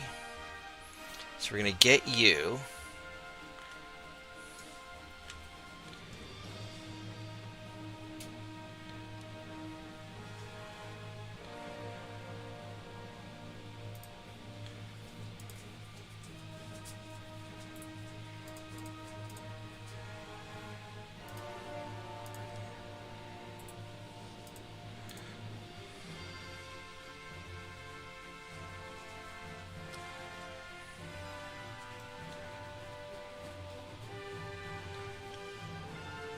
Actually, this torpedo boat we're going to send back home.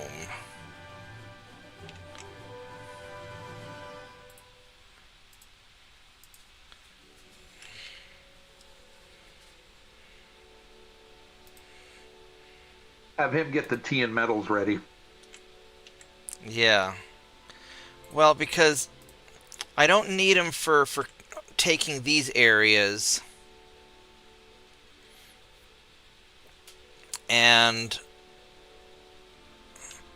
But I will need them for when I deal with France in a little while. And France is less pissed off at me as they were before. Yep, the Russians went Soviet, so we're going to have to deal with them at some point. Yeah, pretty much everybody doesn't like me. Spanish like me.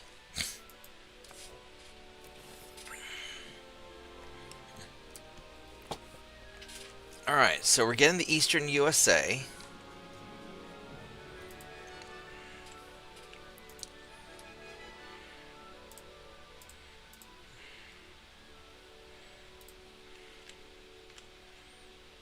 My ships are still traveling. They're doing pretty good on fuel, actually.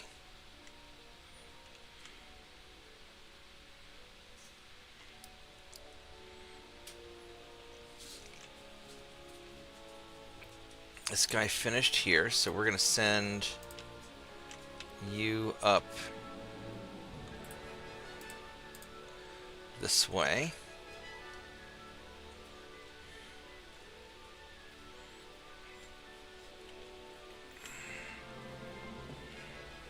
And then these light cruisers need to go into repair, which I forgot to do them last turn, which is unfortunate. That's all right.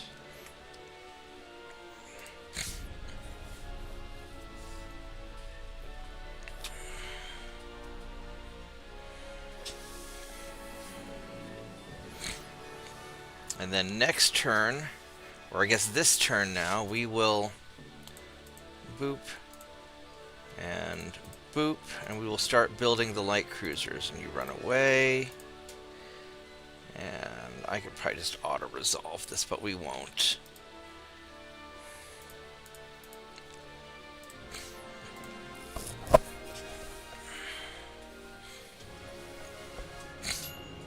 Let's go get my food. You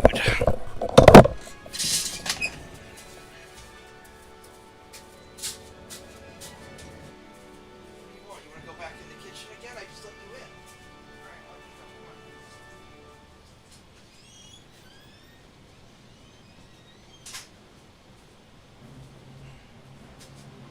I swear you were a blonde.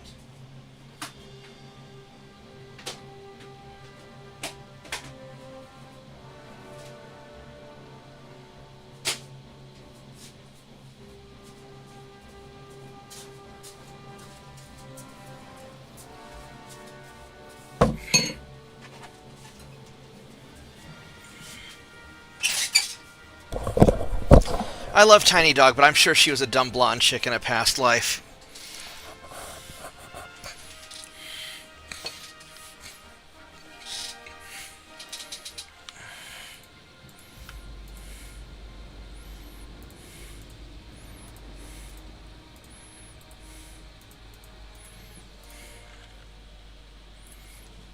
Alright, here we go. Now, these are also Mark I guns. Oh well.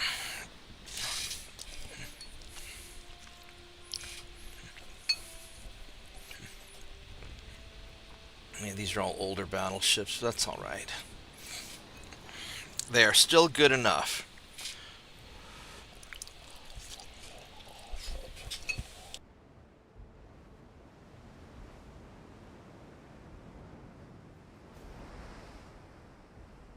The spotting is amazing.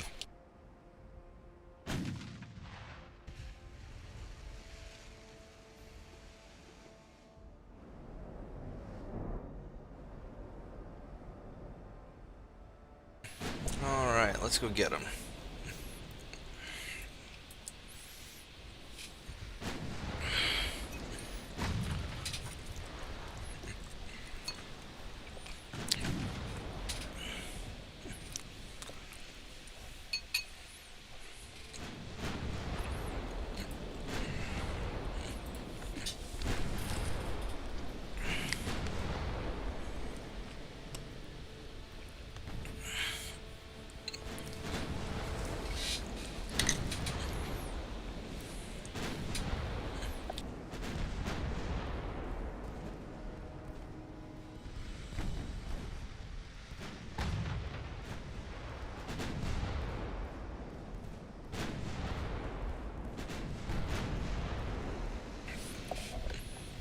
Let's just go take him out.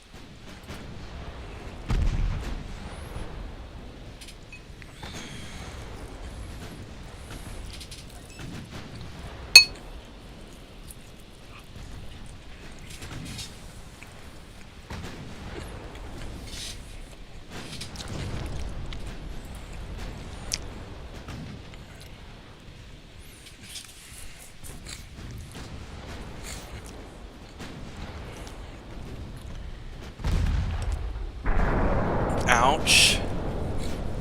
Where did that hit me?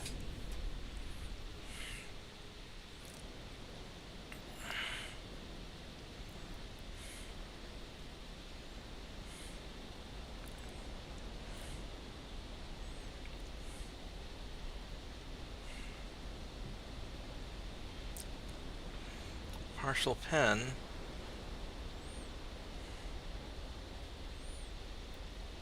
Main belt partial pen. I mean, I think you hit the crap. That shouldn't have caused flooding.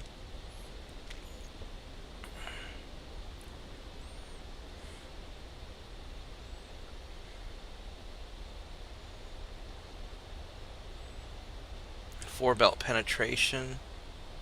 Alright, so yeah. Alright, well.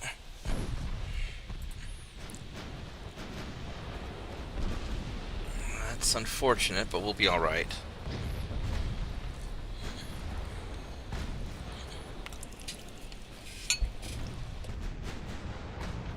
I'm actually flooding a lot. Look at that. That's like 25% of my buoyancy.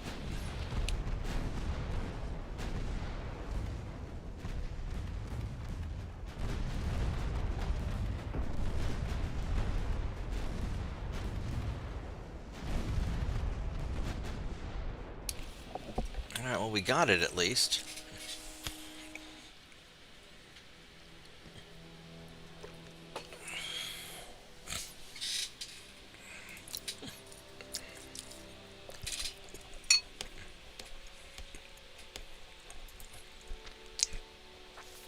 Alright, well.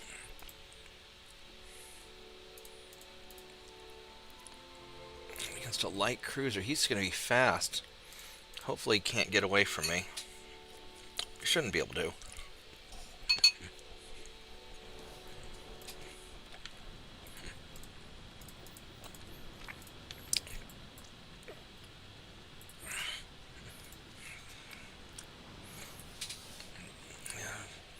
More of these Mark I guns that aren't really great, but that's alright. I'll be good enough for a light cruiser.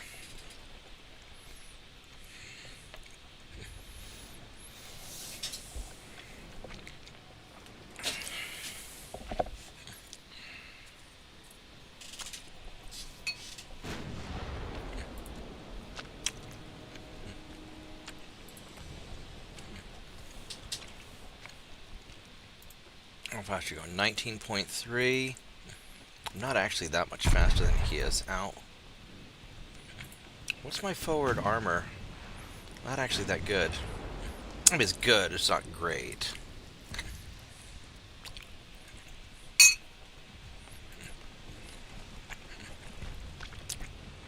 These things are well armored, but they're not... I'm definitely prioritizing speed over armor.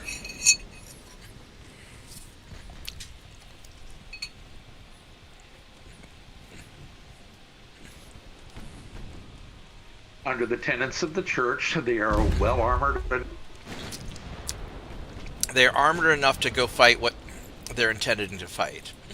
Because I'm not going to go and fight a battleship one-on... Well, I mean...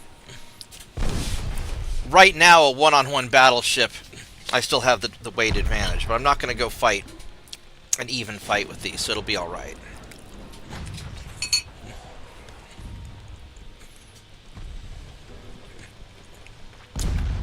I really consider these assault ships to basically just be heavy cruisers. Like well-armed and armored heavy cruisers.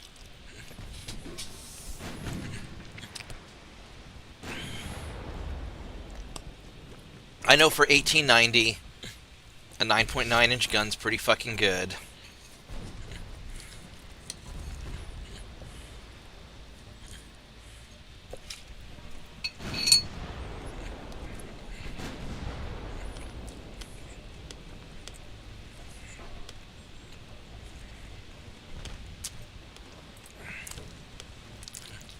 Just make small adjustments and slowly just start veering towards them a little bit.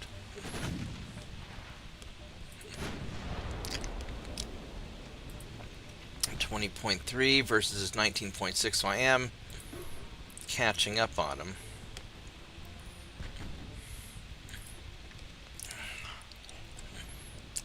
But I do not have good to hits. Unless I get a lucky hit on him.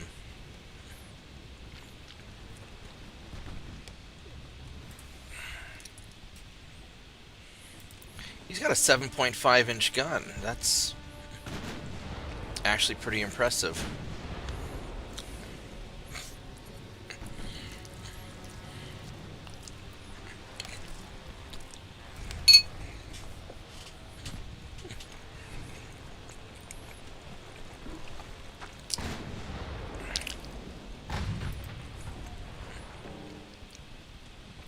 He's actually pretty well armored, too. About 4 inches of armor, almost. Oh. Hello there. There we go. Now you're in trouble. That was a nice hit. And you're not going to get into torpedo range now. In fact, I can slow down and take more accurate shots at you.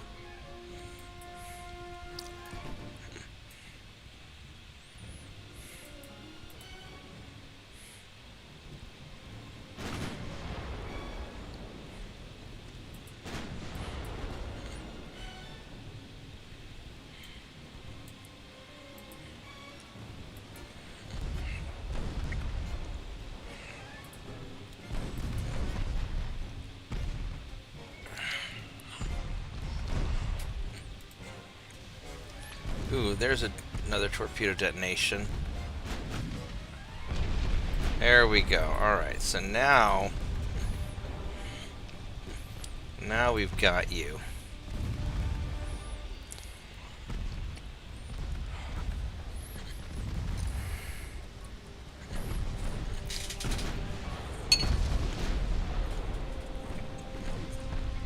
Yeah, you're not going to survive that now. Alright. Very good.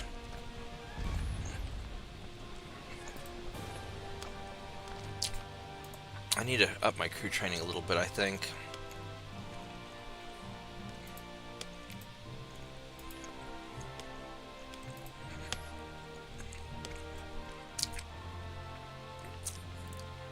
Oh, that's interesting. We're invading southern Germany. Interesting. Alright.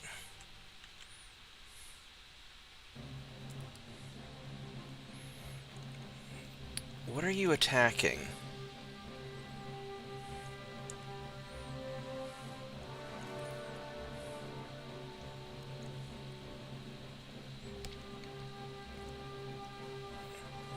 Are you attacking Eastern Germany? Motherfucker! Are you really fucking attacking Eastern goddamn Germany? Are you fucking serious? Fucking Soviets, fuck you! I'm trying to attack Eastern fucking Germany. Go fuck yourselves. You don't even have the tonnage to do it.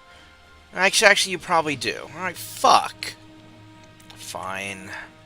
Fucking fine. We'll go invade somewhere fucking else. You fucking piece of shit. Alright, so we'll get Tanzania, I guess, or no, probably Southwest Africa, actually.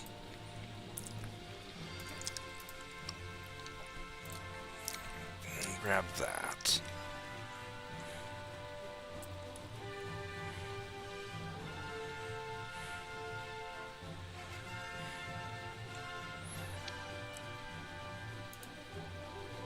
Alright, so you're just gonna go right there. And you're gonna go right up here. And you're gonna go right up here. So we can grab all that stuff. And that's going well. Have you start heading up this way.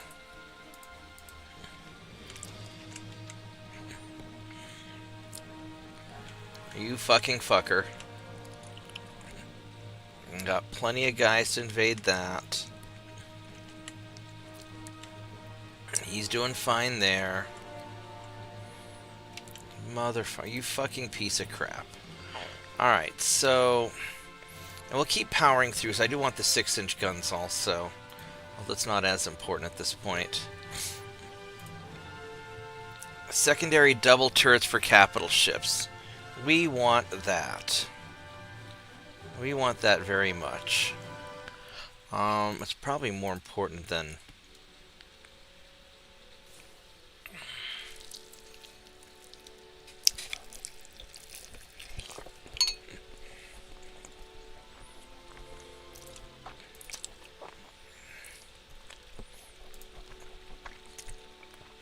Actually, 4 months is fine.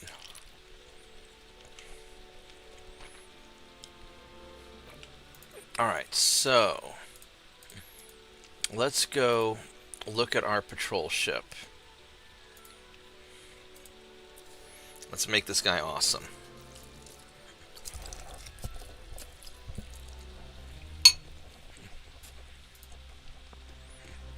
Boom.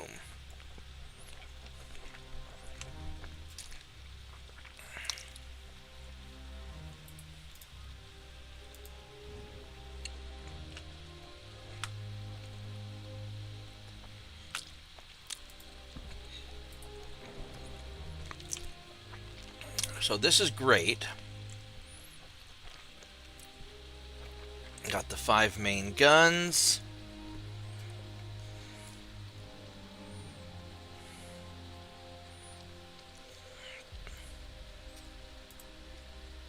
If we go balisite, that's heavier.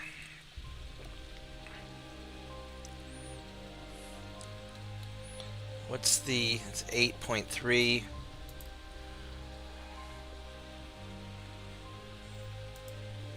It saves me like 20 tons. 8.8. That's a 12.1 kilometer range versus a 12.7.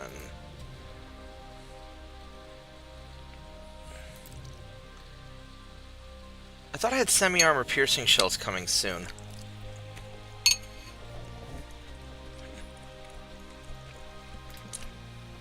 Let's double check something real quick. I thought I had semi-armor piercing. I do not.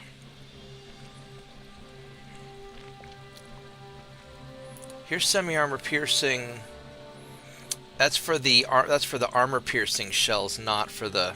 Alright. Alright. I screwed up. It's okay.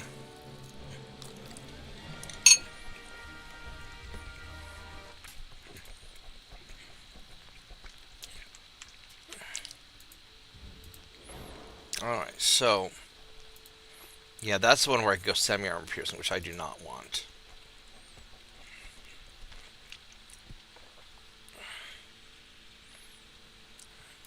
+1 accuracy. That gives me more shell penetration. Alright, so right now, this at... quit it. So at 5,000 meters, a 1.3, 1.4. If I go with balisite at 5,000 meters to 1. So it doesn't make a difference. The armor penetration is going to be 1.7, 5.3. 1.6, 5.2. So it barely makes a difference.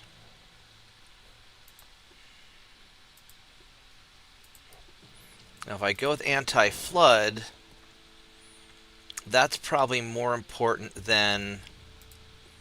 I want the hydraulic steering.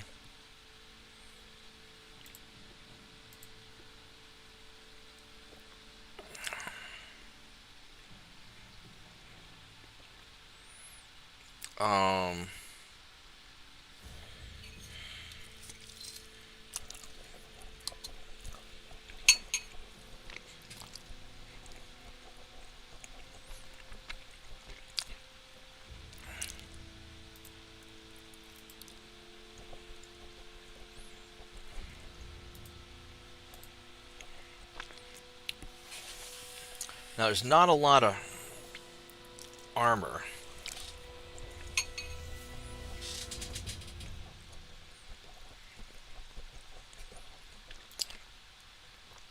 I'm going to leave it like this.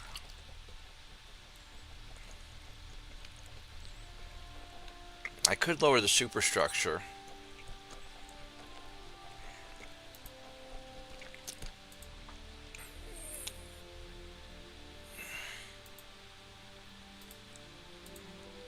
We're going to just keep it like this.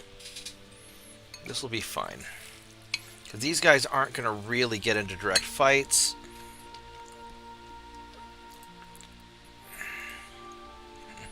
I mean, they will.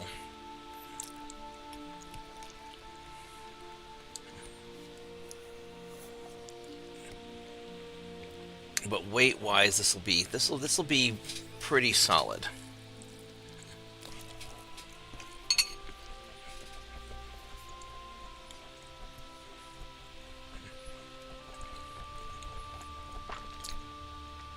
So I have a much better range.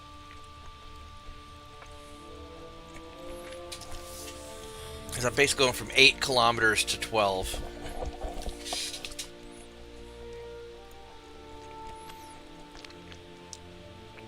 And that'll be good enough for now. I'm still keeping a good range. Yeah, this is overall good enough. This is very good enough. So we're gonna go with this.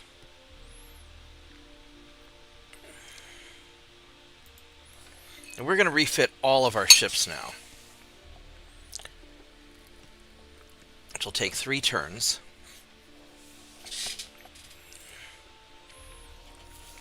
Because we'll have the penalty, but that's going to totally be worth it. Let's go save it just in case we screw up.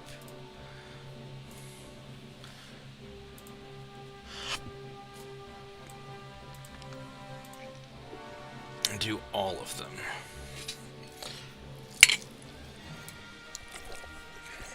Alright, so 3 months. These guys will take some time to repair, but that's okay. We got 78 of them, so we got most of them.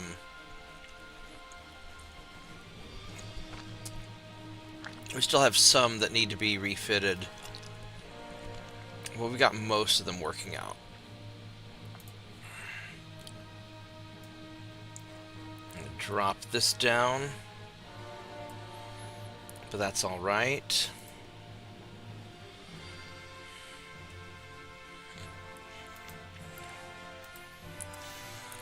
Doing the invasion.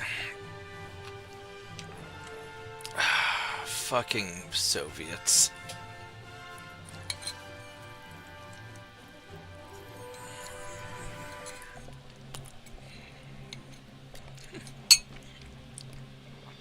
Alright, that's fine. We'll deal with it. Transports are holding together. Oh my goodness, we have overlapping spaces here. That is glorious. So, you guys are going to go here. And you guys are going to stay here. So, I have 217,000. I need another like 80.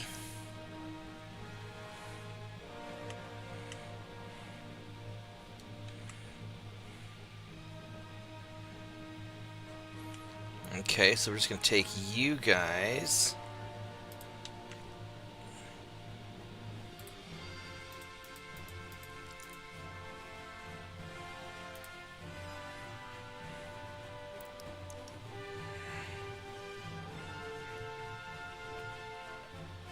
How many tons are these? These are 300 tons.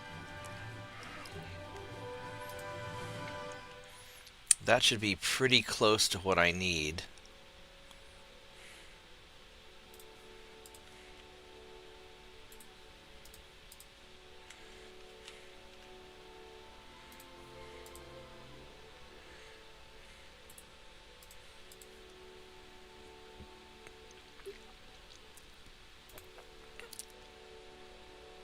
We're going to let this battleship get away.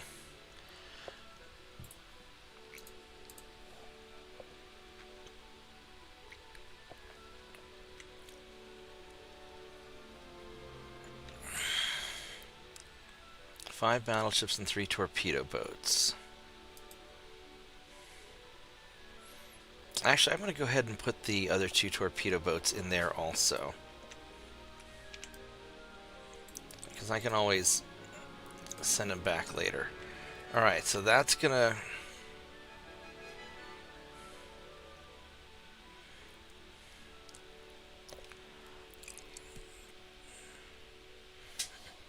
That's gonna take care of that.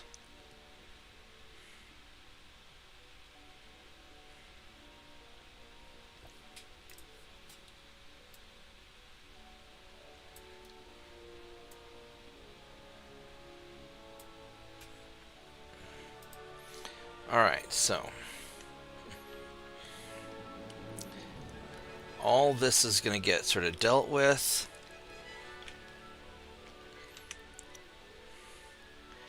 We'll just be invading Africa next.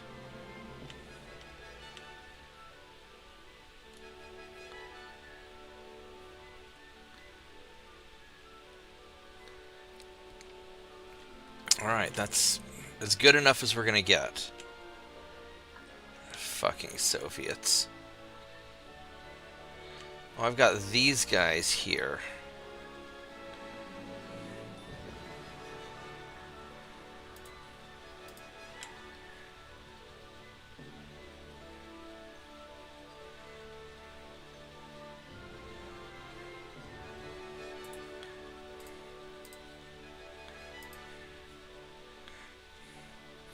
I mean, what I might as well do is this might be a good time for me just to go put my ships into repair. It'll take 3 times as long to repair, but it's not like it matters because of the tonnage. Well, that'll kill my... I'll probably make things really expensive.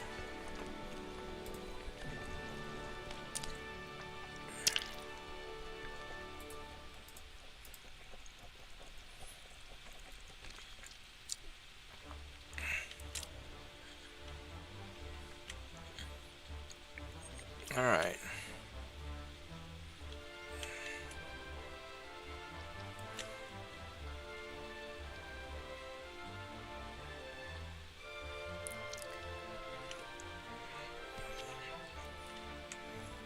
I guess this is as good as we're gonna get. Here we go.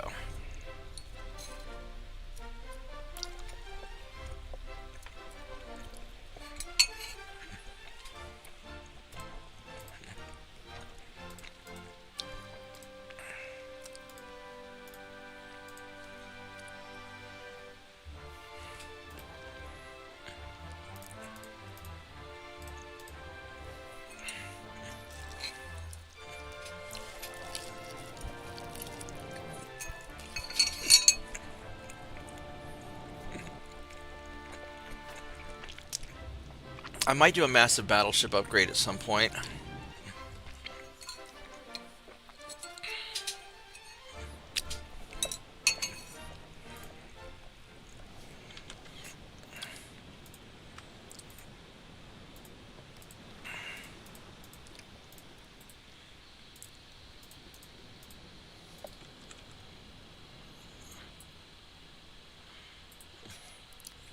There we go.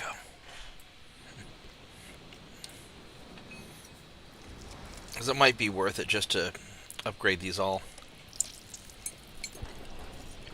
All these when I'm not needing them for invasions.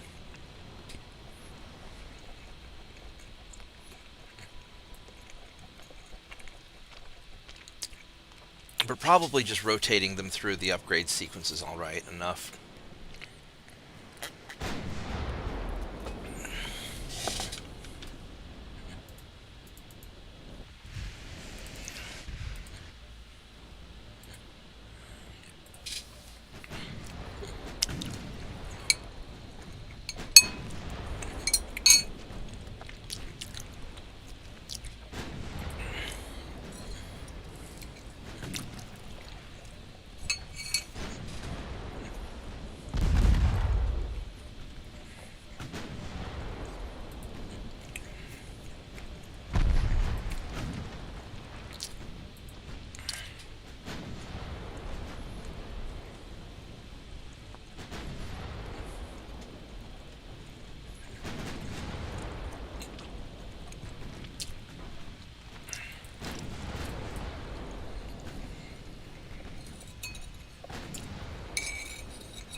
It would be useful for me to have a heavy cruiser.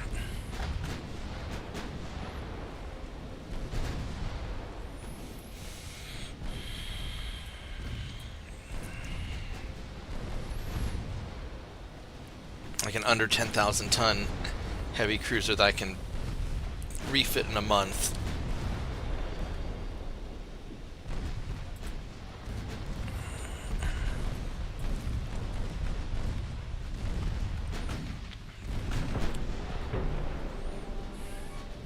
And I can put some 9-inch guns on it.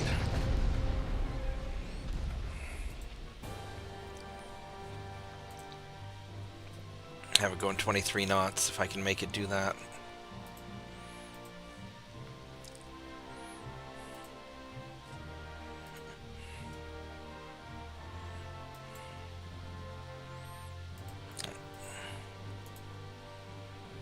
Alright, Egypt's doing terrorisms. Alright. And I don't know if I have 80,000 tons to send here.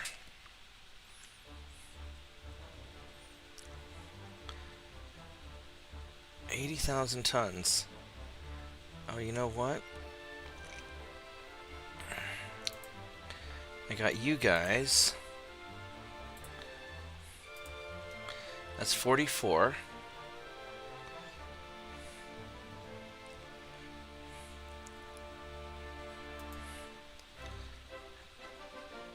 That's going to be about 69,000 tons.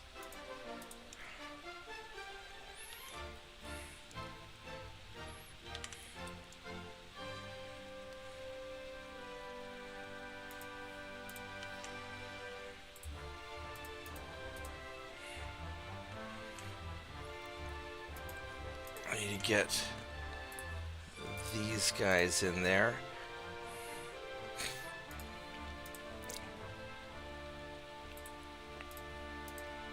So we'll send all that.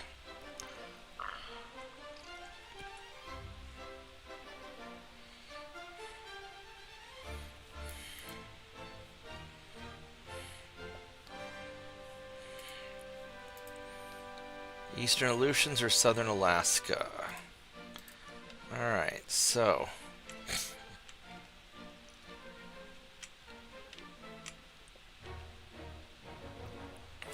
let's go for Southern Alaska.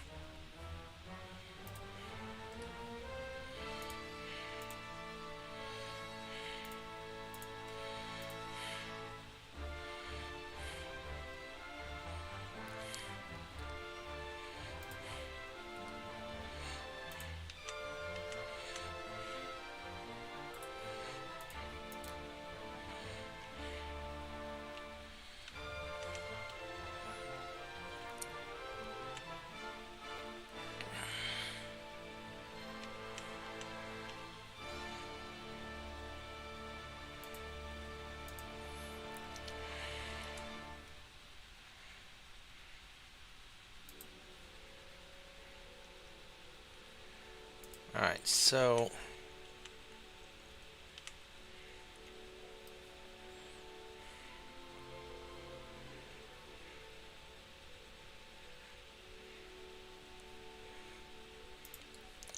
now what I could do, since I have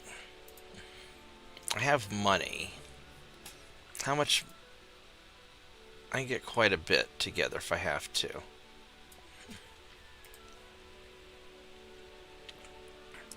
I could take this opportunity to repair.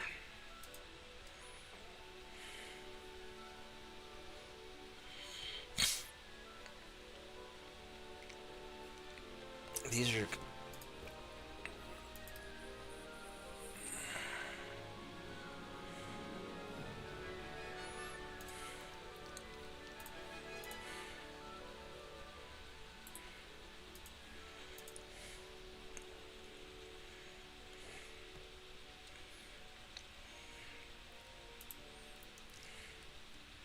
It wouldn't be the worst idea.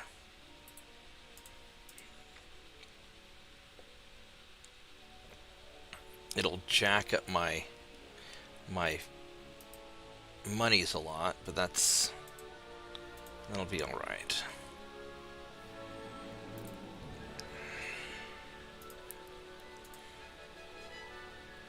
Secondary. Oh, that's the problem right there, is that this is going to take a long time to initiate because of that.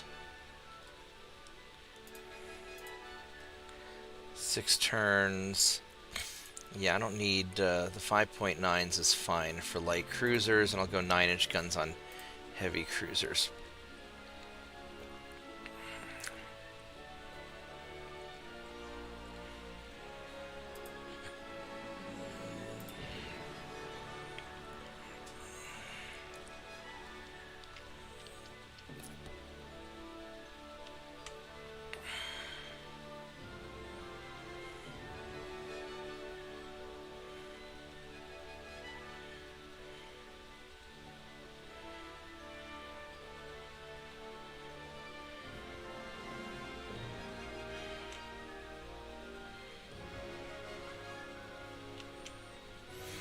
So that's going well there.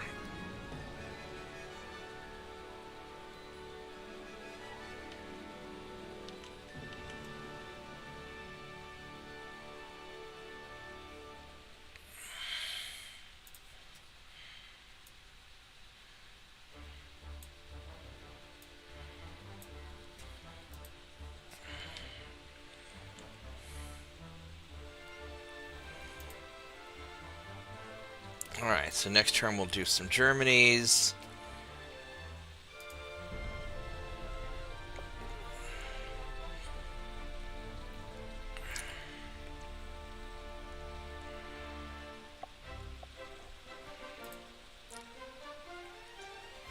Oh my god, do I want to go to war with France? I really don't. It'd be a giant pain in the ass.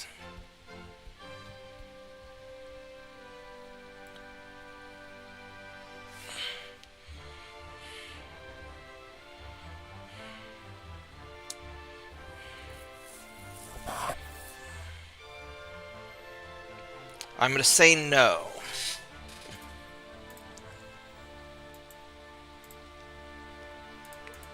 Because I want to get my ships refitted first.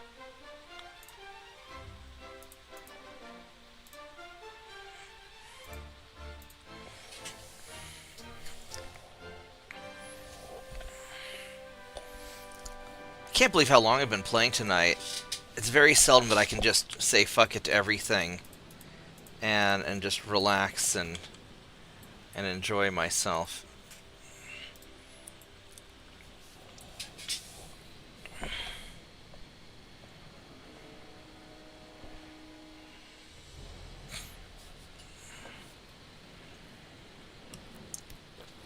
I should take my vitamins also. We'll do that while we're trying to hunt down the ship.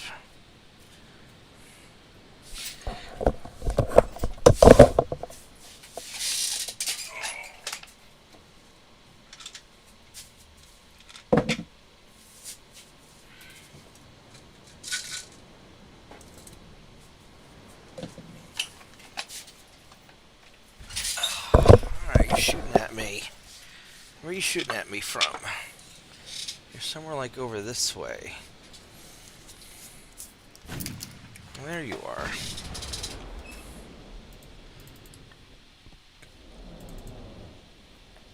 Let's go that way.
There we go.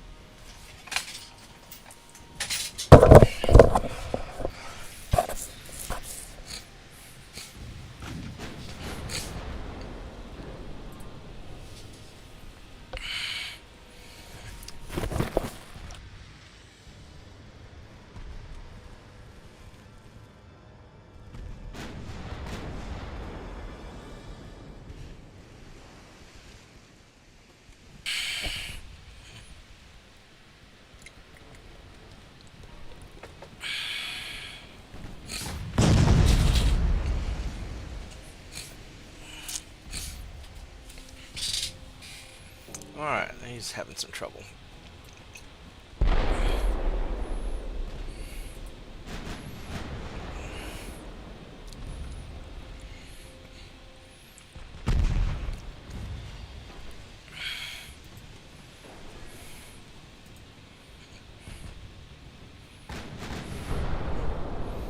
There we go, that's a nice hit.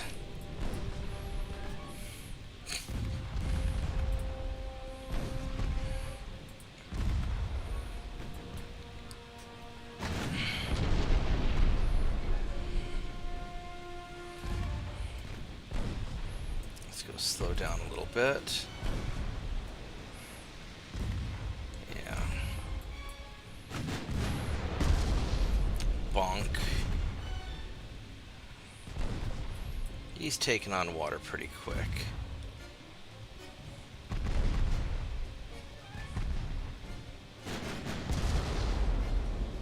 That one didn't get a flood.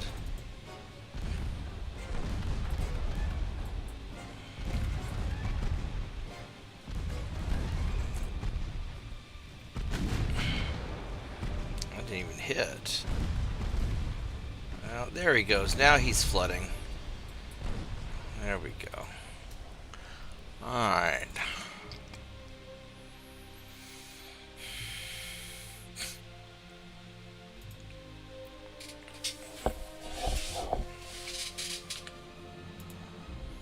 This will be a big fight too.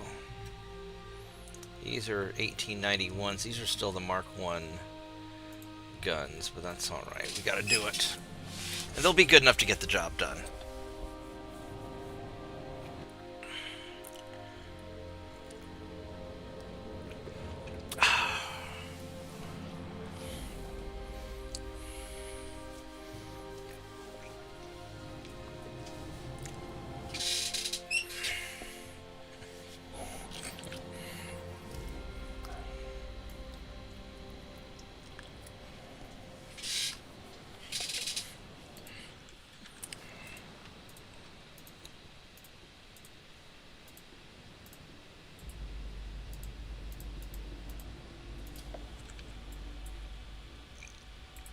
Alright, let's go get him.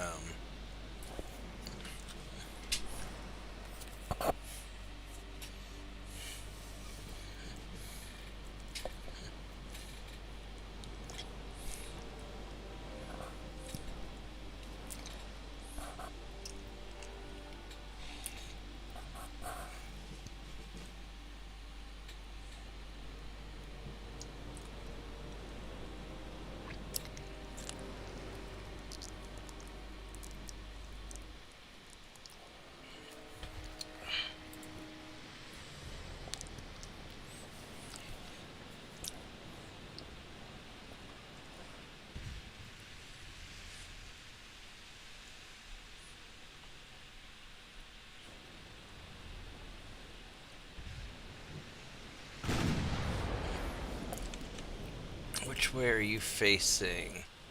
Oh, you're heading straight towards me, huh? Alright. So let's go this way.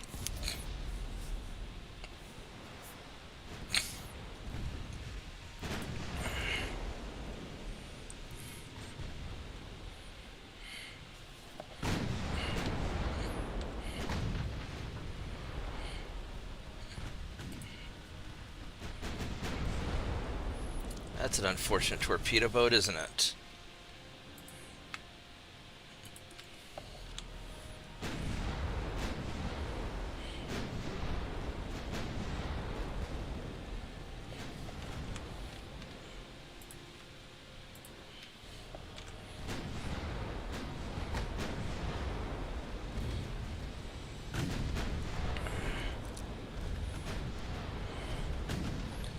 Alright, let's turn you into a single-use submarine.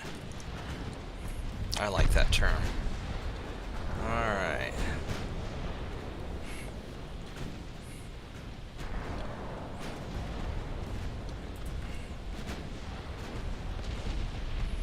Wow, these light cruisers are taking a beating.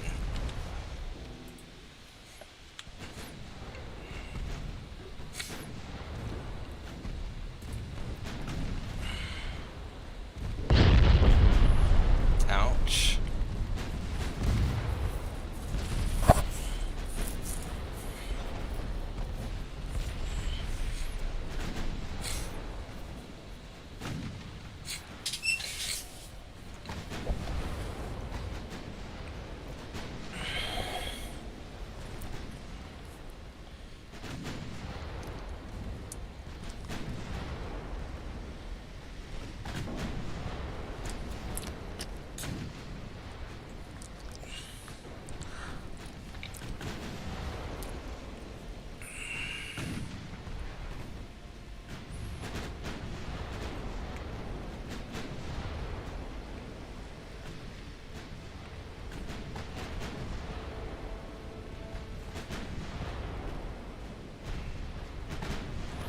There we go.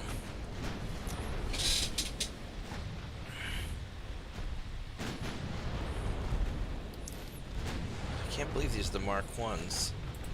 Alright, let's start angling in and get him finished off.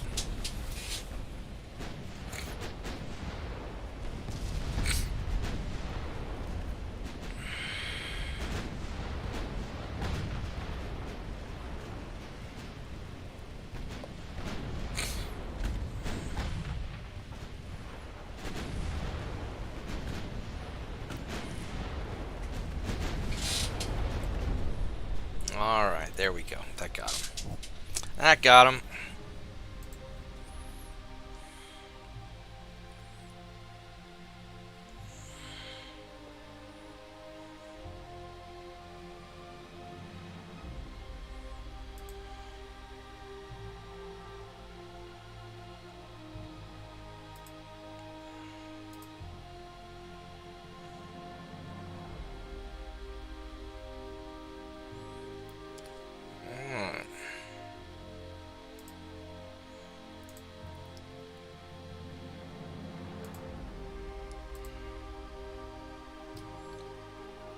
Southern Alaska, nice. I got New Guinea, that's nice.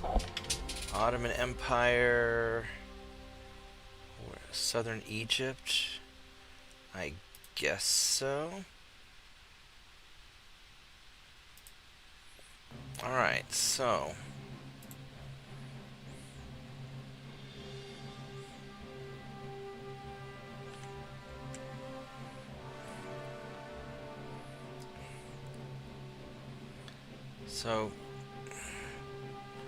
I guess what I'm going to do is we're going to put right there.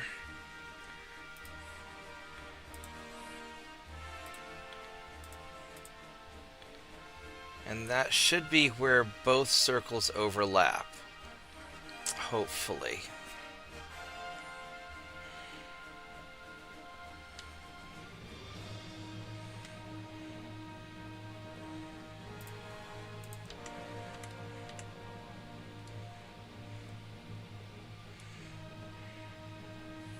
I'm going to put you guys here.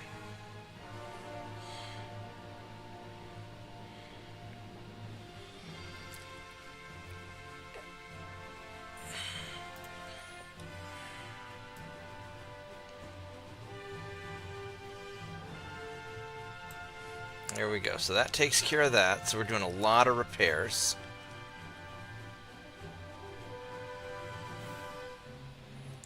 Lots and lots of repairs.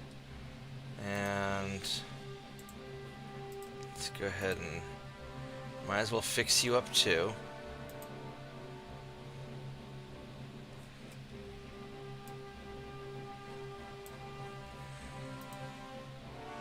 Yeah, so that's just going to take a while, but that's okay. This is an invade Germany turn. So we are going to invade Tanganyika.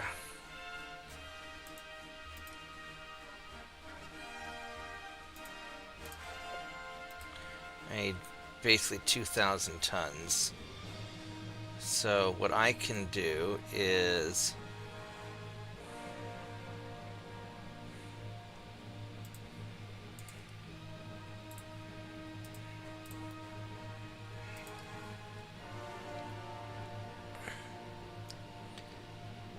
everybody but Patrol 1 can go to Zanzibar.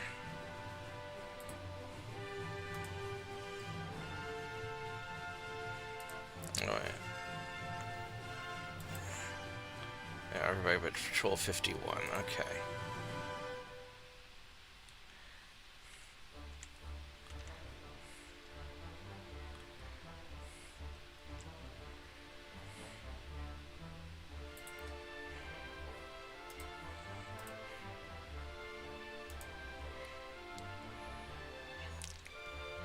I'll take care of that.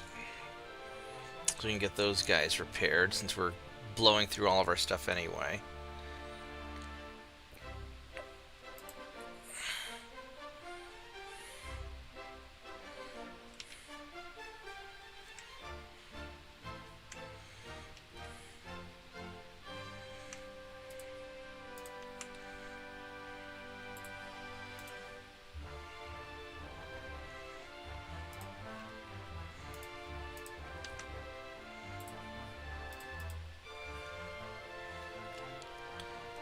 Put you guys here.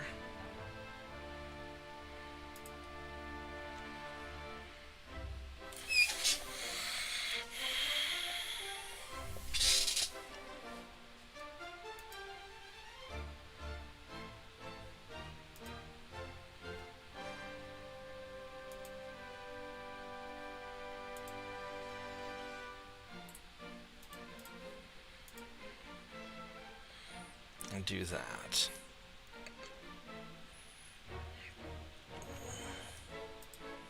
So next turn I'll nail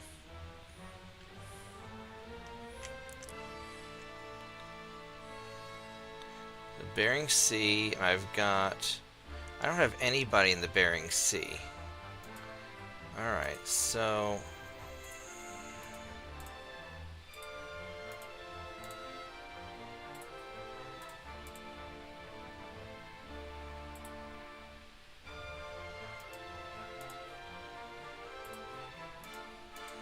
let's just put all these guys here so we can nail Nome.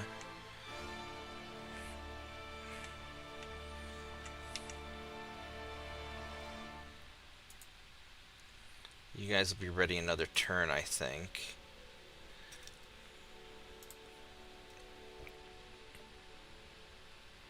Two turns. But that's okay.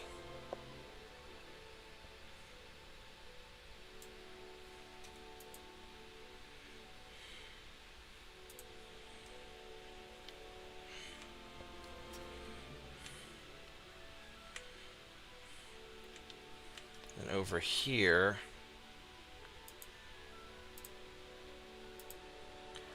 this battleship is going to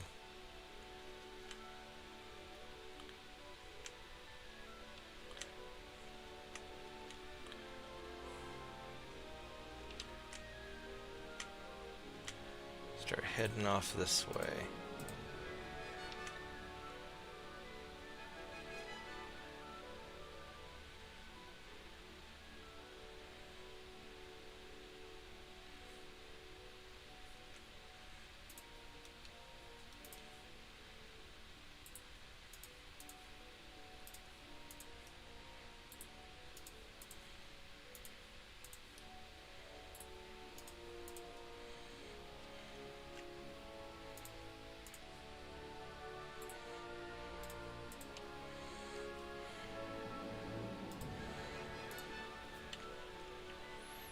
Alright, that looks pretty good.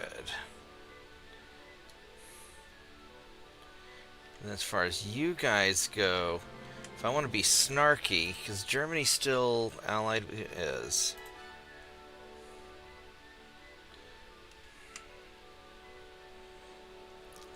Arctic Ocean.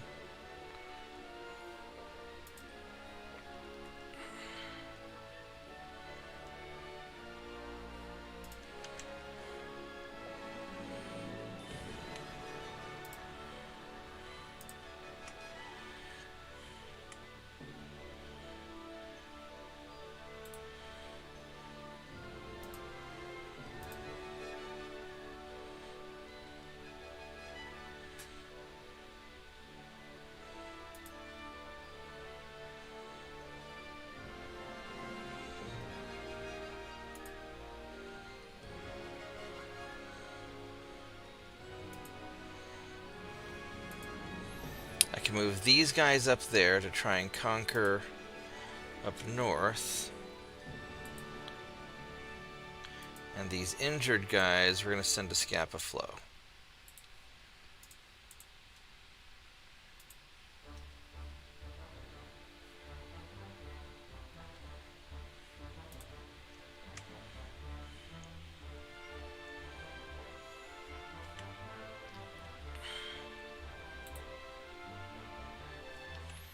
Alright, so that'll take care of that.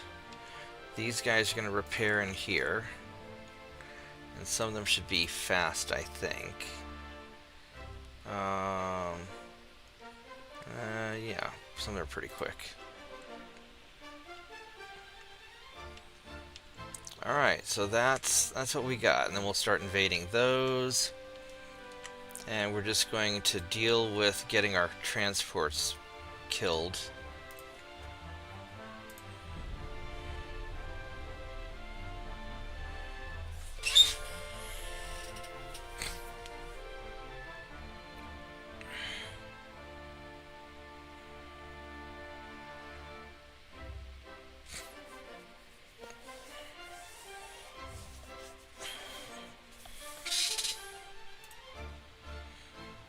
No alliance with Japan.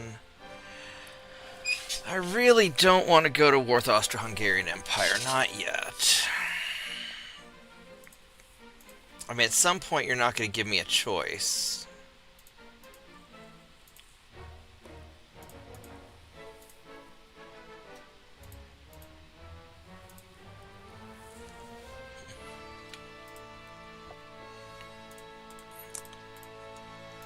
But for right now, we want to play it nice and chill. Until we can recover our transports.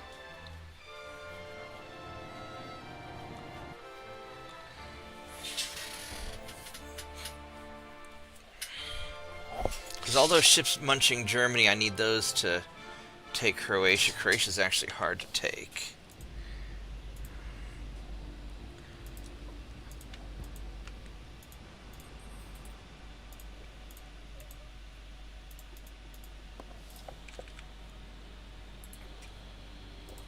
Let's take out these ships.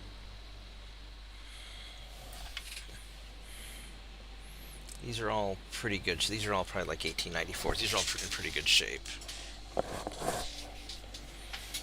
So we should be able to do some good with them.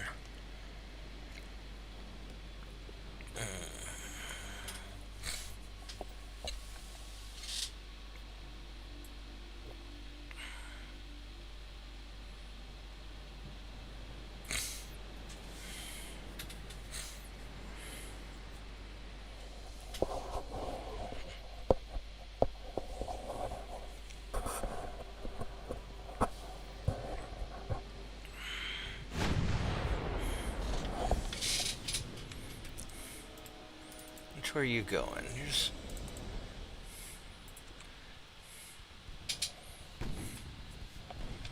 Alright, so big guns on big ship, little guns on little ship.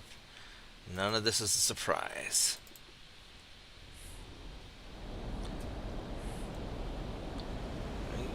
You're actually pretty well armored, aren't you? You are pretty well armored, alright.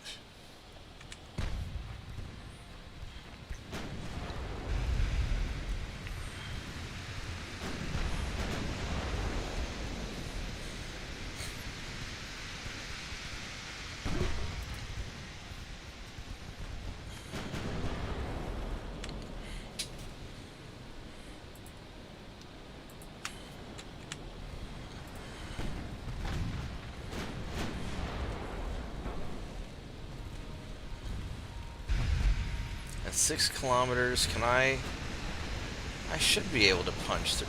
Quit firing, quit changing targets, god damn it. Shoot at the stuff I tell you to shoot at.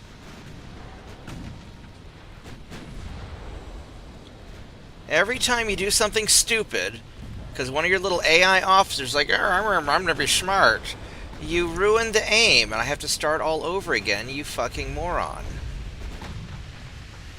Let the little guns shoot at the light cruiser. That's what little guns are for. Look how well the little guns are eating up the light cruiser. Isn't that just lovely? It's almost like the secondary guns were designed for this shit.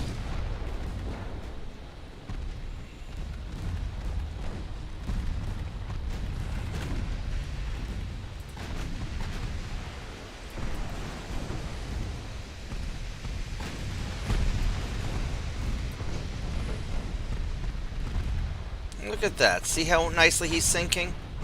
There you go. Single-use submarine activated. None of that's all that hard. And now we can just go take care of this battleship, who is impressively armored, actually.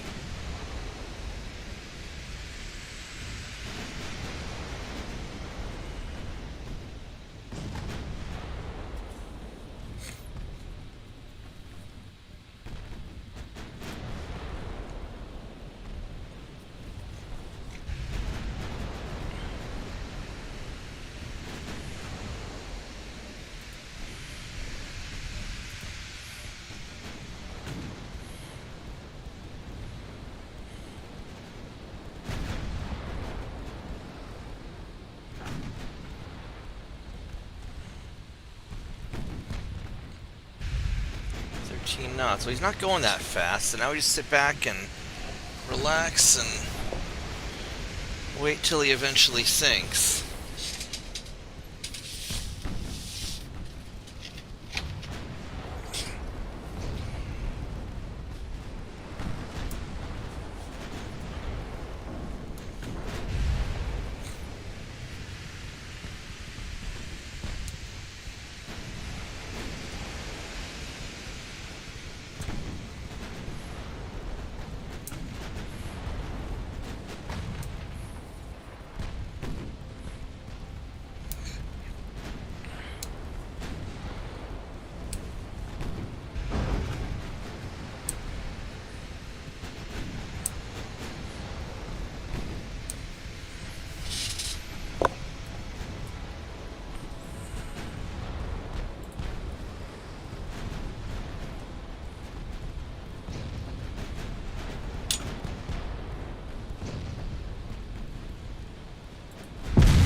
Oh, shit! Where did that hit me? Right through my forebelt. Fuck. Well, that sucked, didn't it? That was an armor-piercing shell.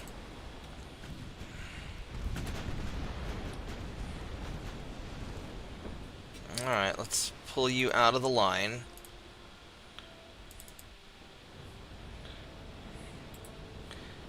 You're a little bit...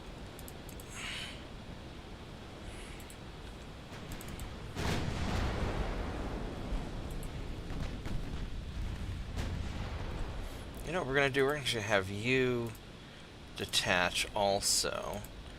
You are going to follow him.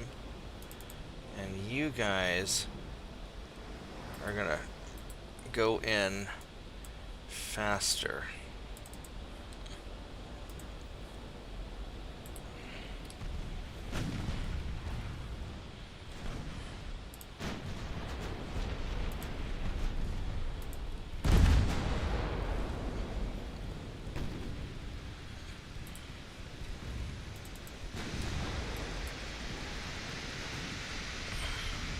That was a nasty hit.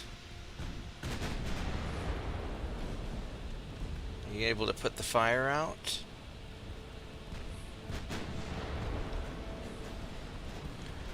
How bad did you get hurt? The guns are still working.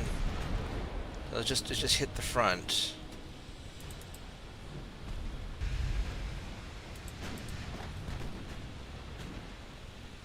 And you're all in pretty good shape. So, alright, I mean, it's bad, but it's not that bad.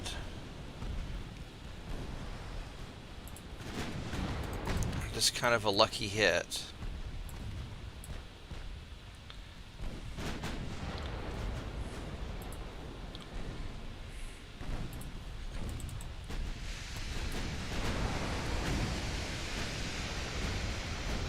I mean, we'll still tear him up, but that was a pretty sizable hit you got on me.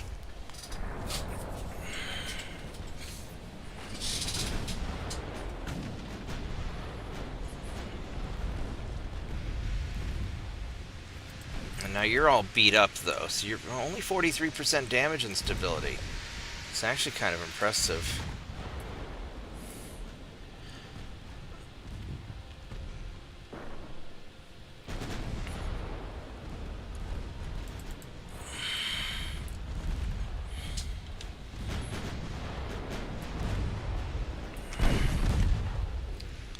I mean,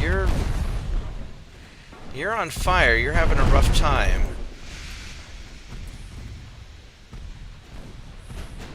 You're on a lot of fire.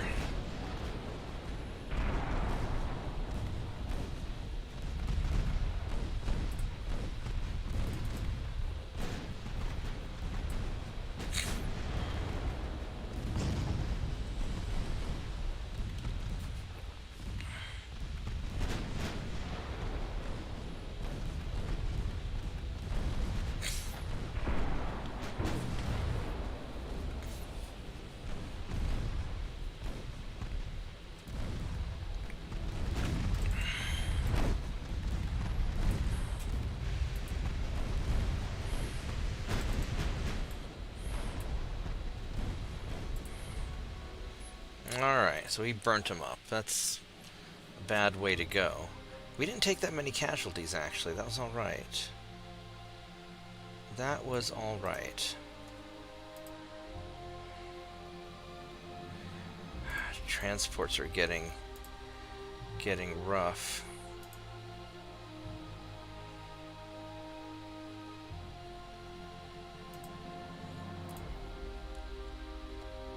Got Southwest Africa.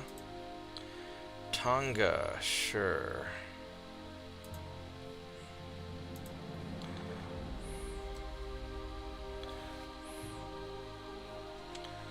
I need a ship.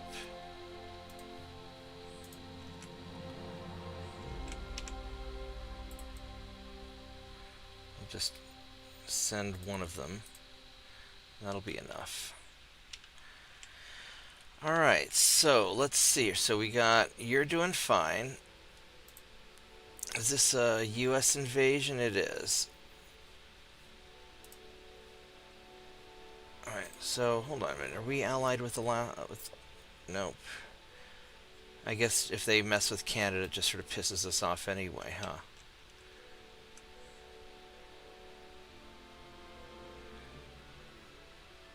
Alright, well, whatever.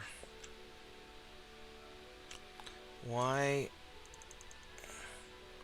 are we only 97? What the fuck? I've got a whole shitload of ships in there. What the fuck is wrong with you? Fuck you. Get your ass in there. Oh, hey, look at me. I'm not actually in the fucking invasion zone. I'm a dumbass. Get your ass into the fucking invasion zone.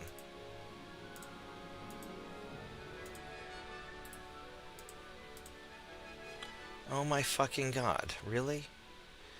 I have 320,000 tons here.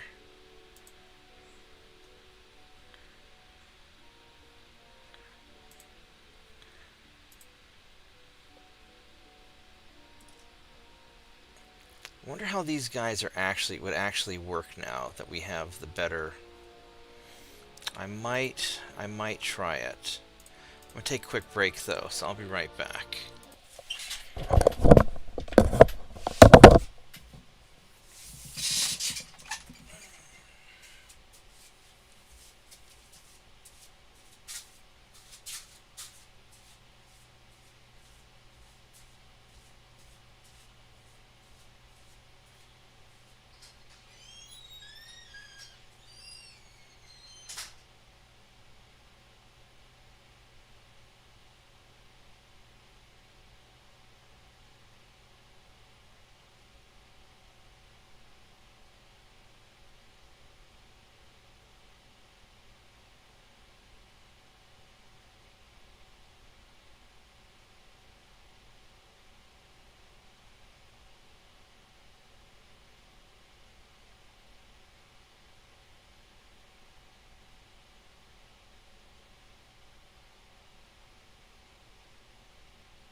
Come on.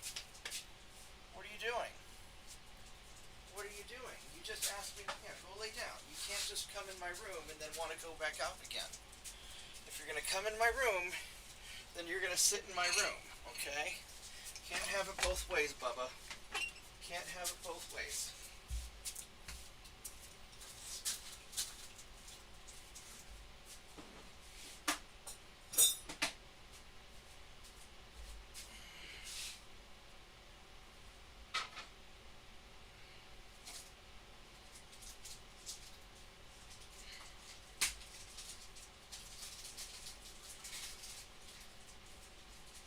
What are you doing? You want to go back out again? You going back out again? All right.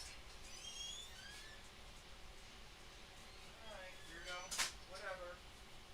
Whatever, dog.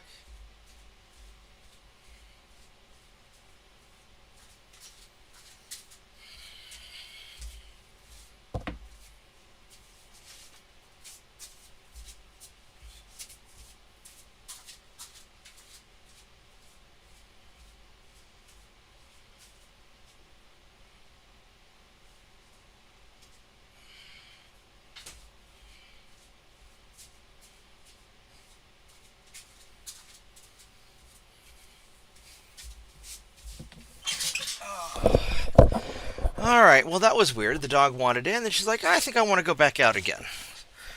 I swear she's a blonde. All right, so before I do that, I want to invade northern Alaska. We're going to get northern Alaska right here, and then I can send the rest of my ships down here to get the next one. We're just going to munch it up like that. So in this convoy mission, let's see how good these new cruisers are. These are all the 1894s. They're fast. Let's at least try and take out one of their light cruisers and run.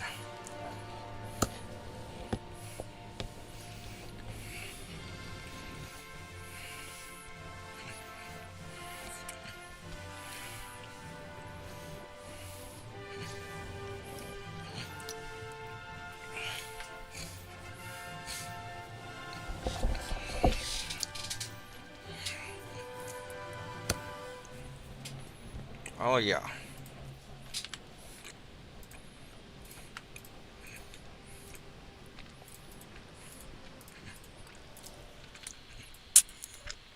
Oh, off this way. That's interesting. Alright, so we should be pretty quick. We got the hydraulic steering. Some of these guys are green and cadets. But I think we're going to do well.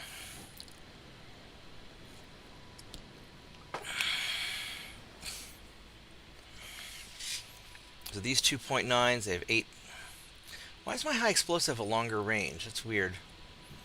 9.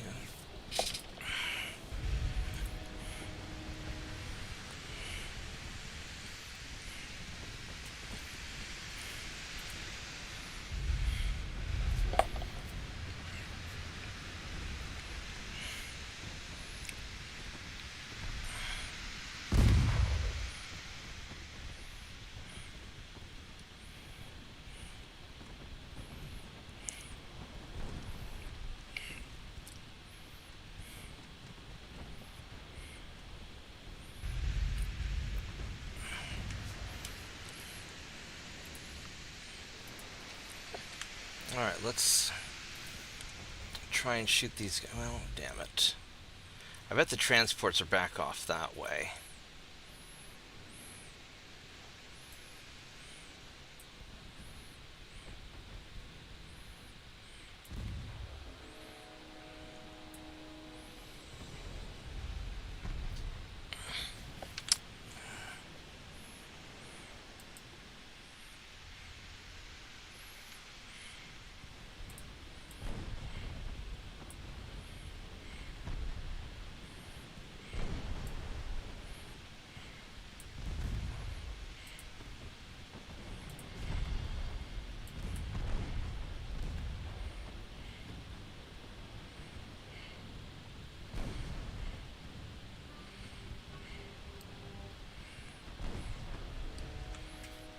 What do these battleships have?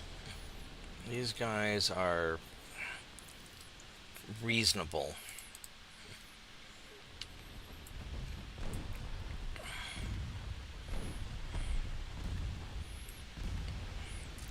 I mean, I can definitely raid with these guys.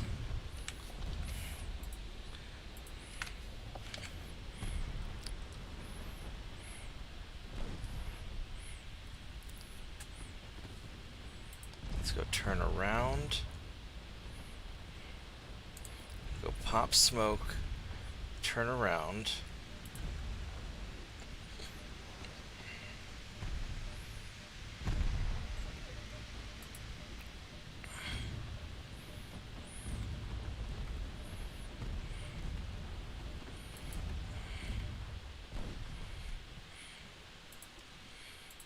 So I want to keep away from the battleships.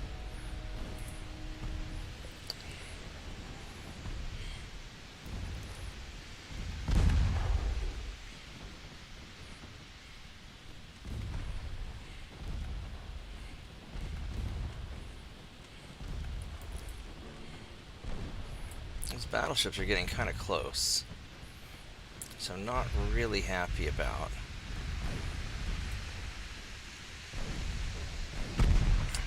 As long as I don't take a big hit, I'm okay.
I mean, I might be able to take out the battleship.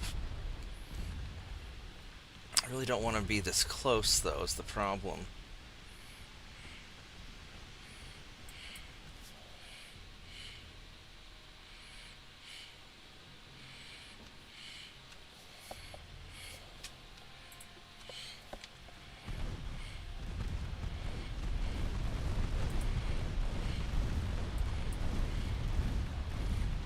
But I got them lined up pretty good.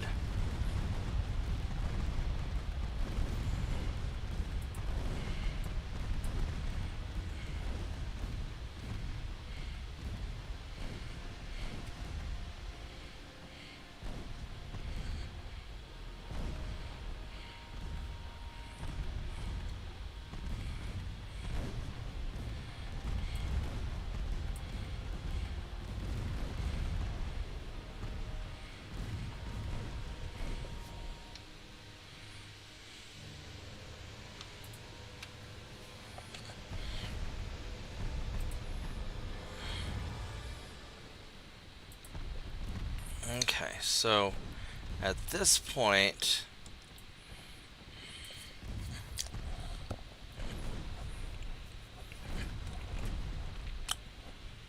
he's got okays to hit.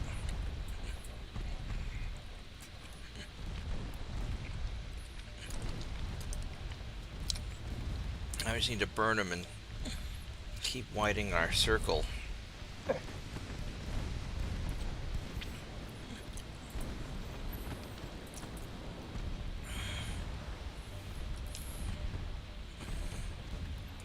I don't like his to hits on me, because all it takes is one shot and I'm in trouble.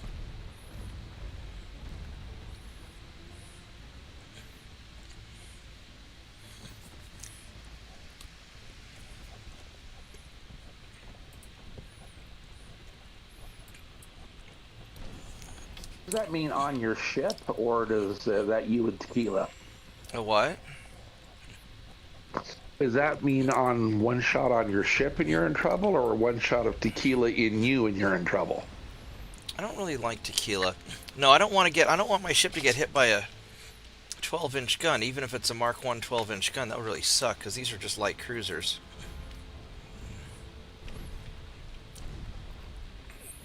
Although right now I'm tired enough that probably a shot of tequila would get me in trouble too.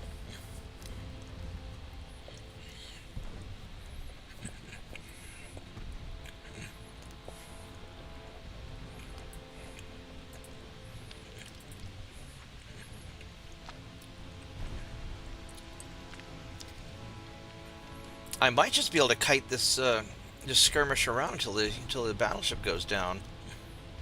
Ooh, that was close.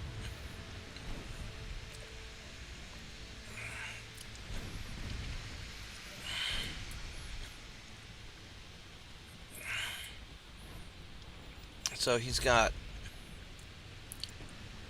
nice 4% accuracy.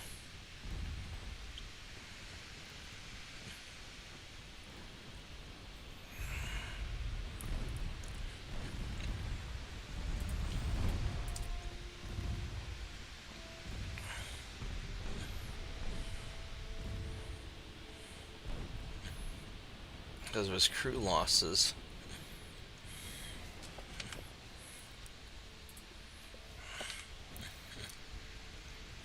Let's see if we can just keep them both suppressed. Got your tower.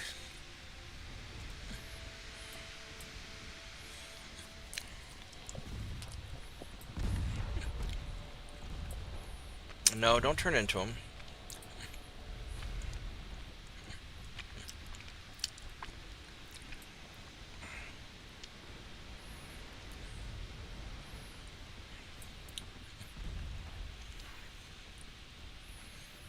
I probably could take these guys out if I just sort of stick with it.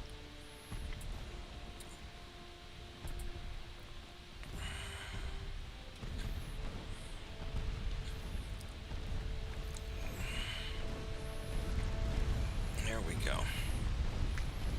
Because I've got about a 4% chance to hit him. He's got a 1% chance to hit me. Oh, I think I just got just out of range.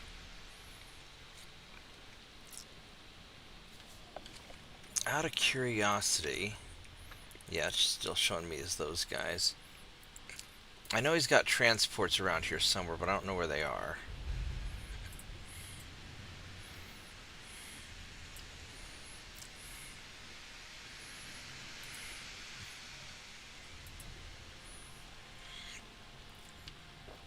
And how bad are they hurt? 56%, 75%. I mean, they're hurt.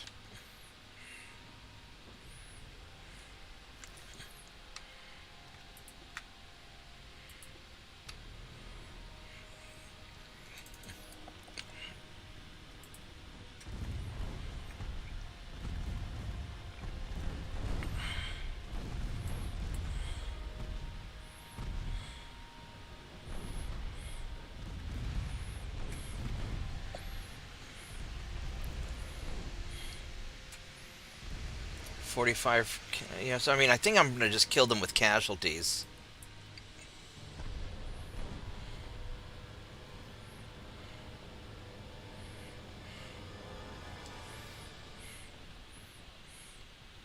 So he lost both his main guns. Let's double check. So Kentucky, that's dead. So Kentucky lost both their main guns. So he's not as big of a threat. He's just got the one gun. Although these 7.4-inch guns are kind of terrifying, actually.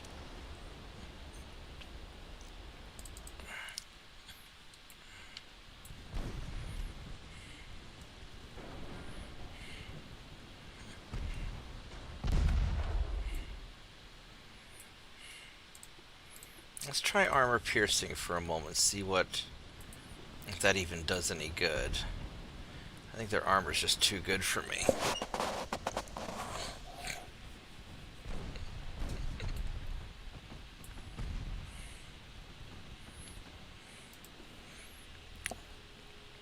to hit him in the superstructure or the conning tower.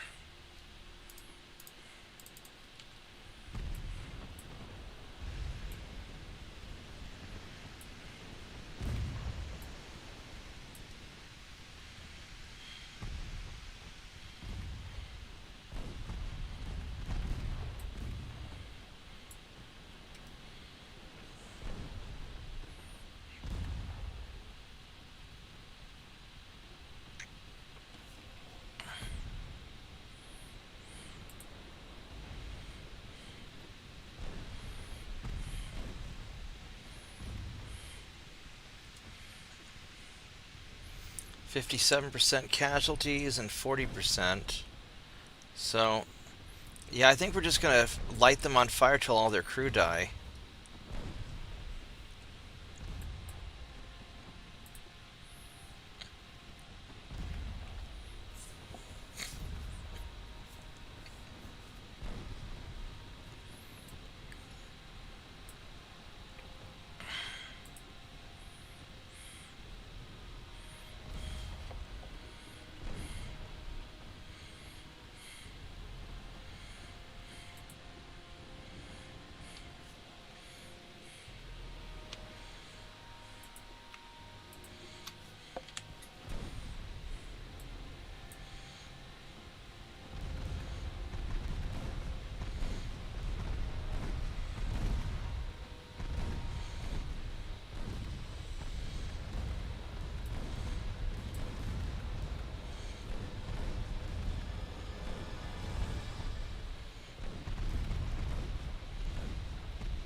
That's a lot of fires.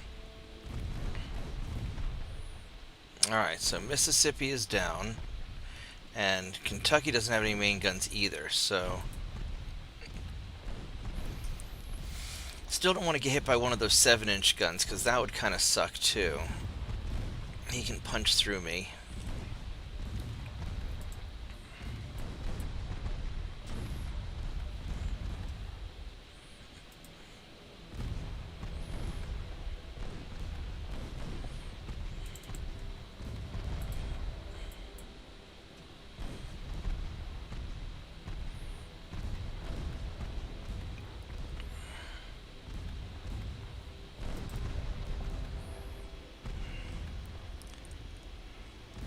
His damage and stability is surprisingly not that high. Those are very resilient ships.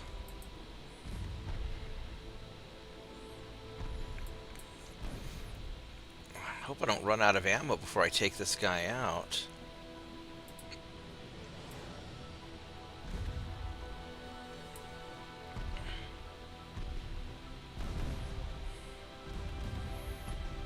I think we'll get him, though.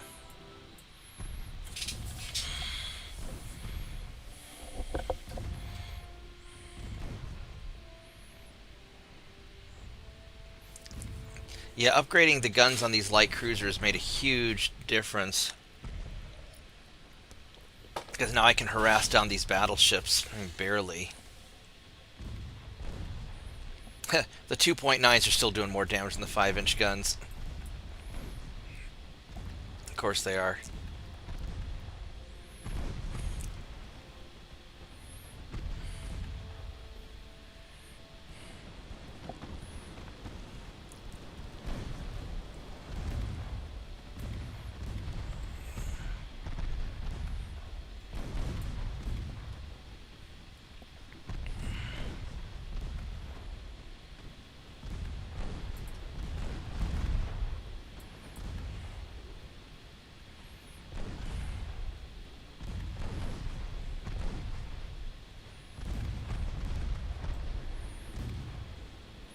%, 14.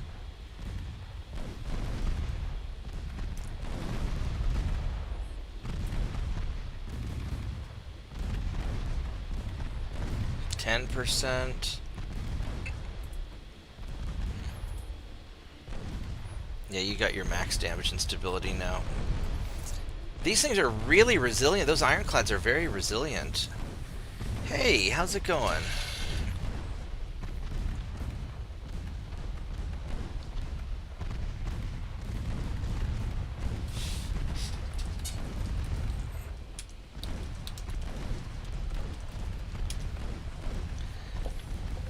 Thanks for dropping by. Now, even though Ultimate Admiral's been abandoned, I still like it.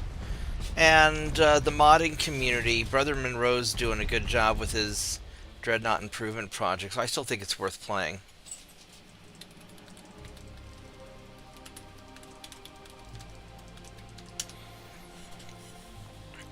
Alright.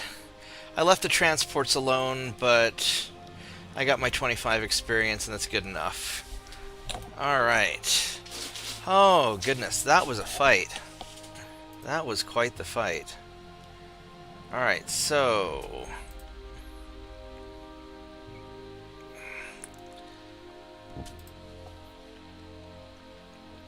next turn will be a Germany.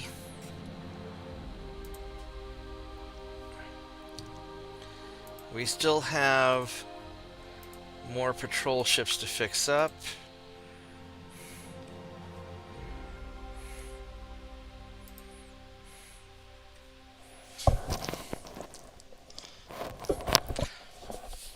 I could start fixing up battleships also, but probably not till I get the rest of my technology. Let's go jack this up a bit. And that should make a big difference. There we go. 2 more months on the turrets that I need. So that's good. So we got the naval invasion here. Next month will be a Germany. So where we'll invade one of these two. Did the Russians ever get their shit together? They did. Motherfucker.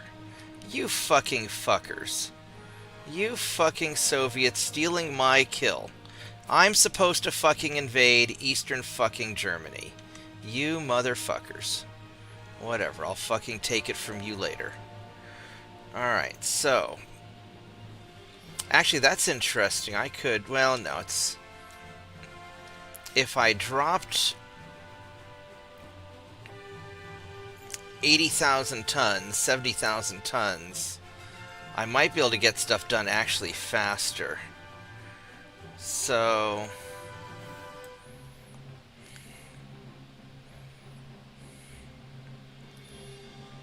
all this repairing...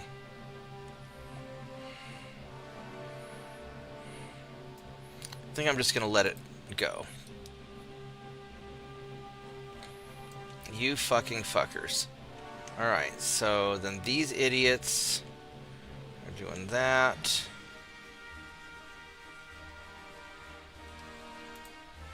I'm going to have you guys go kick his ass.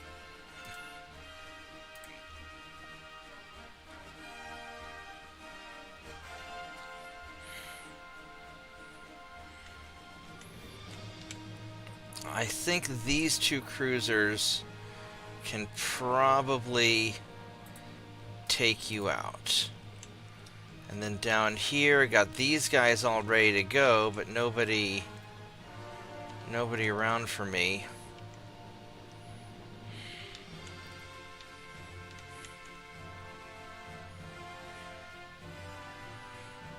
I got these torpedo boats here.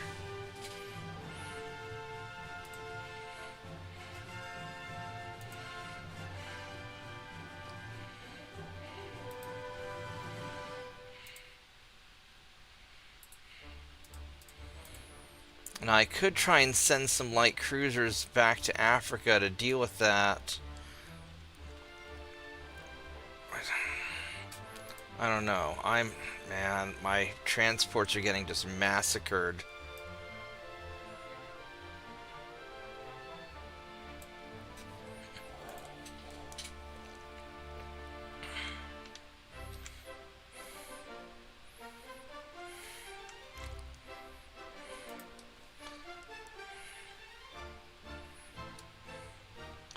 If I were to send 10 guys over this way, 3, 4, 5, 6, 7, 8, 9, 10.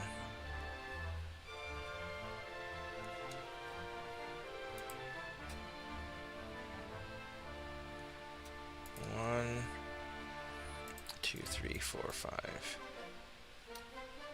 6, 7, 8, 9, 10.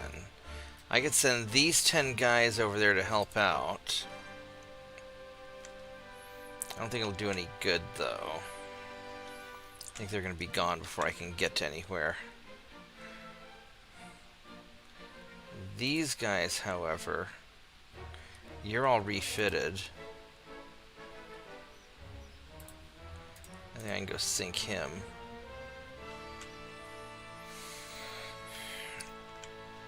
And then over this way,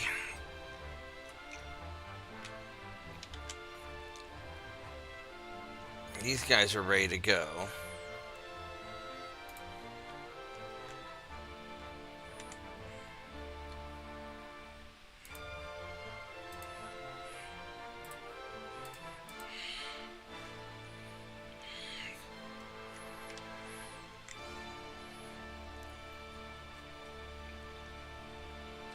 All right, here we go.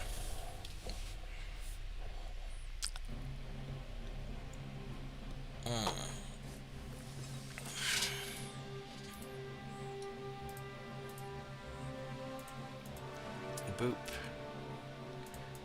Boop. All right, we caught him.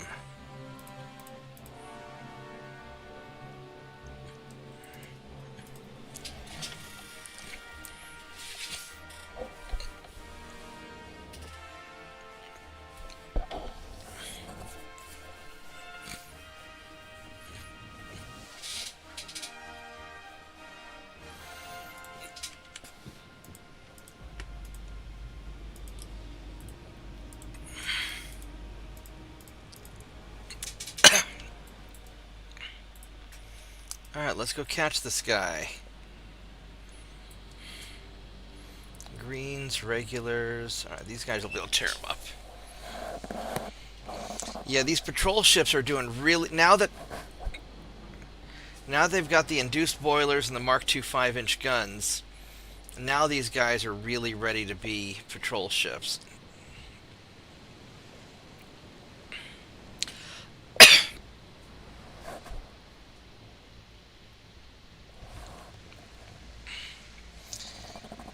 JP, have you slept yet, or have you been up all night with me?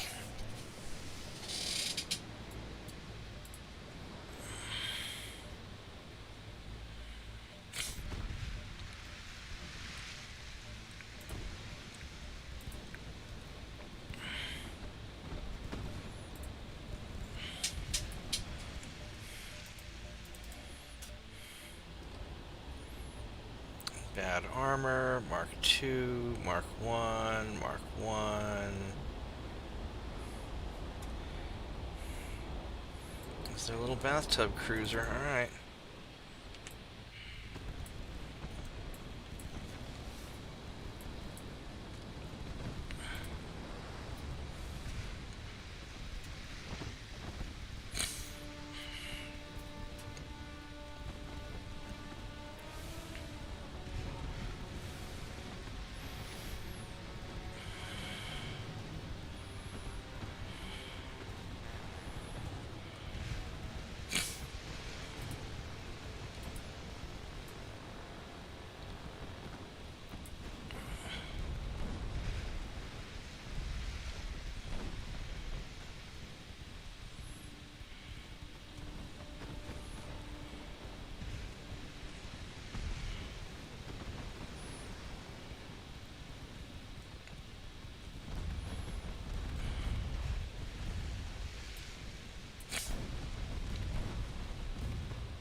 There we go.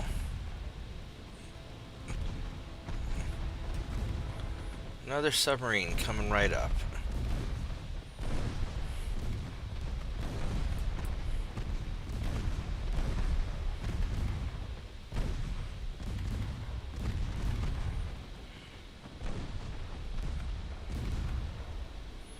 Alrighty, that worked out pretty well.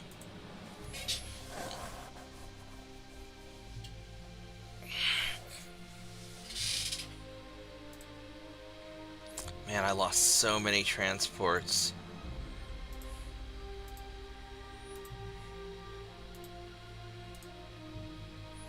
Ottoman Empire and southern Turkey. Sure.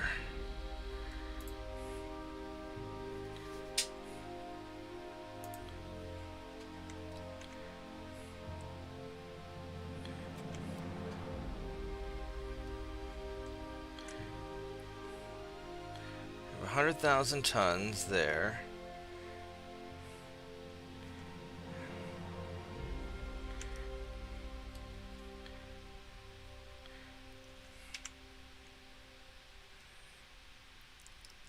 Where can I find more ships?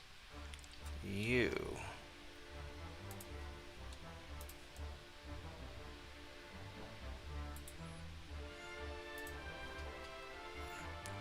You guys. There we go. One more turn on the turrets. Okay.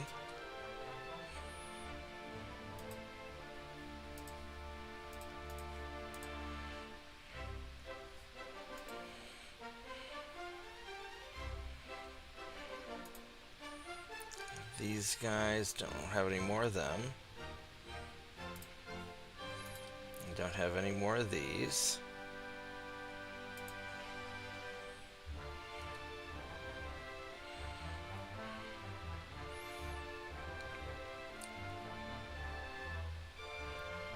Alright, until I get the turret mechanisms, I don't really want to do much else. And the armor's going to be ready soon, too.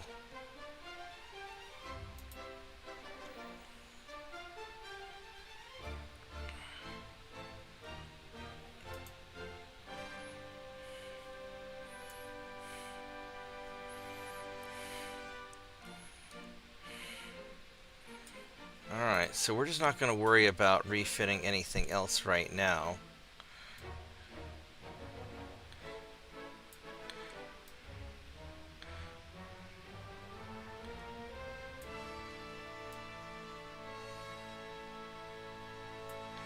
Do that. Alright, this is a Germany turn to invade. These motherfuckers. You fucking fuckers. I mean, the Soviets fucking hate me.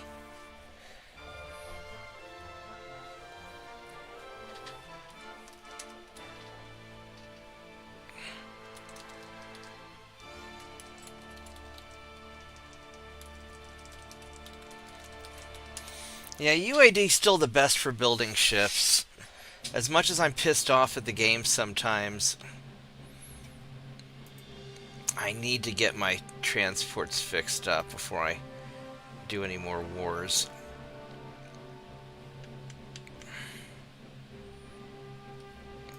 Did Germany break their alliance with them? They did, so there's no point in doing the Netherlands anymore. Alright, so these guys...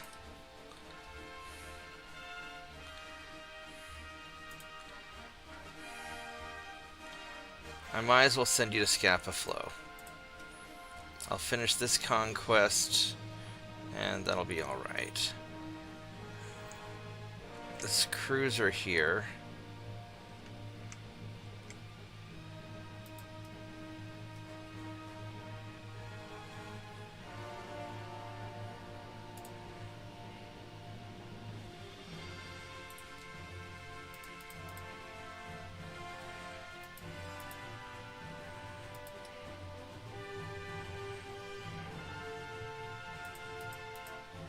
Alright, so this is an 1894.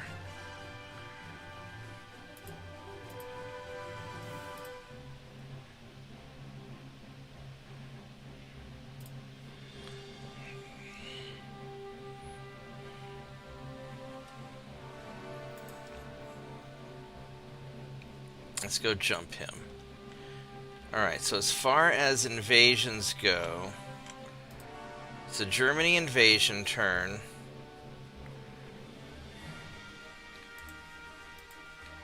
Cameroon or Tongaland? I guess let's get Cameroon. No, Tongaland's worth more.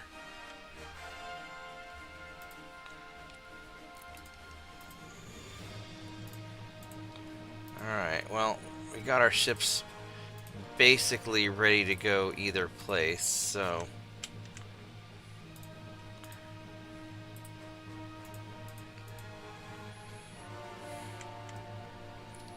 So this is ready to go.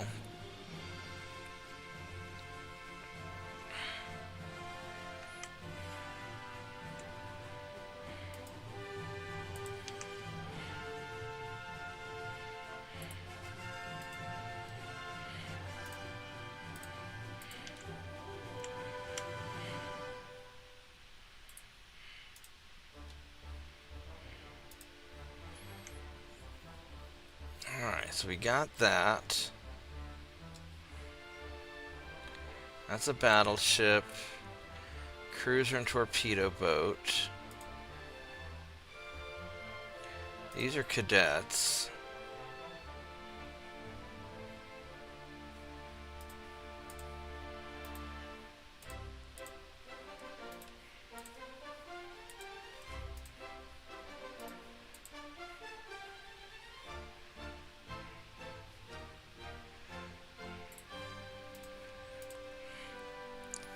Let's see if we can make that work.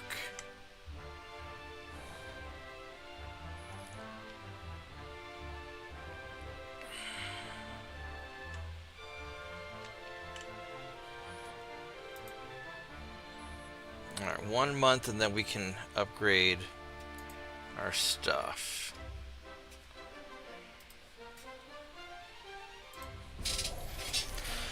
Alright, here we go. I should probably make another cup of tea. I really want to fucking kick their ass. I really fucking do. But not with my transports being as low as they are. So, we're gonna wait.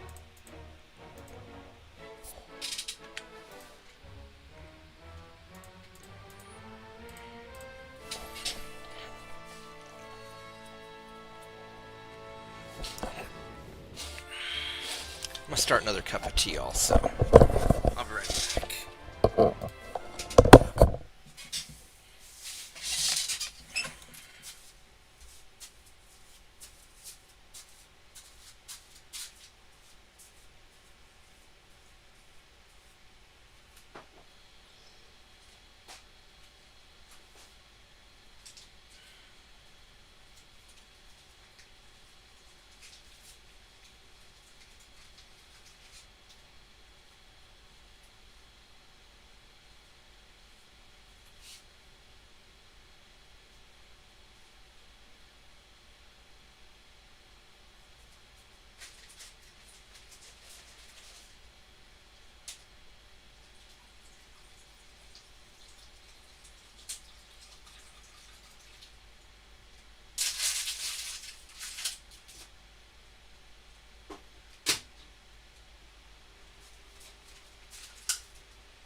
10 seconds, I'm going to be mad at you. Come on. Come on. Go lay down. Go lay down. I love you. Go lay down. Good dog. Let's see if Tiny Dog will sit in my room for more than 10 seconds before she wants to go back outside again.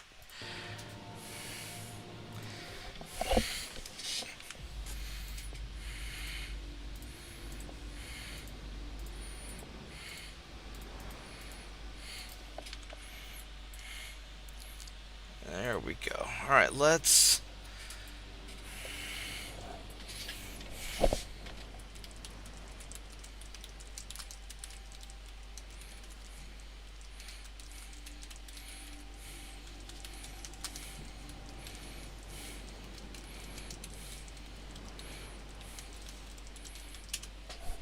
Yeah, once I finish beating the game with all the major nations, I'll download the Dreadnought Improvement project, and I'll see if I can how this works with all. I don't want you to screen. I want you to fucking retreat, you morons! You fucking destroyer captains! Holy shit! Just for the record, in my challenge, I did not say that I couldn't be rude to fucking torpedo boat captains, because holy crap, they're dumb. They're fine for killing unarmored transports, but if you want them to do anything serious, nope. It's like, you guys don't have any weapons. You have a small gun and a single launch torpedo. So you can go and kill their economy and be scouts. You're not supposed to actually fight anything that has a gun. Meanwhile, they're all like, hold my beer, I'm gonna try something.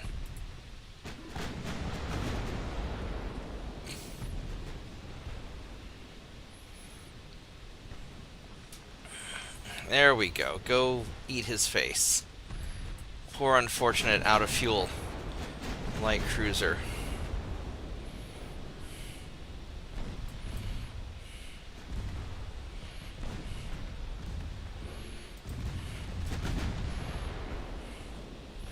Your armor's pretty good.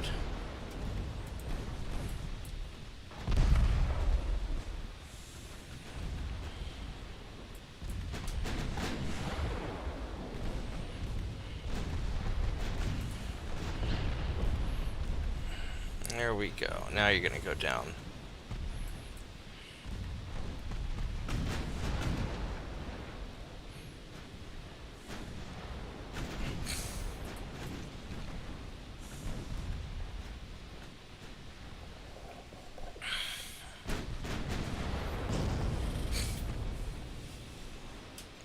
Alrighty. One less cruiser.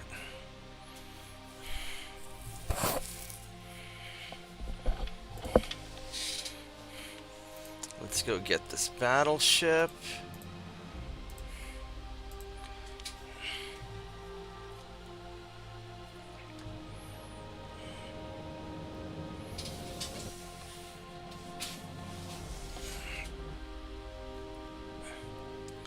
And now this time I'm gonna double check to make sure my torpedo boats are running away. So both of you run the fuck away. You don't get a choice. This isn't a democracy. You have no weapons. Run the fuck away. You're not gonna go charge a battleship or escort my battleships, because that's not your job. Your job's to be scouts and to sink unarmed transports. That's all you do. You're not even good enough to be cannon fodder. Okay, your job is to scout the enemy, sink unarmed transports, and go home and get pizza. Make sure that supper's ready when we get back from sinking this battleship, because you don't fight.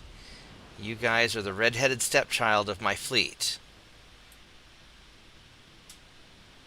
And that's never going to change.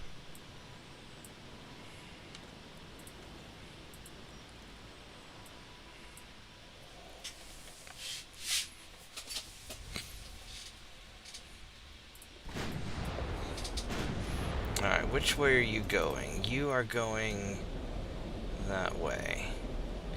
And you've got Kind of just the usual. Alright.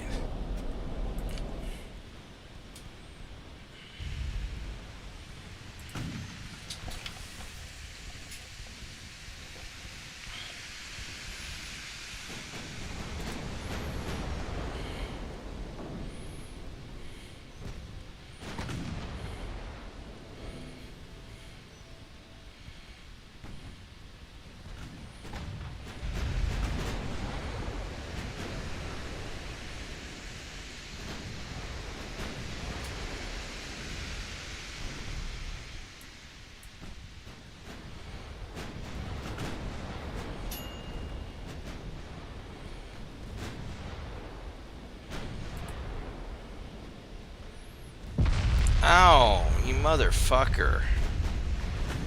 Shot me right in the ass.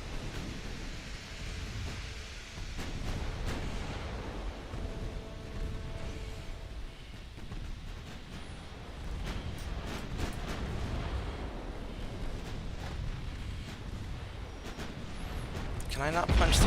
Fucking fuck! God damn, really? Fucking really?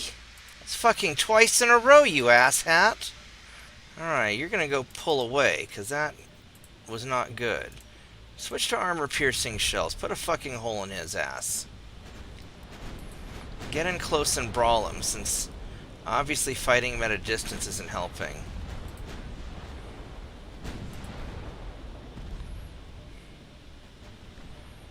Damn, he just fucked me up. You better not fucking sink.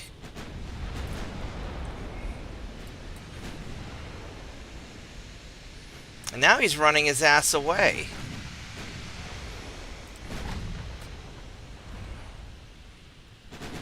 His aft belt is actually pretty good.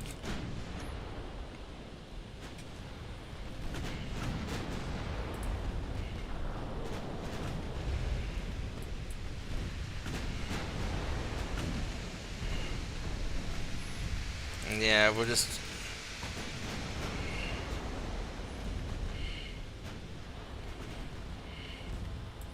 Motherfucker, that fucking hurt.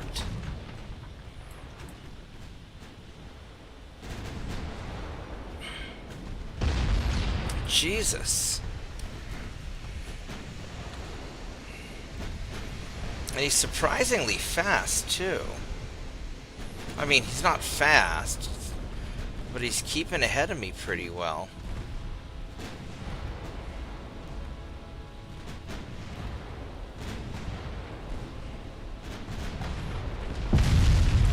Fucking fuck. He's just hitting me.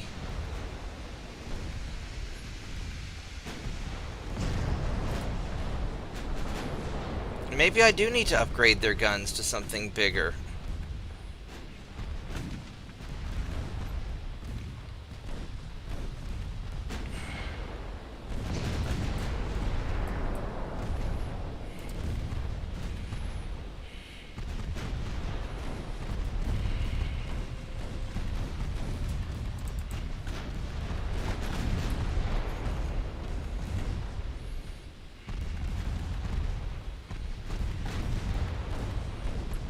Not hitting with the main guns at all, hardly.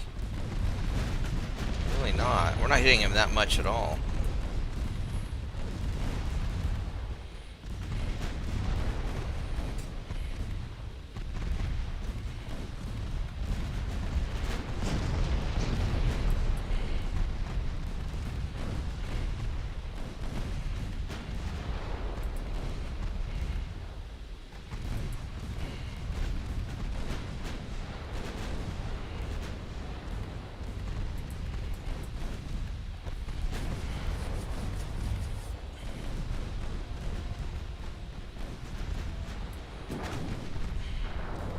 There we go. Finally I got a hit.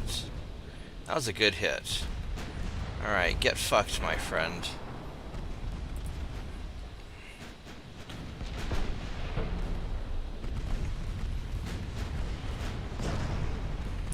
Man, he really wrecked assault number 43. That sucked. Took a lot of casualties too. That was really unfortunate. Alright, let's go sink this asshole.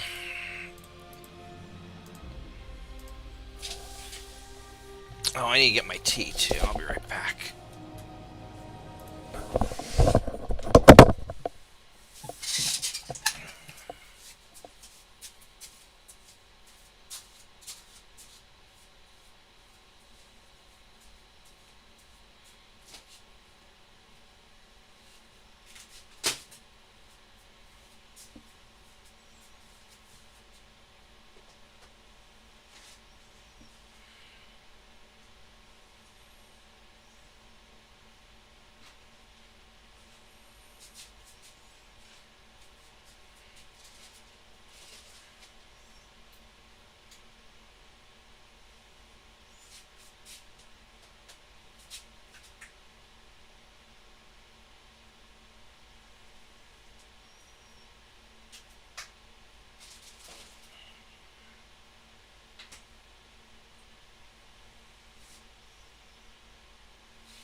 Alright.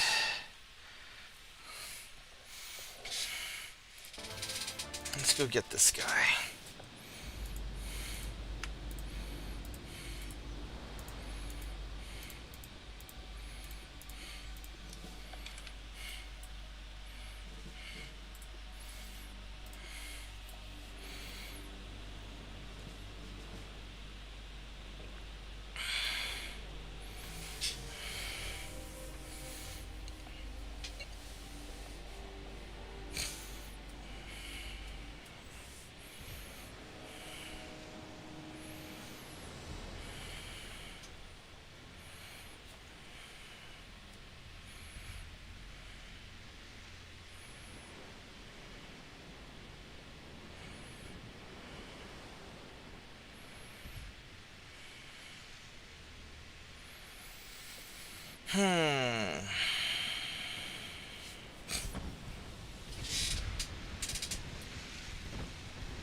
Yeah, this guy's gonna get hurt pretty bad.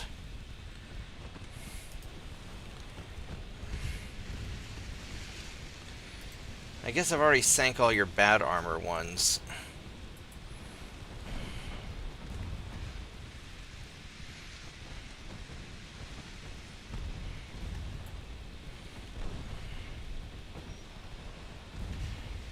That was kind of close.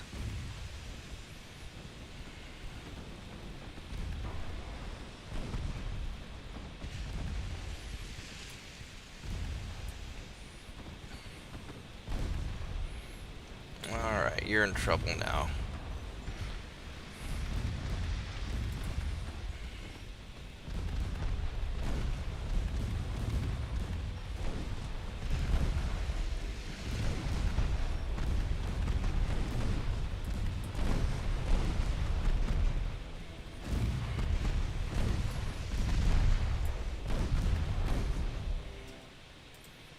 Alrighty, so that took care of that.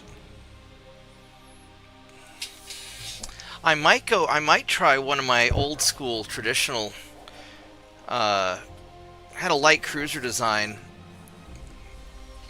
that was just all 2.9s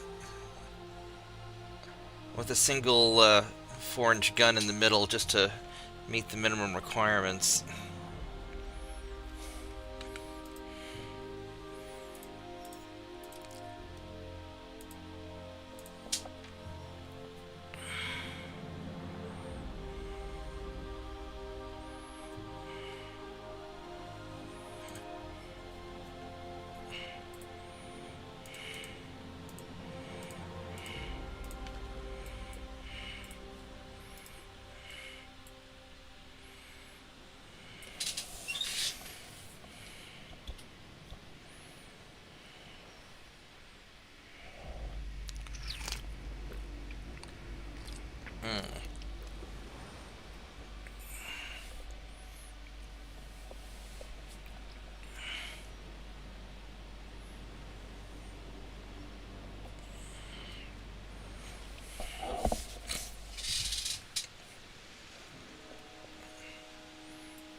so that torpedo boat's going to be really annoying, actually.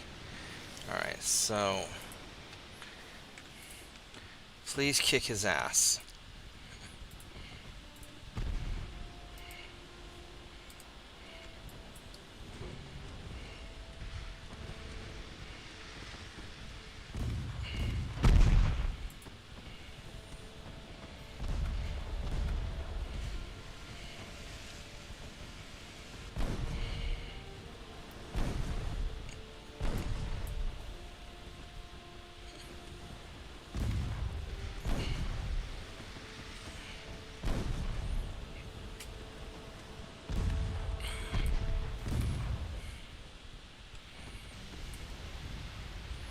There goes your torpedo. Alright.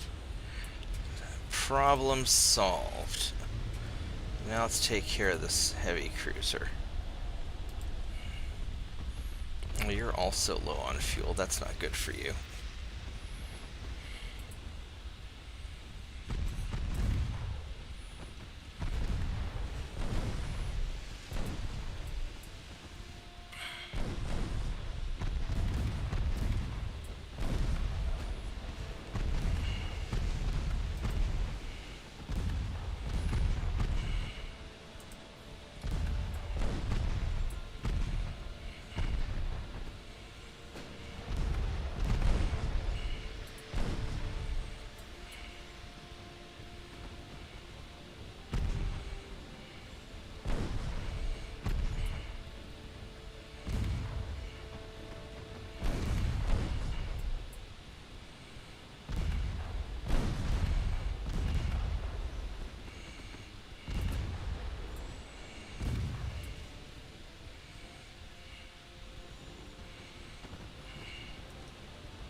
Ooh, there's a flash fire. Alright, there we go.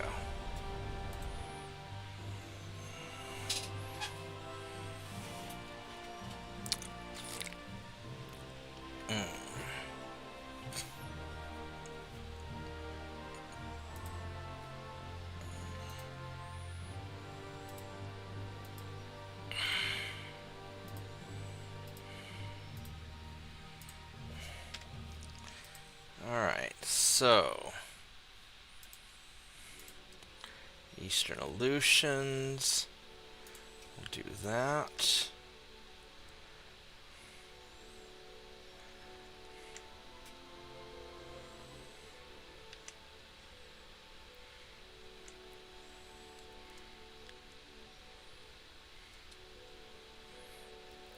And then all of this stuff will start going to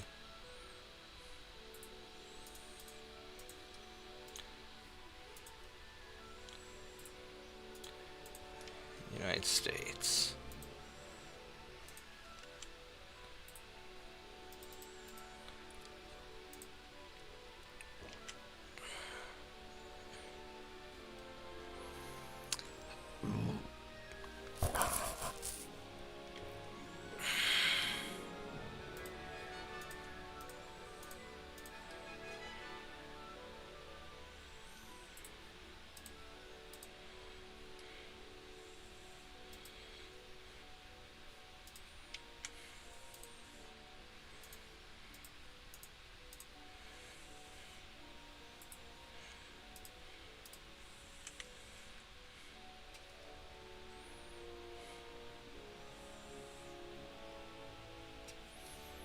Alright, so we've got our turret mechanisms done, so that's sorted out. We got the Mark II 10-inch guns. Got our small guns ready. So we're in pretty solid shape. So now let's design our next assault ship upgrade.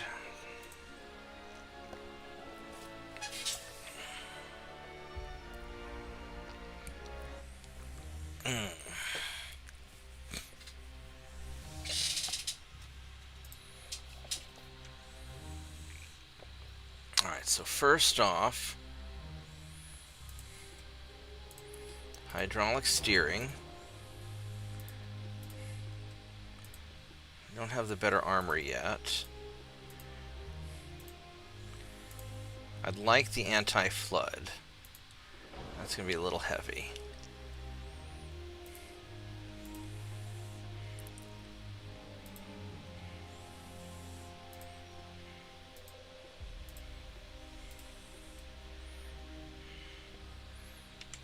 Alright, so first off, instead of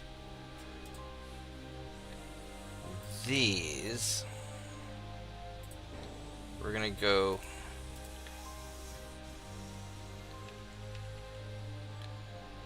these.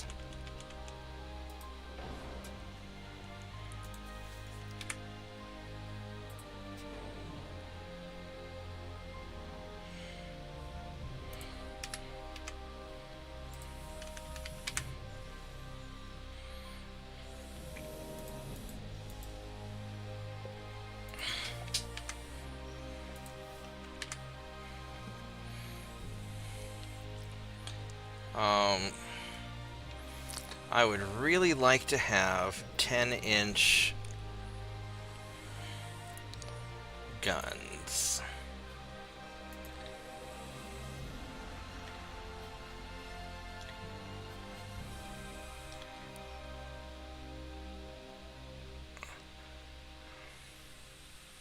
.3, 2.2, 682. So the 10-inch guns are already better. They'll weigh a little bit. Let's see if we can put this on.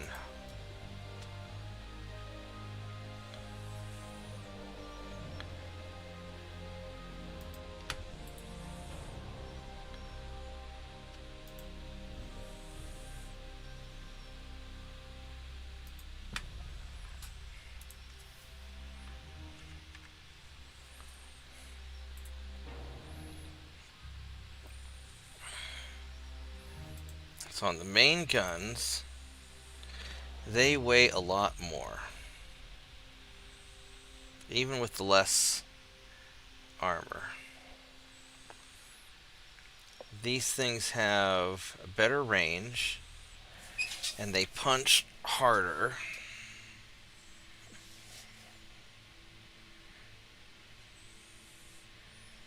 Will do quite a bit more damage. 19.4 for 6. So they hit quite a bit harder.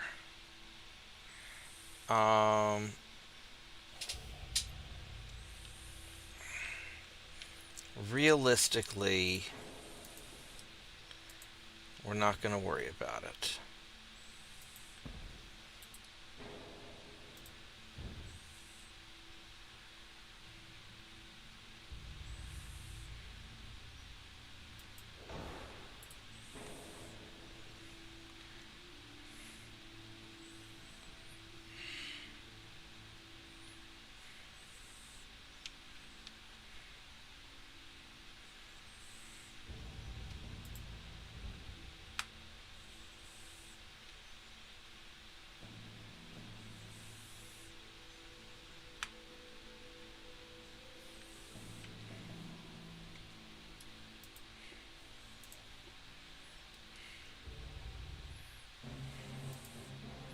Let's go redo this again.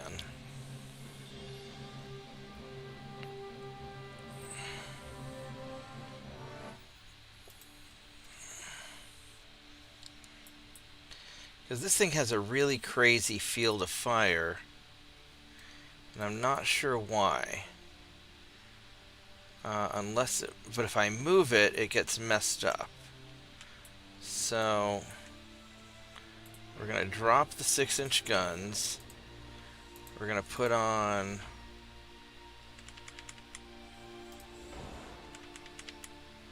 5.9s.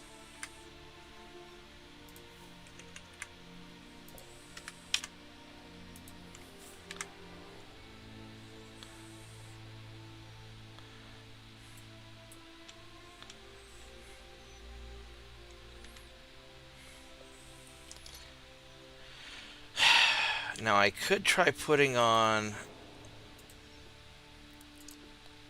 double 2.9s, but these things are huge.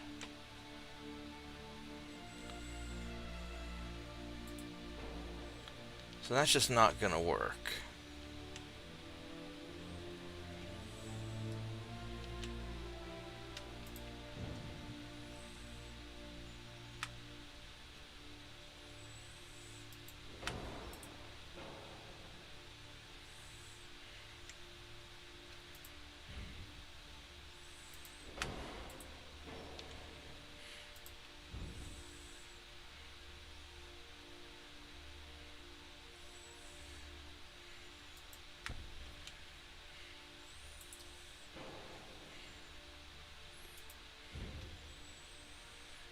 That just won't fit, will it?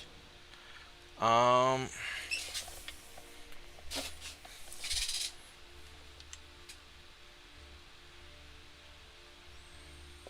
I can't scooch you any further. That's as far forward as it can go.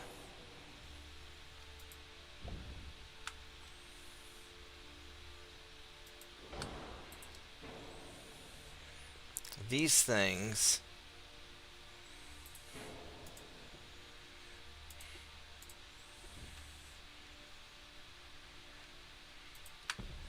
I do that, but then he has a shit field of fire.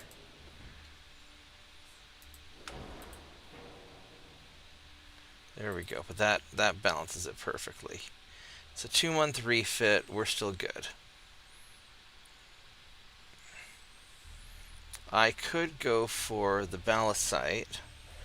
28% flash fire, 26%. Alright, let's do that. I would like the anti-flood. That makes me a little heavy, but that's okay.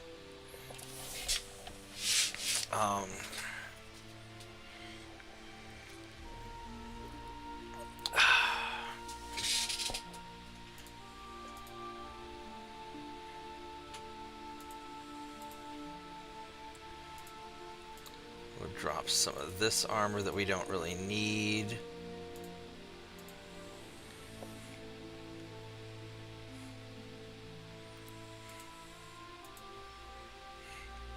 So you do that. And that's pretty good. That's pretty good. He's fast. He's got the Coincidence 1 rangefinders.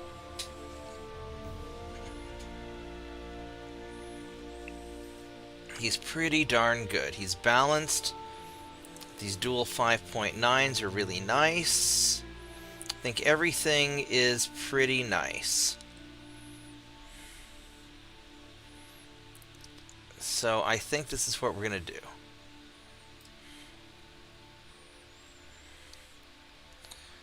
I could drop some superstructure to reinforce, but honestly, these are relatively small targets. These should be all right.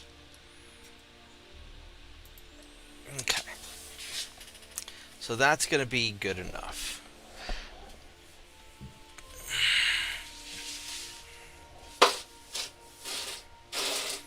I think you have to, so on the mods, if I remember correctly, you have to have AI created fleet only. You can't use the shared designs, and you can't use the mixed or anything where it starts with historical ships. So I think the AI has to create their own, and you have to create your own also.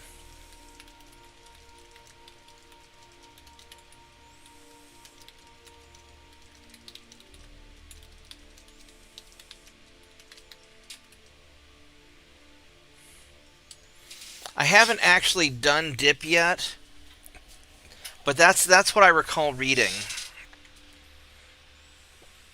All right, so these guys are set.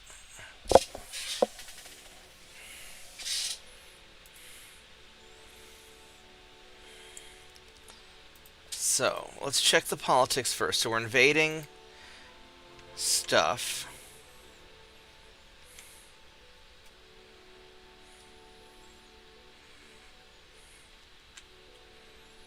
So that's going well there. That's going well. That's going well. So all this stuff is going okay. He finished up.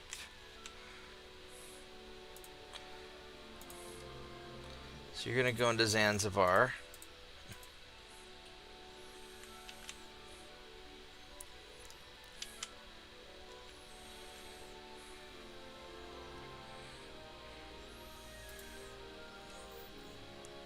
You guys are going to go... Oh, you're doing all right here.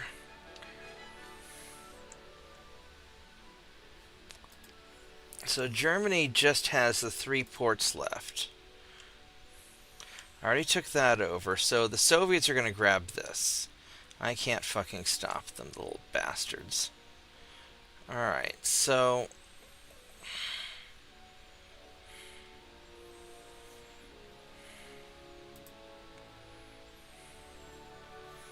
we're going to have you guys all go into Scapa Flow and repair.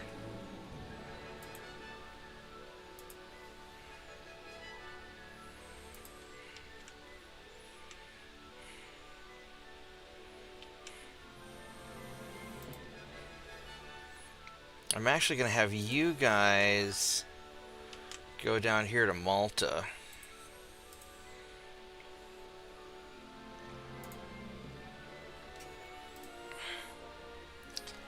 Because the Austro-Hungarians we're going to probably fuck over next.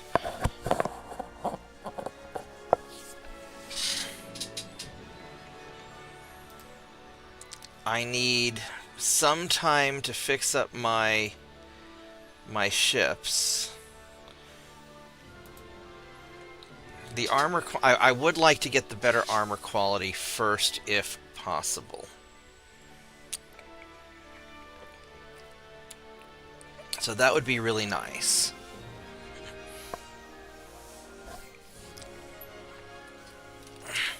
Yeah, I think that you can't use any of the...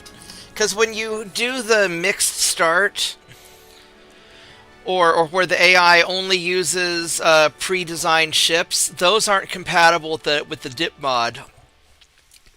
So you have to create your own fleet, and you have to let the AI create their fleet. You can't use any of the pre-built ships. I think that's the requirement. I'll have the better armor in a few turns. It might be 6 months. I don't know how long that's going to be, actually. What I might do...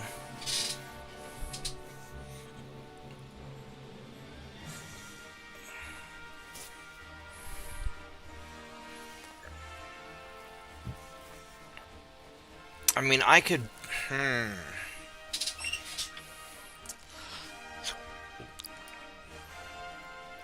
If I fix up all of my existing battleships...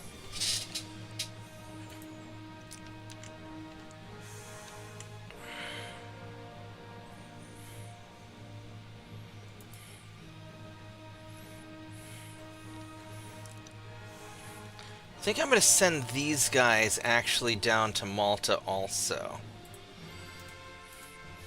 Because I'm probably going to nail the Austro-Hungarians next. The French are mad at me, but they're not... yeah, they're pretty fucking mad at me too. So... I've got 100,000 tons of ships. If I were to... I got a lot of these I can do. But I've also got a lot of ships just out right now. So, which are my oldest? The 1891s are the oldest. So I got 21 and 22.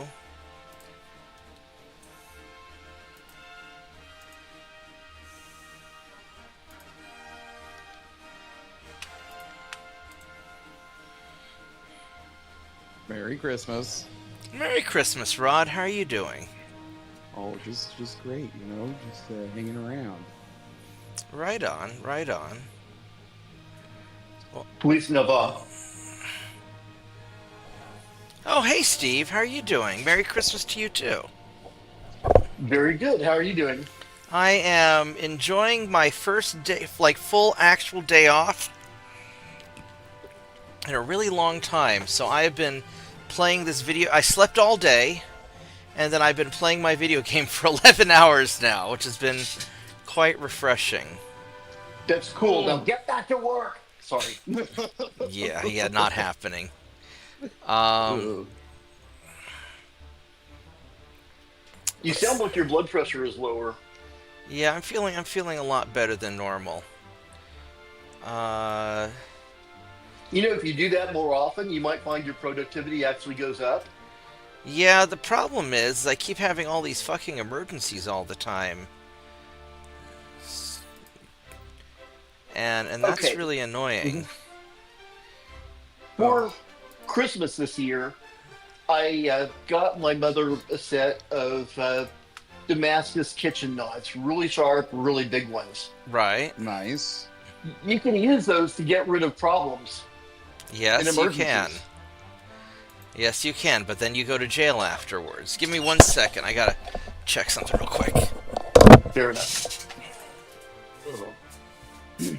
No, I'm just glad I'm at the end of my week because yesterday was a lot less fun. What happened? Well, so I work for a contracted service desk, right? Mm-hmm. And all of our dispatchers, including our backups, had to take yesterday off. They were had required taken to? yesterday off in advance. Mhm.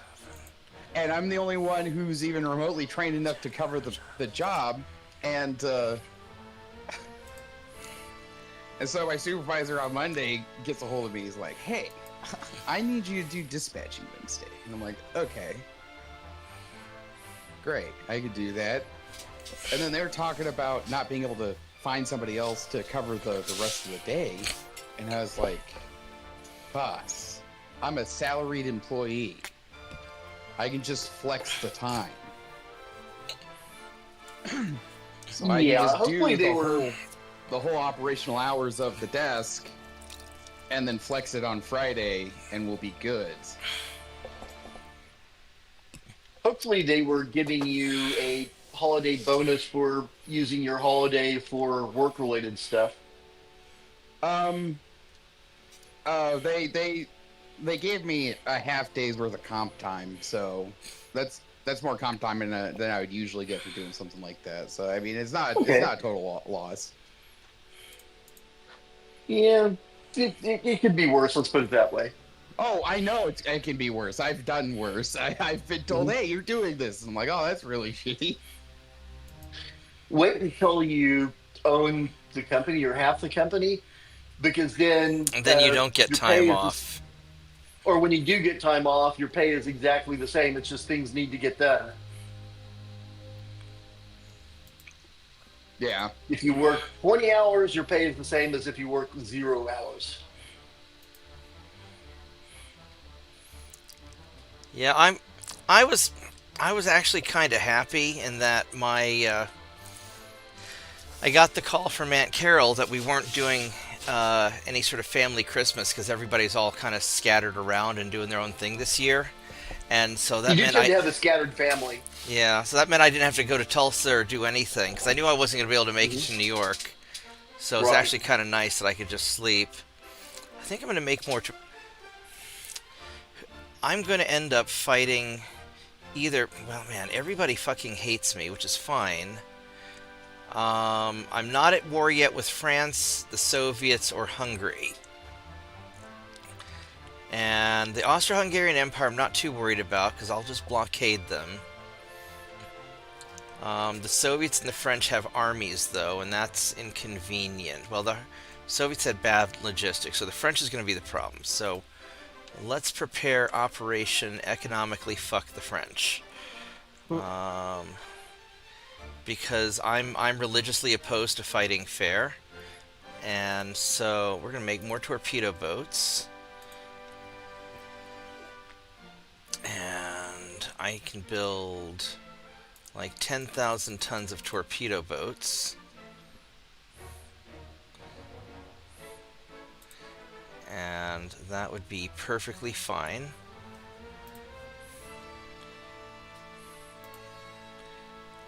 Let's see, I can build a few more. Let's see. 18... 19... I'm going to do that. It should be enough. Did I get it right? I did. Perfect. Yeah, so we're gonna do bad things to the French. How many torpedo boats do I have now? I have 95. Okay. I gotta rename all these.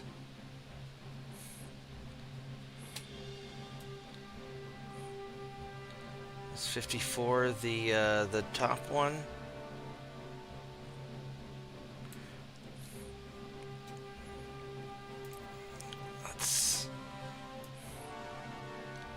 Yeah, 54.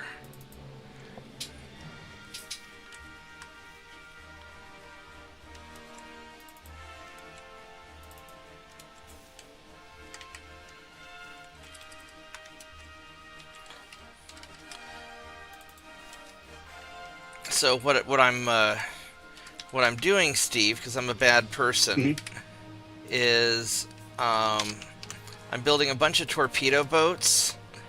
That really aren't suitable for fighting.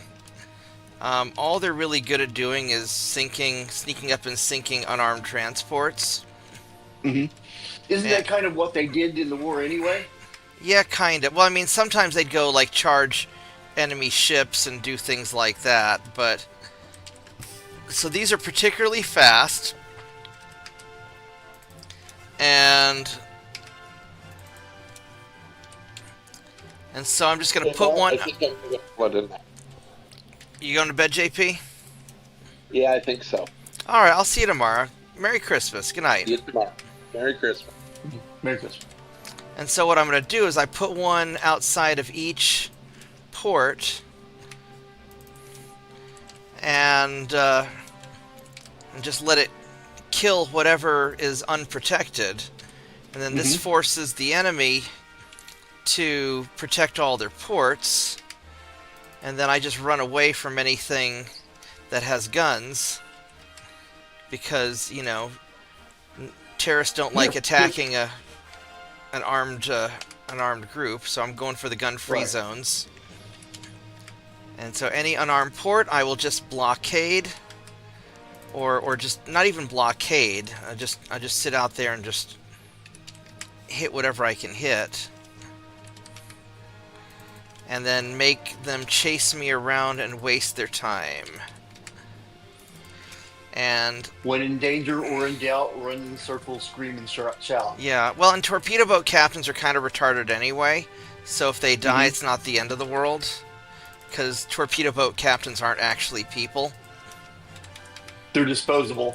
It's not even that they're disposable, because the boats are worth something, but the people who pilot the boats aren't really worth anything. Alright, so we are going to put probably like 20 of these in Scapa Flow. So let's so number 55 to 75 in Scapa Flow. Where are you at? There you go. And then I've got some already in Africa, so we can do bad things there. I've got some in Southeast Asia. We'll put some in Malta.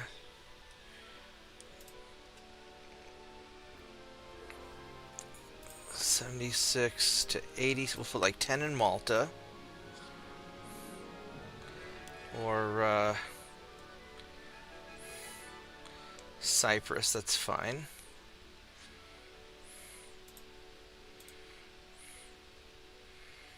And we will put 5 of them in Fiji, and a few more in Singapore. There we go. And then these guys will be ready in 6 months. And this way, when the French eventually do attack me, I will park them outside their ports and be mean to them. And hopefully that'll work. Alright, who are we invading this turn? We're invading the US. Alright. Because I'm trying to beat the game before 1920, which is hard. I've never done it before. And so I'm hoping that between the British and an extra cheesy start, because one of the viewers, Turpitz, had he had an improvement over my cheesy start. I was very proud of him. And boop. And so hopefully this will shave 6 months off of my game time and allow me to beat the game instead of February 1920. If I can do it sometime in the summer of 1919, I will call that a win. Fair enough. The real trick, though, because I can invade and kill things fast enough, the problem is, because the British Empire is so spread out, I've got transports everywhere, and it's impossible for me to protect them all. And so,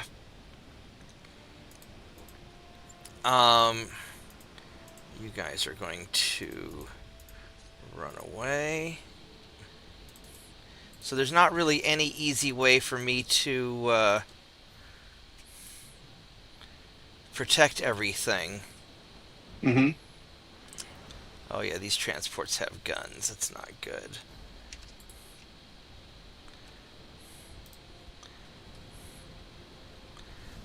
Alright, torpedo boats, you're gonna get yourselves killed because you're really stupid. Don't drive in front of the battleships where they're shooting.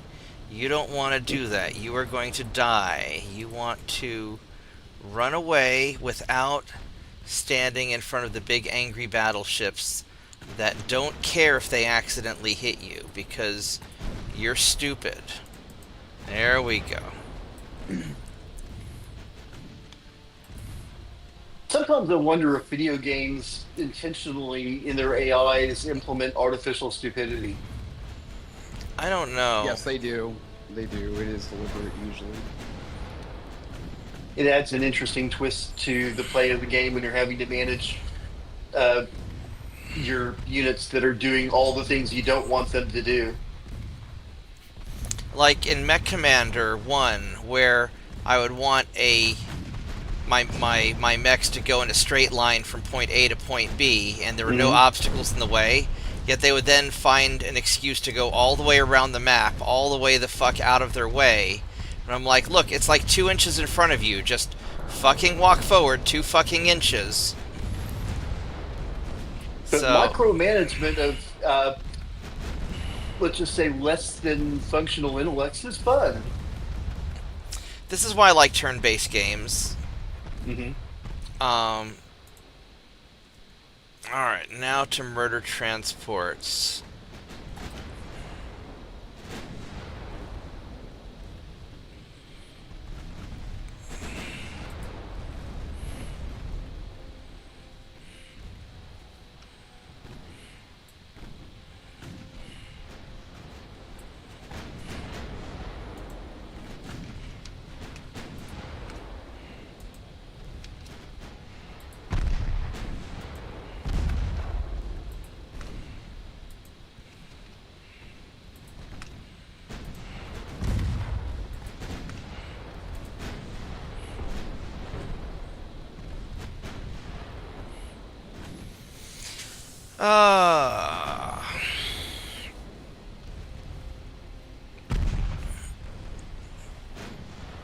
These transports kind of hurt a little bit.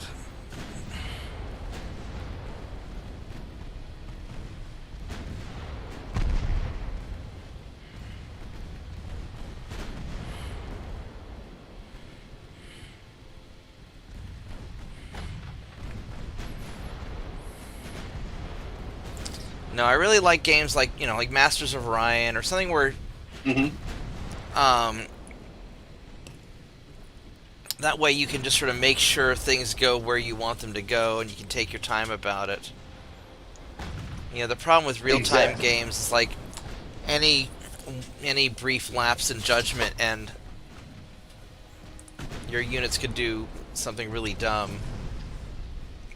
Or suddenly you've got the east flank and the west flank, and you're winning on the east flank while the enemy's coming in through the west flank, and oh wow, they just took out your fundamental center of your civilization, and now you no longer have any infrastructure and can't support a population, and you die.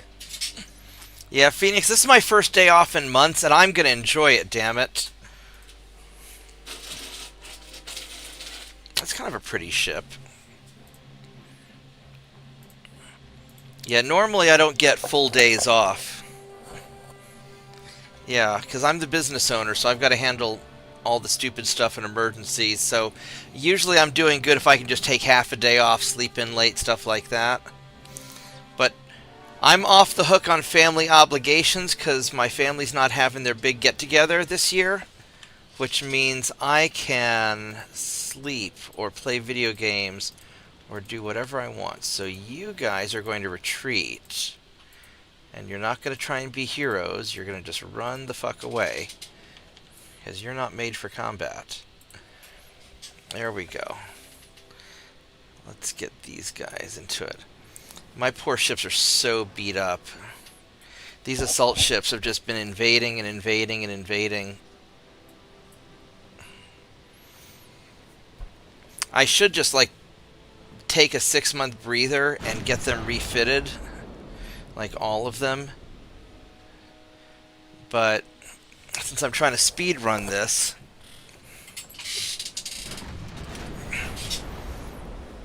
and I also I really need more ships. Because there's gaps in my defenses, so I really ought to build some cruisers. Because I want ships that are under 10,000 tons, so I can refit them in 1 month. Whereas, like, even these small battleships, these like 15,000 ton battleships, it's a 2-month refit. Which isn't that big of a deal, but you have limited shipyard. And if you overload your shipyard, it takes 3 times as long. So that 2-month refit becomes a 6-month refit. Whereas a 1-month refit, you can do it all in 3 months. It's not so bad.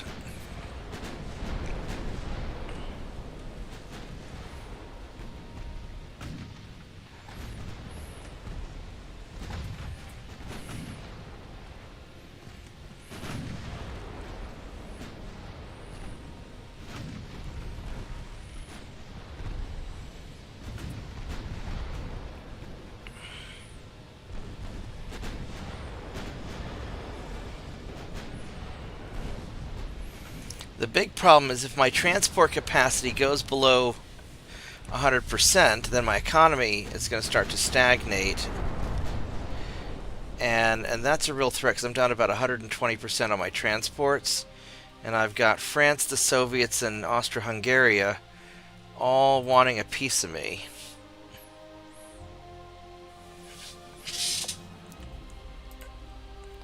So that's a little, so I have to figure out how far I want to push it. Alright, let's see how these light cruisers do.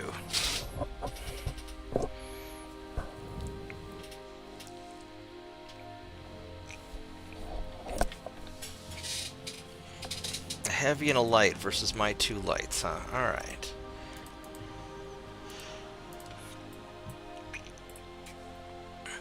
But I just got my light cruisers upgraded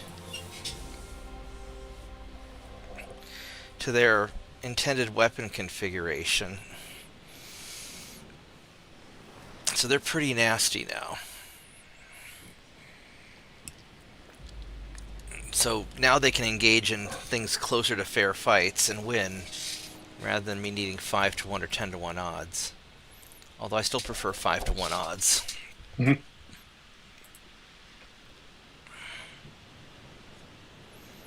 5 to 1 odds when you have the superior units is always fun. Yeah. But, you know, these guys are okay now. Now that I've got a rangefinder. It's not good. It's not a good rangefinder, but it's better than not having a rangefinder. And the difference between Mark 1 guns and Mark 2 guns is huge. So my guns have significantly better performance now. I've got my induced boilers, so I can actually, operate at 100% efficiency.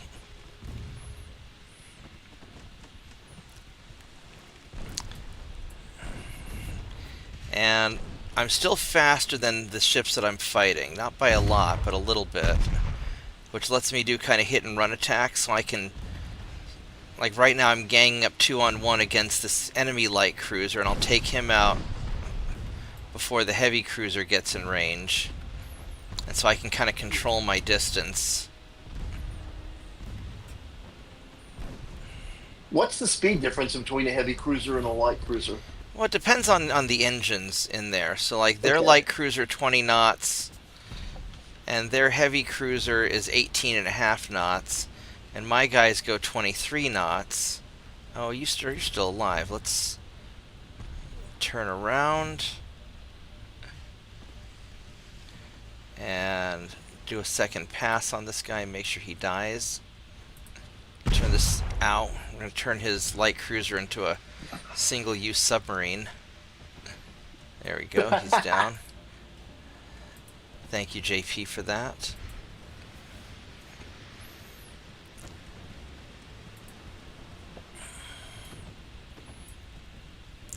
So these guys are armed with 5.9-inch guns, which are the best of the Mark II guns that I have for the small guns. And I've got a bunch of little 2.9-inch guns. Now, are these Mark II guns named after you? No, it's just the second. I guess, sorry. Yeah. Ow. It also helps that the heavy cruiser's low on fuel, so he's actually only traveling 12 knots right now. Because I've been taking out a lot of their ports, and so they have to keep going around longer distances and without refueling places, and so that, you know, when they don't have when they're low on fuel, they don't go as fast, and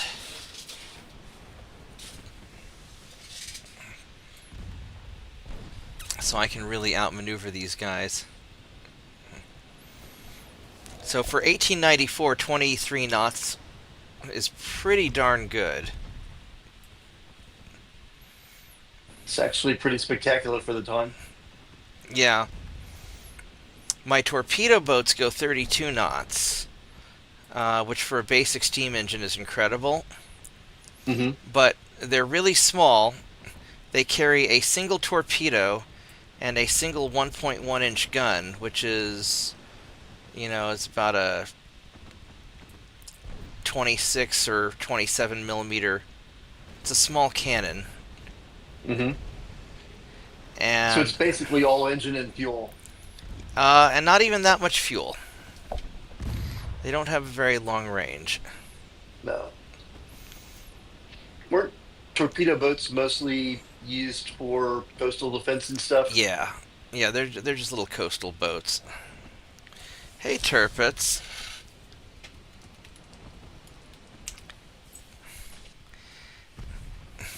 No, I'm not going to speed run it in one stream because I'm pretty tired.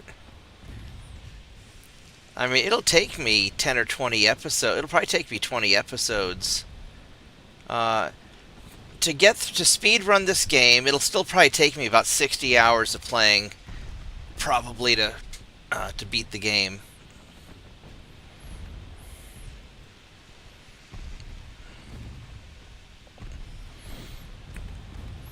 When I can actually get destroyers, it'll be really nice.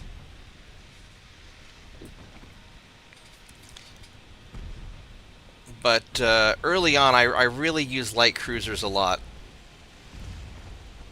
because I can wolf pack larger ships, and they're fast enough to raid transports. They're just a really good flexible ship. They're just a little bit squishy, though.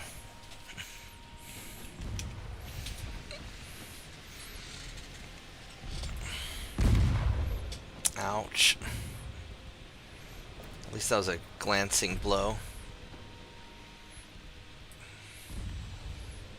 I'd like to build some small cruisers, some small heavy cruisers, just because I can put a bigger gun on it.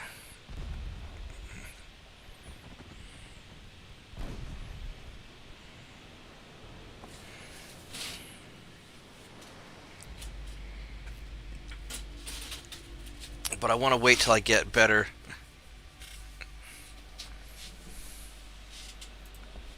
armor.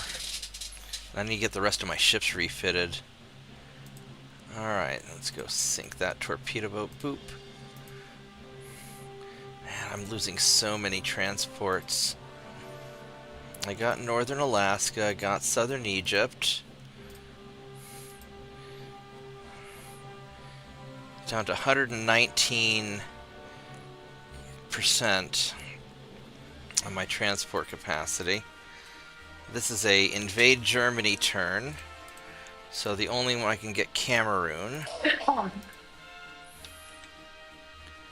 So we get Cameroon, and they've got 3 ports left, and the fucking Soviets are going to end up taking Eastern Germany, but I'll take it back from them later. Alright, so we got that. I've got a bunch of ships that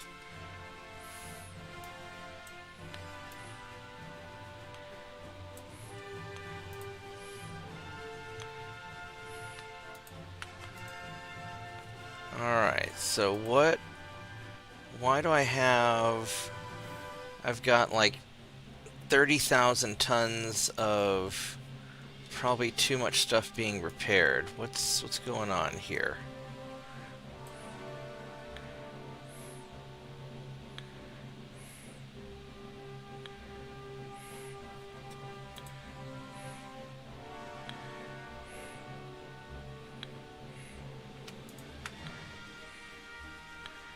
So we'll suspend that.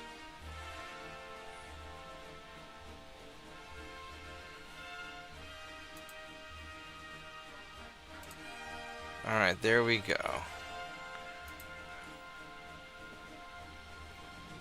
Alright, so then we will resume these torpedo boats.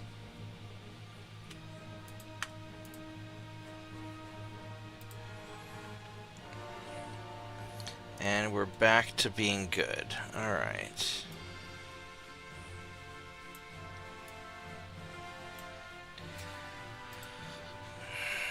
Alright, so 13 more months for the Harvey armor. And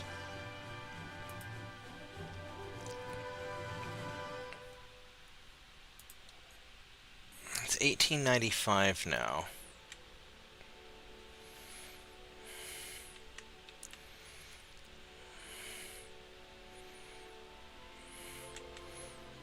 So we got Southern Egypt, which is good.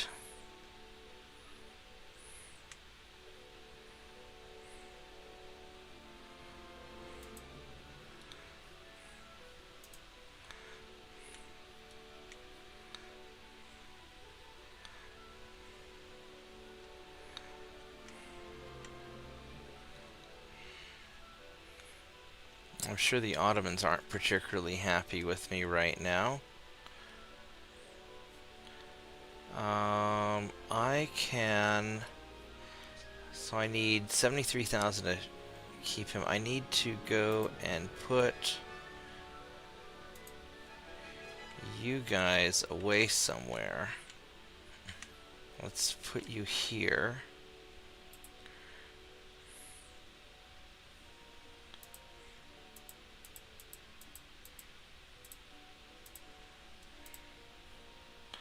So I can have you guys go and repair. Leave 74,000. So I'll have enough to take care of business.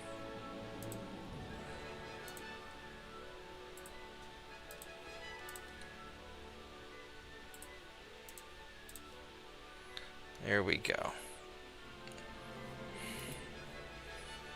Alright, we're getting Germany. That's probably about as good as we're gonna get.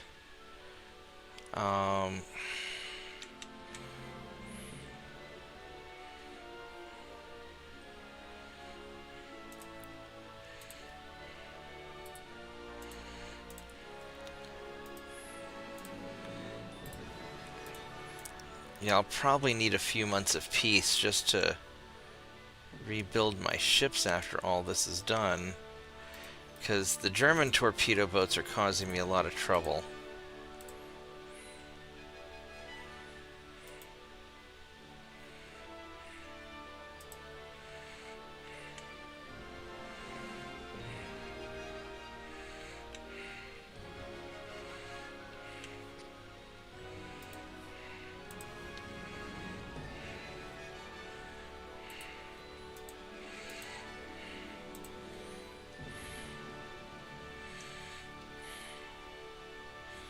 I don't want to fight a battleship.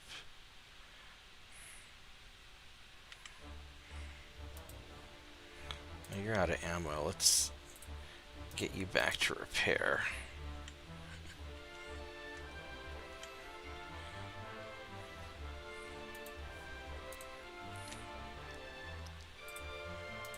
Send you back. Alright.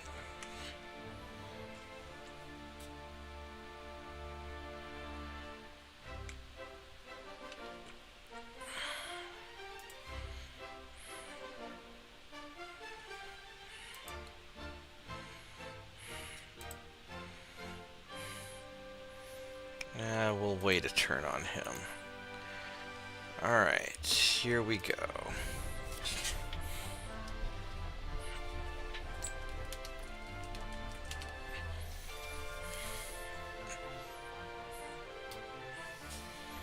I do not want to go to war with France yet, because I need more transports first. One of the things that's annoying about the game is that even if I have infinity monies, I can't spend more than a certain amount on building more transports.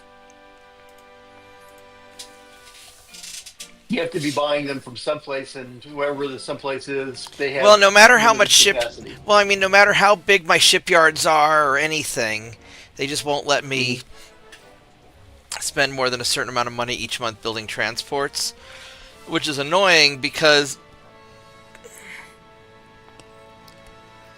you know, my ability to build transport should be proportional to my shipyard capacity. Maybe you need sufficient staff to actually. No, it's just lazy It's a programming. balancing, or balancing things to prevent people from over cheesing it out and winning too quickly. No, it's a lot. There's a lot of stuff that was lazy programming, and they were, because what happened was, once the game got bought out by this Swiss cell phone company, the programmers basically started just fucking off, because the Swiss company had announced that they were going to be canceling development of the game. So the programmers kind of did one last batch of fixing things up with limited amount of time, and then quit. And then the cell phone company didn't even bother keeping the source code. So Wait, they destroyed the source code? no, I would imagine the developer still has it. It's just that they never bothered asking for the source code. They basically just gave up on the game. The developer has no control over it anymore. And because the cell phone company basically abandoned the game because they just want to make, little Candy Crush style cell phone games, Mm-hmm. the game just stopped getting developed. So there's How a old is mod. the game? 2021. It's not that old. So in theory, if it's that fun of a game, somebody could go to the cell phone company and say, "Hey, we'd like to buy some of your IP." Yeah, for like $1 billion. Basically, there's a modding community that's been doing what they can. Mm-hmm.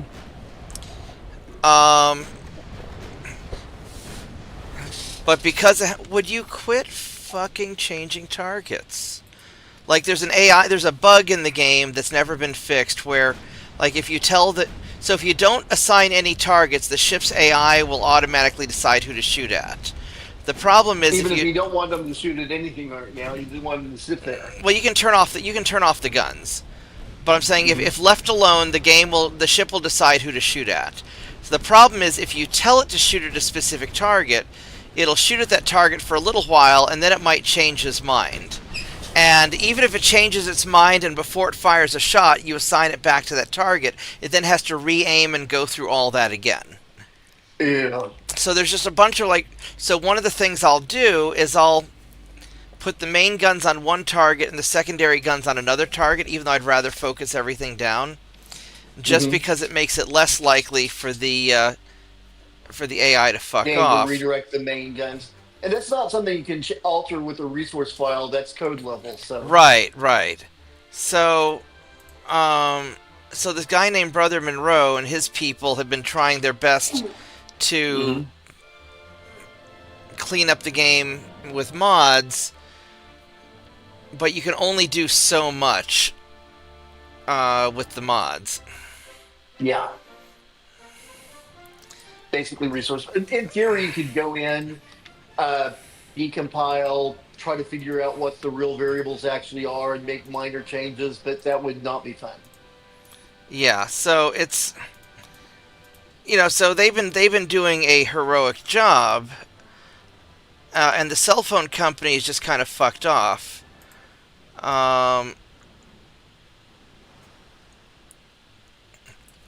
Sad that there can't be some kind of a media campaign, grassroots sort of thing that says, "Please open source this. We love you." They're Swiss. They don't give a shit. They're making money. Oh, motherfucker. So, one of the other bugs in the game, which just happened, is so if you are sufficiently far away and have a sufficiently low chance to hit, then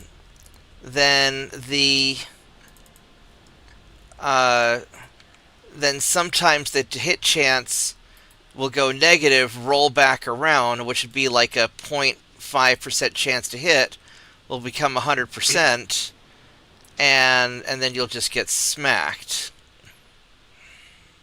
Yeah, no, that is not a balancing issue. That's an actual, real code level bug. Right, and so there's just a lot of little code level bugs, and they were in the process of fixing them slowly but surely. And the game was, because the game never really made it out of beta, is the thing. It's what happened was it was a Ukrainian game. They were developing it along. The war started. Things went kind of shitty. That's when the Swiss bought them out. And then the programmers, eventually didn't the team get let go, I think? There was some stuff that happened. A lot of stuff just happened. So, I mean, they were in a complicated situation, but they were all working out of some other. They weren't in Ukraine. They'd already gotten out of Ukraine by the time the war started. but the game had gotten acquired at that point by the Swiss company, and so just a lot of complicated things happened. And even with all the problems, it's still the best game of its genre, where you can, do a lot of just really sophisticated designing ships. It's really great. But there's some very frustrating, obvious bugs that just never got around to being fixed. You know what would be fun would be something similar to this, only land-based, where you have limited tanks and land units, but the majority of what you have is drones and logistics. Well, if you want to... Place it somewhere in Eastern Europe, let's say maybe one of the former Soviet countries. If you want to program it, I'll design the game if you want to program it, but I'm a shit programmer. Honestly, I would rather do a space-based game just to keep it more abstract. Oh, it's a storm. Well, hey, Mark, I probably do need to get back to getting some things done because no problem. It's Christmas and everybody has to work on Christmas. So, tell your dad I said woof, okay? I will. Good night, Steve. Or bye-bye. Bye. Or I guess good day for you. It's lunchtime.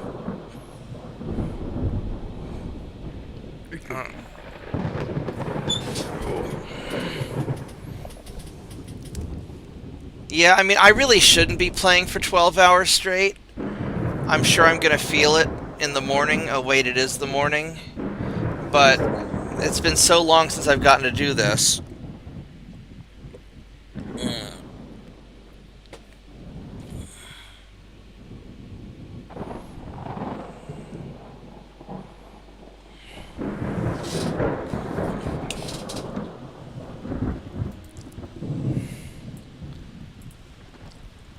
I'm glad you guys can see the ship, because I sure as hell can't.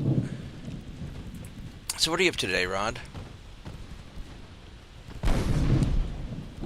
You got anything special going on? Or are you stuck working?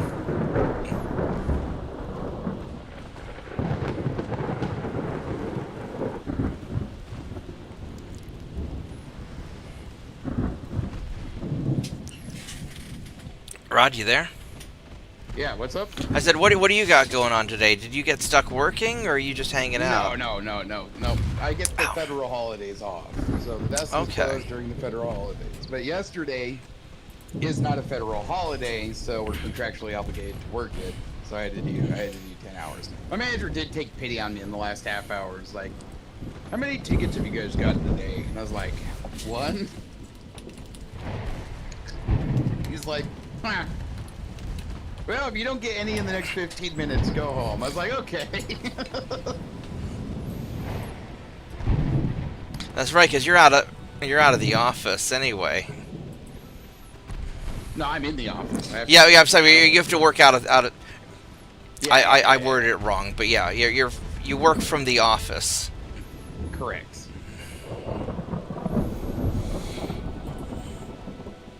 Yeah, fortunately, I can handle most of my stuff remotely.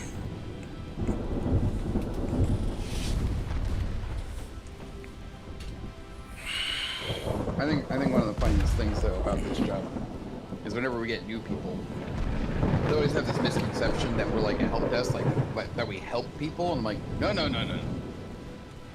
we don't help people. That's what the phone number is for. They call that number to get help figuring things out. That's what the number's for. We fix problems. That's why we're a service desk. If there's a problem, we fix it. And once the problem is fixed, we're done. Now, are you the same number as the help desk, or? No. Nope, we are not the same number as the help desk. We're part of that support infrastructure, but we are break fix. So if it's broken, we fix it.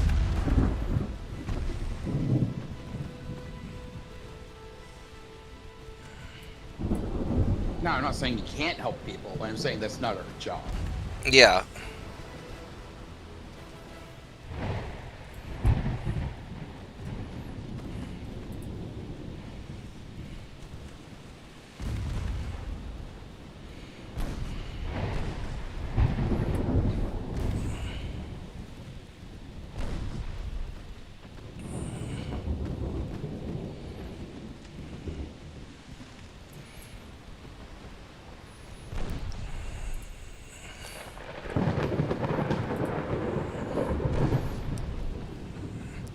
Yeah, I let James do most of the help desk stuff for us because he's actually nice to people.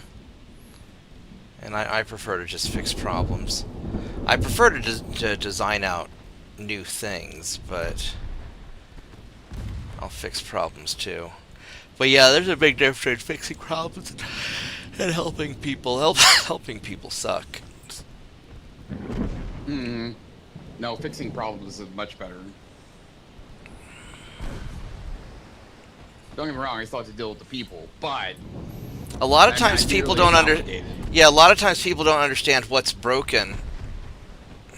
Oh, that's the easy part. All I need them, at the end of the day, all I have to get them to do is show me what doesn't work. Or sometimes even just saying, hey, I know you're saying this, but can you explain where this is not working? Yeah, the biggest problem that I have is I have clients who'll be like, they'll always call, be like, the server's not working. It's like, no, the server is working. You're just not connected to the internet. Or things like that. No, you're... It's like I had this one guy, he was complaining that... So, everybody was complaining that the server wasn't working because this one guy, whenever he would upload stuff to the server, they wouldn't see it. Well, he wasn't actually uploading anything to the server because he had the entire state of Oklahoma's dirt inside of his computer. And so his computer was running very badly. And so it was just never doing anything. And so they were trying to, get permission from the owner to let me, build him a new computer. But of course, the owner was busy doing other things, so I never got permission to do anything. So I finally just cleaned it up as best I could and upgraded it as best I could. Where the fuck is Kirbati? I guess we're gonna find out. Is that Kirbati? Hello, Kirbati. Yeah, I guess you're doing some terrorism, so we're going to send this light cruiser over to colonize you. There we go. Let's go repair the broken things.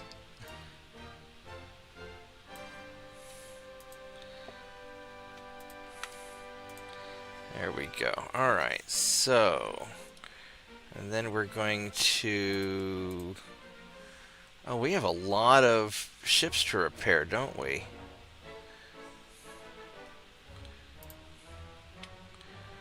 Or to refill. Boop all of those guys. Did we actually have enough tonnage for all that? Holy shit, we did. Wow.